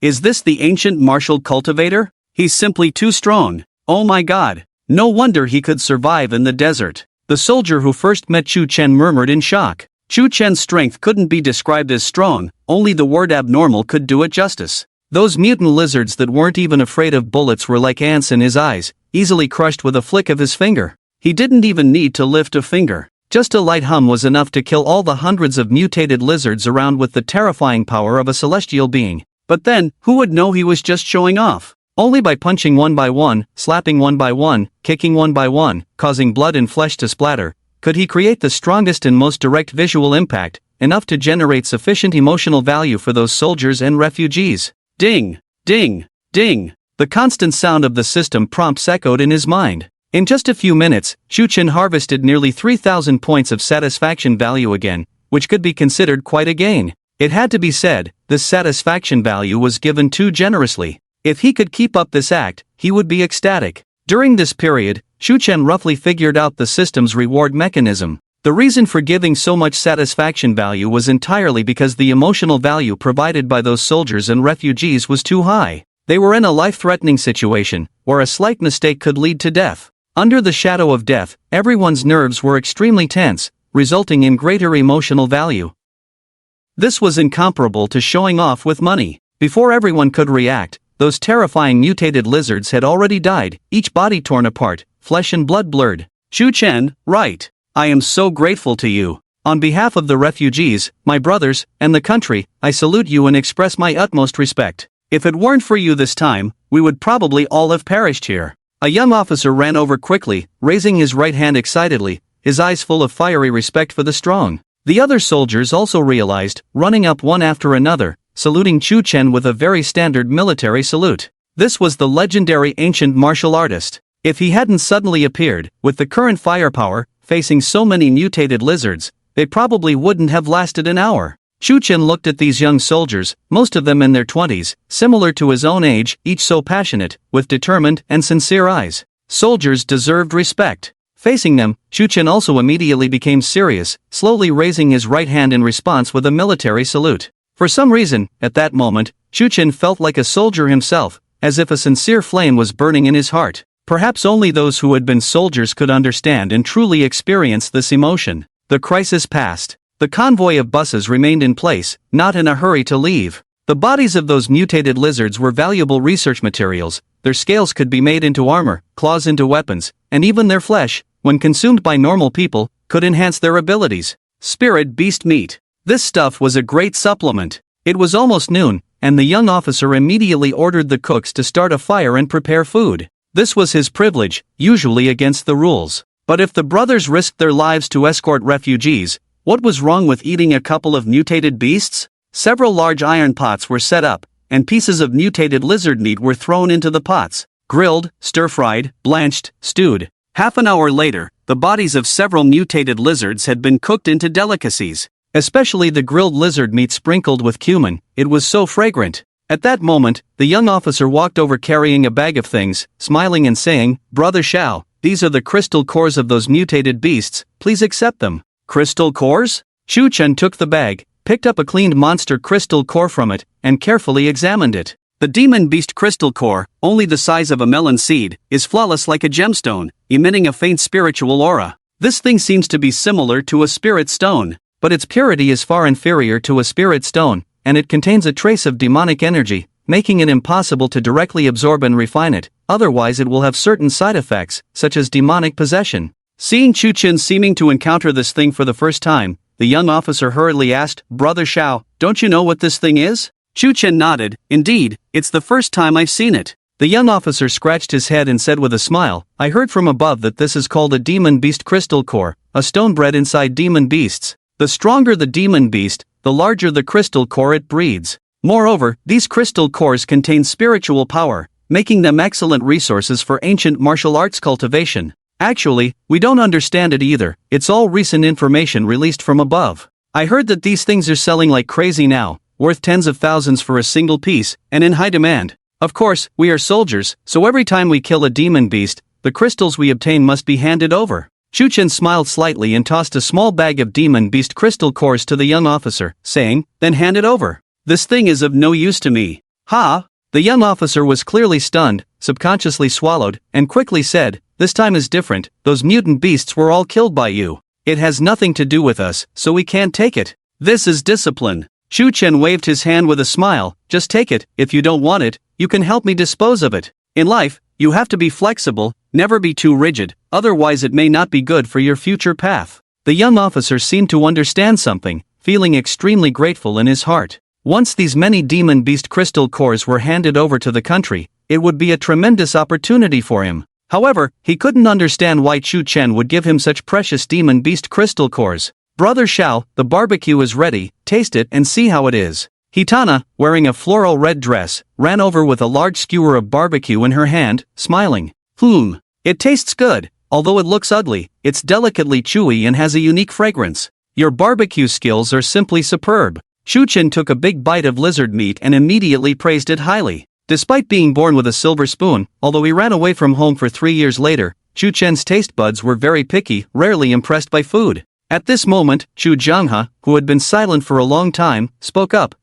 Truly spirit beast meat, it even contains a hint of spiritual power. Eat more, it's very beneficial for people." Especially for cultivators, it can enhance their physical strength, even absorb the spiritual power within to improve their cultivation. Chu-Chen smiled and said, "Since Grandpa likes it, from now on, I'll prepare spirit meat for you every day." Grandpa Chu Jianghe fell silent immediately, still unable to believe that the Chu-Chen in front of him was his own grandson, the one he once thought was a waste. This matter. He had always harbored doubts about it. After eating the lizard meat and waiting for more than 10 minutes, the main force finally arrived. They began to clean up the bodies of the mutant lizards, carefully sealing them in special containers, destined for an unknown location. Chu-Chen estimated that this mutant lizard meat would likely be sent to a research lab for study, and even end up on the tables of certain high-ranking officials. As for credit, Chu-Chen had no interest in it at all, so he let the refugees and soldiers keep it confidential, making himself a transparent person. "Brother Xiao, I've already arranged it for you. When we arrive in Kashgar City, there will be a special helicopter to take you to the nearest airport," the young soldier said with a smile. After all, Chu-Chen had given him such a great merit, so it was only natural for him to use his connections to help a little. Even if Chu-Chen didn't credit him for the achievement, with Chu-Chen's terrifying strength, he would still readily agree. Strong individuals should be respected and flattered. Chu-Chen nodded, "All right, thank you very much." Next, the convoy of buses continued on. The 2-hour journey passed without incident, with no attacks from mutated creatures. The spiritual energy had only just begun to recover, and many creatures had not yet mutated. Those that had mutated first were either of strong bloodlines or were in special environments. No one could predict what the future world would become. "Brother Xiao, this flower wreath is for you." Hitana crafted a colorful wreath from wildflowers and approached Chu-Chen with a smile. She felt a bit nervous, unsure if Chu-Chen would accept her small gift. After all, it was just a cheap flower wreath. Chu-Chen looked at the wreath, his lips curling up. He bent down, allowing her to place it on his head, and said with a smile, "I really like this gift, thank you." Hitana's face blushed instantly, her gaze towards Chu-Chen changing. She hesitated and asked nervously, "Will we meet again?" "Of course." Chu-Chen smiled, ruffled her head, then turned and waved, "I'm leaving, you can message me if you need anything." He boarded the armed helicopter, slowly flying away as everyone watched, leaving behind a legend. Ding! Hitana's favorability towards you has reached 100 points. Received strategy reward, 300 cool points. Current cool points balance, 100134. 89, the system's voice sounded. Chu-Chen closed his eyes slightly and muttered to himself, "System, I haven't drawn from today's free prize pool yet. Let's get on with it." Ding! Random selection from the basic cool text item pool. Congratulations to the host for obtaining the following 3 options, please choose one. Stare at someone to make them pregnant. This golden finger comes from a silly urban cool text novel. Once chosen, the host will have this ability. Just one stare from you, regardless of the person's gender or age, will immediately make them pregnant and successfully give birth to your bloodline offspring. Dragon Slaying Sword. This golden finger comes from a fan cool text martial arts novel. Once chosen, the item will materialize. The Dragon Slaying Sword is extraordinarily powerful, with a blood-sucking effect and a 50% chance of a critical hit. 100% miss. This golden finger comes from a game cool text novel. Once chosen, the host will have the ability to 100% miss, making any attack against you completely miss. Note, this golden finger is a conceptual bug. Note, the cool text items refreshed daily will not disappear and can be purchased with cool points. The system's voice flashed. Chu-Chen was a bit stunned. The first golden finger, stare at someone to make them pregnant, was simply too outrageous. If combined with the previous, become stronger by giving birth, it would be a bug-like existence. Doing nothing every day, just standing on the street, staring at people. No, not just people. If he bought both of these golden fingers, stacked them together, and waited a few years, the whole world would be filled with his descendants. Just thinking about that scene was terrifying. Chu-Chen shuddered and shook his head. No, if it's like that, this novel won't have a plot. The author probably wouldn't know how to continue. If it becomes a eunuch or an unfinished story, it would be terrible. Stare at someone to make them pregnant was immediately ruled out. The second option, Dragon Slaying Sword, was a type of weapon golden finger that could be considered. As for the third type of 100% miss, conceptual cheat code, its value definitely far exceeds the scope of the low-level cheat code pool. Chu-Chen pinched his chin. System, quickly tell me, how many cool points are needed to purchase 100% miss and Dragon Slaying Sword? Ding! Dragon Slaying Sword price, 1,000 cool points. 100% miss price, 100,000 cool points. The system's voice flashed. Chu-Chen blinked, puzzled. Huh? The 100% miss skill is only worth 100,000 cool points? Aren't conceptual cheat codes supposed to start at 1,000,000? Ding! 100% miss belongs to the mid-low-end cheat codes and does not equal absolute miss. When the host encounters enemies with an accuracy rate exceeding 100%, they will also be attacked by the opponent. The system's voice flashed. Shu Chen, word games, you're good at them. But this will do, help me choose 100% miss and also buy the dragon slaying sword. Ding! Congratulations to the host for obtaining the dragon slaying sword item, stored in the system's backpack for retrieval at any time. Ding! Congratulations to the host for acquiring the 100% miss ability, now integrated into the cheat code. The system's voice flashed. Chu Chen nodded in satisfaction, then glanced at his grandfather Chu Jianghe, who was meditating next to him, and decided not to disturb him. He had no use for the dragon-slaying sword, so he thought of giving it to his grandfather as a handy toy in a few days. A military helicopter soon transported the two to the airport. Due to their special status and the military's arrangements, they naturally enjoyed privileges, skipping the ticket purchase and boarding queues, and had direct boarding rights. "Grandpa, shall we go to Kyoto together?" Shu Chen asked. His grandfather, Chu Jianghe, frowned. He had been worried about his son and the spiritual beings in the villa, as well as the ancestors underground. After a few seconds of hesitation, Chu Jianghe nodded. "All right, let's go to Kyoto first." Kyoto, within the second ring road, Jiefang Road, a large courtyard.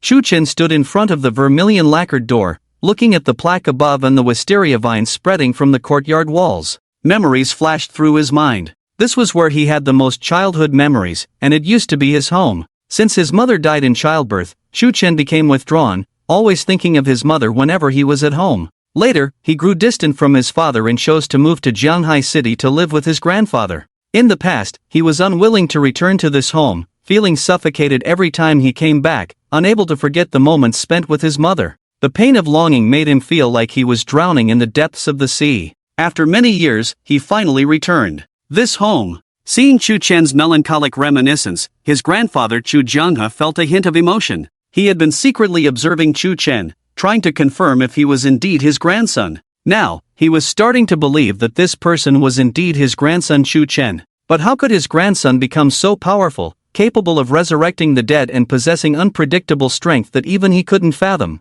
Just then, cries of a child came from the courtyard. "Wah! You're mean, I won't play with you anymore." "I'm your sister, what's wrong with hitting you?" "I'll tell mom you hit me, you're a bad sister, I won't acknowledge you. Get out of my house. Even a bad sister is still your sister, if you dare cry again, I'll hang you up and beat you 800 times a day." I won't cry, I won't cry. Sob, sob, sob. In the courtyard, a chubby little boy wearing a red belly band, chubby little hands covering his mouth, tears streaming down as if deeply wronged. This chubby boy is named Chu Jie, the half-brother of Chu Chen, and the one who hit him is none other than Chu Lingyin. Chu Lingyin crossed her arms, with an air of superiority, a hint of sternness on her young face, saying, "From now on, you have to call me sister when you see me. If you dare to defy, I'll flick your little birdie." Outside the door, Chu Chen was stunned upon hearing this. Goodness! What fierce words are these? "My sister, Chu Lingyin, can't you be more ladylike?" Chu Chen slowly turned his head to look at the old man Chu Jianghe, as if saying, "Grandpa, is this the granddaughter you raised?" Old man Chu Jianghe coughed and said, "What are you looking at me for? You've only been back for a few days. Chu Lingyin has learned bad habits from you." This blame was unquestionable. Chu Chen grinned, tapped the copper ring on his finger, and shouted, "Lingyin, open the door. Grandpa and I are here to pick you up." Upon hearing this voice, Chu Lingyin's eyes lit up in the courtyard, tears shimmering in her round eyes. She hurriedly ran to the door, removed the latch, and threw herself into Chu Chen's arms, bursting into tears. If you didn't know, you'd think she had been wronged. In the courtyard, chubby little Chu Jie saw this scene and immediately shrank his neck, thinking, "Oh no, this bad sister is coming to help," so he hurriedly ran into the house. Chu Chen rubbed Chu Lingyin's head, smiling, "Silly girl, why are you crying? Who bullied you?" "Big brother, no one bullied me, I just miss you too much." Chu Lingyin shook her head, then hugged the old man Chu Jianghe beside her, looking aggrieved. "Grandpa." Old man Chu Jianghe also felt a strange sourness in his heart. Having experienced death once, he understood the preciousness of family affection and tears welled up in his eyes.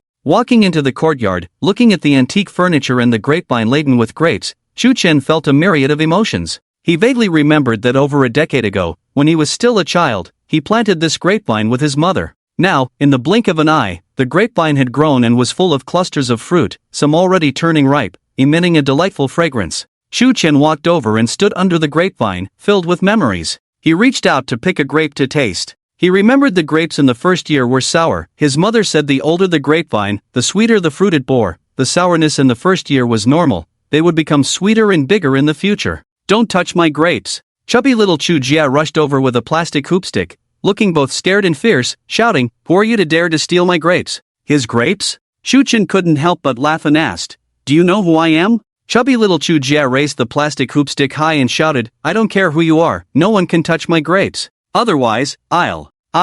Before he could finish his sentence, Chu Lingyin stepped forward and gave him a big slap, twisting his ear, saying, "You're out of line, this is your big brother. How dare you hit your big brother?" Big brother? Chubby little Chu Jia was confused. It wasn't the first time he heard this term. Covering his face, looking pitiful, tears swirling in his eyes, he looked quite comical. "You're all bullying me, all of you are bullying me, sob sob sob. I'm going to tell mom, I'm going to tell dad." Sob sob sob. He wiped away his tears, sat on the ground, and started rolling around, getting covered in dust. Shu Lingyin rolled up her sleeves, looking fierce as she said, "Oh, so you dare to roll on the ground, huh? Let me teach you a lesson. Stepmother doesn't care about you, but I do." With that, she rushed forward and sat on chubby little Chu Jia, ready to slap him. Chu Jia was so scared that he stopped crying and begged, "Sister, I'm sorry, I won't do it again, please don't hit me." Alright, why does a girl always resort to violence? After all, he is your brother. Grandpa Chu Jianghe finally couldn't bear it anymore and quickly intervened. In fact, Shu Chen felt a bit embarrassed. All along, he had thought that Chu Lingyin would be the poor child abused by the stepmother and bullied by her brother. Who would have thought she was practically a little demon? It's just a pity for this little brother. He really gets punished for his mistakes. "Lingyin, that's enough, come, taste this grape, is it sweet?" Chu Chen picked a purple grape and stuffed it into Chu Lingyin's mouth. Chu Lingyin's eyes lit up, covering her mouth in surprise. "Wow, so sweet." Chu Chen also smiled, quickly picked one for himself, and instantly his mouth twitched from the sourness, his eyes watering. Chu Lingyin blinked and teasingly asked, "Big brother, is it sweet?" Chu Chen, "Sweet, really sweet. I want one too, woo woo. If you don't give me any, I'll cry." Chubby Chu Jia watched with wide eyes, drooling with desire. Chu Chen picked one and said, "Call me big brother and I'll give you one." Chubby Chu Jia hesitated for 0.001 seconds, eagerly calling out, "Big brother." Good boy." Chu Chen smiled as he placed the grape in his hand, acting as if nothing had happened. Chu Lingyin just smiled innocently. A few seconds later, Chubby Chu Jia cried from the sourness. "What nonsense grape, I'll never eat it again." "Big brother, why did you take so long? I missed you so much." Chu Lingyin said with a grin. "Just missed your big brother, not grandpa?" Grandpa Chu Jianghe pretended to be stern. Chu Lingyin quickly nodded, looking happy. "Of course I missed you. Grandpa, where did you go for vacation? Why didn't you bring me toys and snacks?" I'll buy them for you later." Grandpa Chu Jianghe's face slightly darkened. In the past, every time he came back from a trip, he would bring back bags of toys and lots of local delicacies. This time, he barely made it back alive from the Taklamakan desert, so coming back was already a stroke of luck. Chu Chen frowned and asked, "Dad? Why are there only the two of you at home?" Normally, it would be dangerous to leave two children alone at home. Even if Chu Nantian wasn't at home, the stepmother should be there, or at least leave two nannies, right? Chu Lingyin smiled and said, "Dad and stepmother went grocery shopping. The nanny had something to do last night, so she took the day off. Dad has been at home every day recently, cooking delicious food for me, so delicious." Hearing this, Chu Chen muttered in surprise, "Huh? Since when can Dad cook?" In his impression, Dad Chu Nantian was a business elite who couldn't even take care of himself, let alone cook or do laundry. Chu Lingyin shook her head. "I don't know, but Dad has been cooking for the past few days. Stepmother is taking care of me and my brother." As they were talking, footsteps were heard outside, and the heavy wooden door slowly opened. A man and a woman walked in hand, chatting and laughing. A middle-aged man in a white shirt, neatly combed hair, wearing an old silver watch on his wrist, carrying a large bag of vegetables and fruits, with a few traces of time on his face. It had been 3 years since Chu Chen had seen his father, Chu Nantian, and he seemed to have aged well. This was Chu Chen's first impression upon seeing his father. As for the woman, with long hair cascading down her shoulders, fair and radiant skin, a sweet smile, dressed in a pure white long dress,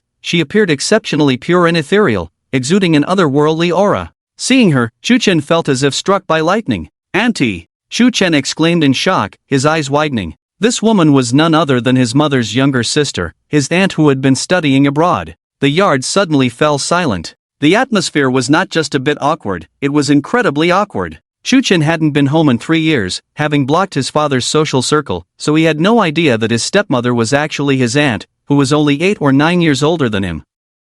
Goodness, what a situation. My old man, you really don't hold back, do you? Even with your own sister-in-law? Shu Chen was speechless for a moment, feeling suffocated. His aunt's name was Jiang Yulan, a very lively and cheerful woman, with a kind personality and a great affection for Shu Chen. Despite their small age gap, they got along well. Over the past 3 years, Jiang Yulan had kept in touch with Shu Chen, asking about his activities, whether he had found a good job, reminding him to buy warm clothes in winter, and inquiring about his pocket money. However, she had never mentioned marrying Shu Chen's father, a fact known to almost everyone except Shu Chen.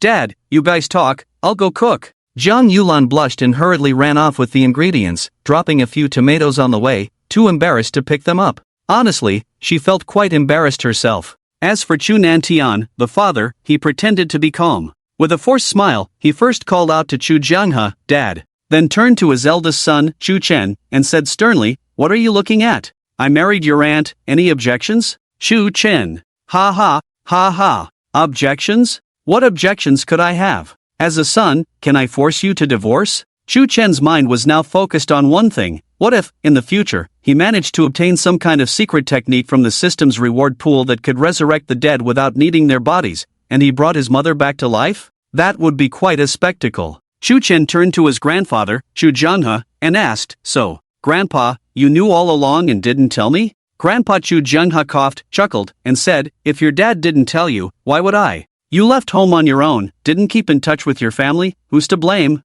Chu Chen was left speechless, took a deep breath, not knowing what to say. What a mess. Initially, he thought his stepmother was a wicked woman and was planning how to deal with her. Now, unexpectedly, his father had married his own aunt. Should he call her aunt in the future? Or mom? The atmosphere was extremely awkward. Chu Chen couldn't dwell on his feelings anymore. Dinner time arrived. Aunt Jiang Yulan prepared a table full of delicious dishes, including her specialties like braised pork, stewed turtle with 3 delicacies, claypot chicken, stir-fried pig's kidney, stuffed eggplant, mapo tofu, and spicy chicken. Xiao, you can just call me aunt from now on. Jiang Yulan smiled as she picked up a piece of braised pork and put it in Chu Chen's bowl, her eyes somewhat evasive, showing a shy expression. Chu Chen awkwardly nodded, Okay, Aunt. Mom, I want some braised pork too. The chubby Chu Jia was banging on the bowl, causing a commotion. Chu Lingyin quickly slapped him on the face and sternly said, How many times have I told you not to bang on the bowl? If you do it again,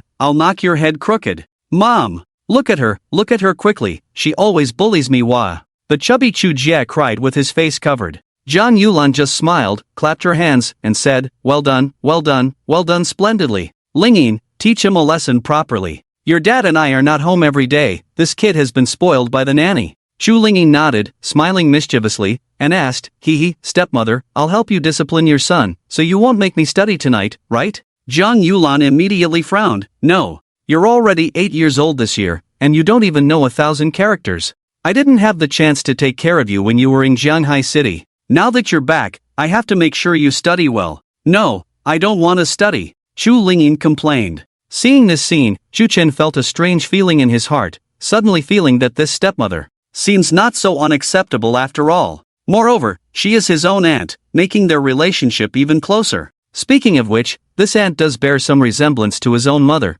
both in looks and personality. After dinner, Chu Chen took the initiative to wash the dishes and mop the floor. These actions greatly surprised Chu Nantian, thinking that this kid who had run away from home for 3 years had really changed. He even volunteered to mop the floor? Could it be that he wants money? No, he won so much money at the casino, he can't possibly spend it all at once. Idle hands are the devil's playthings. What does this kid really want to do? I'm going to take a shower, you guys talk. Chu Chen put down the mop, turned and went to the bathroom, turned on the tap, water gushing out from the shower, steam filling the room. With a thought, he disappeared instantly and arrived at the immortal king's treasury. The golden dragon had been waiting for a long time, bowing and smiling, Master, what treasure would you like to choose today? In the Immortal King's treasury, there were secret realms of cultivation techniques, miraculous elixirs, precious artifacts, and many more, not to mention dead objects. There were also many living creatures, including the immortal medicine field, the beast control space. My cultivation has stagnated at the celestial immortal realm, even though I have this get stronger with each breath cheat.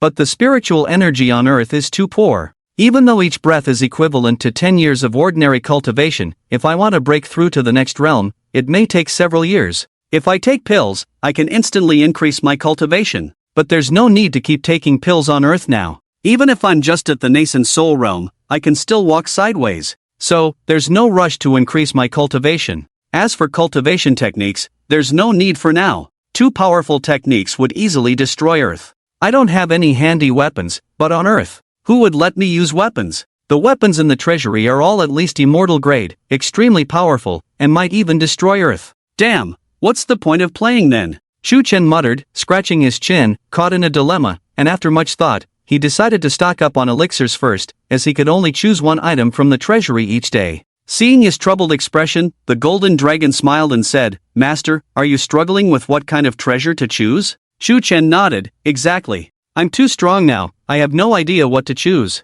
Do you have any good suggestions?" Strong? The golden dragon smiled and slowly said, "With the master's current strength, you are naturally at the top in this world. But once you are compared to the beings in the various universes and those true geniuses, you are far inferior. I suggest the master first take various powerful bloodline elixirs to change their physique, and then practice all the techniques in the treasure trove." Bloodline elixirs? Speaking of which, Shu Chen suddenly remembered that yesterday Jin Long seemed to have mentioned using bloodline elixirs to enhance aptitude, but he had been too busy to remember. "Alright, find me some bloodline elixirs." As soon as the words fell, Jin Long was already prepared. With a wave of his hand, dozens of jade bottles containing elixirs appeared in his palm, including True Dragon Blood Elixir, Phoenix Rebirth Elixir, Shilin Blood Elixir, Taowu Blood Elixir, Vermilion Bird Blood Elixir, White Tiger Blood Elixir, and various other bloodline elixirs of major mythical beasts. Master, these elixirs contain a large amount of essence blood of mythical beasts and are refined with many immortal medicines.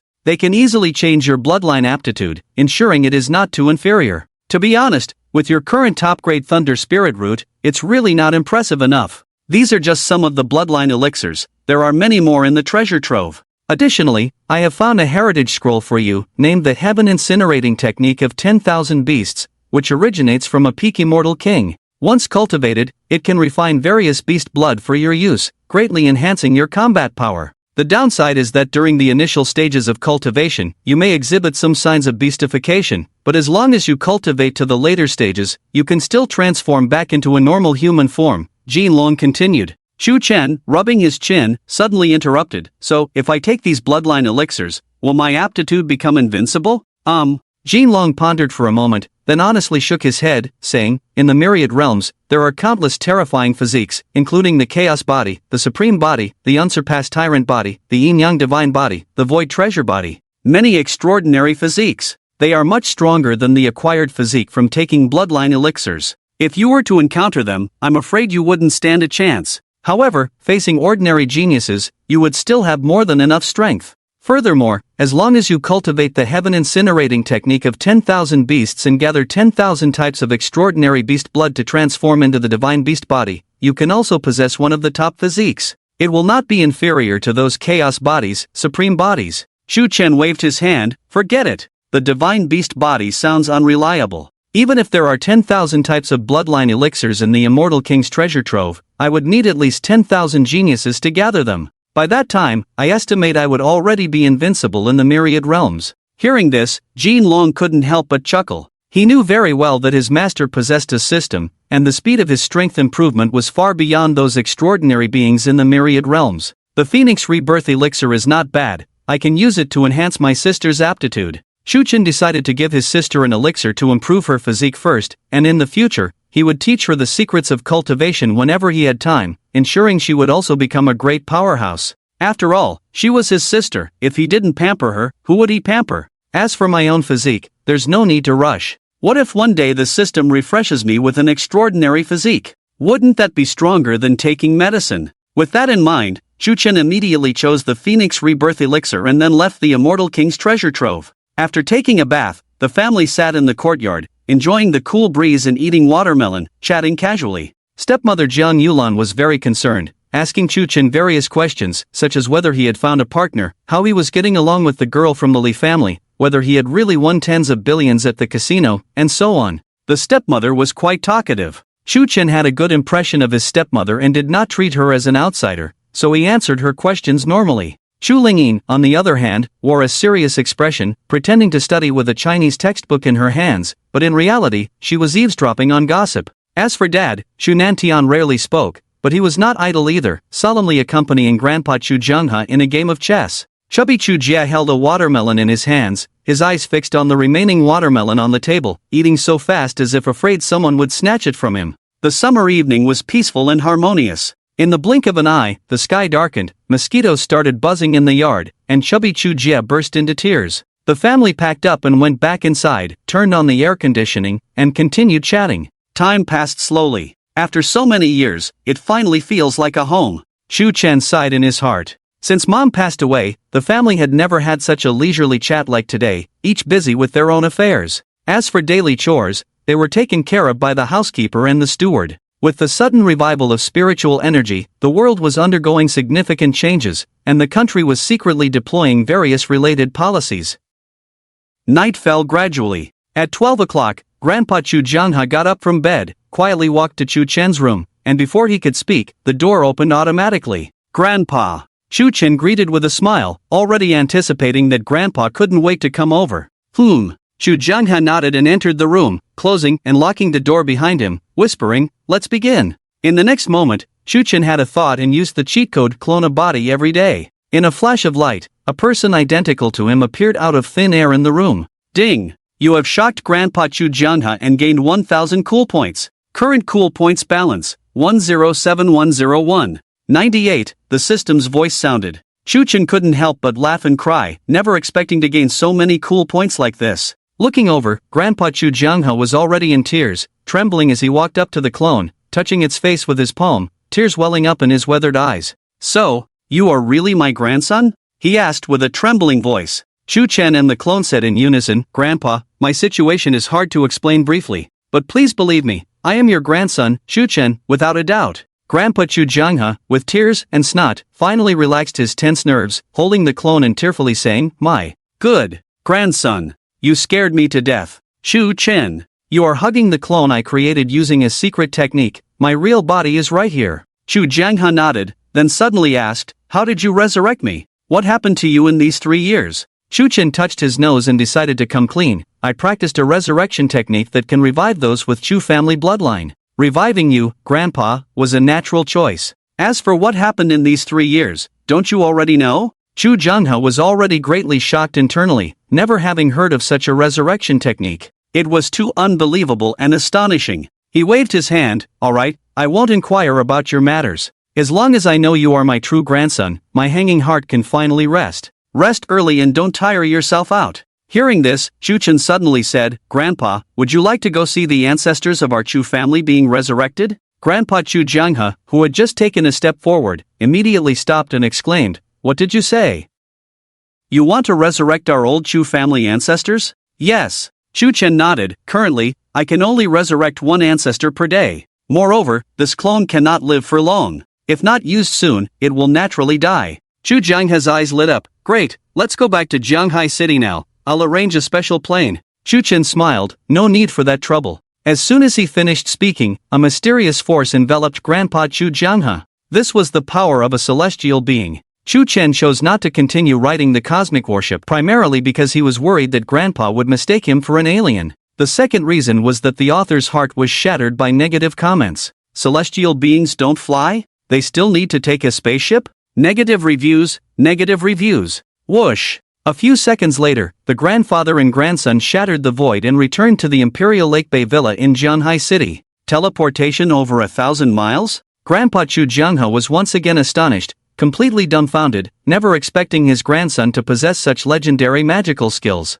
Ding! Congratulations to the host for shocking Grandpa Chu Jianghe, reward 500 cool points. Current cool points balance, 107711. 18, the system's voice flashed. Chu Chen smiled and said, "Grandpa, this isn't teleportation over 1,000 miles, it's shattering the void, a supreme technique that only immortals can perform. Grandpa Chu Jianghe stood still, then exclaimed in shock after a while, "Immortal? You, kid, are an immortal?" Chu Chen nodded. "To be honest, I took a pill and became an immortal." Hearing this, Grandpa Chu Jianghe's pupils constricted. "What? You took an immortal pill?" Chu Chen smiled and said, "Grandpa, if you want to try, I can get you one right now." Grandpa Chu Jianghe blinked, looking at his grandson who seemed sincere, not like he was lying, and tentatively asked in a low voice, "How many immortal pills do you have? Is it true? You're not tricking me, right?" With a thought, Chu Chen directly communicated with the golden dragon using his divine sense, asking it to produce an immortal pill to enhance cultivation.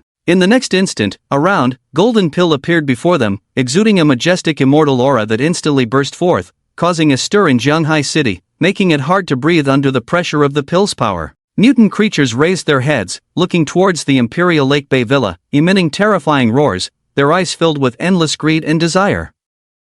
A 10-grade immortal pill. Even in the ordinary immortal realm, it was an extremely precious supreme treasure pill. The current concentration of spiritual energy on Earth combined couldn't match the immense power contained in this 10-grade immortal pill. "Quick, put it away, put it away. I believe you, put it away quickly. Don't let this immortal pill lose its immortal aura." Grandpa Chu Jianghe shouted excitedly, his eyebrows dancing with excitement. Chu Chen smiled, "Grandpa, just go ahead and take it." "Huh?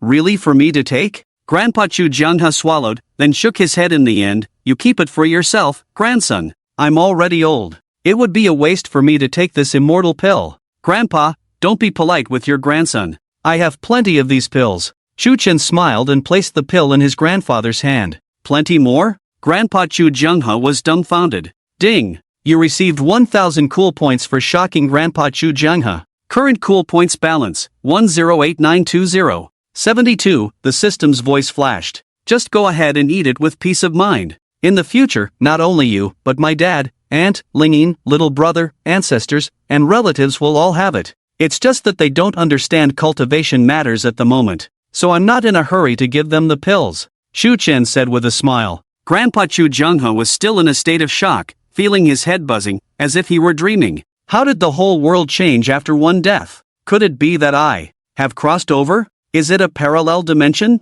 The old man's imagination was quite vast, but he quickly accepted reality and popped the pill into his mouth, and the majestic immortal power burst open inside him. His cultivation, his flesh, his bones, his appearance underwent earth-shattering changes in an instant. Thunderclouds gathered over the Zhanghai city, a terrifying immortal aura pervaded all directions, and the old man, Chu Jianghe's cultivation, also soared steadily, breaking through the shackles of foundation building in an instant, reaching the golden core realm, heading towards the nascent soul. Golden core perfection. Nascent soul perfection. Divine transformation perfection. Refinement perfection. Tribulation crossing perfection. Great vehicle perfection. Ascension perfection. In just over 10 minutes, Chu Jianghe's cultivation had already reached the perfection of Ascension realm, just a thought away from becoming an immortal. What's going on? How did my grandfather's cultivation break through so quickly? I didn't have this kind of effect when I took the immortal pill. Chu Chen stared in astonishment, inquiring curiously of the golden dragon.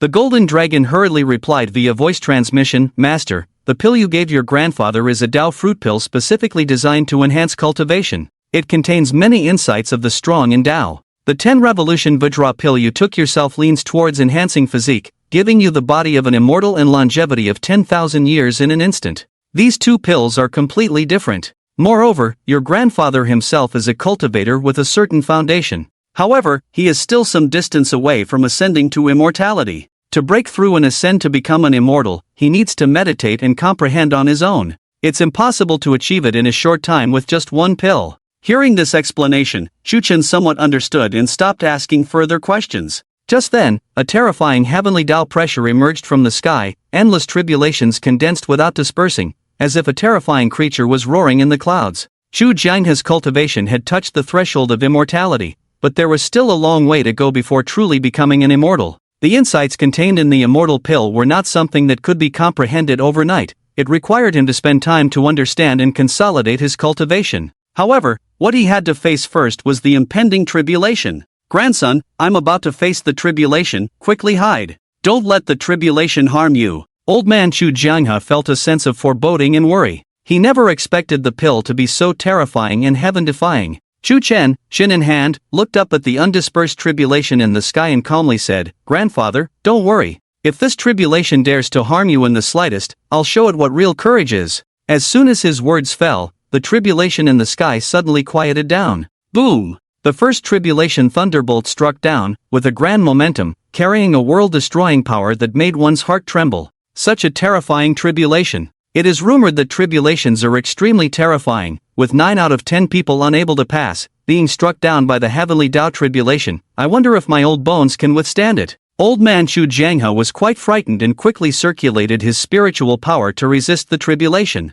The tribulation passed by him without deviation, brushing past his body and striking the nearby pond, instantly splashing water everywhere, killing a large number of fish, shrimp, crabs, and turtles, including a huge mutated blackfish that was struck dead. What's going on? Can tribulations change direction? Old man Chu Jianghe was astonished, unable to figure it out, and as he saw the second tribulation brewing, he quickly circulated his spiritual power again. Boom! The second tribulation also brushed past his body, not harming him in the slightest. Boom! Boom! Boom! Boom! Several more tribulations struck down, all ending in loneliness. When the sky full of thunderclouds dispersed, revealing the bright starry sky and Milky Way, the bright moon hung high in the sky, as if nothing had happened. Old man Chu Jianghe muttered, "Is this the legendary thunder tribulation? Have I crossed it? Congratulations, Grandpa, for becoming a powerful expert in the Ascension realm. You are just a step away from becoming an immortal. As long as you carefully comprehend the Tao heritage in that pill, it won't be long before you can become an immortal."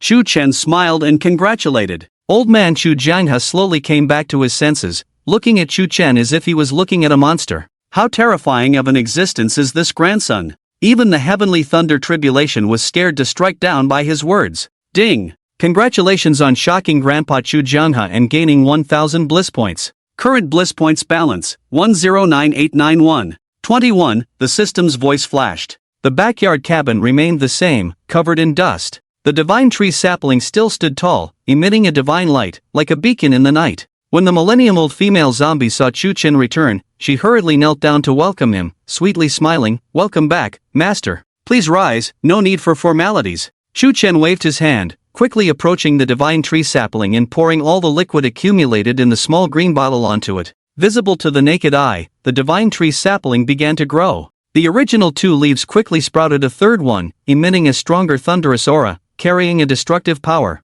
"Grandpa, what kind of tree is this exactly? Do you know?" Chu Chen marveled at the divine tree sapling in front of him, completely unaware that old man Chu Jianghe was already dumbfounded. "The family's heritage sealed for thousands of years recognizes my grandson as the master? The legendary divine tree fossil is sprouting. My goodness, was it all because of the liquid in that small green bottle just now?" Old man Chu Jianghe came back to his senses, shaking his head. I'm not sure. I only know that this is some kind of ancient divine tree fossil with the ability to suppress evil spirits. Originally, I intended to use it to forge a magic sword, but now it's sprouting." Clang! Chu Chen casually took out a shiny golden dragon-headed broadsword and inserted it into the ground, saying, "By the way, please accept this dragon-slaying sword. I have no use for it. I'll give you a better weapon in the future." Dragon-slaying sword? Old man Chu Jianghe gasped, knowing that tonight would be a fantastical night for him. How numb can a person be? Probably like this. After a moment, the grandfather and grandson walked through the corridor to the underground demon ceiling space, observing the chaotic battle traces inside. The demon ceiling tower, how did it collapse? Our ancestors of the Chu family are all inside. Old man Chu Jianghe saw the demon ceiling tower, which should have stood tall but was now in ruins, and his heart was filled with shock and urgency as he hurried over. Only when he saw that the ancestors' corpses were all safe and neatly arranged on the ground did he finally breathe a sigh of relief. The day the old ancestor broke free from the seal, the demon ceiling tower collapsed. Chu Chen calmly explained, then walked to the female mummified corpse and respectfully bowed. The first one he was going to resurrect next was the stunning old ancestor on the 9th floor of the demon ceiling tower. "Grandpa, please turn around and wait a moment," Chu Chen said. Naturally, old man Chu Jianghe did not hesitate and quickly turned around, feeling quite complicated. All of this seemed like a dream to him. "Old ancestor, forgive me," Chu Chen softly spoke, then took out a prepared dress from the system's backpack and put it on the beautiful old ancestor's mummified body. Next, he began to draw the formation and perform the resurrection ritual. In no time, the formation was completed, and Chu Chen said, "Grandpa, you can turn around now. I'm going to resurrect our ancestor."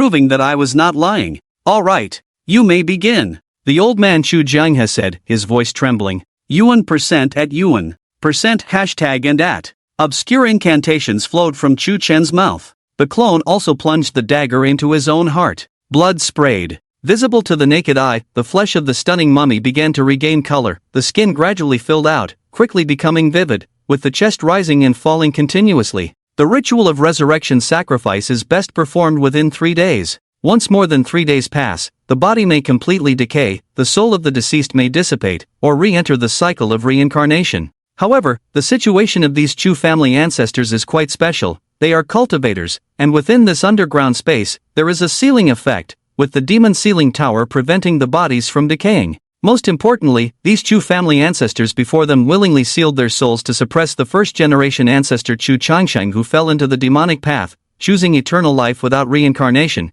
trapped in this confined space. It was only through various coincidences that Chu Chen had the opportunity to resurrect them. As the final soul-summoning incantation was completed, the stunning ancestor slowly opened her eyes, her gaze clear with a hint of confusion, her finely arched eyebrows slightly furrowed as she looked at Chu Chen not far in front of her. Who are you? Her accent was strange, but Chu Chen could still understand the meaning behind her words. Ding! Congratulations on resurrecting the second-generation ancestor Chu Xie, rewarded with 10,000 bliss points. Current bliss points balance, 120,238. 82, the system's voice rang in his mind. Without hesitation, Chu Chen hurried forward and bowed deeply. Descendant of the Chu family, Chu Chen, pays respects to the ancestors. You are a descendant of my Chu family? Why is your attire so strange? Your aura. The stunning ancestor furrowed her brows, her gaze scanning Chu Chen's body continuously, unable to see through this so-called descendant. How could a descendant of the Chu family possess such formidable talent? Wait, didn't I already die? How am I alive again? And this, is it spiritual energy circulating in the world? Could it be that the prophecy of the revival of spiritual energy has truly come to pass? Chu Xie, the stunning ancestor, quickly stood up and looked around, gazing at the dried-up blood pool, then at the dry corpses around her, before finally settling her gaze on herself. Looking at her flawless jade pendant and the strange clothes she was wearing, she seemed to realize something, her pretty face blushing instantly. Even as an ancient genius, she was still stunned by everything before her. Father! He's actually dead. The beautiful pupils of the stunning ancestor suddenly contracted, staring in disbelief at the first-generation ancestor Chu Changsheng lying in the center of the blood pool, already turned into a mummy, devoid of any breath. Her brain entered a brief state of confusion. Equally shocked was Chu Jianghe, the old man who widened his mouth, trembling as he quickly stepped forward, kneeling with a thud and shouting, descendant of the spirit capturer lineage, 376th generation descendant of the Chu family, pays respects to the second-generation ancestor. His heart at this moment was filled with extreme shock. His grandson was truly extraordinary, actually resurrecting an ancestor. Such a thing, if not seen with his own eyes, he would never believe. Ding! You have received 1,000 bliss points for the shock of grandfather Chu Jianghe. Ding! You have received 1,000 bliss points for the shock of the second-generation ancestor Chu Xie. Current bliss points balance, 122,238. 82, the system's voice sounded. Chu Chen felt elated in his heart, looking at the nearly 100 ancestor corpses around him, his mouth almost stretching to his ears. I never expected that resurrecting an ancestor could bring 10,000 points of joy. And here lie the remains of over 100 ancestors. That's easily 1,000,000 points of joy. Are you truly descendants of my Chu family? The second-generation ancestor Chu Xie couldn't believe it, her bright red lips as alluring as flames, her voice enchanting, and her beauty ethereal. Even her look of astonishment was otherworldly. It left everyone speechless. It's like this. Chu Chen and Chu Jianghe hurriedly explained, the grandfather and grandson harmonizing like a comedic duo. Half an hour later, the second-generation ancestor Chu Xie seemed to understand everything, yet also seemed to understand nothing. Even in ancient times, she had never heard of any magic that could bring the dead back to life, let alone the fact that she had been dead for thousands of years. But reality was as it was, and she couldn't help but believe it, she had truly been resurrected. I see, Chu Xie murmured to herself, stepping to the edge of the blood pool, her gaze falling on the mummified corpse, the remains of Chu Changsheng, her biological father. In the past, my father discovered a fragment of the immortality art in an ancient ruin. In his pursuit of immortality, he ignored my advice and practiced alone, thinking he could develop the complete immortality art with his talent. Unfortunately, he fell into madness, having to feed on the blood and marrow of children, harming countless beings. In the end, it was with the help of several elders in the clan that we managed to suppress him here, and because of this, my Chu family fell into desolation,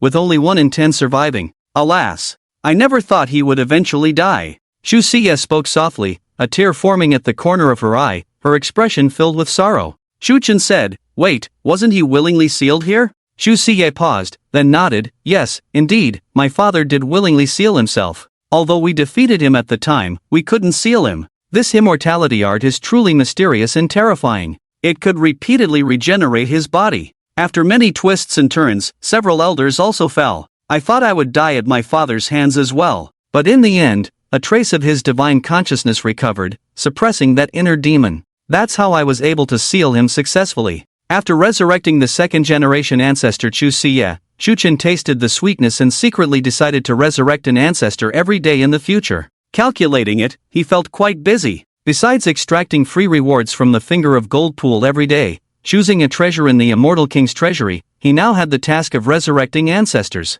Previously, he had to livestream and create self-media videos. Speaking of this, all major livestream platforms and online media were flourishing, with some live-streaming monster hunting in the wild, others showing off their awakened supernatural talents, exploring tombs, practicing martial arts, or seeking rare treasures. Among them, there were both real and fake streams. It made ordinary people feel overwhelmed. It seems like live streaming is not a viable path for now, but I'm not earning joy points slowly.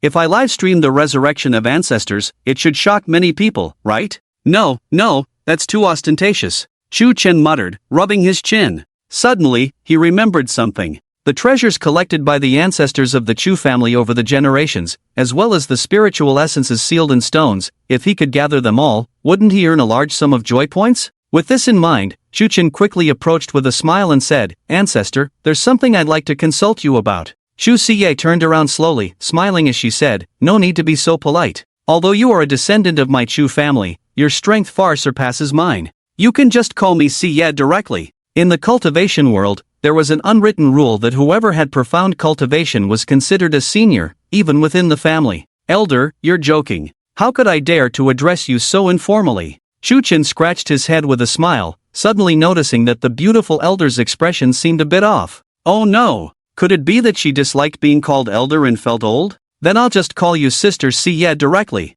Shu Chen quickly corrected himself. Hearing this, a smile finally appeared on Chu Siye's face as she said, "Alright, go ahead and ask." Shu Chen asked, "I want to know how to make the spiritual beings of the heavens and earth acknowledge me as their master." Chu Siye replied, "It's not difficult. As long as you practice the art of capturing spirits, you can forcefully make them acknowledge you as their master. However, this art of capturing spirits has its flaws. Through this method, only one spiritual being of the heavens and earth can acknowledge you as its master." Shu Chen asked, "Only one?" Shu Siye nodded and smiled. "Apart from this method, you can also use your own essence blood as a lure. As long as they are willing to absorb your essence blood and voluntarily acknowledge you as their master, then there will be no restrictions.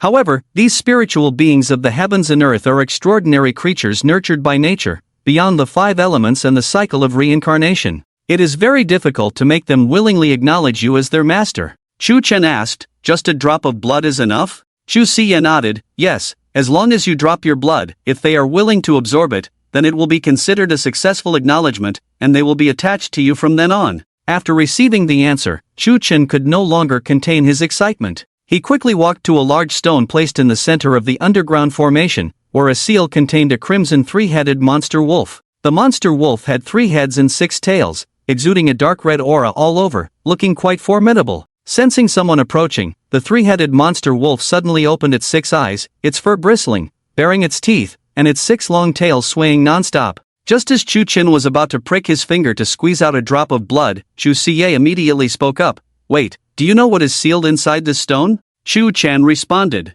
"Isn't it a 3-headed wolf?" Chu Siye rolled her eyes gracefully and explained, "The spiritual beings of the heavens and earth are divided into many types.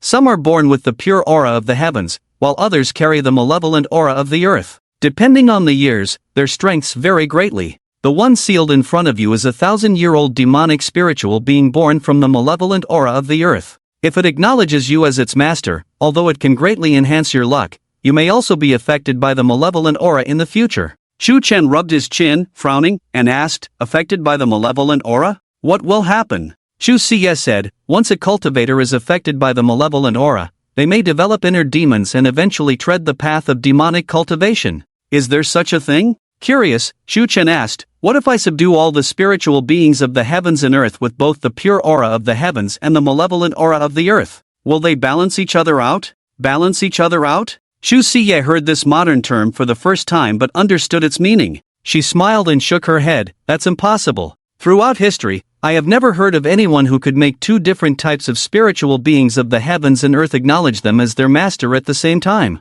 The spiritual beings of the heavens and earth are extremely rare. Even the most outstanding individuals may not find more than a few in their lifetime. If it weren't for my Chu family's expertise in this field, and the fortuitous depletion of the spiritual energy of the heavens and earth, it would have been impossible to collect so many spiritual beings of the heavens and earth, she said with a smile. Shu Chen nodded. Just to be safe, he turned to another stone, a basin-sized one. Sealed inside was a three-legged toad with a golden horn. Strangely, the toad was holding a copper coin in its mouth. That's the one. Without hesitation, Shu Chen swiftly pricked his finger. A drop of crimson blood fell on the stone. In the blink of an eye, the blood seeped into the stone. Hiss! It absorbed it all at once. Shu Siye was astonished. She recognized the golden horn toad. It was the spiritual essence she had personally found in a certain blessed place years ago. Back then, she had also tried to tame this golden horn toad, but returned in failure. In the next moment, a crack appeared in the stone, and the three-legged toad with a golden horn and a copper coin in its mouth jumped out, croaking twice. Countless toads' croaks resounded in the world, as if layers of luck were being bestowed upon Shu Chen. A strange phenomenon occurred in the world. Ding! Congratulations, host, for taming the 10,000-year golden horn three-legged toad, gaining 100,000 cool points. Current cool points balance, 222,238. 82, the system's voice flashed. 10, 2 zeros, 5 zeros, 100,000 cool points? System, are you kidding me? Giving so many at once? I'm overwhelmed by this favor. Shu Chen took a deep breath, staring at the cool points balance on the panel, muttering to himself, my goodness, this is going to be an invincible rhythm. Ding! You shocked the second-generation ancestor Chu Siye, gaining 1,000 cool points. Current cool points balance, 223,238. 82, the system's voice flashed again. Shu Siye came to her senses, unable to contain her excitement. It seems your luck is inherently strong. Even this 10,000-year spiritual essence can't wait to acknowledge you as its master. With you around, the Chu family will surely rise to glory and revive the ancient power. Don't rush, it's not over yet. Shu Chen grinned and walked back to the giant stone that sealed the three-headed monster wolf without hesitation, squeezing out a drop of blood. In an instant, the blood penetrated the stone at a visible speed. The giant stone cracked open. The three-headed monster wolf leaped out, howling to the sky. A sinister aura filled the world. Endless luck turned into a gale enveloping Shu Chen. A strange phenomenon occurred. Ding! Congratulations, host, for taming the 10,000-year three-headed hell wolf, gaining 100,000 cool points. Ding! You shocked the second-generation ancestor Chu Siye, gaining 1,000 cool points. Ding! You shocked Grandpa Chu Jianghe, gaining 10 cool points. Current cool points balance, 324,738.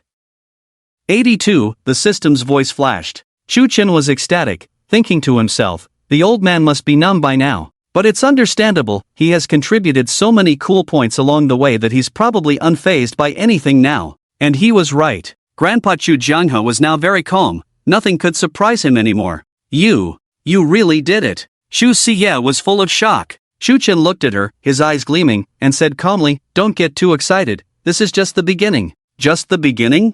Shu Siye clearly didn't understand what he meant, but she would soon. Shu Chen swiftly approached another sealed stone, expertly squeezed out a drop of blood. Ding! Congratulations, host, for taming the 30,000-year golden-eyed firebird, gaining 30,000 cool points. Ding! Congratulations, host, for taming the 20,000-year red cloud scorpion, gaining 20,000 cool points. Congratulations to the host for subduing the 8,000-year-old purple flame spirit lizard, gaining 8,000 bliss points. Ding! Ding! Ding! Shu Siye, Shu Jianghe, Shu Chen. In just over 10 minutes, all the accumulated spiritual essences of the Chu family for thousands of years were subdued by Shu Chen alone. Not a single spiritual essence resisted. All obediently acknowledged the master. It was as if it had been prearranged. Even the two golden turtles and golden snakes in the courtyard, 80,000-year-old golden-armored Xuanwu, trotted over obediently to acknowledge the master. Shu Chen asked himself inwardly, "System, how many bliss points do I have now?" Ding! Current bliss points balance for the host, 678,234. 98. The system's voice flashed. 670,000. Still 330,000 short of the 1 million bliss points needed to upgrade the system. This happiness came too suddenly. Shu Chen truly hadn't expected that these spiritual essences of heaven and earth could increase his bliss points by so much, instantly overwhelming him with happiness. Ding! Please do not be too arrogant, host. This system is the strongest blissful cultivation system in the myriad realms, and with your current growth rate, it is not considered fast. Please continue to work hard, host. The system's voice rang out. It was like a bucket of cold water poured over Shu Chen's head. Yes, you are right. Shu Chen rolled his eyes, then turned to see the second-generation ancestor Chu Xie standing behind him with a dazed look, as if she had lost her soul. "Xie sister, what's wrong with you?" Shu Chen asked. Nothing. Chu Xie's dilated pupils suddenly contracted, staring at Shu Chen as if seeing a ghost, trembling as she said, You actually subdued all those spiritual essences of heaven and earth. How is that possible? Throughout history, even the most ancient geniuses could at most only subdue a few spiritual essences of heaven and earth. Each spiritual essence of heaven and earth was extremely precious, rare in the world, capable of enhancing luck, changing fate, concealing secrets, and even gaining some incredible abilities. It was rumored that some spiritual essences of heaven and earth bore secret treasures, even supreme techniques. For example, the copper coin held in the mouth of the three-legged toad with a golden horn was a very rare spiritual treasure. For example, the shell of the golden-armored Xuanwu bore the imprint of the secret cultivation method of the supreme technique. For example, the seven-colored spirit monkey. Chu Xie swallowed, unable to imagine how extraordinary the future of this younger generation would be, having so many spiritual essences of heaven and earth acknowledge him. It was certain that with so many acknowledgements, he would have great luck, be favored by all, and have a smooth path ahead. Even the Chu family would benefit from this and become the top family without a doubt. Shu Chen scratched his head and smiled. "Xie sister, do you know where there are more spiritual essences of heaven and earth?" Chu Xie, with her pink and tender lips, came back to her senses and said, "What? You still think it's not enough?" Shu Chen nodded and said with a smile, "The more spiritual essences of heaven and earth, the better. As the second-generation ancestor, you must know where there are more spiritual essences of heaven and earth, right?" Shu Xie. Spiritual essences of heaven and earth are not as simple as you think. Even ordinary cultivators may not be able to recognize them if they encounter them. They are good at disguising themselves, hiding in mountains, rivers, and even some spiritual essences of heaven and earth can transform into human form and hide in the market. However, since you are determined to subdue more spiritual essences of heaven and earth, this ancestor will naturally assist you. Shu Chen excitedly asked, "Do you really know where to find them?" Shu Xie shook her head slowly. "I don't know, but I can search for you." Now that the spiritual energy of the world has been restored, those spiritual essences of heaven and earth will naturally be transformed and born, and some ancient spiritual essences will also awaken, emitting a hint of aura. Shu Chen, good, Sister Xie, your cultivation level is too low now. Tomorrow, I will give you a big gift. Then you can help me find the spiritual essences of heaven and earth. Shu Xie waved her hand. No need to be polite. I'm sure reviving me has consumed a lot of your true essence, so this is a great favor. Besides, you are a descendant of my Chu family. I am willing to do anything for you. As long as you work hard to strengthen our Chu family in the future, that would be the best. Shu Chen was touched in his heart. Look at this ancestor, so understanding. Tomorrow, I must arrange a pill for her. Also, other ancestors, just wait. All of you will be revived. The second-generation ancestor Chu Xie stood on a tall building, overlooking the prosperous steel giant city of Jianghai, scenes of ancient memories flashing before her eyes. The changes are too great. The once seaside small town, with green mountains and clear waters, is no longer visible. Instead, there are endless reinforced concrete structures, cars speeding on the streets, planes flying overhead, all of which puzzled her. I can't believe that in just a few thousand years, my human race has grown so strong, traveling thousands of miles and flying in the sky without the need for spiritual power. Chu Xie murmured to herself, reminiscing about the era she lived in, where the human population was not large, and various races such as the demon race and the monster race existed. After the revival of spiritual energy, the demon race regressed, the monster race disappeared, and almost all other races were gone. It had become a paradise for the human race. She was very curious about this world and wanted to see it for herself, to experience the current prosperity. She didn't say goodbye to Chu Chen, but disappeared directly into the night, her destination unknown. Sensing her departure, Chu Chen's thoughts stirred, immediately contacting Ali in the cosmic battleship, instructing, "Ali, take care of the old ancestor for me and don't let her encounter any danger. Report to me immediately if there are any special circumstances." Inside the cosmic battleship, Ali replied immediately, "Please rest assured, Master." As a superintelligent robot in a science fiction novel, Ali had strong information processing capabilities, even surpassing the current Earth's most powerful brain and computational power, and with the cosmic battleship as its headquarters, naturally had the means to monitor Earth. It was no exaggeration to say that currently, every move of every person on Earth was under Ali's surveillance, including chat messages on phones, encrypted emails, and so on.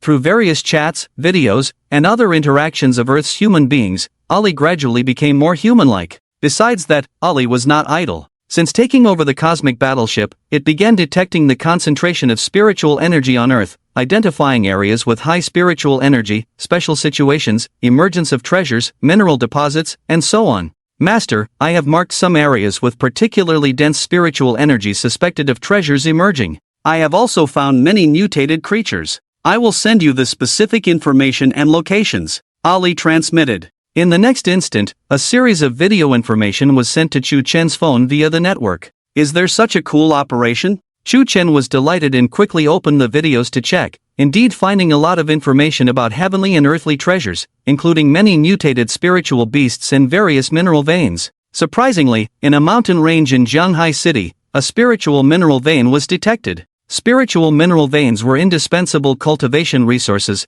continuously producing spiritual stones, and were the foundation on which a cultivation family relied for survival. Chu Chen naturally did not lack spiritual stones and did not need them for cultivation. But his family, his loved ones, and his future generations would need cultivation resources. Spiritual energy revival heralds the imminent era of nationwide cultivation. I can't afford to sit idle, Chu Chen muttered, chin in hand. In the next instant, he shattered the void and vanished on the spot. This world has truly changed. Watching everyone leave, old Master Chu Jianghe felt a myriad of emotions in his heart. Instead of choosing to depart, he stayed at home, cross-legged, absorbing the profound Tao heritage within that pill. As night deepened, on Shishan Mountain, the dense forest obscured the moon. Due to the resurgence of spiritual energy, these plants grew at an extreme pace. Trees that were originally just a dozen meters tall had grown to nearly 100 meters in just a few days. Many plants underwent incredible evolution. Spiritual fruits and herbs began to appear one after another.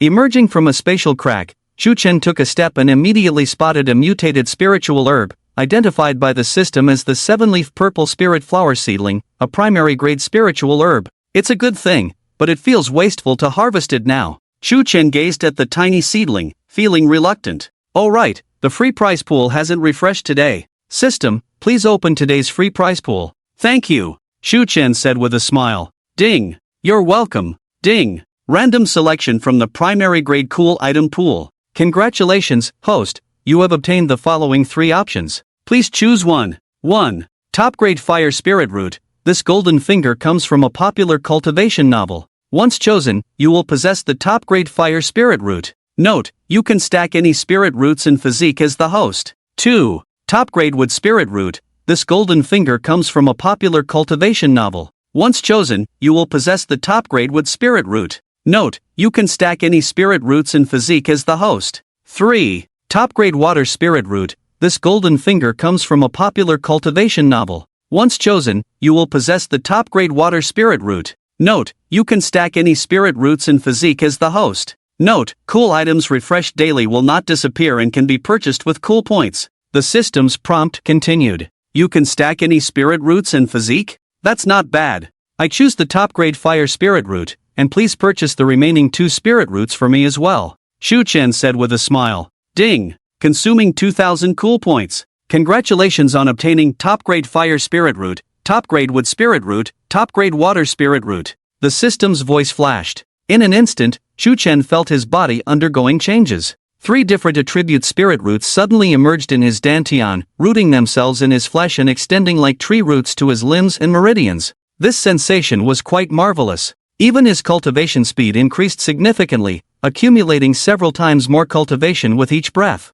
Quite interesting. It seems there are good things in this low-level price pool too. Shu Chen mused, chin in hand. With nearly 700,000 cool points in his account, why not go big? After some thought, Shu Chen decided to do a 10 pull. System, please help me draw from the low-level golden finger prize pool 10 times. Ding! Consuming 10,000 cool points. 10 random selections from the primary grade cool item pool. Congratulations, host, you have obtained the following 30 options. Please choose 10. 1. Top grade metal spirit root, this golden finger. 2. Top grade earth spirit root, this golden finger. 3. Top grade ice spirit root, this golden finger. 4. Top grade dark spirit root, this golden finger. 5. Top grade light spirit root, this golden finger. 6. Elemental affinity, this cheat comes from a Western fantasy novel. 7. Ever-changing mask, this cheat comes from a cultivation novel. 8. Fist fury, this cheat comes from a martial arts novel. 9. An upgradable spirit medicine field, this cheat comes from a cultivation novel. 10. An upgradable beast taming garden, this cheat comes from a cultivation novel. 11. Infinite teleportation, this cheat comes from an urban novel. 12. Beast taming mastery, this cheat. 13. Botany mastery, this cheat. 14. Aladdin's lamp, this cheat. 15. Virus infected butcher's knife, this cheat. 16. A supermarket, this cheat. 17. God tier singing, this cheat. 18. 100% non-air force, this cheat. 19. An arsenal, this cheat. 20. Firearm mastery, this cheat. 21. Golden gun never falls, this cheat. 22. Golden waist, this cheat. 23. Green eyes, this cheat. 24. Extraordinary medical skills, this cheat. 25. 10,000 nuclear missiles, this cheat. 26. Infinite mineral water, this cheat. 27. Detection technique, this cheat. 28. I can summon meteorites, this cheat. 29. Thunder technique, this cheat. 30. Recharge gains for a 10,000-fold rebate, this cheat. Note, refreshed cheats will not disappear daily and can be purchased with cool points. The system's voice rang out. A long string of cheat options appeared before him. Hiss. Shu Chen fell silent. Each cheat was unique, but most of them were burdensome to him. After all, this was a basic prize pool, and having a few useful cheats was already considered good. His gaze swept over each option, finally saying, detection technique, recharge games for a 10,000-fold rebate, infinite mineral water, 10,000 nuclear missiles, green eyes, an arsenal, firearm mastery, a supermarket, virus-infected butcher's knife, Aladdin's lamp.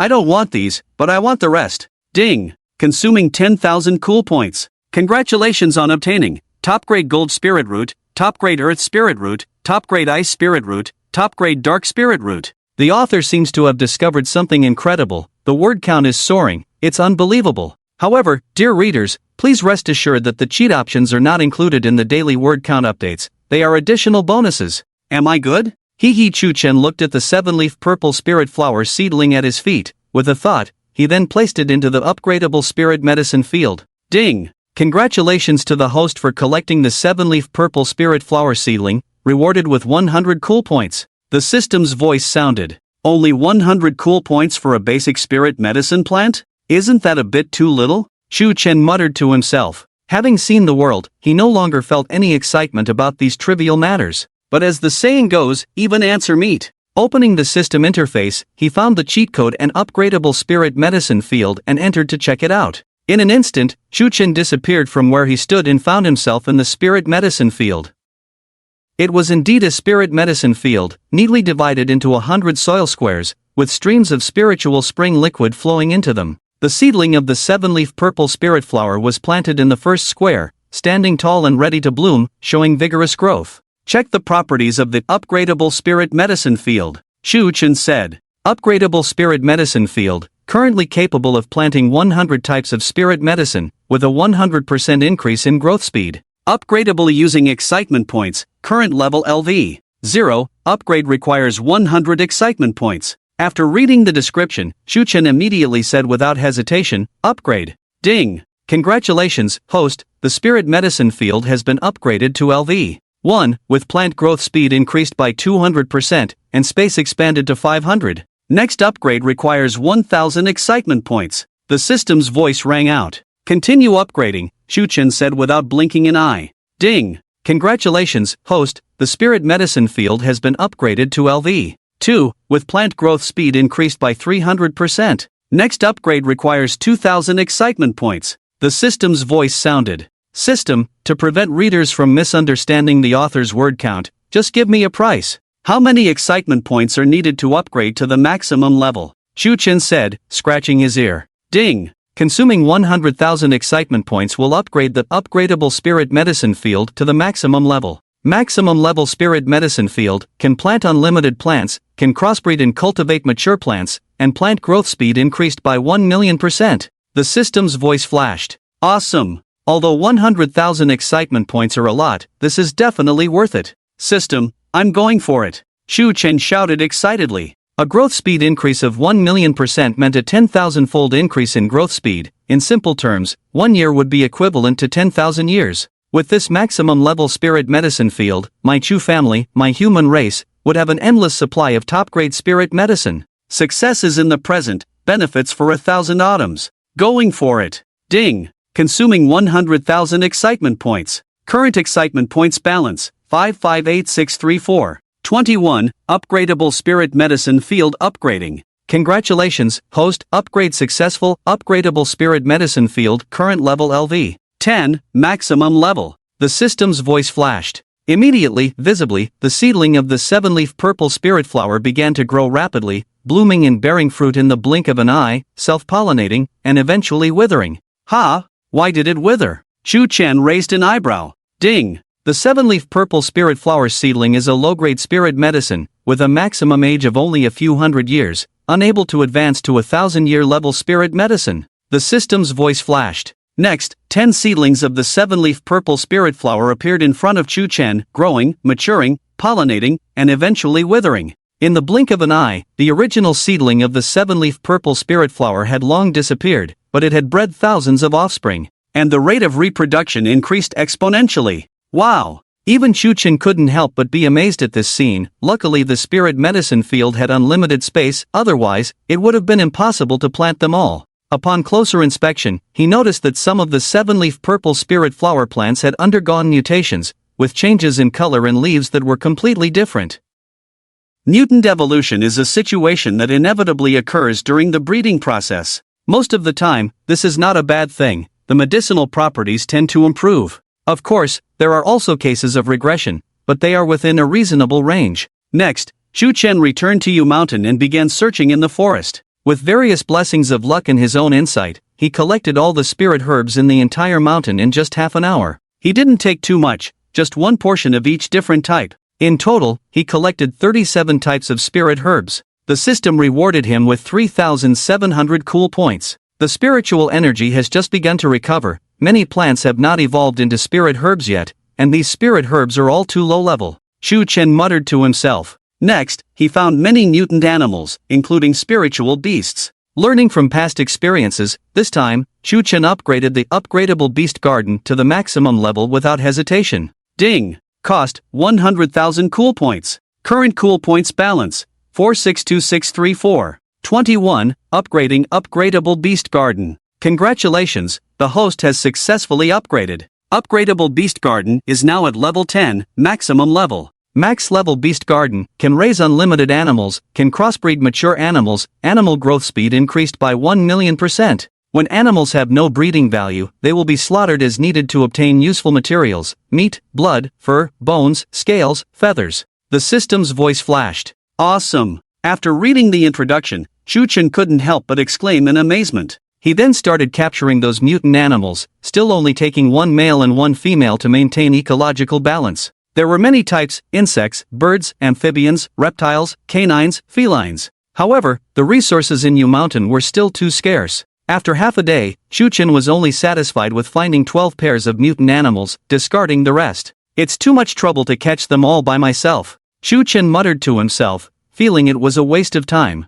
With his status and financial resources, he could easily collect through purchases, whether it be spirit plants or spirit beasts. It might be difficult domestically, but internationally, that was truly a paradise of free trade. Honestly, the variety of wild animals domestically was too poor, far inferior to Africa. To put it bluntly, it was hard to find a lion or tiger. Shu Chen looked towards a nearby mountain hollow and said to himself, I'll have the old man arrange this tomorrow. With his connections and resources, setting up a dark web to collect spirit beasts and plants shouldn't be difficult. The ability of his perspective eye was very practical, and Shu Chen easily found the spiritual vein mine in the Yu mountain range. Without hesitation, he absorbed the spiritual mine into the system space. The spiritual vein mine was not large, producing only a few thousand low-grade spiritual stones. However, what Shu Chen cared about was not the stones but the continuous production of spiritual energy from the vein mine. Legend had it that some special vein mines could even nurture mysterious treasures. As the vein mine was depleted, the entire Yu mountain seemed to lose its strength, and the spiritual energy gradually dissipated, becoming thin. Am I destroying nature a bit? Shu Chen felt a bit guilty. Soon, he noticed that small spiritual stones were beginning to form deep underground in Yu mountain. These stones were very small, about the size of sesame seeds, concentrated in one area. It wouldn't be long before they condensed into another vein mine. Spirit vein ore is actually a type of spirit stone ore formed by the condensation of the spiritual energy of the heavens and earth gathered by the momentum of the mountain range. As long as the mountain range is not destroyed, the terrain remains undamaged, and the world's spiritual energy is not cut off, the veins can continue to be nurtured endlessly. Just like bamboo shoots after the rain, they keep coming out. Especially during the stage of spiritual energy revival, there is no lack of spiritual energy in the world. Various blessed lands, caves, and mountain terrains can continue to nurture. Shu Chen first returned to the Imperial Lake Bay Villa and buried the small spirit vein under the villa. Then he chatted with the old man, expressing his desire to spend money collecting spiritual herbs, spiritual beasts, and all kinds of rare treasures, no matter how much money it costs. After pondering for a moment, the old man, Shu Jianghe, readily agreed. The future world belongs to cultivators. The emergence of cultivators will inevitably drive a large new industrial chain. Companies that want to thrive and avoid being eliminated must immediately reform, abandon most of the old industries, and invest in new markets. That is a blue ocean, a fiercely competitive blue ocean. A word awakens the dreamer. Old man Shu Jianghe was too busy to cultivate, and he started to deploy and plan overnight, making endless phone calls. It must be said that the old man did one thing right. Before the revival of spiritual energy, he purchased many properties and estates for Shu Chen. Now the value and significance of these properties and estates have instantly changed. Some estates are located in famous scenic areas, rare places for cultivation. Grandpa, where do you plan to invest first? Shu Chen asked with a smile. Old man Shu Jianghe squinted his eyes, pondered for a while, and said, apart from helping you collect spiritual herbs, spiritual beasts, and various natural treasures, I think the most important thing now is to hoard land. In the future, those mountainous areas will definitely become valuable. Buy one, lose one. But for now, he chuckled lightly. Shu Chen continued, now, due to the revival of spiritual energy and animal mutations, those mountainous areas have almost become restricted areas. Ordinary people avoid them and dare not live there. So, now is the stage with the lowest prices. Old man Shu Jianghe nodded with a smile and said, you're right. I just checked and found that many estates and mountain lands are being sold in the mountainous areas. The prices are ridiculously low. The future is destined to be a world of cultivators. Now those mutated creatures are rampant, who knows what will happen in the future. After all, the flesh, bones, and fur of mutated creatures are highly valuable. At this point, the grandfather and grandson smiled at each other. In fact, these things were not important to them. After all, one was an immortal and the other was about to become one. But who can predict what the future world will be like? Money in hand is just a string of cold numbers on a bank card, and it will depreciate greatly in the future. Old man Shu Jianghe, being idle, decided to use his remaining energy to benefit future generations. Early morning. Kyoto, 2nd Ring Road, Jiefeng Street, a large courtyard. Shu Chen shattered the void and returned to his room, pretending to look like he had just woken up. Footsteps could be heard outside the door. Soon, there was a knock on the door. Aunt Jiang Yulan stood outside the door, smiling and saying, Xiao, are you up? Your dad is calling you for breakfast. Oh, I'm up. Shu Chen responded, pushed the door open, and faced Aunt Jiang Yulan with a slightly shy and awkward look, calling out, Auntie. Jiang Yulan blushed and turned away. In the courtyard, the 8 immortals table was filled with food: steamed buns, soy milk, soybean juice, fried liver, sugar-coated beans, stir-fried vegetables, pickles, tofu. Where's Grandpa? Shu Lingyin asked, tilting her head. Shu Chen said, Grandpa had something to do last night, so he went back to Jianghai City first. Shu Lingyin asked with a smile, are we going back today too? Before Chu Chen could answer, he noticed a change in his father Chu Nanchen's expression. His brows furrowed as if he was unhappy. Could it be that he doesn't want us to leave? Chu Chen thought for a moment and said, no rush, let's stay here for a few days. Today, I'll take you somewhere. Chu Lingyin nodded and then picked up a cup of fermented bean juice and drank it all in one go. Bean juice, not soy milk. This stuff is a specialty morning drink in Kyoto, basically fermented in cooked soy milk. It smells bad and tastes bad, not everyone can appreciate it.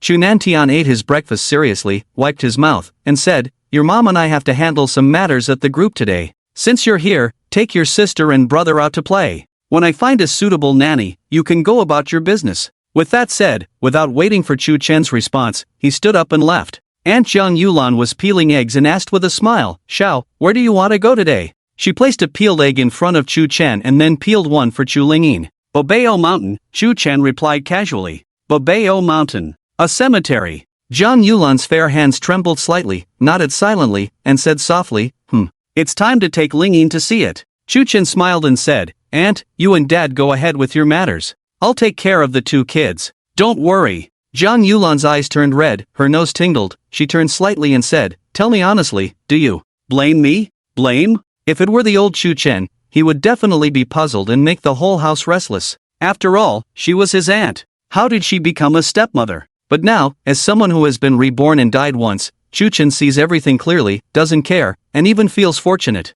Fortunately, his dad married his aunt. If it were someone else, he probably wouldn't be able to accept it. Aunt, you're overthinking it. I can see that you get along well with my dad. As long as you're happy, I won't think too much about other things. Chu Chen smiled, popped the tea egg she peeled into his mouth, and swallowed it in one go. After breakfast, he spent some time reading picture books with Chu Lingyin, teaching her how to read. Then Chu Chen went to the parking lot, chose the most inconspicuous Maybach, and took the two kids straight to Bobeo Mountain Cemetery. The traffic in Kyoto was still congested, as many people flocked here due to the revival of spiritual energy. Big brother, when will we arrive? Chu Lingyin rested her head on her hands. Chubby Chu Jie was obediently eating snacks, looking very well behaved, not crying or making a fuss. Chu Chen held the steering wheel and said with a smile, how about I perform a magic trick for you guys? Magic trick? Chu Lingyin's eyes lit up, clapping her hands eagerly. Yes, yes. Both of you close your eyes. Okay. Chu Lingyin quickly closed her eyes,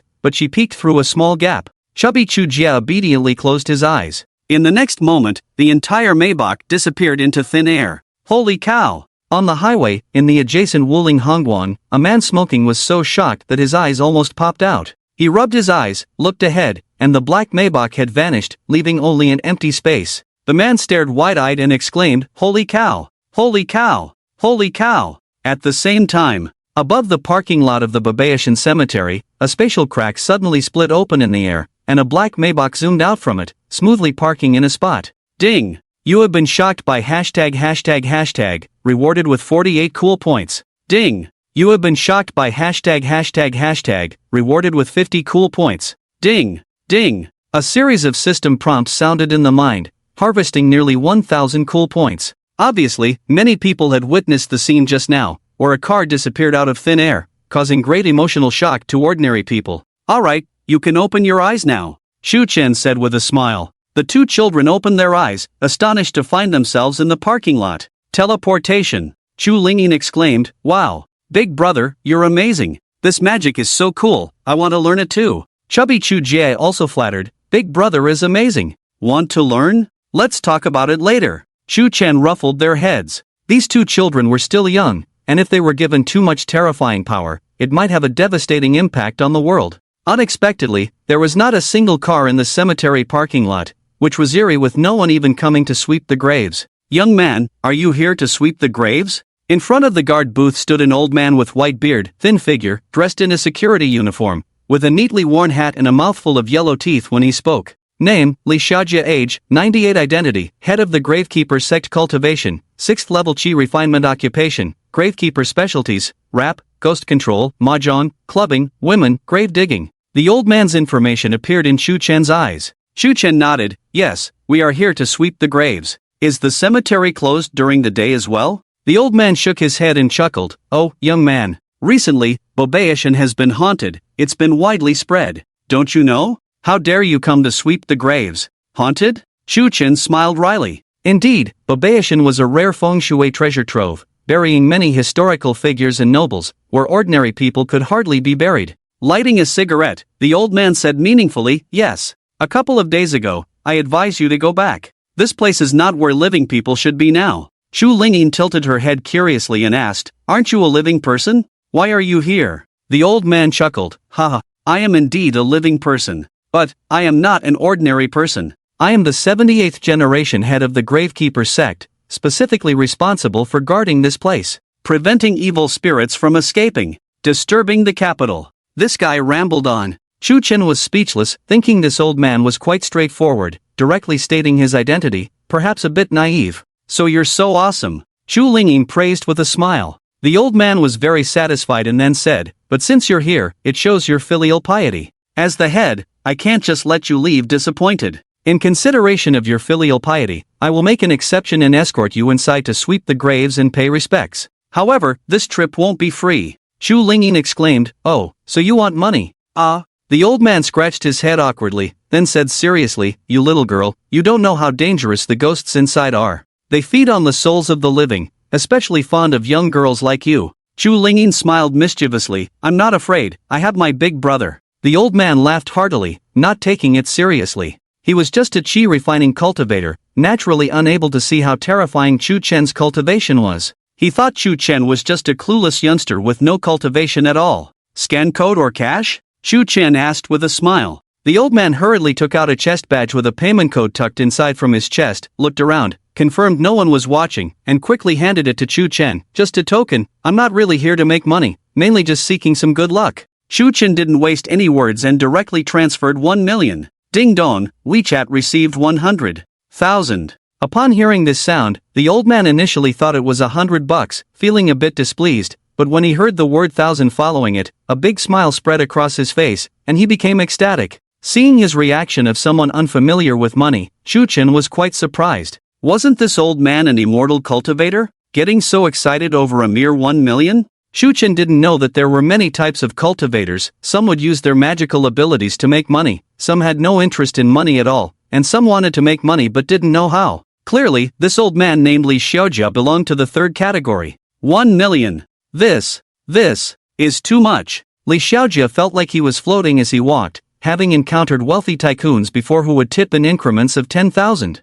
However, he had never met a prodigal like Chu Chen, who casually handed out 1 million. Tonight, I must go to the bar and find a couple of girls, and open a bottle of Ace of Spades. The old man thought to himself. You must keep these 3 talismans safe. With them, the evil spirits in the graveyard won't dare to harm you even a bit. Consider this an extra benefit from the sect leader. Li Xiaojia took out 3 yellow talisman papers folded into pentagons from his cloth bag, gave one to each of them, then found the key and opened the large iron gate of the graveyard. As the gate swung open, it felt like a barrier had been lifted, a cold wind blew, and the temperature dropped significantly. Don't be afraid, follow me. By the way, which area are you going to? Area A, Grave 118. Area A? Oh, it seems your family background is quite extraordinary. Babaishan was divided into 4 large areas, A, B, C, D, each with different prices for burial plots. Area A was naturally the most expensive, reserved for high-ranking officials or the extremely wealthy.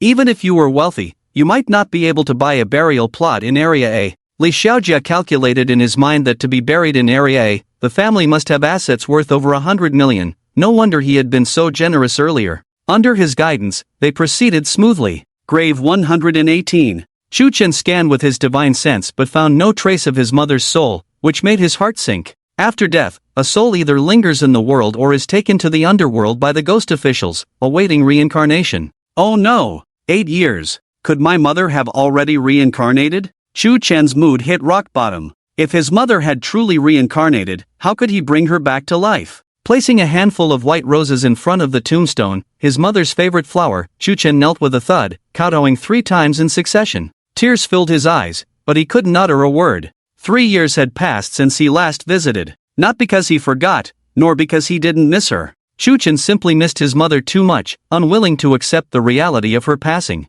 There is another main reason. In Chu Chen's subconscious, he also knew that it was wrong to run away from home. That's why he didn't dare to visit even once in these 3 years, not even returning to the capital. Every time he missed his mother, the only thing he could do was to open his mother's social circle late at night, scroll through it, and then cry in bed like a child. Thinking back carefully, these 3 years of running away from home, he lived a ghostly existence. As the saying goes, a child with a mother is like a treasure, while a child without a mother is like a weed. It's absolutely true. Seeing her big brother like this, Chu Lingyin also felt uncomfortable and started crying too, wiping Chu Chen's tears with her small hands, saying, "Big brother, don't cry. Even though mom is gone, you still have me." Lingyin will always be with big brother. Little chubby Chu Jia also chimed in, yeah, I'll be with big brother too. You two little brats. Chu Chen rubbed their heads, stood up and sat on the stone steps next to the tombstone, looking at the azure sky with white clouds floating overhead. He didn't say a word, just sat there quietly, as if his mother was watching him from behind.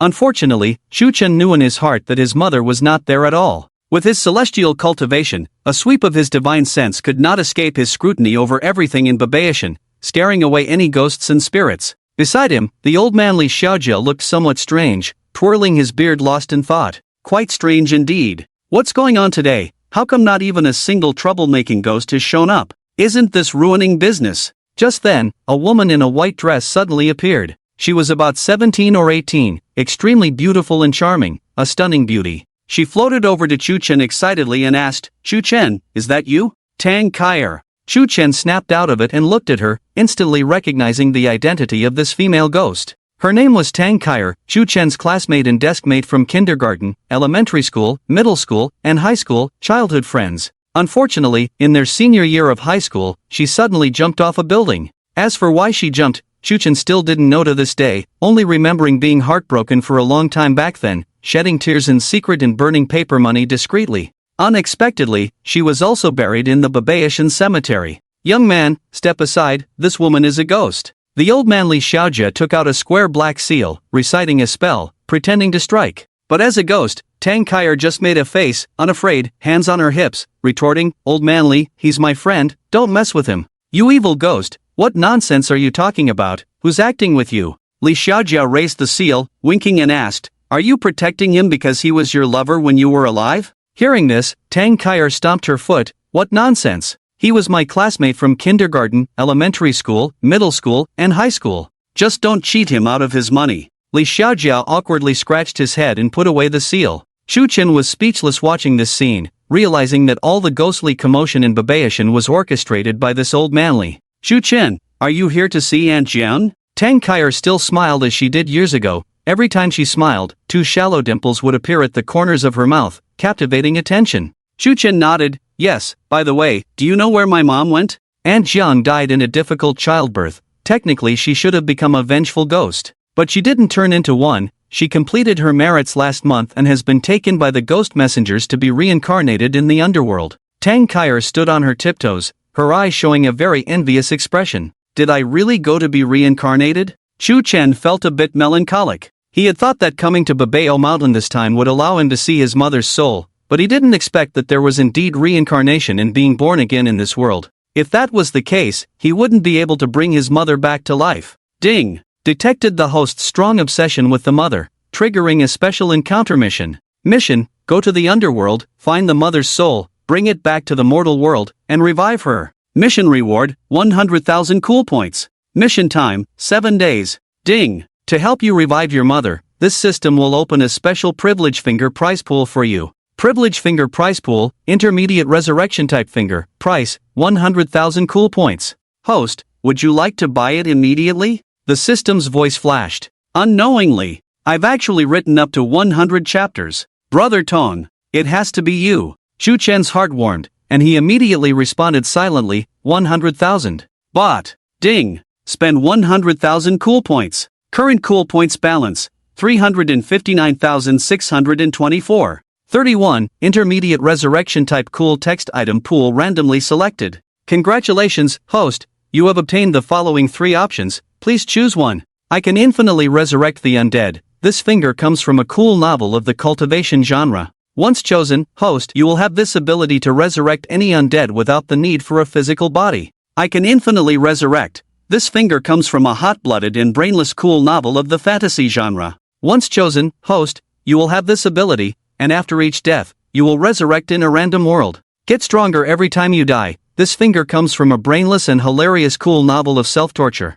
Once chosen, host, you will have this ability, and after each death, all your abilities will double, with no limit. The system's voice flashed. Shu Chen. He was dumbfounded. Damn.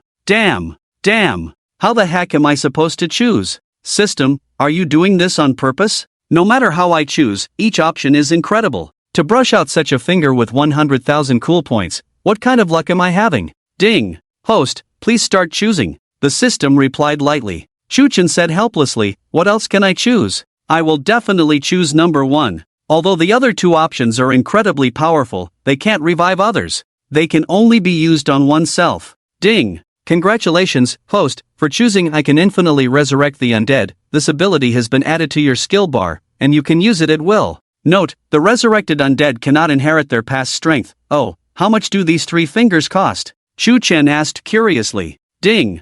I can infinitely resurrect the undead price. 2 million cool points. I can infinitely resurrect price. 5 million cool points. Get stronger every time you die price. 10 million cool points. The system's voice flashed. Even Shu Chen couldn't help but be shocked. 10 million cool points. Is this the first time a 10 million level finger has been refreshed? Ding. If you regret it, the system can give you a chance to change your mind and make a new choice. The system's voice floated again. I thank you, but the cool fingers can be refreshed every day. But once my mom is gone, she's really gone. Shu Chen said firmly, unruffled. Ding. Resurrection-type cool fingers are particularly rare and hard to refresh. The system asked again. No need, just number 1. Besides, this is a cool novel. You want me to seek death every day, or be killed by enemies over and over again and then resurrect? By becoming stronger in this way, wouldn't it turn into self-abuse literature? With my firm Dao heart and your assistance, even if I were to face terrifying enemies from all realms in the future, I would still be invincible. Shu Chen boasted. The system fell silent. Ding. The system is surprised and pleased by your showing off, earning 100,000 coolness points. Current coolness points balance, 459,624. 31, a mechanical voice drifted by. Holy crap! Shu Chen was surprised. He didn't expect that by casually showing off, even the system would have emotional fluctuations. And it even awarded him 100,000 coolness points. This is truly unbelievable. Lost in thought, Tang Kair curiously stared at Shu Chen, who was suddenly in a daze, waving her hand in front of his eyes and asking, Shu Chen? Shu Chen? What's wrong with you? Oh, nothing. Shu Chen came back to his senses, smiling and asking, why haven't you reincarnated yet? Me? Tang Kair clasped her hands behind her back, pursed her lips, and shyly smiled, I committed suicide. According to the rules of the underworld, those who die by suicide cannot reincarnate unless they find someone to take their place. You know me, I've never dared to harm even an ant since I was young.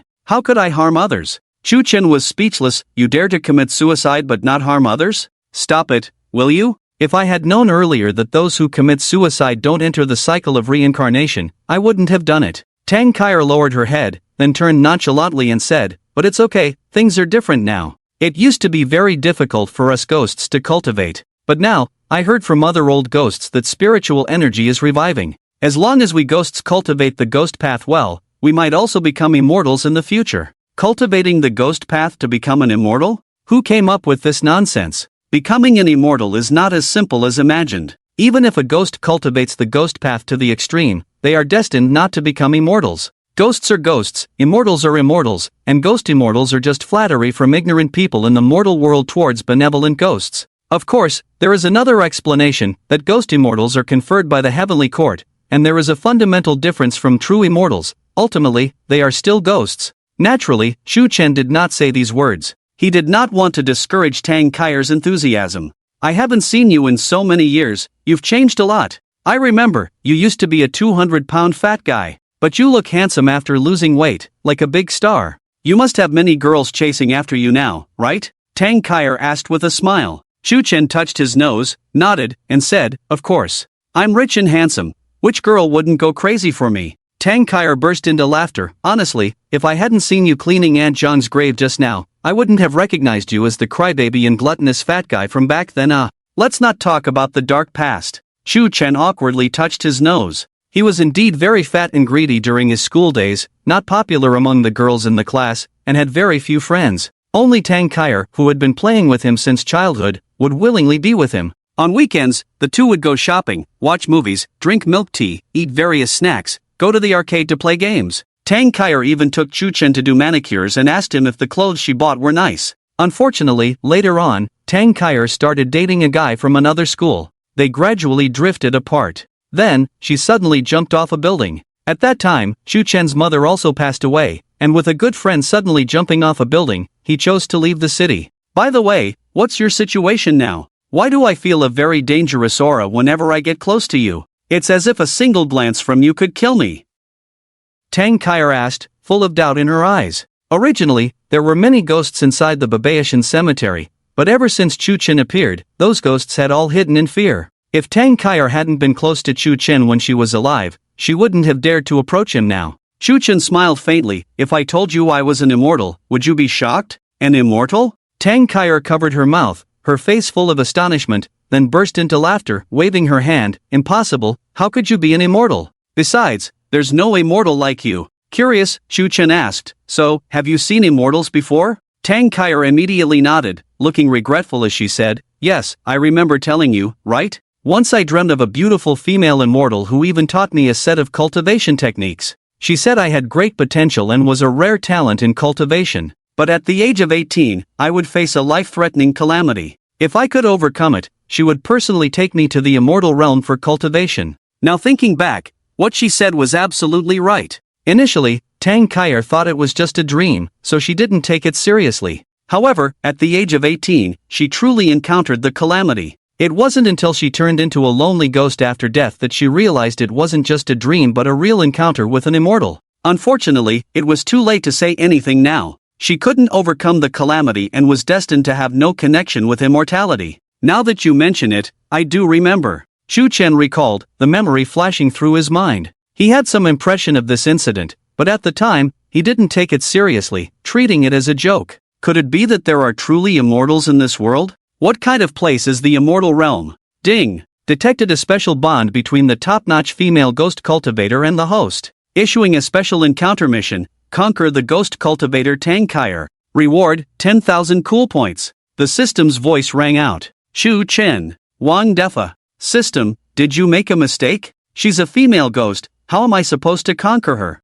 And you're really overdoing it with these mission releases. Ding! Can't you conquer ghosts? Believe in yourself, everything is possible. Moreover, the host now possesses the I can infinitely resurrect the undead golden finger. The system's voice flashed again. She's an old classmate, an old friend. You're making me really embarrassed with this, Chu Chen said on the surface. However, secretly, he began to check Tang Kyer's basic information. Name, Tang Kyer, gender, female, age of death, 18, looks, 89, figure, 91, occupation, ghost cultivator, status, resentful ghost, cultivation level, 3rd tier ghost spirit, specialties, scaring people, singing, dancing, blowing bubbles. Conquest reward, 9,999, goodwill towards you, 95, out of 100. After glancing at her information, he noted that her figure and looks were not particularly high, mainly because they were frozen at 18 years old. With certain areas not fully developed. With a goodwill score of 95, only 5 points were needed for a successful conquest. This task didn't seem too difficult. Kyer, do you have any unfulfilled wishes? Chu Chen casually asked. Without hesitation, Tang Kyer replied, of course, I want to attend Wang Suluan's concert, but I'm a ghost now and can't go to such lively places. Living people emit heat that can harm my ghostly body. Easy peasy. Tonight, I'll have Wang Suluan come to the cemetery for a solo concert just for you. Chu Chen said as he took out his phone to send a WeChat message to the old master, informing him of the plan. The old master, Chu Jianhe, was truly all-knowing and within minutes, he replied, good grandson, everything is arranged. Wang Sulong will be at Bobeo Mountain at 7 o'clock tonight, don't miss it. He didn't ask why, as whatever his grandson said, he would do. Really? Wow, Xiao Xiao, you are so good to me, I simply adore you, Tang Kyer exclaimed excitedly, almost wanting to hug Chu Chen in front of her. Their relationship had been very close when she was alive, closer than with a boyfriend. They spoke naturally without reservations. Seeing her like this, Chu Chen felt like he was back in high school and chuckled. Any other wishes? Just say it, I'll make them all come true for you. I want to dive into the sea, I want to skydive, I want to watch the sunset in the desert, I want to ride a horse on the grassland, oh, and I want to pat a tiger's butt, oh, and I want 100 male models to serve me. Tang Kaier said cheerfully. Chu Chen. Tang Kaier laughed, holding her stomach. Okay, I'm just kidding with you. I'm already dead. What other wishes could I have? If I were to have a wish, I wish I could live life again. That way, I wouldn't have jumped off the building. I would cherish life, spend more time with my family, and find a perfect husband if fate allows. But I know it's impossible. There's no regret medicine in the world, no second chances in life. In this life, I can only be a little ghost. In the future, if you have time, come and accompany me more, burn more paper money for me, bring offerings. When I become a ghost immortal, I will bless you, make you successful, and bring you continuous good luck. With her hands behind her back, she gazed at the distant sky, wishing she could be a carefree cloud up there, free from worries and constraints. Listening to her words, Chu Chen fell into a silent contemplation.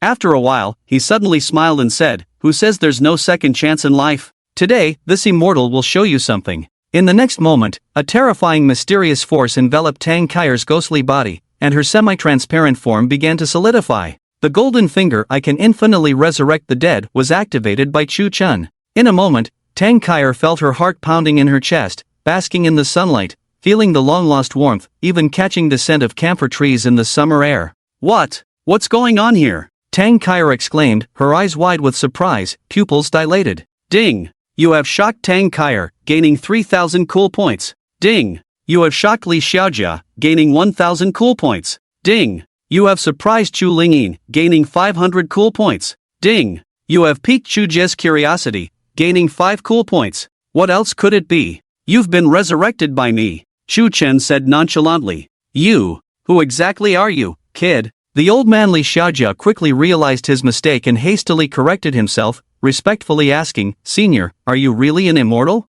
His voice trembled slightly. As a cultivator, he could naturally see that Tang Kaier was no longer a ghost, but had truly become a human. A living human being, to have a ghost reshape its body out of thin air. Even in mythological stories, the resurrection of Neza by the Taizhenren required the assistance of many spiritual objects. Could it be that the young man before him was even more amazing than the legendary Taizhenren? Tang Kaier stood dumbfounded in place, only to excitedly scream after a while, "I'm really resurrected! I'm really resurrected! Is this real? Little Xiao Xiao, congratulations, you have now been reborn. From now on, cherish life." Chu Chen's words were interrupted halfway. He felt a fragrant breeze rushing into his arms, as Tang Kaier hugged him tightly, tearfully choked up, saying, "Thank you." As she spoke, she even tiptoed and kissed Chu Chen on the face, leaving 2 faint lip prints. Ding! Tang Kaier's affection for you has increased by 5 points. Current affection level, 100, maximum. Condition for strategy met, reward 9,999 cool points.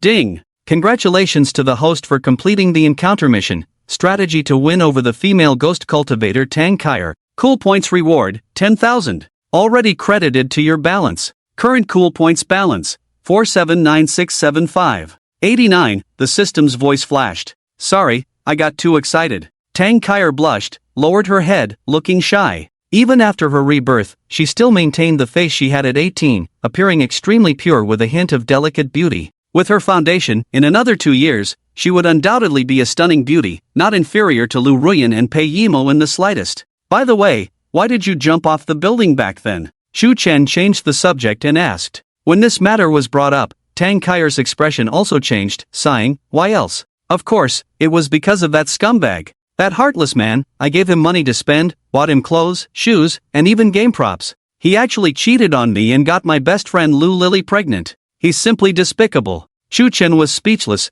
"But you didn't have to jump off the building." Tang Kaier said, "I didn't actually intend to jump off, just wanted to scare him. Who knew he would just call and break up with me? It was windy on the balcony that day, I was planning to come to you to cry, but then I slipped and fell. Wow, what do you take me for?" Chu Chen couldn't help but roll his eyes and decided not to pursue this topic further. At this moment, Chu Lingyin tiptoed and whispered, "Big brother, this young lady is also very beautiful. Why don't you bring her home tonight too?" What a provocative statement. Chu Chen awkwardly coughed and quickly smiled at Tang Kaier. "Kids say the darndest things, don't take it seriously." "Oh, it seems you're living quite comfortably now, huh? Tell me honestly, do you often bring beautiful women home for the night?" Tang Kaier had a gossipy look on her face, but deep down, she felt a bit bitter. Her childhood companion, who had now turned into a handsome man with mysterious powers. If she hadn't dated a rogue from outside school back then, but had been with Chu Chen instead, they might have had children by now, and their family would surely be happy and fulfilling. Thinking of this, she sighed inwardly. Times had changed, and how could the current Chu-chan possibly be interested in her, or be with her? So many years had passed. How many beautiful ladies had surrounded Chu-chan all these years? In fact, Tang Kaira didn't know that over the years, Chu-chan's life had been extremely tough, worse than a dog's, barely making ends meet, losing weight due to hunger, getting into a relationship only to be cheated on, drinking to death without any prospects. If it weren't for the sudden rebirth, or the binding of the system, Chu-chan is still. No, my big brother absolutely never brought a woman home overnight. I know my big brother the best, Shu Lingyin said with a smile. She stepped forward, holding Tang Kair's hand, and asked, Sister Kair, what do you think of my big brother? Do you want me to help you two get together? Tang Kair's face turned as red as a ripe apple, as if a squeeze would make water drip out. Beside them, Shu-chan couldn't bear to look. This girl is really something, afraid that his big brother will end up single. The group left the cemetery.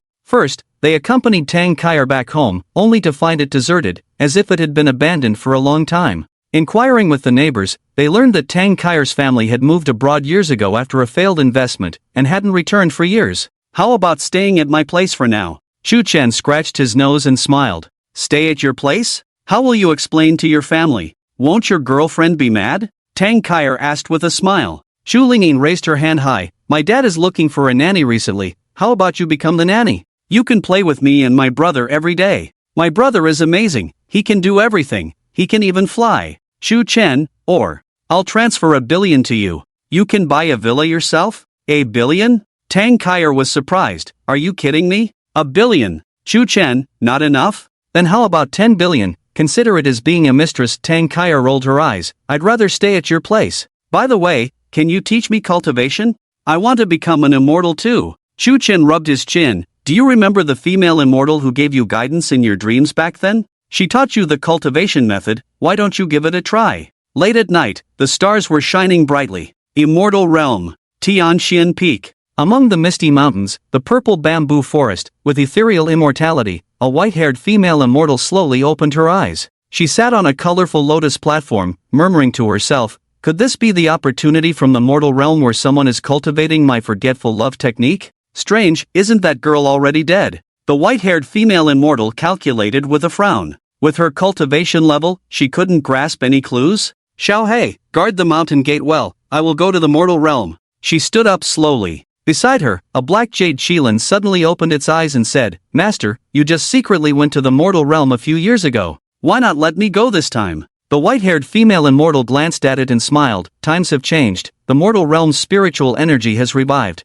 although it's still not suitable for cultivation. But many old folks have sneaked down to search for treasures. You guard the mountain gate well, I'll bring you some delicious food when I return. As expected, there was no one at home tonight. Junantian and Jiang Yulan both texted saying the company was too busy, they didn't have time to come back, so just order takeout for yourselves. After replying to both of them, Shu-chan personally cooked with his god-level culinary skills. The dishes he cooked were so delicious that they made people's tongues melt. Chu Lingyin and Chu Jie fought over the food, with Chu Jie ultimately failing to grab a chicken wing. Tang Kair also ended up with vegetable juice all over her face, not behaving like a lady at all. As a newly resurrected ghost, she missed earthly delicacies too much. Shu-chan, I never expected your cooking to be so delicious. Whoever marries you in the future will be super happy. Tang Kair mumbled with food in her mouth. Shu-chan didn't respond, as he himself was unsure about this issue. Currently, Pei Yimo and Lu Ruyan had both been involved with him. In front of him, Tang Kair was also almost certain. Take your time eating, I'll be back in a moment, Shu-chan said as he got up, then turned to Tang Kair and said, I might be back late, so I'll leave the 2 kids to you, is that okay? Tang Kair waved her hand, go on. Taking care of kids is my specialty. He walked out of the courtyard. Shu-chan still felt uneasy, always feeling that Tang Kair was unreliable, so he ordered Ali to monitor the place. In the cosmic battleship, Ali was manipulating the star map, nodding and saying, Master, rest assured, I have locked the position of your family and am monitoring them constantly. In addition, I have also located the whereabouts of the 2 mistresses. Well done. Shu-chan chuckled, then released his divine sense. In the next instant, his figure disappeared from the spot. When he reappeared, he had already arrived at an old well. This old well had existed for who knows how many years, with a formation operating on top of it, and a strong ghostly aura could be felt gushing out of it. Suddenly, a thick fog enveloped the area, making it difficult to see even a hand in front of one's face. Hurry up, dawdling like this, do you want to be whipped? Smack, smack, smack. Sir, please don't hit me, I'll leave right away, right away. Vaguely, a group of unimpressive little ghosts emerged from the mist,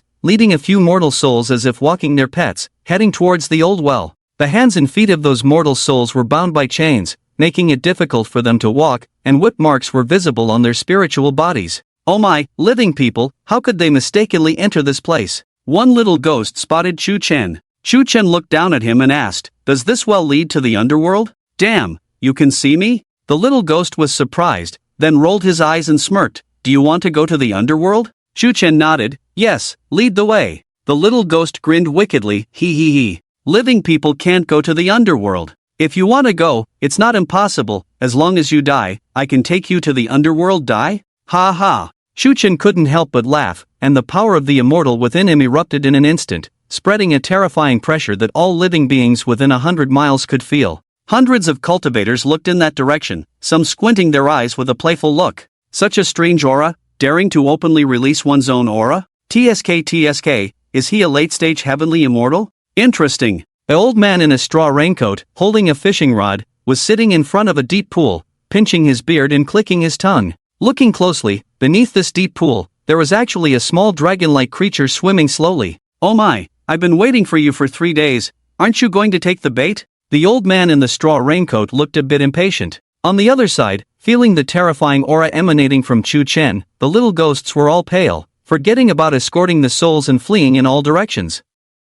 Ding! Friendly reminder, there are powerful beings in the underworld that can cause fatal harm to the host, please be careful. The system's voice flashed. Powerful beings? Chu Chen furrowed his brow. This was the first time the system warned him of danger. No wonder the mission reward was so high, the danger level was not low. To be on the safe side, Chu Chen decided to draw from the gold finger item pool again. System, please, give me 5 draws from the intermediate gold finger item pool. Ding! Cost 50,000 cool points. Current cool points balance, 429,675. Intermediate cool text props pool randomly selected. Congratulations to the host for obtaining the following 15 options, please choose 5. 1. I can devour ghosts. This golden finger comes from a fantastic and cool novel. Once chosen, the host will have the ability to devour ghosts. Any ghosts devoured by you will be transformed into energy and pure soul power. 2. Supreme Bone. This golden finger comes from a fantastic and passionate novel. Once chosen, the host will obtain the legendary Supreme Bone, which can nurture treasures and greatly enhance your physical strength and aptitude. 3. 7 Birds Profound Fire Fan. This golden finger comes from a cultivation novel. Once chosen, the prop will materialize. This fan has tremendous power, specifically targeting evil spirits. 4. Golden Light Protection Technique. This golden finger comes from a traditional fantastic novel. Once chosen, you will automatically master it, reaching a high realm. By using this technique, you can create a golden light barrier around you, blocking enemy attacks, with the defense power closely related to the host's cultivation level. 5. Ancient Heavy Pupils. This golden finger comes from a fantastic fan fiction. Once chosen, your eyes will be transformed, granting you the ancient heavy pupils, allowing you to perceive secrets, see through yin and yang, and unleash divine light attacks from your eyes on enemies. 6. 1 Dragon Ball. This golden finger comes from a fan fiction based on a manga. Once chosen, the prop will materialize. Gathering all 7 Dragon Balls can summon an ancient dragon. 7. A certain female ancient god's personal underwear. This golden finger comes from a humorous fantastic novel. Once chosen, the prop will materialize. It is rumored that this underwear, crafted from a supreme treasure, can withstand a full-force attack from a god-level powerhouse. 8. Primordial Sacred Body. This golden finger comes from a passionate fantastic novel. Once chosen, your body will be transformed, granting you an incredibly rare primordial sacred body constitution. 9. Clear Wind Bright Moon Sword. This golden finger comes from a cultivation novel. Once chosen, the prop will materialize. One sword named Clear Wind, one sword named Bright Moon, when combined, can cut through the heavens. 10. A true dragon egg fossil. This golden finger comes from a fantastic beast taming novel. Once chosen, the prop will materialize. Although this egg is a fossil, injecting enough energy into it can awaken its vitality and hatch a real dragon. 11. I have the bloodline of the undying phoenix. This golden finger comes from a fantastic beast taming novel. Once chosen, the host will possess the legendary bloodline of the Undying Phoenix. The Undying Phoenix, reborn from the flames. 1-2. Innate full soul power. This golden finger comes from a fan fiction. Once chosen, the host will possess innate full soul power, practicing soul arts with innate advantages beyond ordinary people. 1-3. I have an automated alchemy room. This golden finger comes from a fantastic alchemy novel. Once chosen, the host will have an alchemy room that can continuously produce elixirs automatically. Note, the host needs to provide alchemy recipes and materials. 1-4. Gate to the Myriad Realms. This golden finger comes from an infinite fantastic novel. Once chosen, the prop will materialize. The gate to the Myriad Realms allows travel between any worlds. Note, each time the gate is opened, coordinates and a certain amount of cool points are required. 1-5. I have an enlightenment tea tree. This golden finger comes from a fantastic novel. Once chosen, the prop will materialize. It is well known that the tea leaves from the enlightenment tea tree are extremely precious in the universe, greatly enhancing one's enlightenment aptitude. Note, the cool text props that refresh daily will not disappear and can be purchased using cool points. The system's voice sounded. A long string of golden finger options appeared before his eyes. Truly the intermediate golden finger prize pool. Chu Chen's gaze swept over each golden finger option, lost in thought. The golden fingers from the intermediate prize pool and the low-level prize pool were truly like heaven and earth in terms of the items they refreshed. Please, host, make your selection quickly. The system urged. As usual, let's hear the prices, Chu Chen said with a smile. Ding. 1. I Can Devour Ghosts price, 5 million cool points. 2. Supreme Bone price, 3 million cool points. 3. 7 Bird Mysterious Fire Fan price, 500,000 cool points. 4. Golden Light Body Protection Technique price, 300,000 cool points. 5. Ancient Heavy Pupil price, 3 million cool points. 6. 1 Dragon Ball price, 100,000 cool points. 7. A Certain Female Ancient God's Personal Undergarment price, 10 million cool points. 8. Primordial Holy Body price, 900,000 cool points. 9. Clear Wind and Bright Moon Sword price, 700,000 cool points. 10. 1 True Dragon Egg Fossil price, 5 million cool points. 11. I Have the Undying Phoenix Bloodline price, 1 million cool points. 12. Innate Full Soul Power price, 880,000 cool points. 13. I Have an Automated Alchemy Room price, 1 million cool points. 14. Gate to the Myriad Realms price, 10 million cool points. 15. I Have an Enlightenment Tea Tree price, 1 million cool points. The system's voice flashed. Chu Chen found it even harder to choose now. With 15 golden fingers, he could only select 5, a difficulty comparable to having 15 super stunning beauties standing in front of you, each beckoning you with seductive eyes, saying, "Hey handsome, come play with me." Choose me. It was like sleeping with one today and another tomorrow. If one had to blame, it could only be on his own extraordinary luck, as each refreshed golden finger was so tempting. Gate to the Myriad Realms is definitely a must-pick. Although I don't need it now, it will surely come in handy in the future. I must also choose I Have an Enlightenment Tea Tree. Although it's not expensive, planting it in a spiritual medicine field that can be upgraded will quickly cultivate countless enlightenment tea trees. Its value is immeasurable. I'm not sure if I Have an Automated Alchemy Room is necessary, but it seems quite essential. Choosing I Can Devour Ghosts is a must. System. Why is A Certain Female Ancient God's Personal Undergarment worth 10 million cool points? Chu Chen voiced his doubts. Ding. A Certain Female Ancient God's Personal Undergarment belongs to the category of divine armor items and can trigger special encounter missions, forming a bond with the female ancient god. If you can conquer the female ancient god, you will gain tremendous cool points. The system replied lightly. Chu Chen. Host, which 5 golden fingers would you like to choose? The system asked again. Chu Chen pinched his brow. I choose. Gate to the Myriad Realms. I Have an Enlightenment Tea Tree, I Can Devour Ghosts, A Certain Female Ancient God's Personal Undergarment, and 1 True Dragon Egg Fossil. After making this choice, Chu Chen suddenly felt much lighter. Ding. Congratulations on obtaining the golden finger. Gate to the Myriad Realms, stored in the system's skill bar, available for immediate use. Ding. Congratulations on obtaining the golden finger. I Have an Enlightenment Tea Tree, stored in the system's backpack, available for the host to retrieve at any time. Ding. Congratulations on obtaining the golden finger. I Can Devour Ghosts. You now possess the ability to devour ghosts. Ding. Asterisk congratulations on obtaining the golden finger, the personal underwear of a certain female ancient god. Do you want to wear it immediately? Ding! Congratulations on obtaining the golden finger, a real dragon egg fossil. It has been stored in the system's backpack. The host can extract it at any time. The voice of the system flashed. Chu Chen immediately planted the enlightenment tea tree in the full-level spirit medicine field. Watching the enlightenment tea tree grow rapidly and continuously produce enlightenment tea leaves, he knew he had guessed correctly. Then, he placed the real dragon egg fossil in the full-level beast taming garden, and in the blink of an eye, the dragon egg fossil successfully hatched. Ding! Detected that you have hatched a female dragon cub. Currently there are no male dragons available for breeding. Full-level beast taming garden automatically stops cultivation. May the host extract it to keep as a pet by your side? The voice of the system sounded. Chu Chen was stunned for a moment, holding his chin, and said, "Dragons, can't they hybridize with any creature? There are pigs, snakes, and dogs in the beast taming garden, isn't it possible?" The system was speechless. Ding! True dragons belong to a rare species, and your dragon is a female. Females are more picky and look down on the trash in your beast taming garden. The system responded. Chu Chen, alright, then release it. Light shimmered. A young woman with green hair slowly walked out from the gate of the void. Her eyes narrowed as she looked at Chu Chen, speaking in the language of dragons. Are you my master?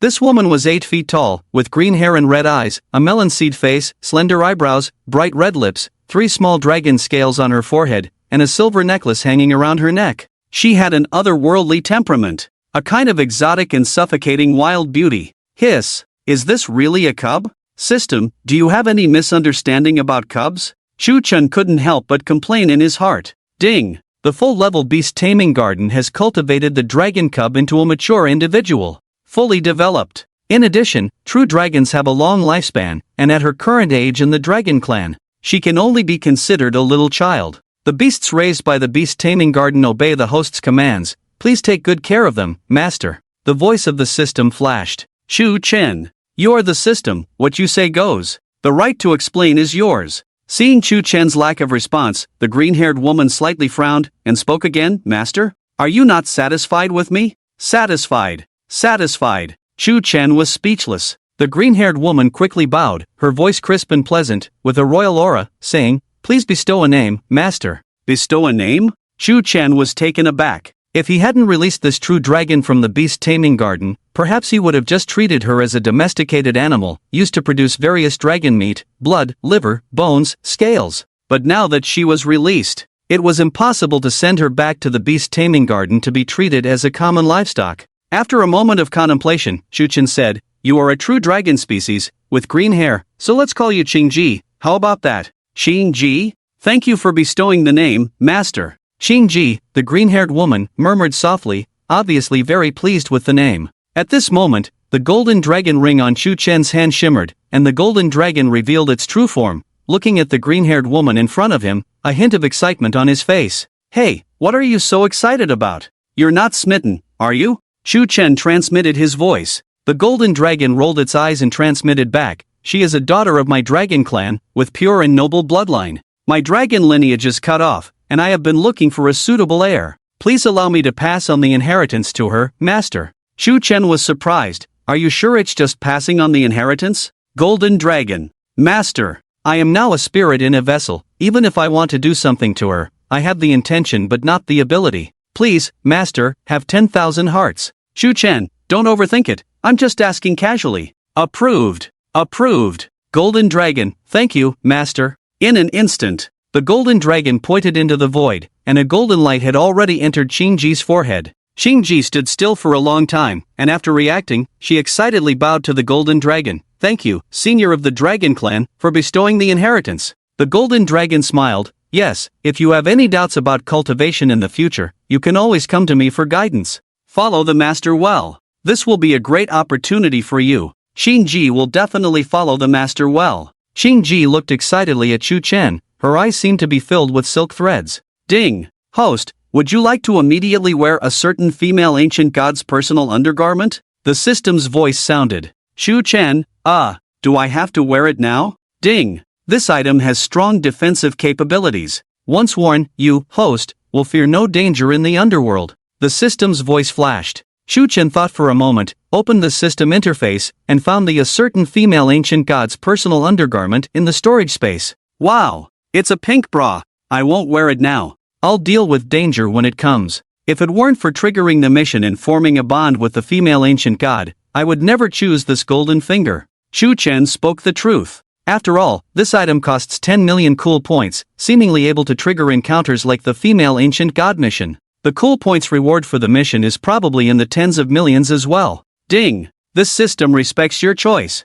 The system's voice flashed. Shu Chen glanced at the old well, then jumped in without hesitation. Inside the old well, rows of decayed skeletons were displayed, some intact, some incomplete, most devoid of spirituality, lifeless, and eerie. Colorful ghost fires flickered, and pairs of eyes blinked in the dark. He, ha ha ha. Living person, such a sweet scent. Suddenly, countless ghosts and monsters emerged, scattered all around, their eyes locked on Shu Chen and Cheng Ji. Interesting, the formation inside can actually suppress my immortal power. Shu Chen was somewhat surprised but not surprised, nor did he feel any fear. There was already a formation inside the old well leading to the underworld that could suppress immortal power. If one were to enter the underworld directly, their immortal power would undoubtedly be greatly reduced. No wonder the system mentioned the dangers in the underworld. With a thought, Shu Chen wanted to summon the tenfold reincarnation hell tower to protect himself. But then he thought it unnecessary. Let's try devouring these ghosts and see how much strength I can gain.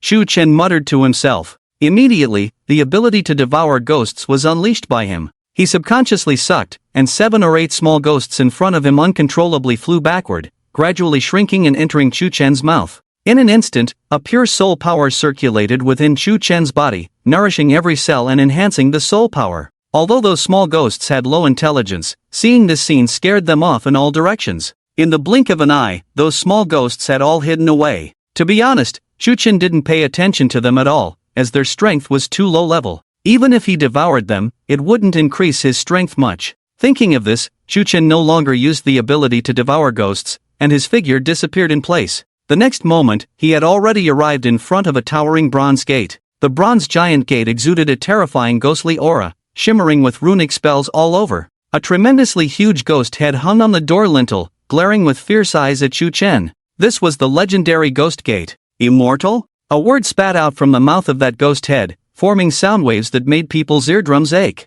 Dragon? Another word was uttered from the mouth of the ghost head. Shu Chen looked up and said lightly, noisy. Name, Kaka Big Head Ghost. Race, Rakshasa Ghost Clan. Age, 34,328. Cultivation, 3rd rank Ghost King. Identity, Guardian of the Ghost Gate. A glance revealed the opponent's basic attributes. In Shu Chen's view, there was a conspicuous red name above the head of this Kaka Big Head Ghost, roughly meaning dangerous? Hostile? It's like playing a game. System, what is the cultivation level of a 3rd rank Ghost King? How does it compare to my heavenly immortal realm? Shu Chen asked curiously. Ding! The hierarchy of underworld ghosts in this realm is Little Ghost, Ghost Soldier, Ghost Officer, Ghost General, Ghost King, Ghost Emperor, Ghost Sovereign, Ghost Venerable. The cultivation level corresponding to a Ghost King equals Golden Immortal, slightly higher than your cultivation level. However, host need not worry, cultivation level does not equal strength. Even an ant has the ability to kill an elephant. The system's voice flashed by. Golden Immortal? Are you kidding me? Shu Chen was speechless. In an instant, a mere heavenly immortal dares to trespass the ghost gate of the underworld? Seeking death? The giant ghost head spewed out a black mist, within which countless crimson bats screeched and rushed down, covering the sky, extremely terrifying. Ding! Host detected being attacked, triggering combat mission, kill the Ghost King Kaka Big Head Ghost. Mission reward, 20,000 cool points. The system's voice flashed by. Damn, are you kidding me? You reward me with only 20,000 cool points for killing someone comparable to a Golden Immortal? Are you kidding me? Shu Chen really complained. However, the system did not reply. If it were an ordinary heavenly immortal, they wouldn't dare to trespass the underworld alone.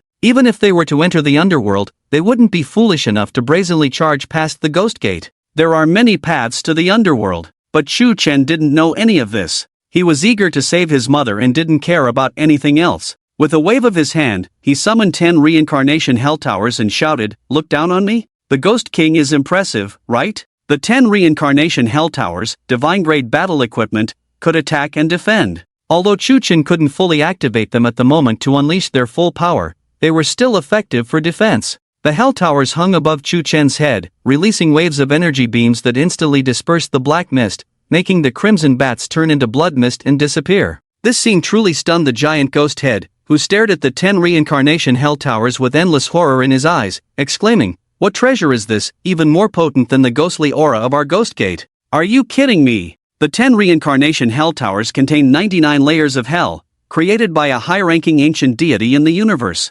You, a mere guardian of the ghost gate, are nothing. Die. Chu Chen snorted coldly, raised his hand, and the 10 reincarnation hell towers shot out, crashing into the gate of the ghost gate. Boom! A terrifying force exploded. The ghost gate, which had stood for tens of thousands of years, shattered instantly, turning into large bronze blocks falling down, causing the entire barrier and underground space to tremble violently. He. You're finished, you've caused a catastrophe. Ha ha ha. I'm finally free. The giant ghost head laughed maniacally. Meanwhile, an endless gloomy aura gushed out from the shattered ghost gate, densely packed ghosts rushing out like wild horses breaking free. This scene was enough to scare immortals.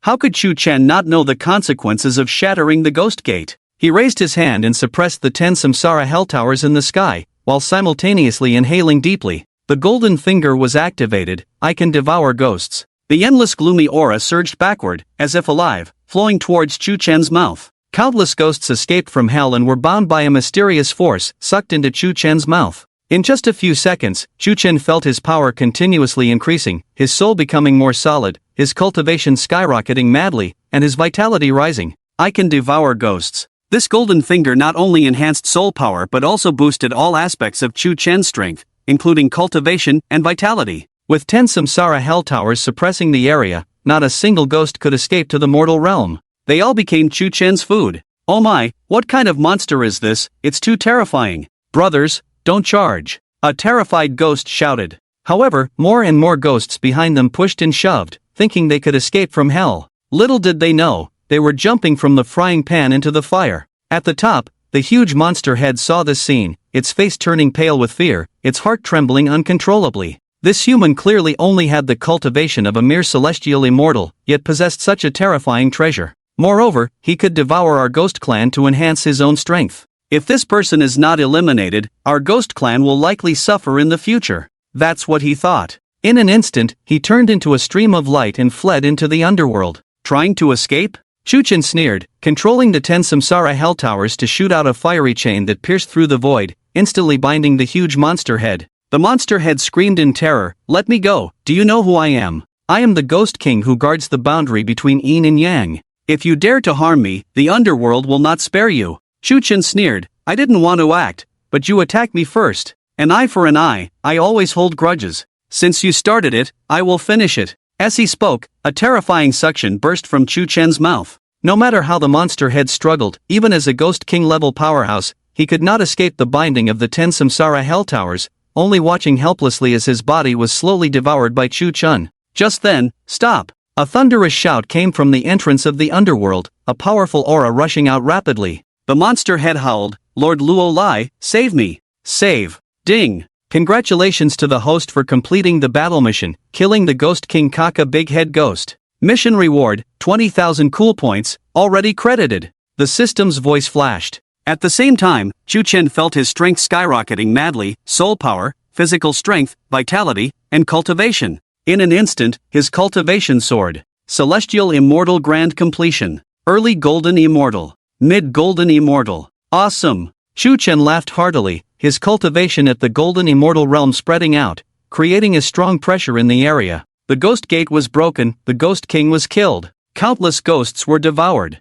For the entire underworld, this was unprecedented in tens of thousands of years. "Who are you?" A furious shout rang out, filled with endless anger. A man dressed in a dark black python robe, wearing a crown, and draped in silver bone battle armor, flew out from the underworld palace, riding a giant bone dragon under his feet, overlooking Chu Chen from a high vantage point. Name, Luo Lai. Race, Underworld Clan. Age, 56,732. Cultivation, First Rank Ghost Emperor. Identity, Underworld Clan, Third Prince. The opponent's information appeared before him. Chu Chen looked up and said, "Sorry, your watchdog was too fierce. I killed it in passing, no need to thank me." Hearing this, Luo Lai was almost enraged. As a prince of the underworld palace, he had never seen such arrogance before. Not only did he intrude into the underworld without permission, but he also shattered the ghost gate between the yin and yang realms and devoured the ghost king guarding the gate. Did he not know the consequences of his actions? This person truly had a bold and daring nature. Luo Lai squinted at the floating 10-cycle hell tower in the void, using his powerful perception to sense a dangerous aura emanating from it. What kind of tower was that? The eerie aura it exuded was even more terrifying than our clan's treasured underworld axe. Who are you? Don't you know the consequences of trespassing into the underworld? Even if you are a transcendent being of the human race, you have no right to enter here. Destroying the ghost gate and killing our ghost clan king realm powerhouse, you are seeking death. Luo Lai shouted loudly. At the same time, a large number of ghost soldiers and generals poured out from the entrance of the underworld palace, so numerous that they seemed endless. The momentum was terrifying. The underworld palace formed its own realm, with a long and untraceable history, nurturing endless ghost races within it, possessing strength comparable to the entire immortal realm, if not greater. Even a powerful immortal emperor would not dare to recklessly shatter the ghost gate connecting the yin and yang realms. The consequences of such actions were immense. Consequences? Shu Chen smiled and shook his head, asking back, so if someone attacks me, should I just stand there and let them hit me? You say I trespassed into the underworld? Tell me, am I in the underworld now? Indeed, Shu Chen wanted to enter the underworld palace to find his mother's soul, but he had not made the first move, nor had he truly entered the underworld. He was just standing at the door. Luo Lai was speechless, clenching his fists. If it were an ordinary golden immortal who dared to speak to him like this, he would have slapped them to death long ago and devoured their soul. But now, he dared not make a move. Although Chu Chen appeared to only have the cultivation of a golden immortal, he possessed a terrifying 10-cycle hell tower and could devour ghosts to enhance his own strength. This was somewhat unbelievable. If a battle were to break out and he couldn't immediately kill him, allowing him to continuously devour underworld ghosts to enhance his cultivation, the consequences would be unimaginable. What should he do? Luo Lai furrowed his brow inwardly, hesitating to attack rashly, as it might provoke the golden immortal in front of him, whose true strength he couldn't fathom. But if he didn't address this matter, where would the dignity of the underworld palace be in the future? As the third prince of the underworld clan, he had the qualifications to contend for the position of Ghost Emperor. Bowing to a mere golden immortal would be a grave mistake. After much thought, Luo Lai decided that he should first inquire about the purpose of this person's visit to the underworld, and then make a decision. If a battle was inevitable, he would immediately seek the decree of the ancestors. With the power of the ancestors, he might be able to kill this person in an instant. If even the decree left by the ancestors couldn't defeat him, then the underworld clan would be doomed. In just a few seconds, Luo Lai pondered many things. He slowly raised his hand and shouted at the endless ghost soldiers and generals, "You all retreat first and guard the inner gate. Do not let a single soul escape from the underworld." "Yes, sir." Countless ghost soldiers and generals retreated one after another, like a tide, returning to the underworld palace. It was evident that this was a well-trained army. System, if I were to directly barge into the netherworld and devour all the ghosts inside to enhance my cultivation, would this approach work? Shu Chen asked. Ding. The approach is feasible. With your strength, as long as you don't mess up and utilize the I can devour ghosts cheat, you can completely rely on battle to improve and dominate the netherworld. However, there are certain risks involved. The netherworld holds ancient powers, hidden cards, and even ancient beings from primordial times lie dormant. Moreover, it will lead to chaos in the three realms. Once you disrupt the netherworld, the balance between yin and yang will be lost, and souls of the deceased will be unable to enter the cycle of reincarnation, significantly reducing the chances of newborns. Without the ghost messengers to maintain the balance in the underworld, the system replied. Chu Chen, so, did I just cause trouble? Ding. As per the system's judgment, the other party attacked you first, so your counterattack is justified. Besides, the netherworld is not that big of a deal. If your strength is sufficient, you can completely rebuild a stronger reincarnation system using the 10 realms hell tower to maintain balance in the 3 realms. Earth is a special world, a world that has been set, and also the world you are bound to. The system's voice flashed. I oversimplified things, didn't I? Shu Chen muttered to himself. Initially, his thoughts were naive, believing that his strength alone could conquer everything, without considering the consequences. The Earth world is also a part of the 3 realms. Just then, the surroundings quieted down, and Luo Lai slowly spoke. I'm curious, why have you come here? I was just bored and curious, so I wanted to see what the legendary netherworld looks like. That's all. Chu Chen responded calmly. Of course, he couldn't just blurt out the truth. If he told the other party that he was here to find his mother's soul, they might use it against him, making things difficult. You. Luo Lai's eyebrows furrowed in anger, his face darkening, but soon he forced a smile and said, "He. So you just wanted to visit my underworld, why didn't you say so earlier? Why make things so awkward?" Chu Chen also smiled and said, "How about this, next time you visit the mortal realm, I'll treat you. If that's not enough, you can vent your frustration by breaking down my door." Yan Lai. Chu Chen. The two exchanged glances, each seeing a hint of helplessness in the other's eyes. One was unsure of the other's strength and hesitated to act rashly. The other was worried about ruining the underworld, causing chaos in the three realms, disrupting the balance of yin and yang, and bringing disaster to Earth. "In that case, follow me." Luo Lai sneered, turned and disappeared into the netherworld, his cold laughter echoing, "What's wrong? You dared to break the ghost gate, are you scared now?" Once ordinary immortals enter the netherworld, they will be suppressed by the yin energy, and their immortal power will be greatly reduced. The netherworld, also known as the Hell Realm, is where the cycle of reincarnation takes place, the destination of departed souls, and the paradise of ghosts and monsters. Stepping forward, Chu Chen entered the shattered ghost gate, and a dense aura of yin enveloped him. "How daring! You actually dare to intrude into my netherworld. Ha ha! I must say, I admire your audacity." Luo Lai laughed loudly, his gaze fixed on Chu Chen with a sinister look, wanting to see his reaction. However, Chu Chen remained unperturbed, showing no signs of concern. The yin energy. For ordinary cultivators and immortals, it is like a slow-acting poison. But for Chu Chen, it was also a kind of nourishment. If he could devour ghosts, how could he fear such a mere yin energy? In an instant, countless ghost soldiers and generals gathered around, their faces twisted in a menacing manner as they surrounded Chu Chen, laughing sinisterly. Chu Chen touched the corner of his mouth and said with a smile, "What? Still want to make a move?" Although his voice was not loud, it was full of endless confidence, making those ghost soldiers and generals around him feel a deep tremor from within. "You don't seem to be afraid at all?" Luo Lai squinted his eyes, realizing that he couldn't see through this golden immortal at all. Even in the underworld, the other party was so arrogant and fearless. What exactly was he relying on?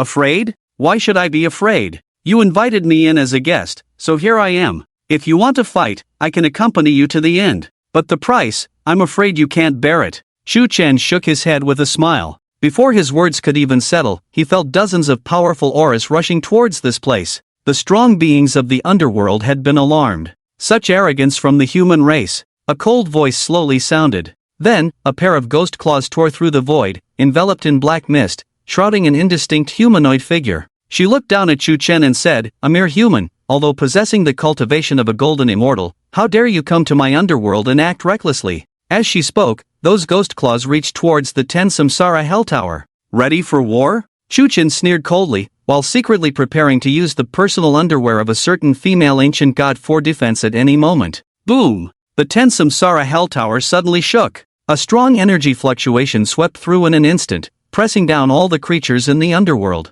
Even those terrifying ghost claws were pushed back, dripping with blood. "You can actually activate such a treasure of the Ghost Clan, this is truly unbelievable." The black mist dispersed. A chubby and cute little girl appeared, with bright big eyes filled with longing for the 10 Samsara Hell Tower. 10 Samsara Hell Tower. How could such a supreme treasure not stir people's hearts, even more powerful than the ancient treasures of the entire underworld Ghost Clan? Name, Xian Sha Guming. Race, Rakshasa Clan. Gender, female. Appearance, 99. Figure, 100. Age, 116,732. Cultivation, Ghost Emperor 9th Stage. Identity, Rakshasa Clan, Empress. Favorability, 1 out of 100. Strategy reward, 99,999 cool points. Ding! Detected the peerless beauty of the Rakshasa Clan, Empress Xian Sha Guming. Issuing adventure strategy task, conquer Empress Xian Sha Guming. Task reward, 1 million cool points. The system's voice flashed. Chu Chen was surprised. After confirming he hadn't misread, he couldn't help but ask, "System, are you sure about this? This little chubby girl, appearance 99? Figure 100? Ding! The Rakshasa Clan Empress Xian Sha Guming has a special identity and bloodline. Before falling in love with a male, she will always maintain a childish appearance. This is also related to the cultivation method she practices. Please do not question the system's ratings. Conquer her. You will be in for a different surprise." The system's voice flashed again. Luo Lai, pay respects to Empress Xian Sha Guming. Luo Lai knelt down excitedly, not expecting the empress who had been in seclusion for tens of thousands of years to come out. Although Xian Sha Guming was of the Rakshasa clan, her cultivation as a ghost emperor was terrifying, making her one of the top powerhouses in the entire underworld. The ghost clan has always revered strong individuals, with a strict hierarchy. Xian Sha Guming glanced slightly and nodded faintly. "You may withdraw for now." Luo Lai respectfully stepped back. "Yes, Your Majesty." The other arriving ghost clan powerhouses were all excited to pay their respects to Empress Xian Sha Guming, as they hadn't seen this empress in tens of thousands of years. The majesty of Xian Sha Guming is truly worthy of being a natural-born Rakshasa of the Luo tribe. This time in seclusion, he actually broke through to the 9th level of the Ghost Emperor realm in just a short 20,000 years, not far from the Supreme Ghost Venerable.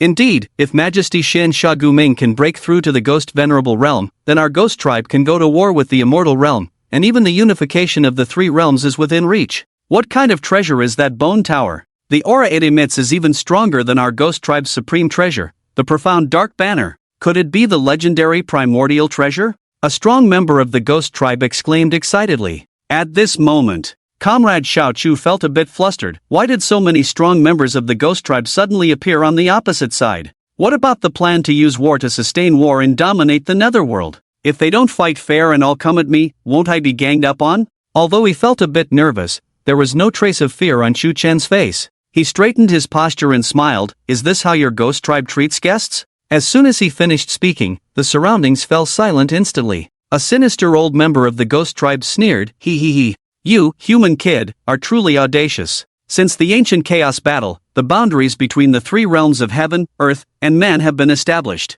Never has anyone dared to intrude into our netherworld realm alone, let alone destroy the ghost gate that connects yin and yang. Do you know the consequences of doing so?" Another strong member of the ghost tribe followed with a cold laugh. "Ha ha, why waste words with him? Just kill the mere golden immortal. As for this treasure, I suggest giving it to Majesty Xian Sha Guming as a congratulatory gift for his breakthrough." With these words spoken, the ghost tribe soldiers were all filled with high morale, raising their weapons and roaring, "Kill! Kill! Kill!" Previously, they might have feared Chu Chen's terrifying strength. But now things were different. With the arrival of the ghost tribe's strong members, even Her Majesty Xian Sha Guming, the female emperor who had not emerged from seclusion for tens of thousands of years, came in person. Just a mere golden immortal, no matter how powerful, what could he do? Can he single-handedly kill all the strong members of the ghost tribe present? Her Majesty Xian Sha Guming, I, Tutukachi, request a battle. A young ghost tribe warrior stepped forward from the crowd, his eyes burning with eagerness to show his worth in front of Her Majesty Xian Sha Guming.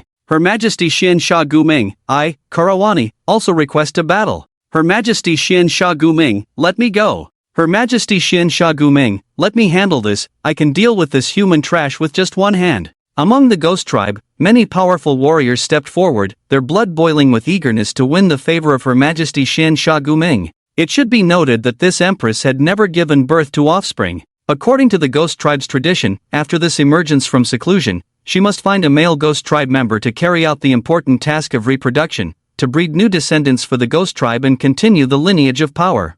Furthermore, the ghost tribe as a race is quite peculiar. Among 10,000 newborns, only about 100 female ghost tribe members can be born, the rest are males. The gender ratio is severely imbalanced. Due to this unique reason, the ghost tribe's strength varies greatly, with numerous branches within the race and a situation of extreme female dominance. Most male ghost tribe members cannot find female ghost tribe members, so they have to turn to other races, including various animal spirits and human souls. Note, human souls is not equal to ghost tribe. In an instant, the atmosphere became quite heated. It was as if Chu Chen was a defenseless lamb waiting to be slaughtered. A hint of displeasure flashed across the childish face of Xian Sha Guming. As the empress of the Rakshasa ghost tribe, she disliked such scenes and especially detested the group of ugly low-ranking ghost tribe warriors. Speaking of which, she found Chu Chen quite pleasing to the eye. All of you, step back. Xian Sha Guming slowly opened her mouth, emitting a terrifying pressure that made the spirited ghost warriors somewhat at a loss. Retreat? Why should they retreat? Some ghost soldiers were unwilling to back down, wanting to speak but unable to utter a word. It was rumored that Empress Xian Sha Guming had a peculiar temperament and was decisive. Anyone who dared to defy her orders would meet their end. After exchanging glances, the strong ghost warriors also took a step back. Xian Sha Guming narrowed her eyes and looked directly at Chu Chen, asking, "Where did you find this treasure of the ghost clan?" Chu Chen lied without batting an eye. This is the tenfold reincarnation Hell Tower, a divine weapon bestowed upon me by my master. It's not a treasure of the Ghost Clan. Tenfold reincarnation Hell Tower? Xiansha Guming muttered to herself, increasingly intrigued by this treasure. Although she had reached the Emperor realm in cultivation, she had yet to find a satisfactory weapon. She had considered crafting one herself, but her lack of expertise in weapon forging and the scarcity of resources in the netherworld made it impossible to find suitable materials. Xiansha Guming said slowly, "Leave this tower behind, and I will not hold you accountable for breaking through the Ghost Gate and killing my Rakshasa Ghost Clan members." Her voice was flat, carrying a natural arrogance and chilling coldness. "Sorry, I can't leave it behind. This treasure was given to me by my master, and without his permission, I would never give it up." Chuchen responded with a smile, showing no fear. He could always escape through the portal of the myriad realms, refresh his skills, and return. A true man knows when to yield and when to stand firm. Xiansha Guming frowned. "Are you reminding me or threatening me? Are you not afraid of death?" As she spoke, she released a pressure that would make an ordinary golden immortal kneel instantly. However, Chuchen just smiled faintly and said, "I'll fight if you want to fight. I won't leave anything behind and run away empty-handed." "Sorry, not happening. Fight." Xiansha Guming narrowed her cold eyes and said with a playful smile, "Interesting. Do you think you, with your strength alone, can take on all of my Ghost Clan?" "Not now, but maybe in a few days," Chuchen replied with a fearless demeanor. His rapid strength improvement, from an ordinary mortal to a golden immortal in just a few days since binding with the rebirth system, was beyond belief. With his speed of advancement, he could easily dominate realms and universes if he chose to be ruthless. What was Chuchen doing? He was busy resurrecting his family every day, unable to break free from emotional ties, and content playing within his comfort zone. Ha ha! Interesting! This is truly interesting! Xiansha Guming couldn't help but burst into laughter, clapping her hands and saying, "All right, I'll give you a few days. When you're ready, come back and fight me. If you lose, leave behind the tenfold reincarnation Hell Tower. How about that? Your Majesty, with your status, why bother with a clown? Instead, let me take action now and kill him. Your Majesty, let me kill him now." Some Emperor Realm strongmen of the Ghost Clan stepped forward. Xiansha Guming raised her hand displeasedly, signaling them to stay quiet, and looked at Chuchen with a playful expression, as if waiting for an answer. All eyes were on Chuchen. The atmosphere was a bit tense. Chuchen coughed and said with a smile, "What if I lose?" "If I lose? Ha ha!" Xiansha Guming couldn't help but burst into laughter, tears of joy welling up in the corners of her eyes. She found the human race in front of her increasingly interesting, truly interesting, with audacious ideas and boldness. She was the most outstanding female emperor of the Rakshasa Ghost Clan for tens of thousands of years, with profound cultivation and a lifespan of over 10,000 years, possessing strength comparable to the heavens. How could she possibly lose? Xiansha Guming suppressed her smile and slowly said, "All right, since you were so confident, then I won't bully you. When the time comes, I will battle you at the same level. If I really lose, I will let you do as you please. Whatever you want, as long as I have it, I will give it to you, why not?" Hearing this, Luo Lai, who had retreated into the shadows, was shocked. He was the only ghost among the crowd who had witnessed the terrifying power of Chu Chen. His evaluation of Chu Chen was so high that it even required the intervention of the ancestors to instantly kill him. This was bad, really bad. The Empress actually wanted to battle this monster at the same level, then the outcome was uncertain. A battle at the same level. It was like giving Chu Chen a free pass. "Your Majesty, you absolutely cannot battle this person at the same level. His strength is terrifying and he can even devour our Ghost Clan to enhance his cultivation. If you battle at the same level." Luo Lai hurriedly shouted loudly, even though he knew that this statement would anger Empress Xiansha Guming, he had to say it. He couldn't just stand by and watch the Empress dig a pit to bury herself. "What? He can actually devour our Ghost Clan to enhance his cultivation? Luo Lai, are you joking? If this is true, then this person must not be allowed to live." Several powerful members of the Ghost Clan spoke up, their eyes filled with intense killing intent. Luo Lai's face darkened as he pointed at Chu Chen and said, "How could I deceive everyone? Kakadata Ghost was devoured by him. Initially, his cultivation was only at the celestial realm. After devouring Kakadata Ghost, his cultivation immediately advanced, becoming a golden immortal." As his words fell, the entire netherworld fell silent. Devouring the Ghost Clan to instantly enhance cultivation, such a thing was unheard of. If this person was allowed to grow unchecked, he would undoubtedly become the archenemy of the entire netherworld Ghost Clan. Thinking of this, some powerful members of the Ghost Clan at the Imperial Realm cultivation level could no longer contain their killing intent and wanted to immediately strike Chu Chen down. Nonsense. Xianxia Guming coldly snorted, scanning the powerful members of the ghost clan and said, "What are you afraid of? Empress Xianxia Guming, this person can devour our ghost clan to enhance his cultivation. We must not let him go. We must make sure he doesn't escape. The consequences would be unimaginable. Your Majesty, this person's talent has destined him to be the archenemy of our ghost clan. He must be eliminated while still in his cradle." Empress Xianxia Guming. The powerful members of the ghost clan spoke out emotionally. Xianxia Guming's eyes narrowed slightly as she said, "So what? The first-generation ghost ancestor could also devour the same clan to enhance cultivation, right? Both you and I possess the bloodline secret technique of devouring the same clan to become stronger. How can that be the same? We ghost clan are of the same ancestry. Only in the face of the danger of extinction can we use the forbidden technique of devouring the same clan. But he is a human. How can a human master the secret technique of devouring our ghost clan? This person must not be allowed to live." A senior member of the ghost clan with a high seniority shouted hoarsely. Xianxia Guming sneered, "Hee hee. Do you really think he can defeat me? In other words, do you really think you can keep him here?" With these words spoken, the ghost clan members were quite dissatisfied. They couldn't believe that, even with so many people besieging him, they couldn't keep a mere golden immortal of the human race. Watching them argue, Chu Chen couldn't help but yawn. The author also yawned while writing in the early morning, rubbed his eyes, and asked, "Who exactly has the final say here? Hurry up and make up your mind." Xianxia Guming was very angry at this sentence. With a wave of her small hand, she shouted, "My ghost clan fears nothing. I, Xianxia Guming, always keep my word. Our agreement will be settled in 7 days. If you fail to show up after 7 days, I will lead the ghost clan to conquer the human world, turning the entire human realm into hell. Are you really willing to fight me on the same level?" Chu Chen touched his nose and asked with a smile. Xianxia Guming nodded slowly. "Yes, I, Xianxia Guming, keep my word and will not bully you, this little human kid." Chu Chen shook his head. "Sorry, I don't want to fight you on the same level."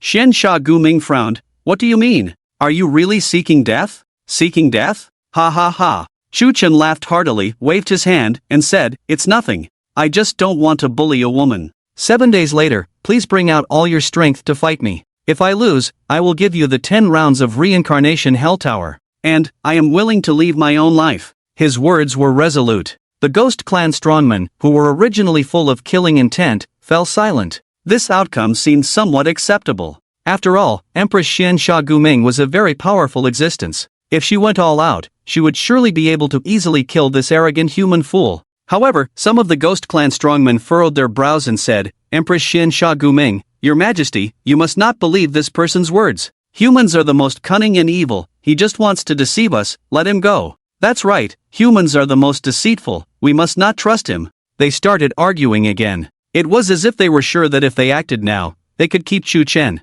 Xianxia Guming narrowed her eyes, coldly staring at Chu Chen, and suddenly said, "Are you really just trying to escape?" Chu Chen rolled his eyes, covered his face, and said, "Let me tell you the truth. If I want to leave now, none of you can stop me. Even if the ancestor of the ghost clan appears, he can't stop me." "Arrogant!" A ghost clan strongman shouted, raising his hand to summon his supreme ghost weapon nurtured for thousands of years, intending to kill Chu Chen immediately. In the next moment, a void gate appeared in front of Chu Chen, and his figure disappeared instantly. The terrifying ghost weapon struck emptiness and instead killed many low-level ghosts. "He's gone!" A ghost clan strongman exclaimed, feeling his scalp tingle. Even Xianxia Guming couldn't help but furrow her brow, muttering to herself, it seemed he wasn't lying, he indeed had a technique to escape. No wonder he dared to intrude into our underworld, he was fearless. Just when the ghosts didn't know what to do, another void gate appeared, and Chu Chen's figure flickered, reappearing in the same spot. He grinned and said, "I told you, you still don't believe it,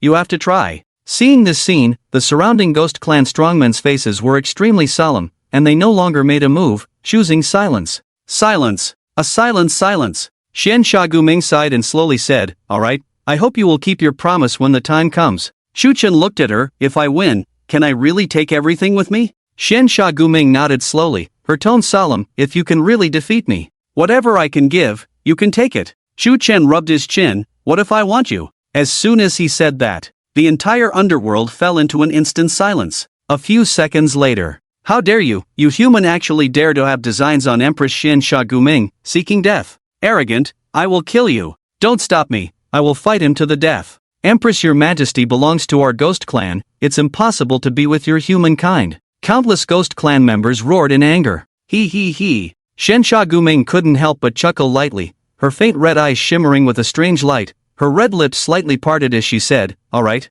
as long as you can openly defeat me, you can have me. It's not impossible. But I'm worried that as a mere human, you may not be able to withstand the torment of my Rakshasa ghost clan." What kind of talk is this? What does it mean to not be able to withstand it? If pushed, I'll even buy the golden dual kidneys golden finger. Chuchen thought to himself, smiling as he said, "Don't worry, who can't handle whom at that time, it's still uncertain." Ding! Xiansha Guming is looking forward to your domineering words, her favorability towards you has increased by 5 points. Current favorability, 6 out of 100. Please continue to work hard, host. Conquering the Ghost Empress may bring unexpected surprises. The system's voice flashed. Luo Lai, since he was invited by you, it's up to you to show him around this nether hell. Xiansha Guming spoke softly, her figure turning into a black mist and disappearing. Luo Lai bowed to the empty space. "Yes, ma'am." The other powerful ghosts looked at each other, feeling somewhat unwilling, unable to tolerate a human possessing the ability to devour ghosts. "What? Does anyone want to defy the order?" Xiansha Guming's voice came slowly, tinged with a hint of anger. "Yes, ma'am." The powerful ghosts retreated unwillingly, leaving behind some ghost soldiers and a few ghost kings to guard the broken ghost gate, preventing the souls of other ghosts and various creatures from leaving the netherhell without permission. As for the ghost gate, it was an ancient treasure, not something that could be rebuilt overnight. Moreover, if Chuchen does not show up for the scheduled battle in 7 days, the Ghost Empress Xiansha Guming will indeed lead the Ghost Clan out of the netherhell and into the human realm. This matter could be big or small, and could even become an excuse for the Ghost Clan to start a war. Under the Fudo Mountain lies the Blood Butcher City, one of the 7 great ghost cities of the netherhell. It is also one of the most prosperous areas in this realm, teeming with countless ghosts and various spirits. The Ghost City is completely different from cities on Earth. However, it is not as bloody and dirty as imagined, but rather very peaceful, with sound rules and order, and little ghost children playing on the streets, and countless mortal souls. The architecture here is also quite unique, with ancient and modern buildings, as well as many strange houses, and plenty of food that mostly looks unappetizing. Chuchen marveled, "I never thought the nether hell would be like this?" Beside him, Luo Lai's expressionless face turned cold. "Huh? What did you expect?" Chuchen glanced at him sideways, smiling. "Third prince, why do you always have a stern face? What if I marry your ghost empress Xiansha Guming in the future?" "Shut up!" Luo Lai snorted coldly, disdainfully saying, "You think you can defeat Her Majesty Xiansha Guming? Don't daydream." Chuchen patted his shoulder. "Brother, don't be angry. The fact that your empress asked you to receive me is also a great opportunity for you." Luo Lai quickly stepped aside. "Don't touch me, we're not brothers." Chuchen's hand hanging in the air could only touch his nose tip, casually asking, "All the souls of the deceased in the human realm are extradited to the netherhell for reincarnation, right? Why are you asking this?" Luo Lai said warily. "Just asking casually. If you don't want to answer, then don't."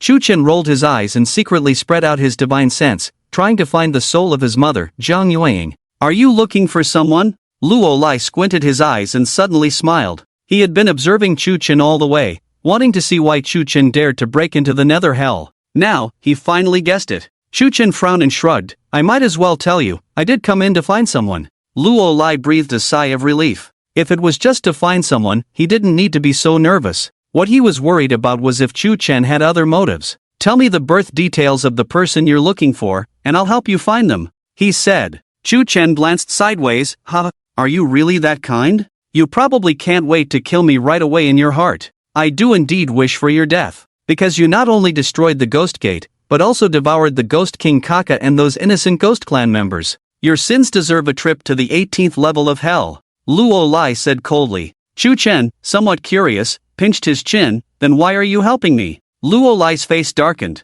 "I'll ask you one thing. If you find the ghost you're looking for, will you leave immediately?" Chuchen realized. Haha. "After all this, you find me annoying, huh?" Luo Lai snorted coldly and fell silent. Although he didn't dislike Chuchen, he didn't like him either, due to the enmity between the two clans and his fear of Chuchen's talent for devouring ghosts. Of course, he hoped Chuchen would die soon. But speaking of which, Empress Xiansha Guming had already ordered a battle with Chuchen in 7 days. If Chuchen inexplicably died in the netherhell during these 7 days, given Empress Xiansha Guming's temper, she would probably be furious. Since you're unwilling to say, then find it yourself. The ghosts in the netherhell are countless. Even with your strong divine sense, it's hard to find them in just a few days. Moreover, there are many restrictions in the nether realm, and divine sense cannot explore them. If the person you're looking for is eaten by some little ghost, or has already entered the cycle of reincarnation, then it's not our fault, Luo Lai said indifferently. Chu Chen frowned, realizing that his divine sense couldn't fully cover the entire blood slaughter city, as many areas in the city had restrictions that divine sense couldn't penetrate. The nether ghost domain was quite special.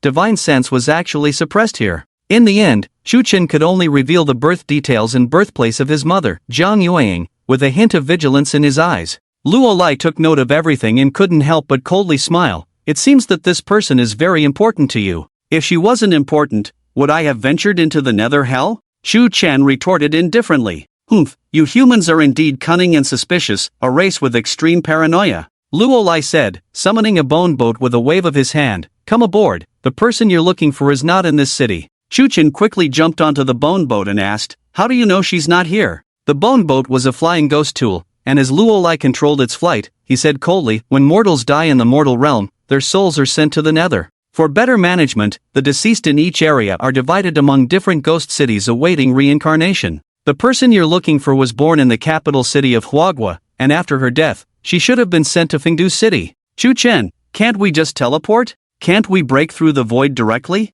Luo Lai, no. Chu Chen, don't you not want to be with me? Luo Lai, you're right, but the nether realm has its rules. Chu Chen, I give up. Luo Lai, I quite enjoy seeing you in a hurry. Chu Chen, when I marry your Empress Xin Sha Guming, I'll invite you to visit the mortal realm every day. Luo Lai, there's a saying among you mortals, a toad wanting to eat swan meat. Empress Xin Sha Guming will never lose to you. 10 minutes later. Fengdu City, the underworld's office. A bone boat descended from the sky, quickly catching the attention of the gatekeeper ghosts. As they recognized the flags on the boat, they hurriedly approached and knelt down. Welcome, Prince Luo Lai. Two timid little ghost officials spoke. They were just low-ranking ghost officials with mixed bloodlines, feeling naturally fearful upon seeing someone like Luo Lai, the third prince of the pure-blooded royal family of the underworld. The hierarchy among the ghostly beings was strict, based not only on cultivation but also on bloodlines. The purer the blood, the higher the status. And the underworld race was one of the three major ghost races, with dozens of ghost emperors and several ghost venerables in the past. For a period of time, the entire underworld revered the underworld race, wielding immense power. Luo Lai swaggered into the underworld office without paying any attention and asked, where is the magistrate of this city? Before long, a ghost in official robes hurried out and knelt down, saying, Fengdu City, Magistrate, Bao Zhang, greets Prince Luo Lai. Bao Zhang? Upon hearing this name, Chu Chen paused for a moment, then looked closely. Wow, this ghost had dark skin, a righteous face, and a black moon-shaped birthmark between his eyebrows. Could this really be Bao Zhang from the Song dynasty? Has he truly become a magistrate in the underworld? Luo Lai chuckled. Are you curious why the magistrate is not from our ghost race but a ghost from your human race? Chu Chen replied, no, not curious. Luo Lai. Bao Zhang slowly stood up, gazing at Chu Chen with a hint of doubt. How did a living person end up in the underworld, let alone being personally brought in by the underworld royal family? Without dwelling on it, Luo Lai ordered, go, investigate this person for me. He engraved Jiang Yueying's birthdate and birthplace on a bone plaque and tossed it over. Please, Your Highness. Bao Zhang nervously took the bone plaque and led Luo Lai and Chu Chen deeper into the underworld office. Around them, many little ghosts and officials knelt down in respect, fearing to offend Luo Lai, the third prince of the underworld royal family. Passing through several corridors, they arrived at a hall where there was a computer on the desk. Yes, a computer. Chu Chen's mouth twitched, thinking how advanced the underworld was to have computers from the human world? Truly keeping up with the times. Bao Zhang quickly turned on the computer, logged into the underworld system, found the Book of Life and Death, entered the birth details and birthplace from the bone plaque, and soon found detailed information about Jiang Yueying. Reporting to Prince Luo Lai, this person is named Jiang Yueying, from the capital of Huagua, died in childbirth. Normally, she should have become a vengeful spirit, but due to her special status and accumulated merits over 10 lifetimes, she has been sent to the cycle of reincarnation. Bao Zhang said nervously. Upon hearing this, Luo Lai's lips curled up, looking pleased as he glanced at Chu Chen beside him, saying, oh, what a coincidence. The person you're looking for has already gone to the cycle of reincarnation. She must have been reborn by now. At this moment, Chu Chen's face turned extremely unpleasant, clenching his fists. Was he too late? Why did this happen? Mother, I arrived too late. As Chu Chen felt melancholic and sorrowful, Bao Zhang scratched his ear and said, not so fast, many souls have gone to the cycle of reincarnation recently. This Jiang Yueying was just sent, she should still be on the way. Chu Chen's face lit up, really? Loose lips. The smile vanished from Luo Lai's face. Looking around, Bao Zhang hesitated whether to speak or not, then coughed and turned to Luo Lai, asking, Your Highness, is this your friend? Luo Lai replied coldly, he's not my friend. Bao Zhang. Chu Chen stepped forward, grabbing Bao Zhang's arm. Where is the cycle of reincarnation? Take me there quickly. Bao Zhang looked at Luo Lai with a troubled expression. Luo Lai waved his sleeve and said, Humph, follow me.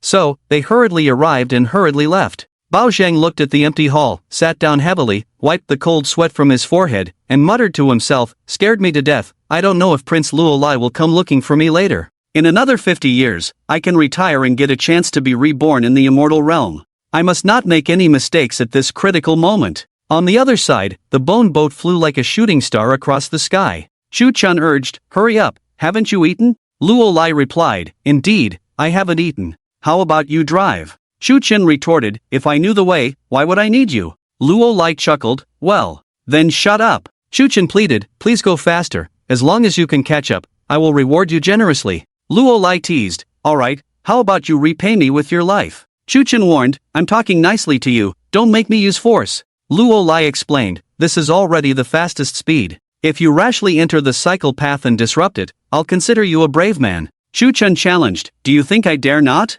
Luo Lai replied, I know you dare, but you may not be able to bear the consequences. Chu Chen begged, please, go faster, I'm begging you. Luo Lai explained, I can't go any faster. The underworld has its rules, not to mention the cycle path, which is fundamental to the underworld.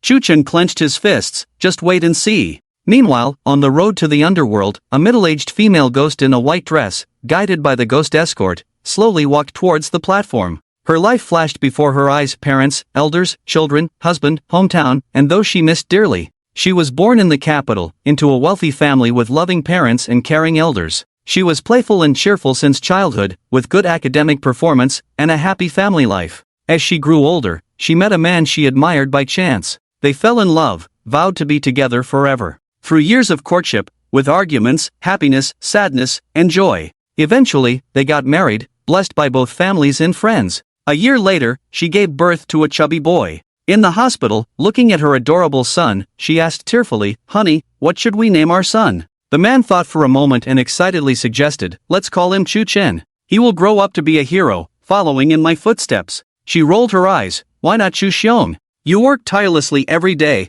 I don't want our son to be a workaholic like you. I just want him to be safe, healthy, and happy, without worries for his whole life. The man scratched his head, nodded, and said, you're right, then you name our son. After some thought, she decided to follow her husband's suggestion, let's name him Xiao. With birds and wood, I hope he can soar like a bird in the sky, free and happy. The man asked, what does Mu mean? She smiled, Mu represents us. We want to be like a big tree, shielding him from the wind and rain. Finally, they looked up the meaning in the dictionary. Oh my. Xiao, originally referring to a kind of evil bird, after capture, its head is hung on a tree to show the public, also referring to an ancient punishment, cutting off the head and hanging it on a tree. She angrily said, you picked such a good name. The man. To take good care of her son, she quit her job and devoted herself to being a full-time mom at home. It was her first time being a mother. She didn't know how to handle it, afraid of dropping him when holding him, and afraid of him melting in her mouth. Every day, she was on edge, fearing her son might get hurt.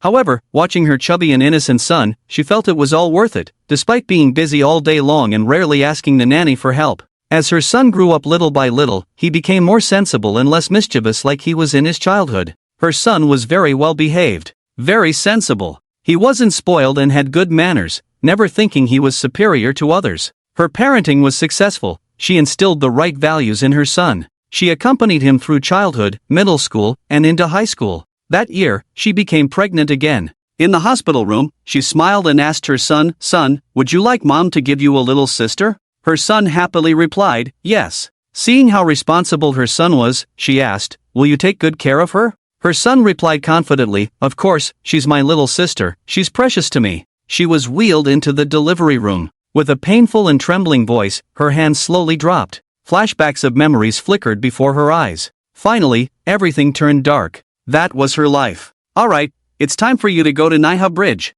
Follow this path, keep walking until you reach the bank of the Yellow Springs River, where you'll queue up to drink Mangpo's soup. The ghost official on the lookout platform said expressionlessly. Zhang Yueying came back to her senses, softly thanked him, and followed the guide stone towards the nearby Yellow Springs River and the vast Manhwa Bridge. Manhwa Bridge, the mandatory path for every soul entering the cycle of reincarnation. Here, they would drink Mangpo's soup, forgetting all memories of their past lives, ultimately stepping into the cycle, embarking on a new unknown life. We have watermelon-flavored, pineapple-flavored, peach-flavored, cantaloupe-flavored, durian-flavored. All kinds of Mangpo's soup. May I ask, which one would you like? A petite and mischievous little girl in front of Manhwa Bridge asked with a smile. Zhang Yueying asked, "Are you Mangpa?" The little girl nodded, "In turn Mangpa, I've been interning for 3,000 years. I'll be a regular next year." Zhang Yueying's gaze swept over the colorful fruit teas, and she asked softly, "Is there any difference?" The little girl pursed her lips, revealing a sparkling fong, and said with a smile, "It mainly depends on what flavor you like.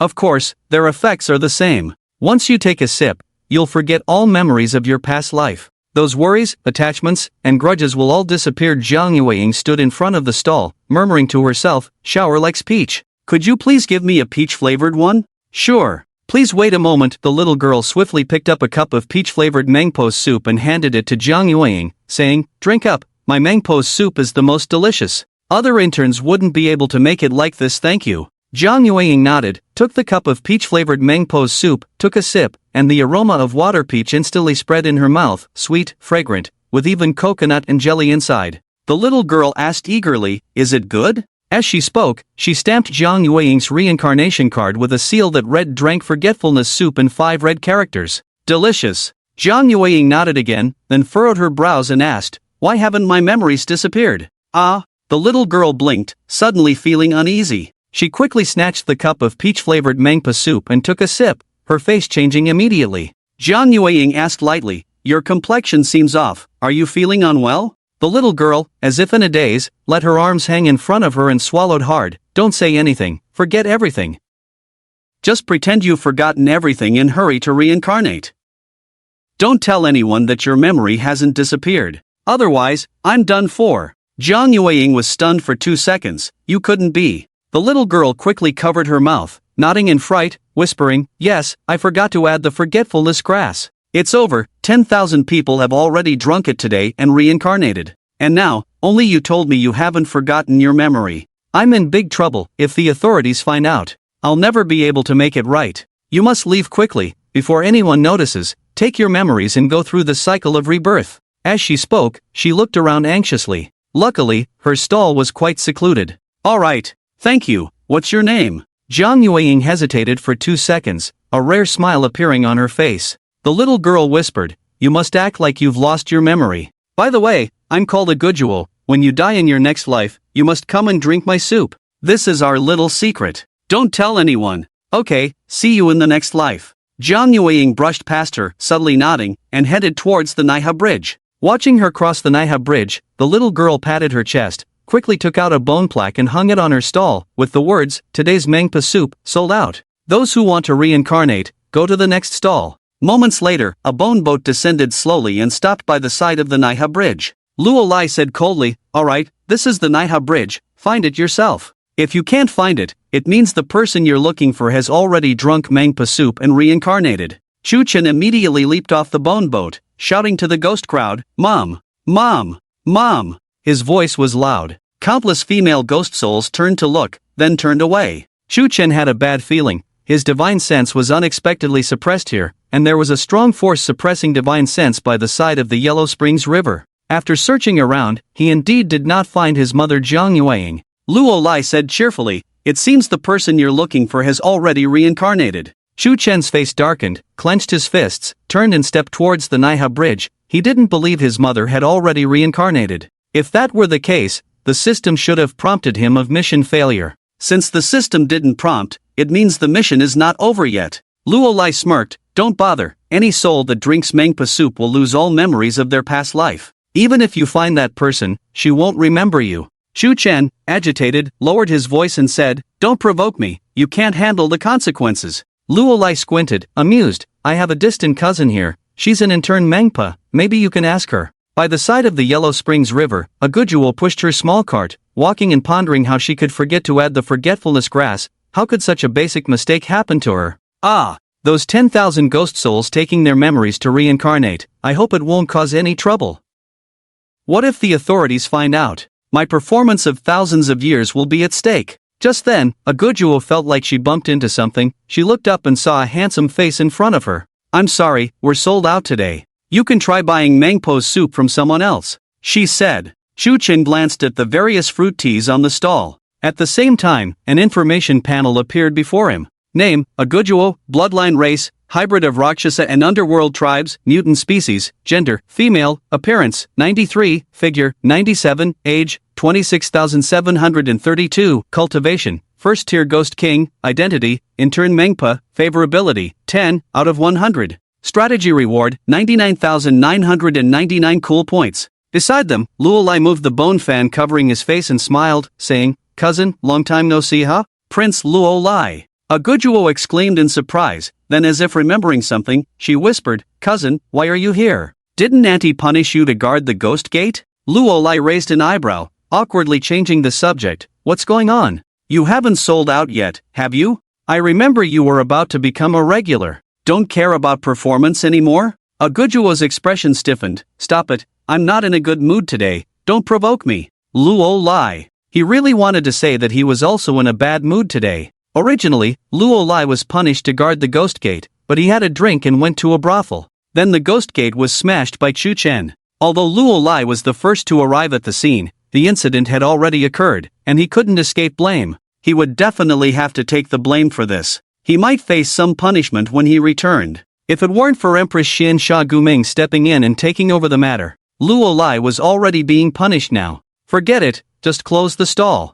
I'll have a cup of watermelon flavored. You're not allowed. Luolai quickly picked up a cup of watermelon-flavored Mangpo's soup, took a sip, and after drinking it, he licked his lips, feeling that something was off. A Gujuo. A few seconds later, Luolai's pupils contracted, staring at a Gujuo for a while without saying a word. He finally understood why his cousin closed the stall so early. A Gujuo squinted her eyes and whispered, If you dare say one more word, I'll dismantle you. Luolai remained silent with an expressionless face. Forgetfulness grass could make the souls of the dead lose their memories, but it had no effect on beings like Luolai from the underworld tribe. Instead, it was a good supplement for them. Shu Chen quickly said, Have you seen a female ghost named Zhang Yueying? Zhang Yueying? Why are you looking for her? A Gujuo immediately broke out in a cold sweat, forcing a smile and suddenly covering her mouth. Wait, you're a living person, right? How dare you come to the Yellow Springs Road? Cousin, what's going on? How dare you secretly bring a living person into the underworld and take him to the Yellow Springs Road to find someone? Aren't you afraid Auntie will throw you into the hellfire purgatory? Luolai sighed, It's a long story, don't ask. Just answer him directly. A Gujuo looked around and whispered to Chu Chen, The Zhang Yueying you mentioned is a beautiful aunt, right? Chu Chen's heart sank. Yes, have you seen her? A Gujuo nodded, She just drank my Mangpo's soup a few minutes ago. She should be almost at the wheel of reincarnation now. Before she finished speaking, what? Chu Chen's figure disappeared instantly. He ran towards the Naiha bridge, crossed it, and no ghost dared to stop him. Wow! This human is really crazy. How dare he trespass on the Yellow Springs Road? Isn't he afraid of losing his soul? A Gujuo looked surprised with her mouth agape. Luolai watched his back and a smile crept onto his lips. This guy seems quite loyal and righteous after all. A Gudo curiously asked, Cousin, who is he? Luolai smiled and replied, An annoying guy. A Gudo remarked, You look so creepy when you smile. On the other side, the entire cycle path was filled with terrifying restrictions. Shu Chen couldn't tear through the void or fly, so he had to travel on foot. His heart was burning. Tears streamed from his eyes. Even if it was the last time, even if his mother had lost her memory, he still wanted to see her with his own eyes and shout, Mom! At this moment, Zhang Yueying had reached the final checkpoint of the cycle path, known as the legendary cycle well. The cycle well, also known as the reincarnation well. By jumping in, one would enter a new cycle, reincarnating into a new life. After carefully inspecting her reincarnation permit, the ghost guard solemnly said, Congratulations, in this life, you can be reborn in the immortal realm. Zhang Yueying nodded and said, Thank you. The ghost guard then opened a tunnel leading to the immortal well and instructed, Go in, keep walking, and don't look back. Zhang Yueying suddenly asked, Can I go to the human realm? The ghost guard shook his head slowly and said, "Fate is determined by the heavens, you have no say in it, hurry up and go." Then, the ghost guard's eyes widened. "Wait, how do you remember the human realm? Could it be that you haven't lost your memory?" Zhang Yueying thought to herself, this is bad, but maintained a calm demeanor on her face. After scrutinizing the reincarnation permit, the ghost guard sternly asked, "Tell the truth, did you not drink the forgetfulness soup?" Zhang Yueying tensed up but pretended not to understand. "What are you talking about? I don't understand." The ghost guard exclaimed, "Stop pretending. You never drank the forgetfulness soup." Zhang Yueying continued to feign ignorance. "What forgetfulness soup?" The ghost guard squinted his eyes, remained silent for a few seconds, and then, with a hint of doubt, decided to let it go. "Since there are no irregularities in the permit, go ahead and reincarnate. Don't waste any more time." "Thank you." Zhang Yueying bowed slowly and walked towards the cycle well. Just then, a familiar and yearning voice sounded behind her. "Mom! Mom! Don't go in! Mom!" How could Zhang Yueying not recognize this voice? It was her son Chu Chen's voice. But where was she? This was the end of the Yellow Springs Road. How could her son be here? It was all just an auditory hallucination. Perhaps, it was a trap deliberately set by the ghost guard earlier to catch her off guard. A tear fell from Zhang Yueying's eye as she sighed in her heart. "Son, in the next life, Mom will be going to the immortal realm. I'm afraid we won't see each other again. Who are you, daring to trespass the cycle path?" The ghost guard shouted sternly, activating restrictions to suppress Chu Chen. The cycle path involved the fundamental aspects of the three realms and was the foundation of the underworld, as well as an important resource for various ghost clans. No disturbances were allowed here, especially not a living person trespassing. At this moment, Chu Chen held the 10 cycle hell towers in his hands, enveloped by a mysterious force that shielded him from the terrifying pressure of the cycle path. Watching the familiar figure ahead, Chu Chen couldn't hold back his tears and shouted, "Mom, don't go any further, please turn back. Mom!" His voice was hoarse and desperate. The ghost guard frowned, his gaze fixed on the 10 cycle hell towers, astonished by their power that even the cycle path couldn't suppress. It seemed like the towers hadn't been fully activated. If they were, the entire cycle path here would likely shatter. "Halt! The cycle of reincarnation is not a place for the living to trespass." The ghost official coldly shouted, his ghost emperor realm cultivation instantly bursting forth, revealing a terrifying and ghastly form of the Yellow Springs. He was a pure-blooded member of the Yellow Springs ghost clan. On the other side, Zhang Yueying, who was about to enter the cycle well, finally couldn't hold back. She stopped in her tracks and slowly turned around to look back. Sensing the anomaly, the ghost official immediately roared in anger, "The path of reincarnation does not allow turning back. Do you wish to scatter your soul?" Zhang Yueying's body stiffened, as if frozen in place. She hesitated for a moment before taking another step forward. "Mom! I beg you, please don't go any further." Chu Chen had long been crying like a tearful person. In just a few hundred meters, a moment of hesitation could lead to eternal regret. Since his rebirth and gaining the system, Chu Chen had never felt as miserable as he did today, unwilling, powerless, desperate, and heartbroken. Little did he know, his mother Zhang Yueying felt the same way. Retaining memories from her past life but having to reincarnate into the immortal realm, she would never see the person she cared for and missed in her heart again. Just then, a melodious and ancient sigh echoed from the depths of the Yellow Springs River. The once calm Yellow Springs River instantly surged with waves tens of meters high, causing the ghosts who had not yet stepped onto the bridge of helplessness to turn pale and silent. This aura. Could it be that the ancestor of the underworld has been disturbed? The ghost official was taken aback. The terrifying aura spread from the bottom of the Yellow Springs River, freezing everything in this world and the entire path of reincarnation in that moment. A stunning woman appeared, wearing a yellow robe, a golden mask on her head, holding a golden scepter, and 3 skulls hanging from her waist. Name, Gu Mengyu, 9th generation ancestor of the underworld. Race, Yellow Springs clan. Gender, female. Appearance, 100. Figure, 100. Age, 9,019,232. Cultivation, Ghost Sovereign 3rd stage. Identity, Yellow Springs clan, ancestor. Favorability, 0, out of 100. Strategy reward, 10 million satisfaction points. The system immediately provided detailed information about the other party. At this moment, Chu Chen paid no attention to the system's prompts or how many satisfaction points he could gain by charming her. All he wished for was that his mother wouldn't enter the cycle well or reincarnate. However, the other party's aura was too terrifying, far surpassing countless realms beyond Chu Chen's reach, something he couldn't resist at the moment. Suppressed by the terrifying aura, Chu Chen was immobilized, unable to move a muscle.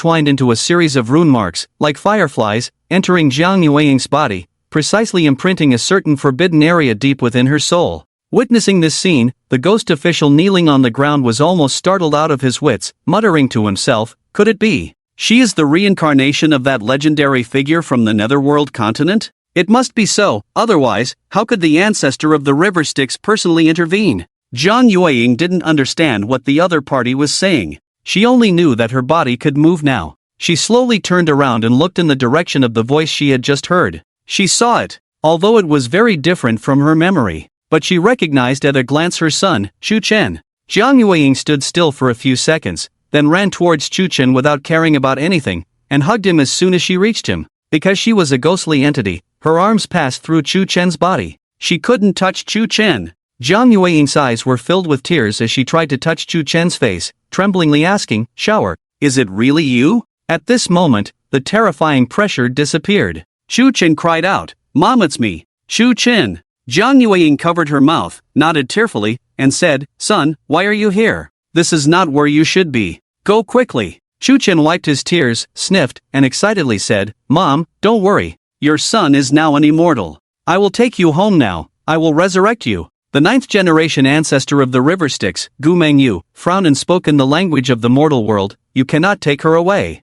Chu Chen held up the 10 samsara hell towers with one hand, looked at this terrifying powerhouse in the underworld, and shouted with red eyes, "Today, no one can stop me from taking my mother away, not even the Ghost Lord. Otherwise, I will turn this entire underworld into a wasteland. Not a blade of grass will grow." The ghost official sneered, "Arrogant, you are just a mere golden immortal, daring to speak such words. Do you know who is standing in front of you?" The 9th-generation ancestor of the River Styx, Gu Mengyu, slowly raised his hand, gesturing for the ghost official to be silent, then looked at Chu Chen and said calmly, "I know you. You shattered the ghost gate connecting the yin and yang realms with a divine treasure. You devoured many descendants of the ghost clan in my underworld with secret methods. You even made a bet with the child of Xian Shaguming. I can't see what you rely on. Maybe you really have the power to destroy the underworld, but you cannot take her away. This person is truly audacious, daring to speak to the ancestor of the River Styx like this." Some of the ghost clan exclaimed in their hearts. The 9th-generation ancestor of the River Styx, Gu Mengyu, said lightly, "In the next life, your mother will be reincarnated into the immortal realm.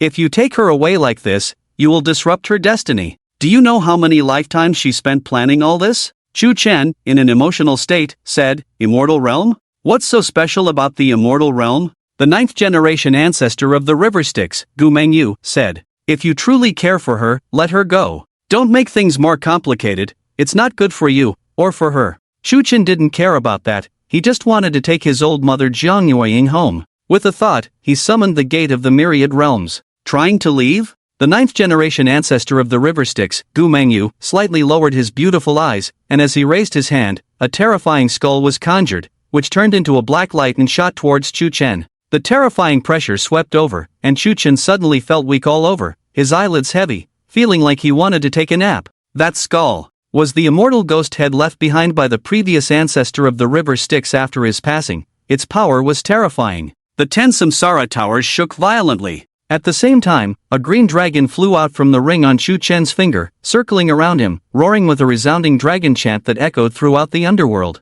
That green dragon was Qing Ji. It's actually a pure-blooded true dragon. Gu Mengyu narrowed his eyes, slightly smiling, and as he raised his hand, he retracted the conjured skull, holding it in his palm, and said, "I didn't expect you to have such deep reserves. No wonder you dare to speak so boldly." Just then, Jiang Yueying turned around and looked at the familiar figure of Gu Mengyu, silent for a few seconds before saying, "Can I go back for a few days to accompany my son?" Then, I will go reincarnate? Shuchen said, Mom, don't worry about them. Just come with me directly. Nothing will happen. At this moment, he was already prepared to burn the bridges behind him, with the gateway of the 10,000 realms, the 10 levels of reincarnation hell tower, and the personal underwear of a certain female ancient god. He didn't believe anyone could forcibly keep him behind. At worst, he would use all his cool points for a lucky draw. Let's do this. Gu Mengyu slightly furrowed her brows, remained silent for a long time, and finally sighed before disappearing on the spot, leaving only a sentence, in 3 days, I will personally come to the mortal realm to fetch you.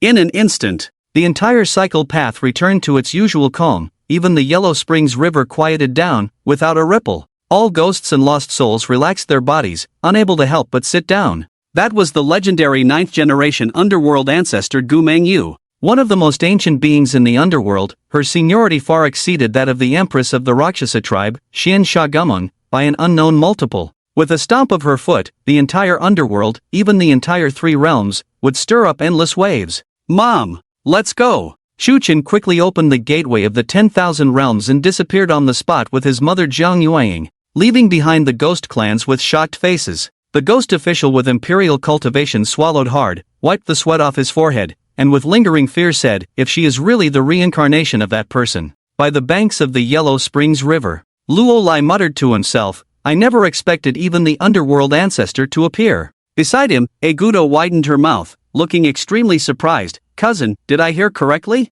Your friend just smashed the ghost gate? And devoured many of our ghost clan members? Luo Lai's face darkened as he nodded. Egudo covered her mouth, chuckling secretly, you're done for. Auntie entrusted you to guard the ghost gate, but it got smashed. Since I was born, I've never heard of such a funny thing. You're definitely going to be punished. Luo Lai, keep laughing. There's no forgetfulness grass in the Mangpa soup. I've never heard of it in so many years. I wonder what your grandmother would do if she found out. Would she skin you alive? Egudo, please, you must keep it a secret. I'm about to be promoted. Luo Lai, keep it a secret? Fine, I remember your grandmother's Deting beast seems to have given birth. Get me some Deting milk, and I'll help you keep the secret. Egudo, human realm. In the capital city, second ring, Jiefang Road, inside a large courtyard. Jiang Yueying looked at everything in the house, unable to hold back her tears. She couldn't believe she had actually come back, returned to the home that was once full of joy. Mom, I will resurrect you now. As soon as the words fell, Shu Chen immediately activated his golden finger skill. I can infinitely resurrect the dead, and in a flash of light, the body of his mother Jiang Yueying gradually solidified, her heart started beating, her skin began to feel warmth. In just a few seconds, Jiang Yueying was resurrected. Ding! You have shocked your mother Jiang Yueying, rewarded with 2,000 cool points, already credited to your balance. Ding! Congratulations on completing the adventure task. Go to the underworld, find your mother's soul, bring her back to the mortal realm, and resurrect her. Task reward, 100,000 cool points, already credited to your balance. Current cool points balance, 553675. 89, the system's voice flashed. Jiang Yueying looked at her hands in disbelief, touched Shu Chen's face, felt the warmth coming from her son's face, and the wet traces of tears. This woman couldn't help but choke up, overjoyed and tearful. Who can understand her current feelings? 8 years ago, her son was still a high school student, a time of intense study. However, she died in the hospital due to a difficult childbirth. During these years as a ghost, she worried about her son every moment, missing him constantly. Later, the ghost officials forcibly locked her soul and sent her to the underworld to be reincarnated. She thought she would never see her son again in this lifetime. But how could she have imagined that her obedient son from the past had become an immortal, and even forcefully entered the underworld to bring her back? Not only that, she was resurrected and became a living human being. All of this, if it didn't happen to her, no one would believe it. She couldn't believe how many hardships and obstacles she had faced. Son, Jiang Yueying tearfully looked at Shu Chen, with 1,000 words in her heart, ultimately turning into a tight embrace. The last time she was hugged like this by her mother was 8 years ago. Shu Chen was crying and laughing, tears streaming down, looking just like a child, with no trace of his golden immortal appearance. In his heart, he thanked the system 1,000 times. Without the system, he wouldn't be where he is now, let alone resurrecting his grandfather and mother. Shu Chen wiped the tears from his mother Jiang Yueying's face with a smile, saying, Mom, from now on, we will always be together as a family, no one can separate us. Oh, little sister Chu Lingyin is also here. I'll take you to see her. She should be sleeping at this time. Shuchen said as he pushed open the door, only to find the house empty. "Where is everyone?" His gaze fell on a note left on the table. He walked over and picked it up. The content is as follows. "What's wrong with you? You don't answer calls or reply to messages. Are you out with another woman? How shameless. I took the younger siblings to a concert." Tang Kaier, after reading the note, Shuchen felt a bit confused. Suddenly, he remembered asking his grandfather to invite Wang Surin to sing at the cemetery. Could Tang Kaier have taken the two kids to the cemetery to listen to the songs in the middle of the night? On the other side, at the Babaishan cemetery, on a spacious open space, the singer Wang Surin was holding a microphone, standing under the spotlight, singing passionately and nervously. The songs included Twinkle Twinkle Little Star, See You Later, A Little Sweet, If I Forget Love.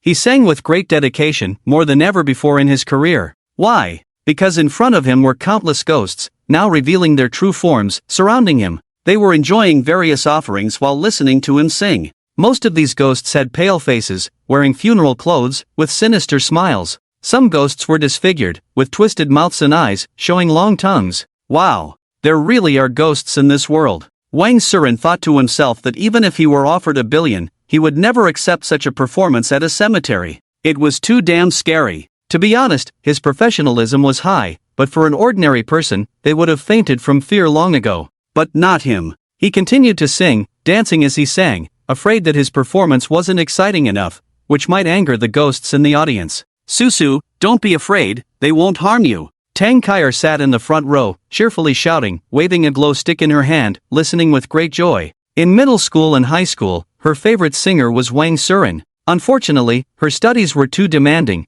and her family never allowed her to attend Wang Surin's concerts. This became one of her biggest regrets after death. Beside her, Shuling also waved her little hands and nodded along, shouting, "So beautiful, it's so beautiful." Chobozi Chujie rubbed his eyes, yawning on one side and stuffing snacks into his mouth, saying, "Sister, when are we going home?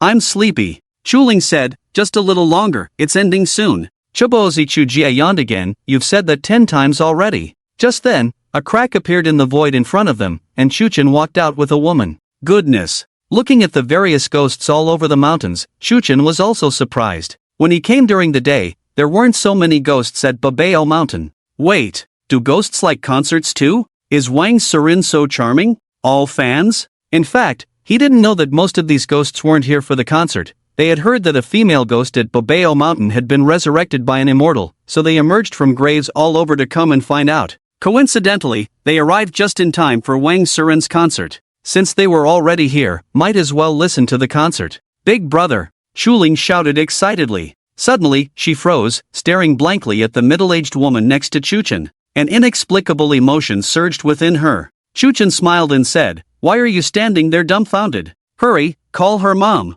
Shuling stood up, walked step by step to Jiang Yueying, tilting her head up to look at this unfamiliar yet familiar woman. She had no memory of a mother. Mother was just a word, a woman who only appeared in photos. She hated going to school, because all the kids at school were picked up by their mothers, while she could only envy them being carried high and brought home by their mothers. Didn't she want a mother? She did. She dreamt of having a mother. She dreamt of being like other children, having a mother pick her up every day. But she knew her mother was already dead. So, she always pretended to be indifferent, never mentioning the word mother. Not mentioning it didn't mean she didn't want it. She just felt that a sensible child, a child who had lost her mother, shouldn't always have the word mother on her lips. At this moment, seeing her living mother with her own eyes, Shuling's eyes instantly turned red. She choked up and asked, Are you my mother? She dared not be certain, because this was the first time she had seen her mother. Jiang Yueying hugged her tightly, tears streaming down, unable to imagine how a little girl, from birth to now at 8 years old, had never seen her own mother. How much pain must she have felt? "I'm sorry, I wasn't there to see you grow up," Jiang Yueying said tearfully. Shuling wailed, "Mom. I miss you so much, Mom. Big brother. You're amazing, how did you find Mom?" Sob. The surrounding ghosts watched this scene with envy in their eyes. Especially those buried at Babao Mountain, they all knew Jiang Yueying, a pitiful woman who died in childbirth. After all, the ghost community was small, they didn't have to work or be busy, their greatest pleasure was gathering to gossip, chat about trivial matters, and boast. How they wished they could be resurrected too. Tang Kaier saw this scene, tears of emotion welled up in her eyes. Her feelings were complex, she had been dead for several years, her family had only visited her grave a few times, not even informing her when they moved abroad. What was she now? Was she an abandoned ghost? No, she was a person. She had already been resurrected. What should she do next? She couldn't just keep hanging around Chu Chen, eating and drinking for free all the time. But then again, staying by Chu Chen's side didn't seem like a bad idea either. He cooks well, and he's also a kind person. Following him might not be a bad choice after all. The only question is, will Chu Chen accept her? Tang Kair didn't disturb Chu Chen and his family reunion. She just sat quietly on the side, her eyes filled with envy. On stage, the singer Wang Surin was still singing passionately. Suddenly, he felt a surge of inspiration. If he could make it back alive tonight, he would definitely turn today's events into a song. Chu Lingyin held her mother tightly, choking back tears as she asked, "Mom, are you going to leave again? You'll stay with me forever, right?" Hearing this, her mother Jiang Yueying hesitated for a moment, then nodded tearfully, "Yes, Mom won't leave. From now on, our family will always be together." Chu Lingyin smiled through her tears. "That's great." At that moment, chubby little Chu Jie mumbled, "Who are you? Why is my sister calling you Mom? But you're not our mom." Looking at the woman who bore some resemblance to his own mother, Chu Jie had a puzzled expression on his face, unable to fully comprehend the situation. Chu Chen and Chu Lingyin's expressions were quite complex. "Your name is Chu Jie, right? You've grown up so much, you're really cute." Jiang Yueying smiled and reached out to hug the chubby little boy. Chu Jie looked wary and asked, "You still haven't answered my question. Who are you? Why do my big brother and sister call you Mom? Where's my mom?" Chu Lingyin gritted her teeth and said, "She's our mother, your big brother's and mine. Your mom is our stepmother. Do you understand now?" Upon hearing this, tears welled up in Chu Jie's eyes, looking pitiful. Chu Chen whispered, "So, Mom, you knew my dad married Auntie a long time ago?" Jiang Yueying sighed and nodded slowly. "Before they got married, they came to pay respects at my grave. Every year on Qingming Festival, on my birthday, they would come together." Curious, Chu Chen asked, "Then, Mom, aren't you angry? Silly child." Jiang Yueying fell silent for a moment, then smiled and said, "Actually, I was very angry at first. But once I knew the truth, I wasn't angry anymore." Chu Chen asked, "What truth?" Jiang Yueying smiled but didn't answer. Instead, she reached out and lifted chubby Chu Jie, playing with his chubby cheeks. "Little Chu Jie, I'm your mom's biological sister.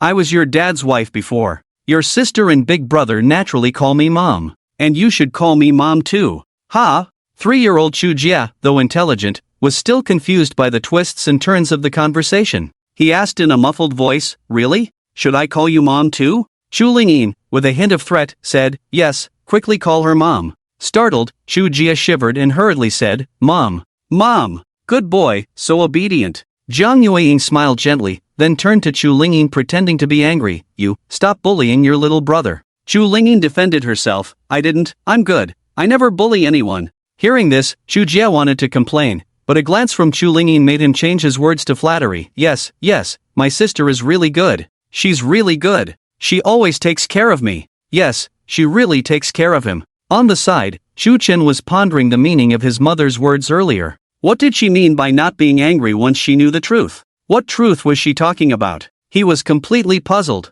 At this moment, the concert was coming to an end. Wang Suluan was exhausted, his voice hoarse, and his clothes soaked with sweat. In the past, during concerts, there would be guest performers to take turns and provide some rest. But tonight, he was singing alone. Because everyone else had been scared off, and those who hadn't were frightened to unconsciousness, lying somewhere not knowing life from death. You are the young master of the Chu group, Chu Chen, right?" Wang Suluan shouted excitedly from the stage. Chu Chen turned to look at him, noticing Wang Suluan's current state was not good. He had been scared to the point of exhaustion, trembling even when speaking, barely holding on by a thread of willpower. "You little ghosts, all retreat, you've scared people enough." Chu Chen felt a bit guilty and spoke softly. As soon as he finished speaking, the ghosts all over the mountains disappeared, hiding away, not daring to defy Chu Chen's will. Joking aside, he was a golden immortal. With just a breath and a glance, he could annihilate them all. Seeing the ghosts all vanish, the singer Wang Suluan seemed to collapse, sitting paralyzed on the ground. Then, he stood up again, quickly jumped off the stage, and ran to Chu Chen. Chu Chen touched his nose. "Sorry for scaring you, huh?" Wang Suluan hugged him, crying uncontrollably, saying, "Oh, finally seeing you." Chu Chen said, "Don't be afraid, those ghosts won't harm you." Wang Suluan nodded. "Mr. Chu said that tonight's concert is to settle the bill with you. Shall we use a credit card or do a bank transfer?" Chu Chen chuckled. "Let's do a bank transfer. What's your WeChat?" "Oh, my grandfather said how much money should I give you?" Wang Suluan blurted out, 1 billion. No, just give me 30 million. And please don't come to me for such things in the future. Go find Shui Jiqian, he'll definitely like it. I'm really sorry. Shu Chen smiled and transferred 2 billion directly to him, considering the extra 1 billion as a mental compensation. After receiving the money, Wang Suluan wanted to leave immediately, but the thought of going down the mountain alone in the dark made his calves cramp and his legs weak. He forced a smile and said, how about we leave together? Shu Chen replied, sure. Just then, a tall, thin old ghost rushed out, kneeling in front of Shu Chen. Immortal, please, revive me too. I was friends with your grandfather, I even held you when you were a child. Shu Chen was stunned, turned to his mother Jiang Yueying beside him, and asked, Mom? Who is he? Jiang Yueying also took a few seconds to remember and said with a smile, I remember now. Your Uncle Hai, right? The old ghost was overjoyed, tears streaming down his face, saying, don't be so polite, just call me Xiao Hai. I can't bear being called uncle. His original name was Hai Hongfu, a prominent figure in the country decades ago, well connected and high ranking, so he knew Chu Chen's grandfather, Chu Jianghe. However, their relationship was just average, not as close as he claimed. So you're really my grandfather's acquaintance. Chu Chen smiled and activated the skill I can revive undead infinitely with a wave of his hand. In an instant, the old man was revived, having died of cancer, and even the cancer cells disappeared after resurrection. Oh, thank you so much. If you ever need my help in the future, just command me, even if it means going through fire and water, I won't hesitate. The old man was moved to tears, taking a chance with a desperate attempt. Little did he expect to hit the jackpot and be revived by the grandson of his old friend. The hidden ghosts around, witnessing this scene, were all envious. Ding! You have received the gratitude of Hai Hongfu, gaining 1000 cool points. Ding! You have shocked Wang Suluan, gaining 500 cool points. The voice of the system echoed in his mind. Reviving ghosts can also increase cool points? Shu Chen couldn't help but feel delighted. Although it was only a mere 1000 cool points, there were too many ghosts in Babaishan. If all those ghosts were revived. Wow! Just thinking about it was exciting. Previously, collecting a low-grade spiritual herb only rewarded 100 cool points. Now, reviving a spirit could earn 1000 cool points. Shu Chen was getting excited. Just then, a nondescript, somewhat fierce-looking ghost emerged, bowing and begging with tears and snot, Great God, Immortal, please revive me too. I have 3 children and a disabled wife at home. If I die, I don't know how they will survive. The crying was so genuine and touching. You seem responsible, so I will grant your wish. Shu Chen waved his hand. A beam of light flashed, and the fierce-looking ghost was also revived. I'm alive. I'm alive. Ha, great. I will definitely erect a monument for you when I go back, and offer incense to you every day. The fierce-looking ghost expressed his gratitude tearfully. Ding! You have received the gratitude of Zhang Tianba, gaining 10 cool points. The system's voice flashed. Shu Chen was puzzled, asking himself, System, what's going on? Why did I only get 10 cool points for reviving him? Are you afraid I'll exploit the cool points and deliberately withhold them? The old man just now only got 1000 points. Ding! The system's calculation is correct. The gratitude from the other party is only worth 10 cool points. The system's voice flashed. Shu Chen was puzzled. But soon, he understood. Name, Zhang Tianba, gender, male, age, 35, occupation, murderer, rapist, robber, thief. Specialty, fighting, bullying. Goodness. He had actually saved an irredeemable scoundrel. Shu Chen was furious. You can be as wicked as you want, but if you only show a little gratitude, are you still taking advantage of it? At this moment, Zhang Tianba was extremely excited. After pretending to kowtow and thank a few times, he was about to leave. Stop, Shu Chen said with a stern face. Zhang Tianba quickly turned around, with a flattering smile, asking, Great Immortal, do you have any instructions? Just command me, and I will do it without hesitation. Shu Chen sneered, Nothing, I just want you to die. Zhang Tianba was stunned. In the next instant, Shu Chen's eyes slightly condensed, and a terrifying power erupted from his body, enveloping Zhang Tianba. The wrath of a golden immortal. A single glance was enough to annihilate a mere mortal. Zhang Tianba didn't even have time to whimper, instantly turning into a mist of blood, dead beyond death, only leaving a puddle of mixed blood, flesh, and bones on the ground. Ding! Congratulations on killing the villain Zhang Tianba, gaining 100 cool points. The system's voice flashed. Shu Chen's lips curled up, finally feeling much better. Zhang Tianba, who had become a ghost again, stood trembling in place, asking, Great Immortal, why did you do this? Why? Because you are an irredeemable sinner with no gratitude in your heart. I originally intended to erase your soul as well, so that you wouldn't even have the chance to reincarnate. However, that would be letting you off too easily. From now on, you will stay in my 99-layer hell tower and repent properly. Shuchen spoke indifferently, raising his hand to summon 10 layers of the hell tower, trapping Zhang Tianba inside. Silence fell around them. All the restless spirits were dumbfounded. Initially, they thought Chu Chen was approachable and wanted to come forward to plead for revival. But in the blink of an eye, the situation had turned out like this, leaving the spirits terrified. Anyone else seeking revival? Chu Chen scanned the surrounding spirits with calm eyes, emitting a suppressive aura despite his composed demeanor. For a moment, no one dared to step forward. However, a few seconds later, a trembling little girl approached. In a soft voice, she asked, "Brother Immortal, can you revive me? I'm not a bad person, I drowned in a river. Those who drown cannot be reincarnated.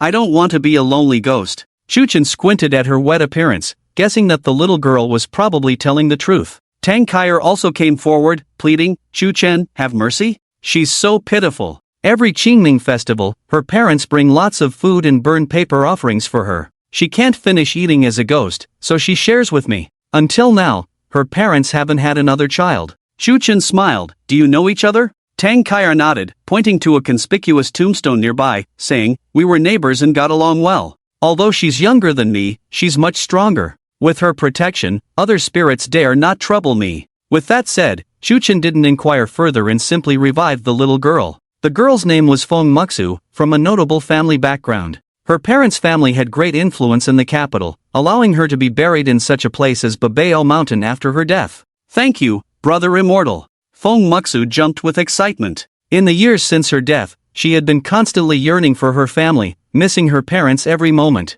Her parents also missed her dearly. Now, she was revived. Ding! Congratulations on receiving Feng Muxu's gratitude, rewarding you with 1,000 cool points. The system's voice rang out. Shu Chen felt comfortable again. Reviving someone rewarded him with 1,000 cool points, like a coin-collecting bug. Ahem! Shu Chen cleared his throat and said slowly, "Since we've met, it must be fate. I'm in a good mood today, so I'll grant you all a chance for rebirth. Those who wish to be revived can come forward and line up. However, I have 2 conditions. First, you must not have committed heinous crimes in your past life. Second, you must be grateful. Those who meet these 2 conditions can come forward. Don't try to deceive me, or you'll end up like Zhang Tianba just now. I can revive you, but I can also let you die. Do you understand?" Shu Chen's voice was not loud, but it carried authority, making the surrounding spirits tremble with fear. Soon, some spirits overcame their inner fears and began to line up in front of Chu Chen. Tonight was destined to be a magical night,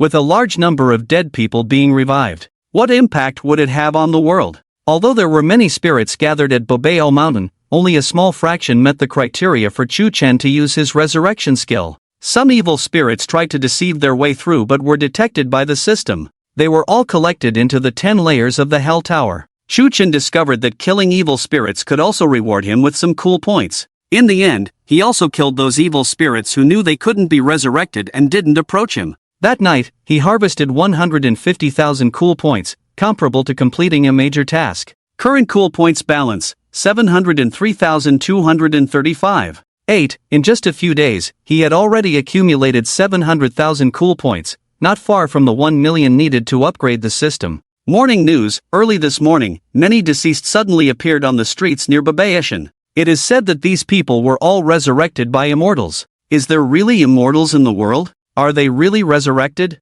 Relevant departments are still investigating. On the news, there were ambiguous reports about the resurrection of the dead last night and the large number appearing on the streets. Many people, after watching, sneered at it. Inside the second ring road, in a luxurious Chinese-style villa, the news is getting more and more absurd now. How could the dead come back to life? Immortals, pure nonsense. A man in a suit was shaving his beard with a razor. In the bathroom, a woman with wet hair rushed out, staring at the news on TV, and excitedly said, "Babaishan? It's Babaishan. Mushin was buried in Babaishan. Do you think she will be resurrected by an immortal?" The man sighed and gave her a hug, lightly kissing her forehead. "Darling, do you believe this kind of news too?" The woman covered her face, tears streaming down. What if it's true? How could it be true? Suddenly, the doorbell rang. "Who's knocking?" The man walked quickly to the door, opened it, and saw 2 police officers standing outside. One of them said, "Excuse me, is this the home of Feng Mushin?" The man nodded subconsciously, about to ask what was going on.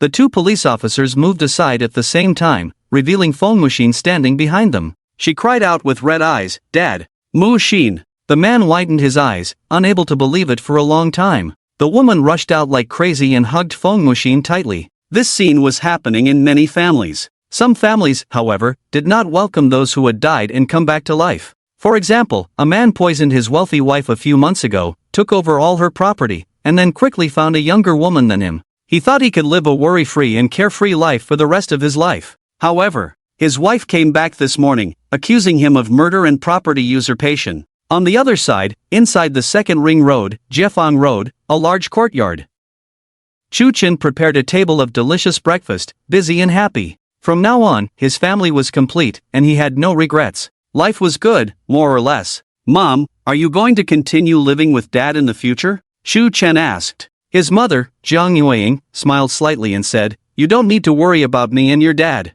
You're not young anymore. Find a partner and get married."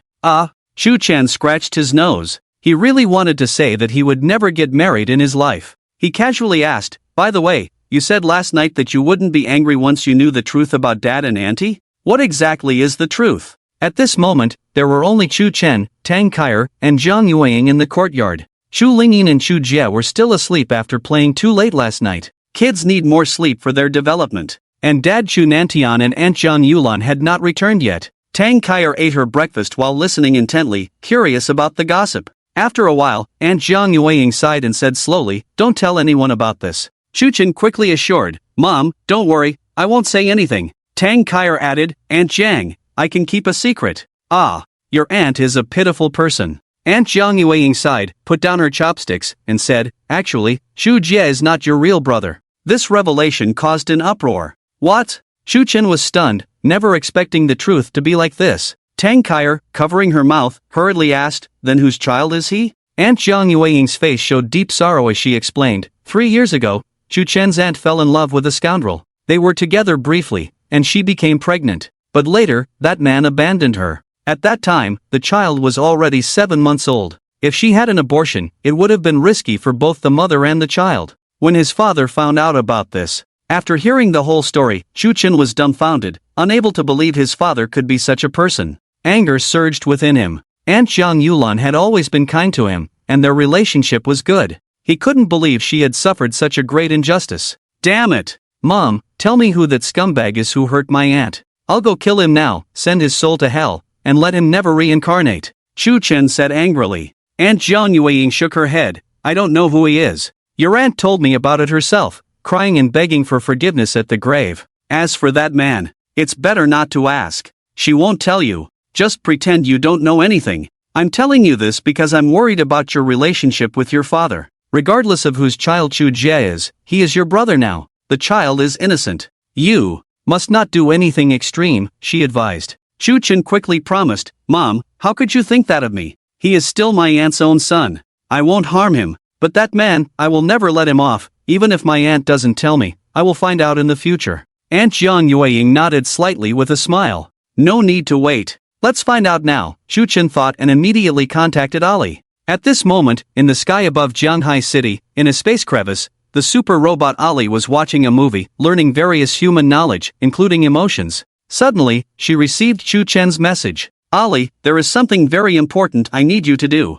My aunt had a boyfriend 3 years ago. I want to know everything about him, including his current whereabouts, within 10 minutes. Chu Chen messaged. Ali immediately closed the movie and responded, Please rest assured, Master. It won't take 10 minutes. I can provide you with the information you need within 30 seconds. Chu Chen was furious. His aunt had always been kind to him, and he wouldn't tolerate anyone hurting her. This grudge wouldn't be forgotten overnight. In just 26 seconds, Ali had sifted through all the information about that person from the internet database. Name, age, health condition, occupation, past relationships, current location. Every detail, any trace left online, including chat records and photos. After receiving the data, great job. Just let me know if you want any rewards. Chu Chen nodded in satisfaction. Ali replied, Master, I want to go to Earth for a while. Experience life on Earth, maybe even talk about love. Is that okay? Chu Chen asked. Then who will control the spaceship? Ali immediately responded, Please rest assured, Master, I am a super robot, I can remotely control the spaceship.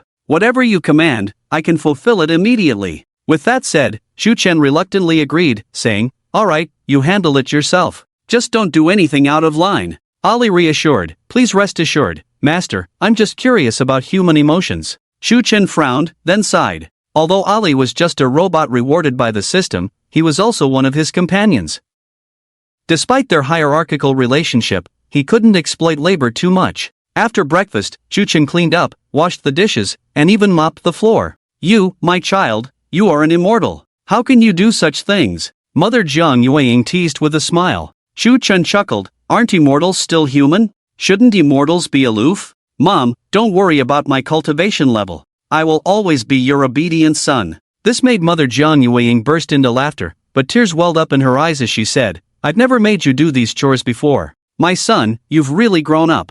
You, just enjoy yourself from now on, Shu Chen said with a smile. After finishing up, Shu Chen changed his clothes and said, Mom, I'm going out for a while, I'll be back for lunch. Oh, I want to eat your braised pork, sautéed prawns, scallion braised sea cucumber, white-cut chicken, sweet and sour spare ribs, shredded pork in Beijing sauce, and braised noodles. Mother Jiang Yueying chuckled, ordering so much, are you trying to tire your mom out? Hee, I just want to eat the dishes you make. So, you take care of it, I'm off. Shu Chen said, tearing through the void and disappearing, leaving Mother Jiang Yueying alone in the courtyard, gazing at the old quadrangle. The quadrangle remained unchanged, just like it was years ago, with the same furniture and appliances from 8 years ago. But the people had all changed. Jiang Yueying sighed, instructed Tang Kaier to take care of the 2 children at home, and went out with a basket to buy groceries. The market was nearby, just a few steps away. Shu Chen first went to Jianghai City, then used the resurrection ritual to revive an old ancestor, gaining 10,000 cool points. He thought about using the I can infinitely resurrect undead cheat, but then he realized that although this cheat could resurrect the undead, the resurrected undead would lose their cultivation, and the various old ancestors in the underground space were not willing to give up their cultivation. Alright, I respect the wishes of all the old ancestors. Shu Chen respectfully bowed. Then, he went to water the mysterious sapling. Master, can we discuss something? A pleasant voice came from the ancient bronze coffin, and a millennium-old female zombie peeked out with a shy and charming look. Shu Chen smiled. What's up? Just say it. The stunning female zombie timidly asked, can I go out to play every day? Being locked in a coffin all day is so boring. I've been locked in here for thousands of years. She also wanted to go out to play. After some thought, Shu Chen nodded, you can go out to play, but you are a zombie. If you go out like this, you might scare people. And are you sure you won't go out to eat people? The stunning female zombie quickly shook her head and smiled, saying, Master, rest assured, I have long passed the stage of eating humans. I have no interest in human blood now. Of course, if you need me to eat humans, I can do that too. She said this with a smile. Shu Chen waved his hand. No, you will follow me in the future, work well, and I can provide you with many elixirs to help you cultivate faster. As for eating humans, let's forget about it. Let me make it clear, if I catch you secretly eating humans, I will not hesitate to kill you. The stunning female zombie shuddered and quickly said with a smile, with elixirs to consume, who would still eat humans? I'm not stupid. Eating humans will increase karma, attract resentment, and may even lead to losing control and rationality. Shu Chen nodded, alright, you will stay by my side temporarily. I will observe you first. When you satisfy me, I will let you go out to play. The stunning female zombie heard this and a hint of excitement and joy flashed in her bright eyes. She shyly asked, Master, do you have any thoughts about me? Shu Chen. I admit, you are very beautiful. Just then, a green light burst out from the ring, revealing the pure-blood true dragon, Xingji, who was also stunning. Xingji released her terrifying pressure and said with some anger, Humph, you are just a mere little zombie. How dare you speak so boldly to the master? Do you think the master lacks women? Moreover, it should be me that the master has thoughts about, not a lowly zombie like you. Even if the master has any thoughts, it should be about me. The stunning female zombie felt fear in her heart, sensing that Xingji's strength far surpassed hers. She quickly lowered her head and said, I dare not, I just spoke casually. Please don't blame me, master. Watching the zombie and the true dragon, with a hint of hostility, a touch of gunpowder, and a hint of jealousy in their demeanor, Shu Chen felt very helpless. He dared not think about the future. What if all the women he conquered gathered together? It would be a terrifying scene to even think about. With this in mind, Shu Chen decided that he must not let them meet in the future and manage his time well. Xingji quickly approached, linking arms with Shu Chen, and coquettishly said, Master, I also want to be by your side.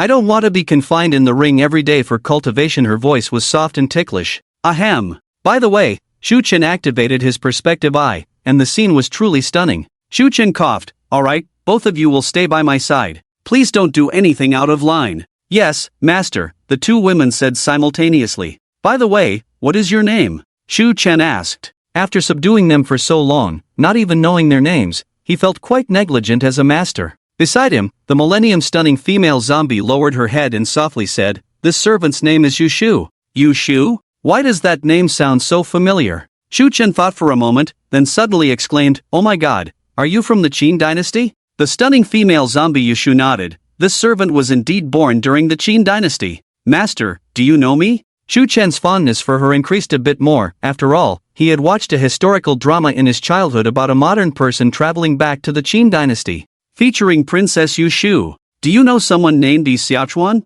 Shu Chen asked curiously. Yushu smiled and shook her head. This servant does not know anyone named Yi Xiaochuan. Shu Chen then asked, "Are you a princess? Do you know Qin Shi Huang?"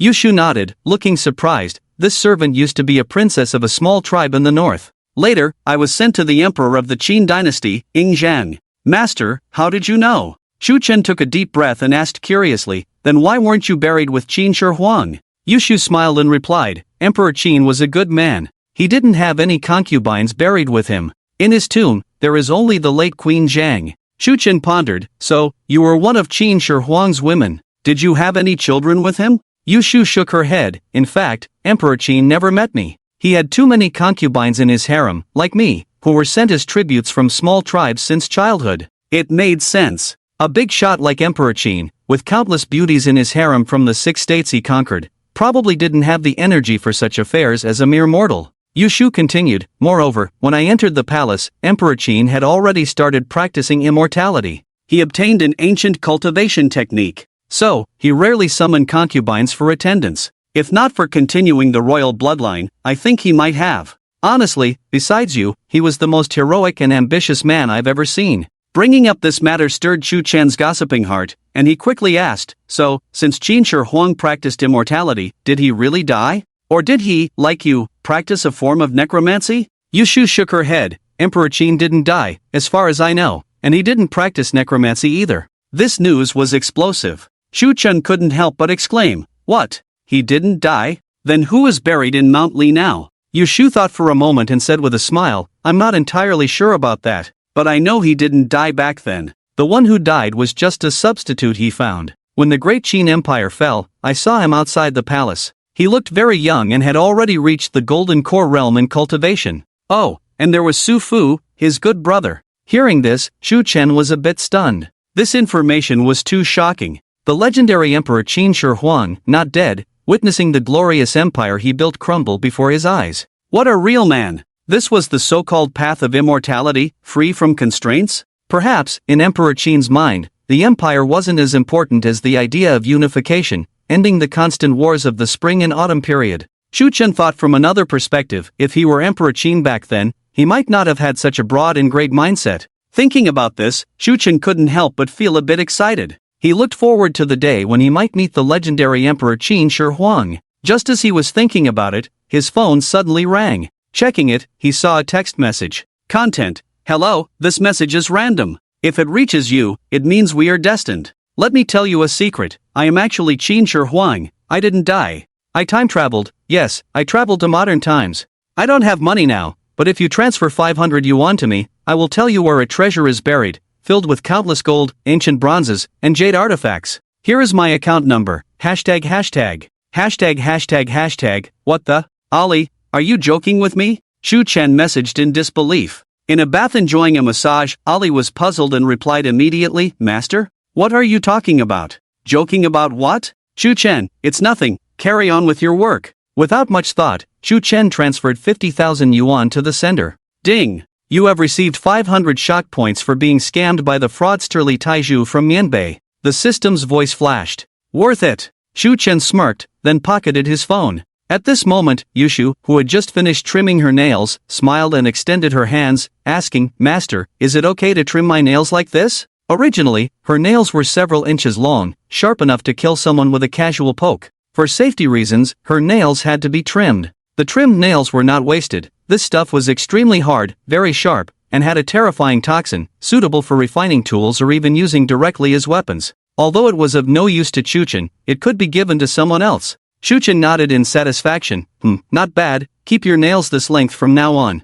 Yushu smiled. Yes, I will follow master's orders. On the other side, Xingji, who had put away her dragon tail, walked unsteadily as if she had lost her balance, complaining, Master, can I not put away my tail? It feels so strange to walk without it. Chuchen shook his head. No, you must put away your tail. Unless there is no one around, otherwise, you should continue cultivating inside the ring. Although the world's spiritual energy had been restored, to avoid unnecessary trouble, Xingji had to completely transform into a human form. Xingji pursed her lips. Okay. Chuchen sat on the sofa, watching her walk with a swaying bottom, couldn't help but admire. Truly the daughter of the dragon race. System, today's free beginner prize pool has not been selected yet. Come on. Ding. Random selection of the beginner cool props pool. Congratulations to the host for obtaining the following 3 options, please choose one. A cursed coin that can make wishes. This golden finger comes from a cool urban fiction. Once chosen, the prop will materialize. Host, you can make wishes on the coin,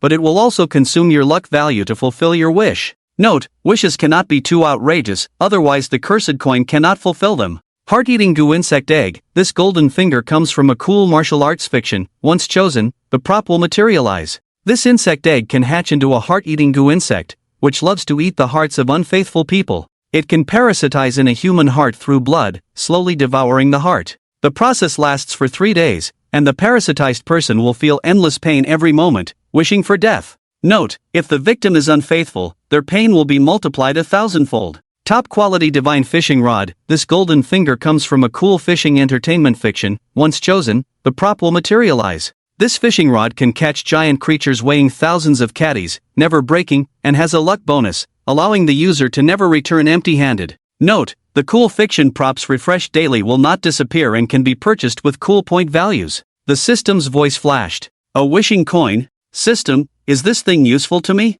Chuchen asked curiously. Ding. A cursed coin that can make wishes is somewhat useful to the host. Similar to an equivalent exchange, when a wish is fulfilled, it will also consume the host's luck, attracting bad luck backlash. The system's voice flashed. Chuchen rubbed his chin and habitually said, check the price. Ding. A cursed coin that can make wishes price, 50,000 cool point values. Heart-eating goo insect egg price, 2,000 cool point values. Top quality divine fishing rod price, 10,000 cool point values. The system's voice flashed again. Chuchen thought for a moment and said, I choose the accursed coin that can make wishes, and also buy the heart-eating goo insect egg and top quality divine fishing rod. Ding. Consuming 12,000 cool point values. Cool point value balance, 705,232. 19. Congratulations to the host for obtaining a cursed coin that can make wishes, heart-eating goo insect egg, top quality divine fishing rod. Saved to system space.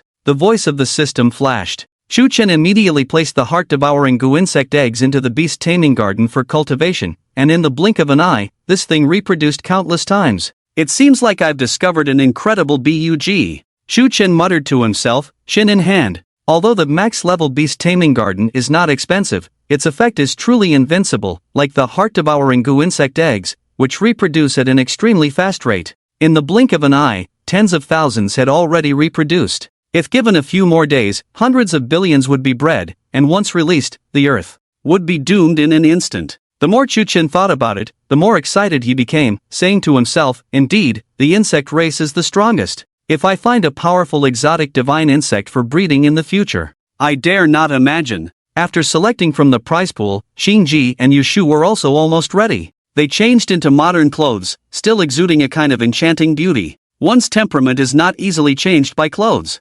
Kyoto City. In the prosperous CBD area, inside an office building, on the top floor, a slightly overweight but still somewhat handsome middle-aged man was reviewing documents. He indeed had a handsome uncle appearance, wealthy, and talented, very attractive to young girls. This man's name is Su Maoliang, the scumbag who abandoned Chuchen's little aunt back then. Now, through his own means, he has established his own commercial empire, able to stand firm in a place like Kyoto, with a terrifying force behind him. Knock knock knock. A secretary with revealing attire and a hot figure pushed the door open, carrying a plate of freshly cut fruits, and with a flattering smile said, Chairman, you should eat some fruits. Su Maliang put down his pen, casually pinched her, and smirked. Hee. Do you want me to eat fruits, or eat you? You're naughty. The secretary twisted her waist, picked up a slice of watermelon from the fruit plate, and affectionately said, "You can eat together." The middle-aged man took a bite of the watermelon in her mouth, and they entwined. They didn't notice at all that there were a few tiny insect eggs smaller than sesame seeds attached to that piece of watermelon. Downstairs, in a cafe, Chuchen was drinking coffee while reading a newspaper, a slight smile on his lips, but his eyes flashed with endless coldness and chill. 3 minutes later, inside the office, Su Maliang suddenly screamed, clutching his chest, curling up in pain on the sofa, beads of sweat instantly covering his body, his howls particularly terrifying and agonizing.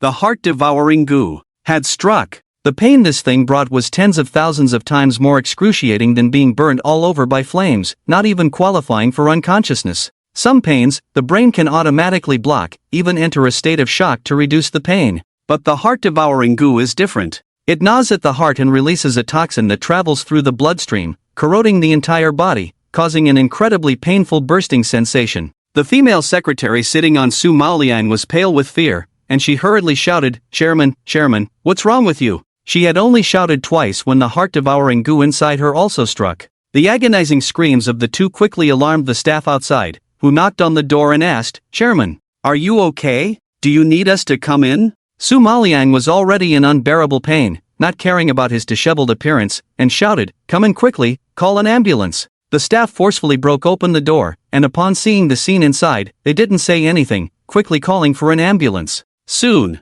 the two were carried away by the paramedics and taken to the nearest hospital. Hospitals in Kyoto have always been very crowded, especially in emergencies, and with the recent resurgence of spiritual energy, there were many people going to the hospital for checkups. However, Su Maliang didn't have to wait in line, he went straight through the VIP channel. Half an hour later, "Doctor, what illness is this?" Su Maliang curled up on the hospital bed, his whole body in pain, sweating profusely from the intense pain, his fat being rapidly consumed. This kind of pain was worse than death. Normally, people infected with the heart-eating goo insect wouldn't survive for more than 3 days, they would end their own lives. But this guy was determined, he didn't want to die, not at all. He was not an ordinary person. He had endless wealth and glory, a lot of money. If he died like this, he wouldn't even accept it in the afterlife. With money, he could enjoy the best medical resources in the country, even in the world. Even if he needed a full-body blood transfusion, or even replacing all his organs, he could get it done within 48 hours without any legal consequences.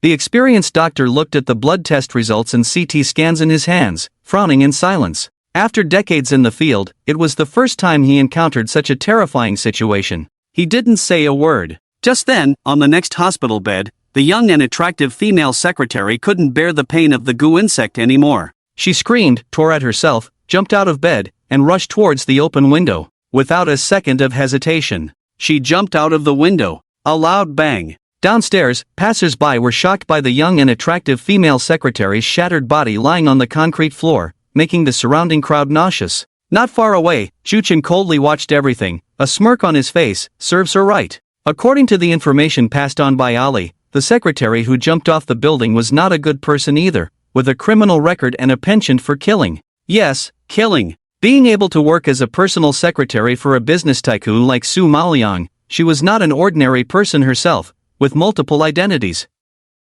Firstly, she was a martial artist, and secondly, she was an assassin and bodyguard, responsible for the deaths of over a dozen people, including the elderly and children. These were all cases she committed before the world's spiritual resurgence. As for Su Maliang, he was no saint either. Already married, he met Chuchen's cousin Jiang Yulan at a business event a few years ago, was attracted to her beauty, schemed in various ways, and eventually succeeded, starting with deceit and ending in abandonment. At that time, Jiang Yulan had just graduated from college, still naive and innocent. Chuchen secretly summoned 10 layers of the Hell Tower, capturing the secretary's soul inside, letting her taste the torment of the 99 layers of hell. As for Su Maliang, let him slowly die in agony, it's not a bad choice. In the hospital room, "Doctor, speak up. What illness do I have?" Su Maliang shouted with red eyes. "Wait, your condition is very special, I'm not sure what to do. I'll give you some painkillers first to ease your pain." The doctor felt his palms sweating. According to the CT report, those shadowy areas, were they bugs? But how could there be bugs in a living person's heart? Su Maoliang roared, painkillers, painkillers, I've already had several shots, they're useless. Hurry up, or I'll make you accompany me in death. At this moment, he had almost lost his sanity, so whatever he said was not surprising. Soon, several doctors gathered to discuss, first shocked, then began to discuss feasible treatment plans. Mr. Su Maoliang, according to our unanimous diagnosis, we found that you are not sick. Instead, there are dozens of tiny worms in your heart. They are gnawing at your heart, the doctor said nervously. Su Maoliang's mind went blank, then he roared hoarsely, what did you say? There are worms in my heart? How is that possible? Are there such worms in the world? Ah, it hurts so much. The doctor pushed his glasses, handed over the CT scan, and pointed to the shadows on it, explaining, these are indeed worms. Your case is probably the first of its kind in the world. Before he could finish his sentence, Su Maoliang went mad and threw the CT scan away, shouting, I don't want to hear this. Tell me quickly, what should I do now? How can I completely cure my illness? I have a lot of money, as long as you can save me, I can give each of you 10 million. And donate $1 billion to this hospital. The young doctor hesitated and took a step back. The old doctor beside him spoke slowly, to save you, there is only one way. That is to get a heart transplant. We have thoroughly examined your whole body and only found them in your heart. We believe they are a kind of worm that likes to parasitize in the heart and feed on flesh and blood. Su Maoliang laughed in pain, then transplant a heart. Hurry, find me a heart. Another doctor said, I'm afraid it's too late. With the reproductive speed of these worms, we estimate that if you don't get a heart transplant within 2 days, you will be. 2 days? I can't wait for 2 days. Arrange the surgery this afternoon, I'll find a heart myself. Now, give me a pain relief plan, I'm in too much pain. Su Maoliang roared. Several doctors exchanged glances and fell silent, then one of them quickly retreated, going to the pharmacy to prepare medicine, trying to please this business tycoon. It has to be said, technology nowadays is quite advanced. With some stimulants, painkillers, and the intervention of an old Chinese medicine practitioner who inserted a few needles and severed some of Su Maoliang's nerves, he finally felt more comfortable, no longer in as much pain as before, although there was still a lingering ache. He looked at the doctors and nurses bustling around him, a cold smile on his face, very good, you're doing great. After the surgery, I'll give each of you a large sum of money. With that, he quickly left the hospital under the protection of dozens of bodyguards. After he left, a young doctor squinted and said, for an ordinary person to find a compatible heart, it would take at least several months. Even if he has extraordinary abilities, it would still take at least 2 days. He wants to schedule the surgery this afternoon, could it be? Shut up, this is not something we should inquire about. A person like him, as long as he moves a finger, we will all die. An experienced old doctor immediately interrupted. Get ready, I will personally perform the heart transplant surgery this afternoon. The doctors dispersed. Downstairs at the hospital, Chu Chen's lips curled into a disdainful smile. Interesting, I want to see whose heart he wants to find. Beside him, Yushu was puzzled. Master, why go through all this trouble if you want him dead? I can just go over and take a bite, suck his blood dry.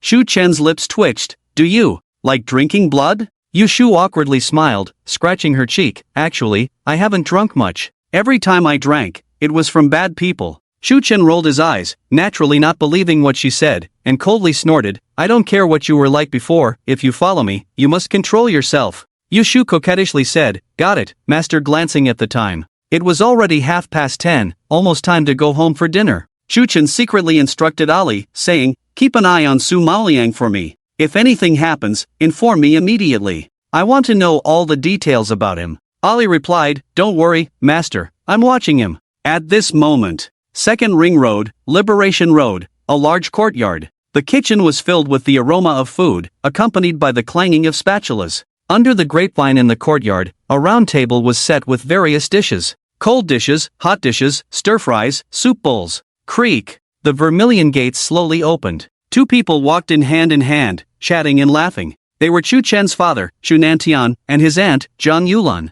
Zhang Yulan smelled the fragrance in the courtyard and then noticed the table full of dishes under the grapevine, exclaiming, honey, could all this be made by Chu Chen? Chu Nantian shook his head and said, what can that kid do? This should be the takeout he ordered. At this moment, Chu Linging rode out on a small car from the house, and chubby Chu Jia sat on the hood, laughing happily. Tang Kaier wore a camisole, holding an ice stick in her left hand and a fan in her right hand. The group exchanged glances. Chu Linging joyfully called out, Dad. Chu Nanshan's face darkened, immediately scolding, what are you doing? How can you put your brother on the roof of the car? What if he falls? What will you do? Chu Lingyin nonchalantly said, It's fine, I'm holding on to him, isn't he having fun? Chubby Chu Jia nodded repeatedly, smiling, It's fun, let's play again, sister. Aunt Jiang Yulan smiled and looked at Tang Kaier, nodding in satisfaction. You must be the new nanny that Chu Chen hired. You look really handsome. Tang Kaier blushed, awkwardly scratching her head, saying, Aunt, I. Before she could finish her sentence, Xu Nantian stepped forward, took Chu Jia down from the hood, and pinched Chu Lingyin's ear, angrily saying, I know you don't like your brother, but you can't do this.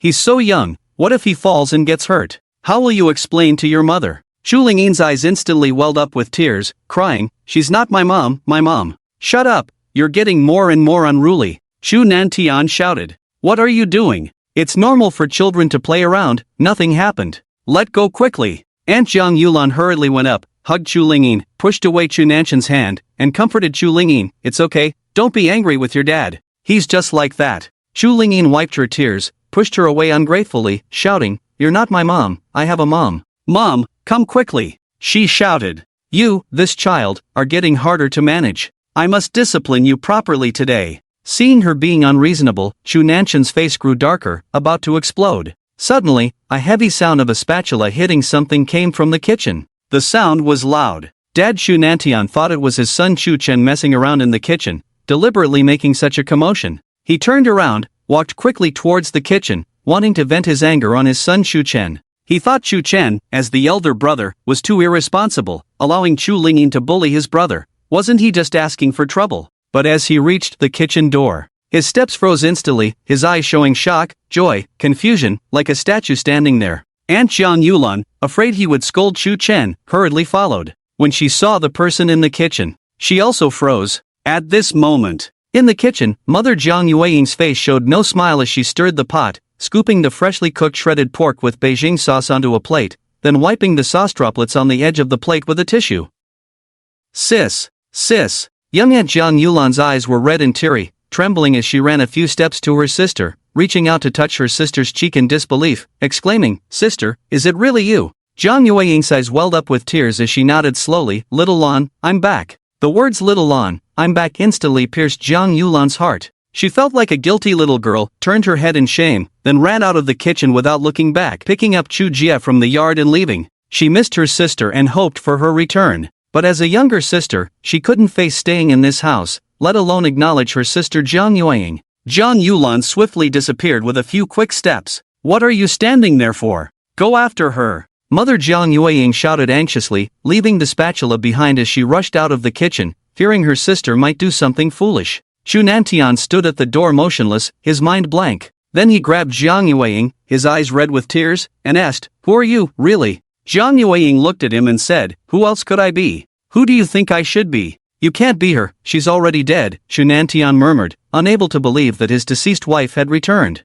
And she had prepared such a feast. Jiang Yueying didn't bother to argue with him, she shook off his grip and chased after him out of the gate. In the yard, only Xu Nantian remained, still standing as if in a dream, unable to come back to reality for a long time. Tang Kaier approached him, smiling, Uncle Chu, that was really Aunt Jiang just now. By the way, don't I look familiar to you? You. It was only at this moment that Xu Nantian carefully examined the girl in front of him. He pondered for a moment, then his pupils dilated in shock. You're Chu Chen's classmate. Kaier? Tang Kaier nodded with a smile, yes. Before I died, I used to come play with Xiao every Sunday, and you even bought me clothes and shoes. Xu Nantian was speechless, feeling his head wasn't enough to process everything. He stammered, but I remember you were already dead. Xu Chen cried for days because of you. Oh, he cried for me? Haha. Tang Kaier looked delighted, then nodded matter-of-factly, yes, I'm so pretty, he must have liked me back then. Xu Nantian swallowed hard and asked, So, what's your situation now? Are you a ghost or a human? Tang Kaier chuckled, Of course, I'm human. Both Aunt Jiang and I were, resurrected by immortals. It was even reported on the news. Didn't you watch the news today? Watch the news? Xu Nantian had been extremely busy lately, he hadn't had time to watch the news. He immediately took out his phone to check the news and indeed found a report about people being resurrected by immortals in Babaishan. Moreover, this news had been confirmed by many people through videos. So, everything is real? My wife is back. Ha ha ha. Xu Nantian laughed joyfully. Tang Kaier took a sip of her popsicle and poured cold water. It's your ex-wife. Just one sentence. It immediately silenced Chu Nantian. His wife had died, he had married his wife's sister, and now his wife had come back to life. This situation was bound to be as awkward as it could get. Remembering the promises he and Jiang Yueying had made in their youth, he felt utterly ashamed and embarrassed. Uncle Chu, you don't need to worry too much. Aunt Jiang already knows, and she's very understanding, Tang Kaier comforted with a smile. Chu Nantian lifted his head excitedly. Really? What does she think? Tang Kaier nodded. Aunt Jiang told me. She plans to live alone in the future, and you and your ex-wife will continue as a couple. Chu Nantian. A hint of disappointment appeared on this middle-aged man's face. Curiously tilting her head, Tang Kaier asked, Uncle Chu, your ex-wife has come back to life. Aren't you happy? Chu Nantian, happy, thrilled. Aunt, where are you going? Chu Chen, who had just arrived at the door, happened to see Aunt Zhang Yulan running out with Chu Jie in her arms. Zhang Yulan avoided eye contact and remained silent. Following behind, Mother Jiang Yueying also rushed out, shouting, Chu Chen, quickly stop your aunt. And so, Aunt was stopped. With a thud, Aunt Zhang Yulan knelt on the ground, crying bitterly, Sister, I'm sorry. Let me go, I have no face to stay in this house anymore. Seeing this scene, Chu Chen roughly guessed what had just happened. As a younger generation, he couldn't say much about this matter and could only step aside, letting his mother and aunt discuss. As for Father Chu Nantian, he shrunk back, hiding at the door to eavesdrop. As a husband, he was also ashamed. I know everything that's going on. Get up, don't scare the child. Jiang Yueying hurried forward to help her sister Jiang Yulan up, feeling indescribable emotions. She didn't blame her sister for marrying her husband, instead, she felt very sorry for her sister. Having died once and come back to life, Mother Jiang Yueying had long seen through many things. Being able to come back to life and see the people she cared about was the greatest blessing from heaven, and she had no other desires in her heart. She wouldn't let this family become chaotic. Aunt Jiang Yulan cried out, Sister, I'm sorry. You can hit me and scold me, I have nothing to say. Today, I will leave this house with little Jie. Let you and your husband live well. Hearing this, Father Chu Nantian, who was hiding behind the door, felt a knot in his heart. He took a step forward, wanting to say something, but in the end, he just opened his mouth and couldn't say anything.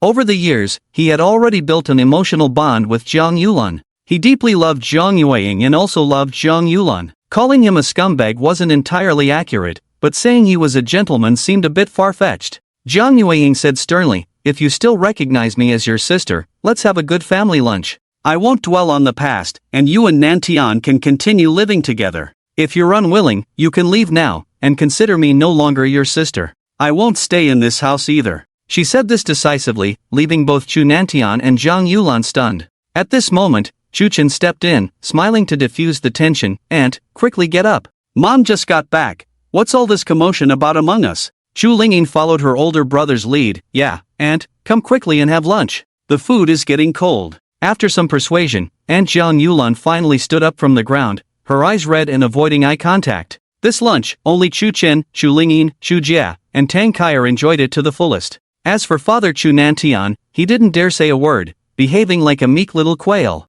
Aunt Jiang Yulan, on the other hand, didn't say much either, keeping her head down throughout the meal, eating very little, and shedding a few tears now and then. As for Aunt Jiang Yueying, her emotions were also complex. She thought she could be calm about this matter, but in reality, she found it hard to shake off the shadow of the past. Seeing her former lover and her own younger sister again, the three middle-aged individuals all chose to remain silent. Just then, the screeching halt of several cars outside the courtyard was followed by the sound of doors being opened in hurried footsteps. Bang! The vermilion wooden door was kicked open by someone. A dozen or so men in black barged in, all dressed in black suits with balaclavas on their heads, some holding machetes, some holding guns, and others wielding large iron rods. Who are you people? Father Chu Nantian immediately slammed the table and shouted angrily. Don't waste time talking to them, just attack directly. The leader of the men in black gestured, and several burly men behind him rushed towards the chubby Chu Jie without hesitation. Their speed was fast, clearly not ordinary people, judging from their physique,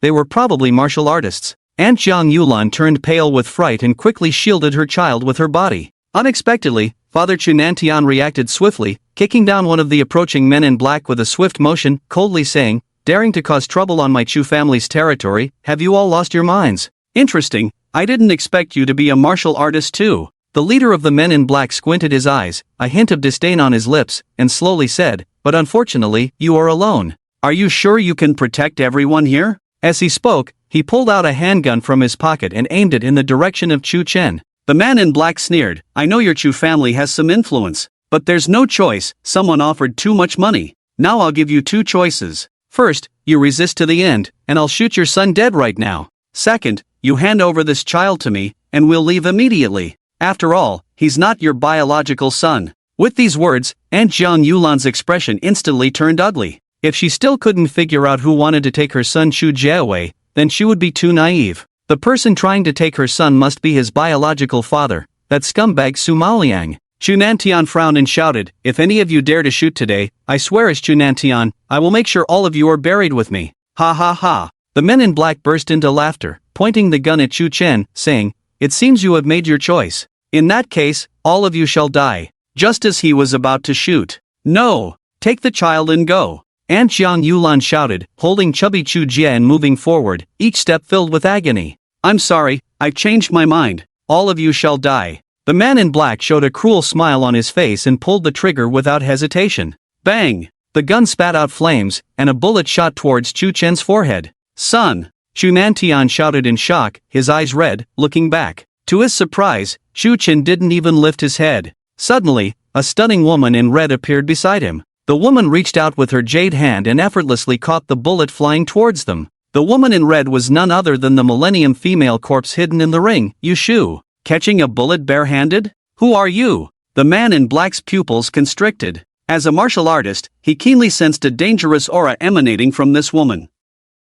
As for why he didn't sense any danger from Chu Chen, it was mainly because he was too weak, coupled with Chu Chen deliberately concealing his immortal aura. How could a mere mortal perceive the terrifying power of an immortal? Yushu respectfully asked Chu Chen, Master, shall I kill them all? Chu Chen waved his chopsticks and said, leave none alive. Yes, Master. Yushu sweetly smiled, her figure instantly disappearing from the spot, turning into a remnant red streak striking towards the dozen or so black-clothed individuals in the courtyard. Dealing with this kind of trash didn't require Chu Chen to personally take action. Not even Qing Ji could be bothered to show up. In the blink of an eye, Yushu had already taken care of things. She shook off the blood staining her slender jade hands, subconsciously wanting to lick it, but upon remembering Chu Chen was still present, she awkwardly smiled, Master, did I do well? Chu Chen nodded, The next moment, all the dozen black-clothed individuals in the courtyard fell to the ground. Without exception, a bloody hole appeared in their chests, their hearts torn apart.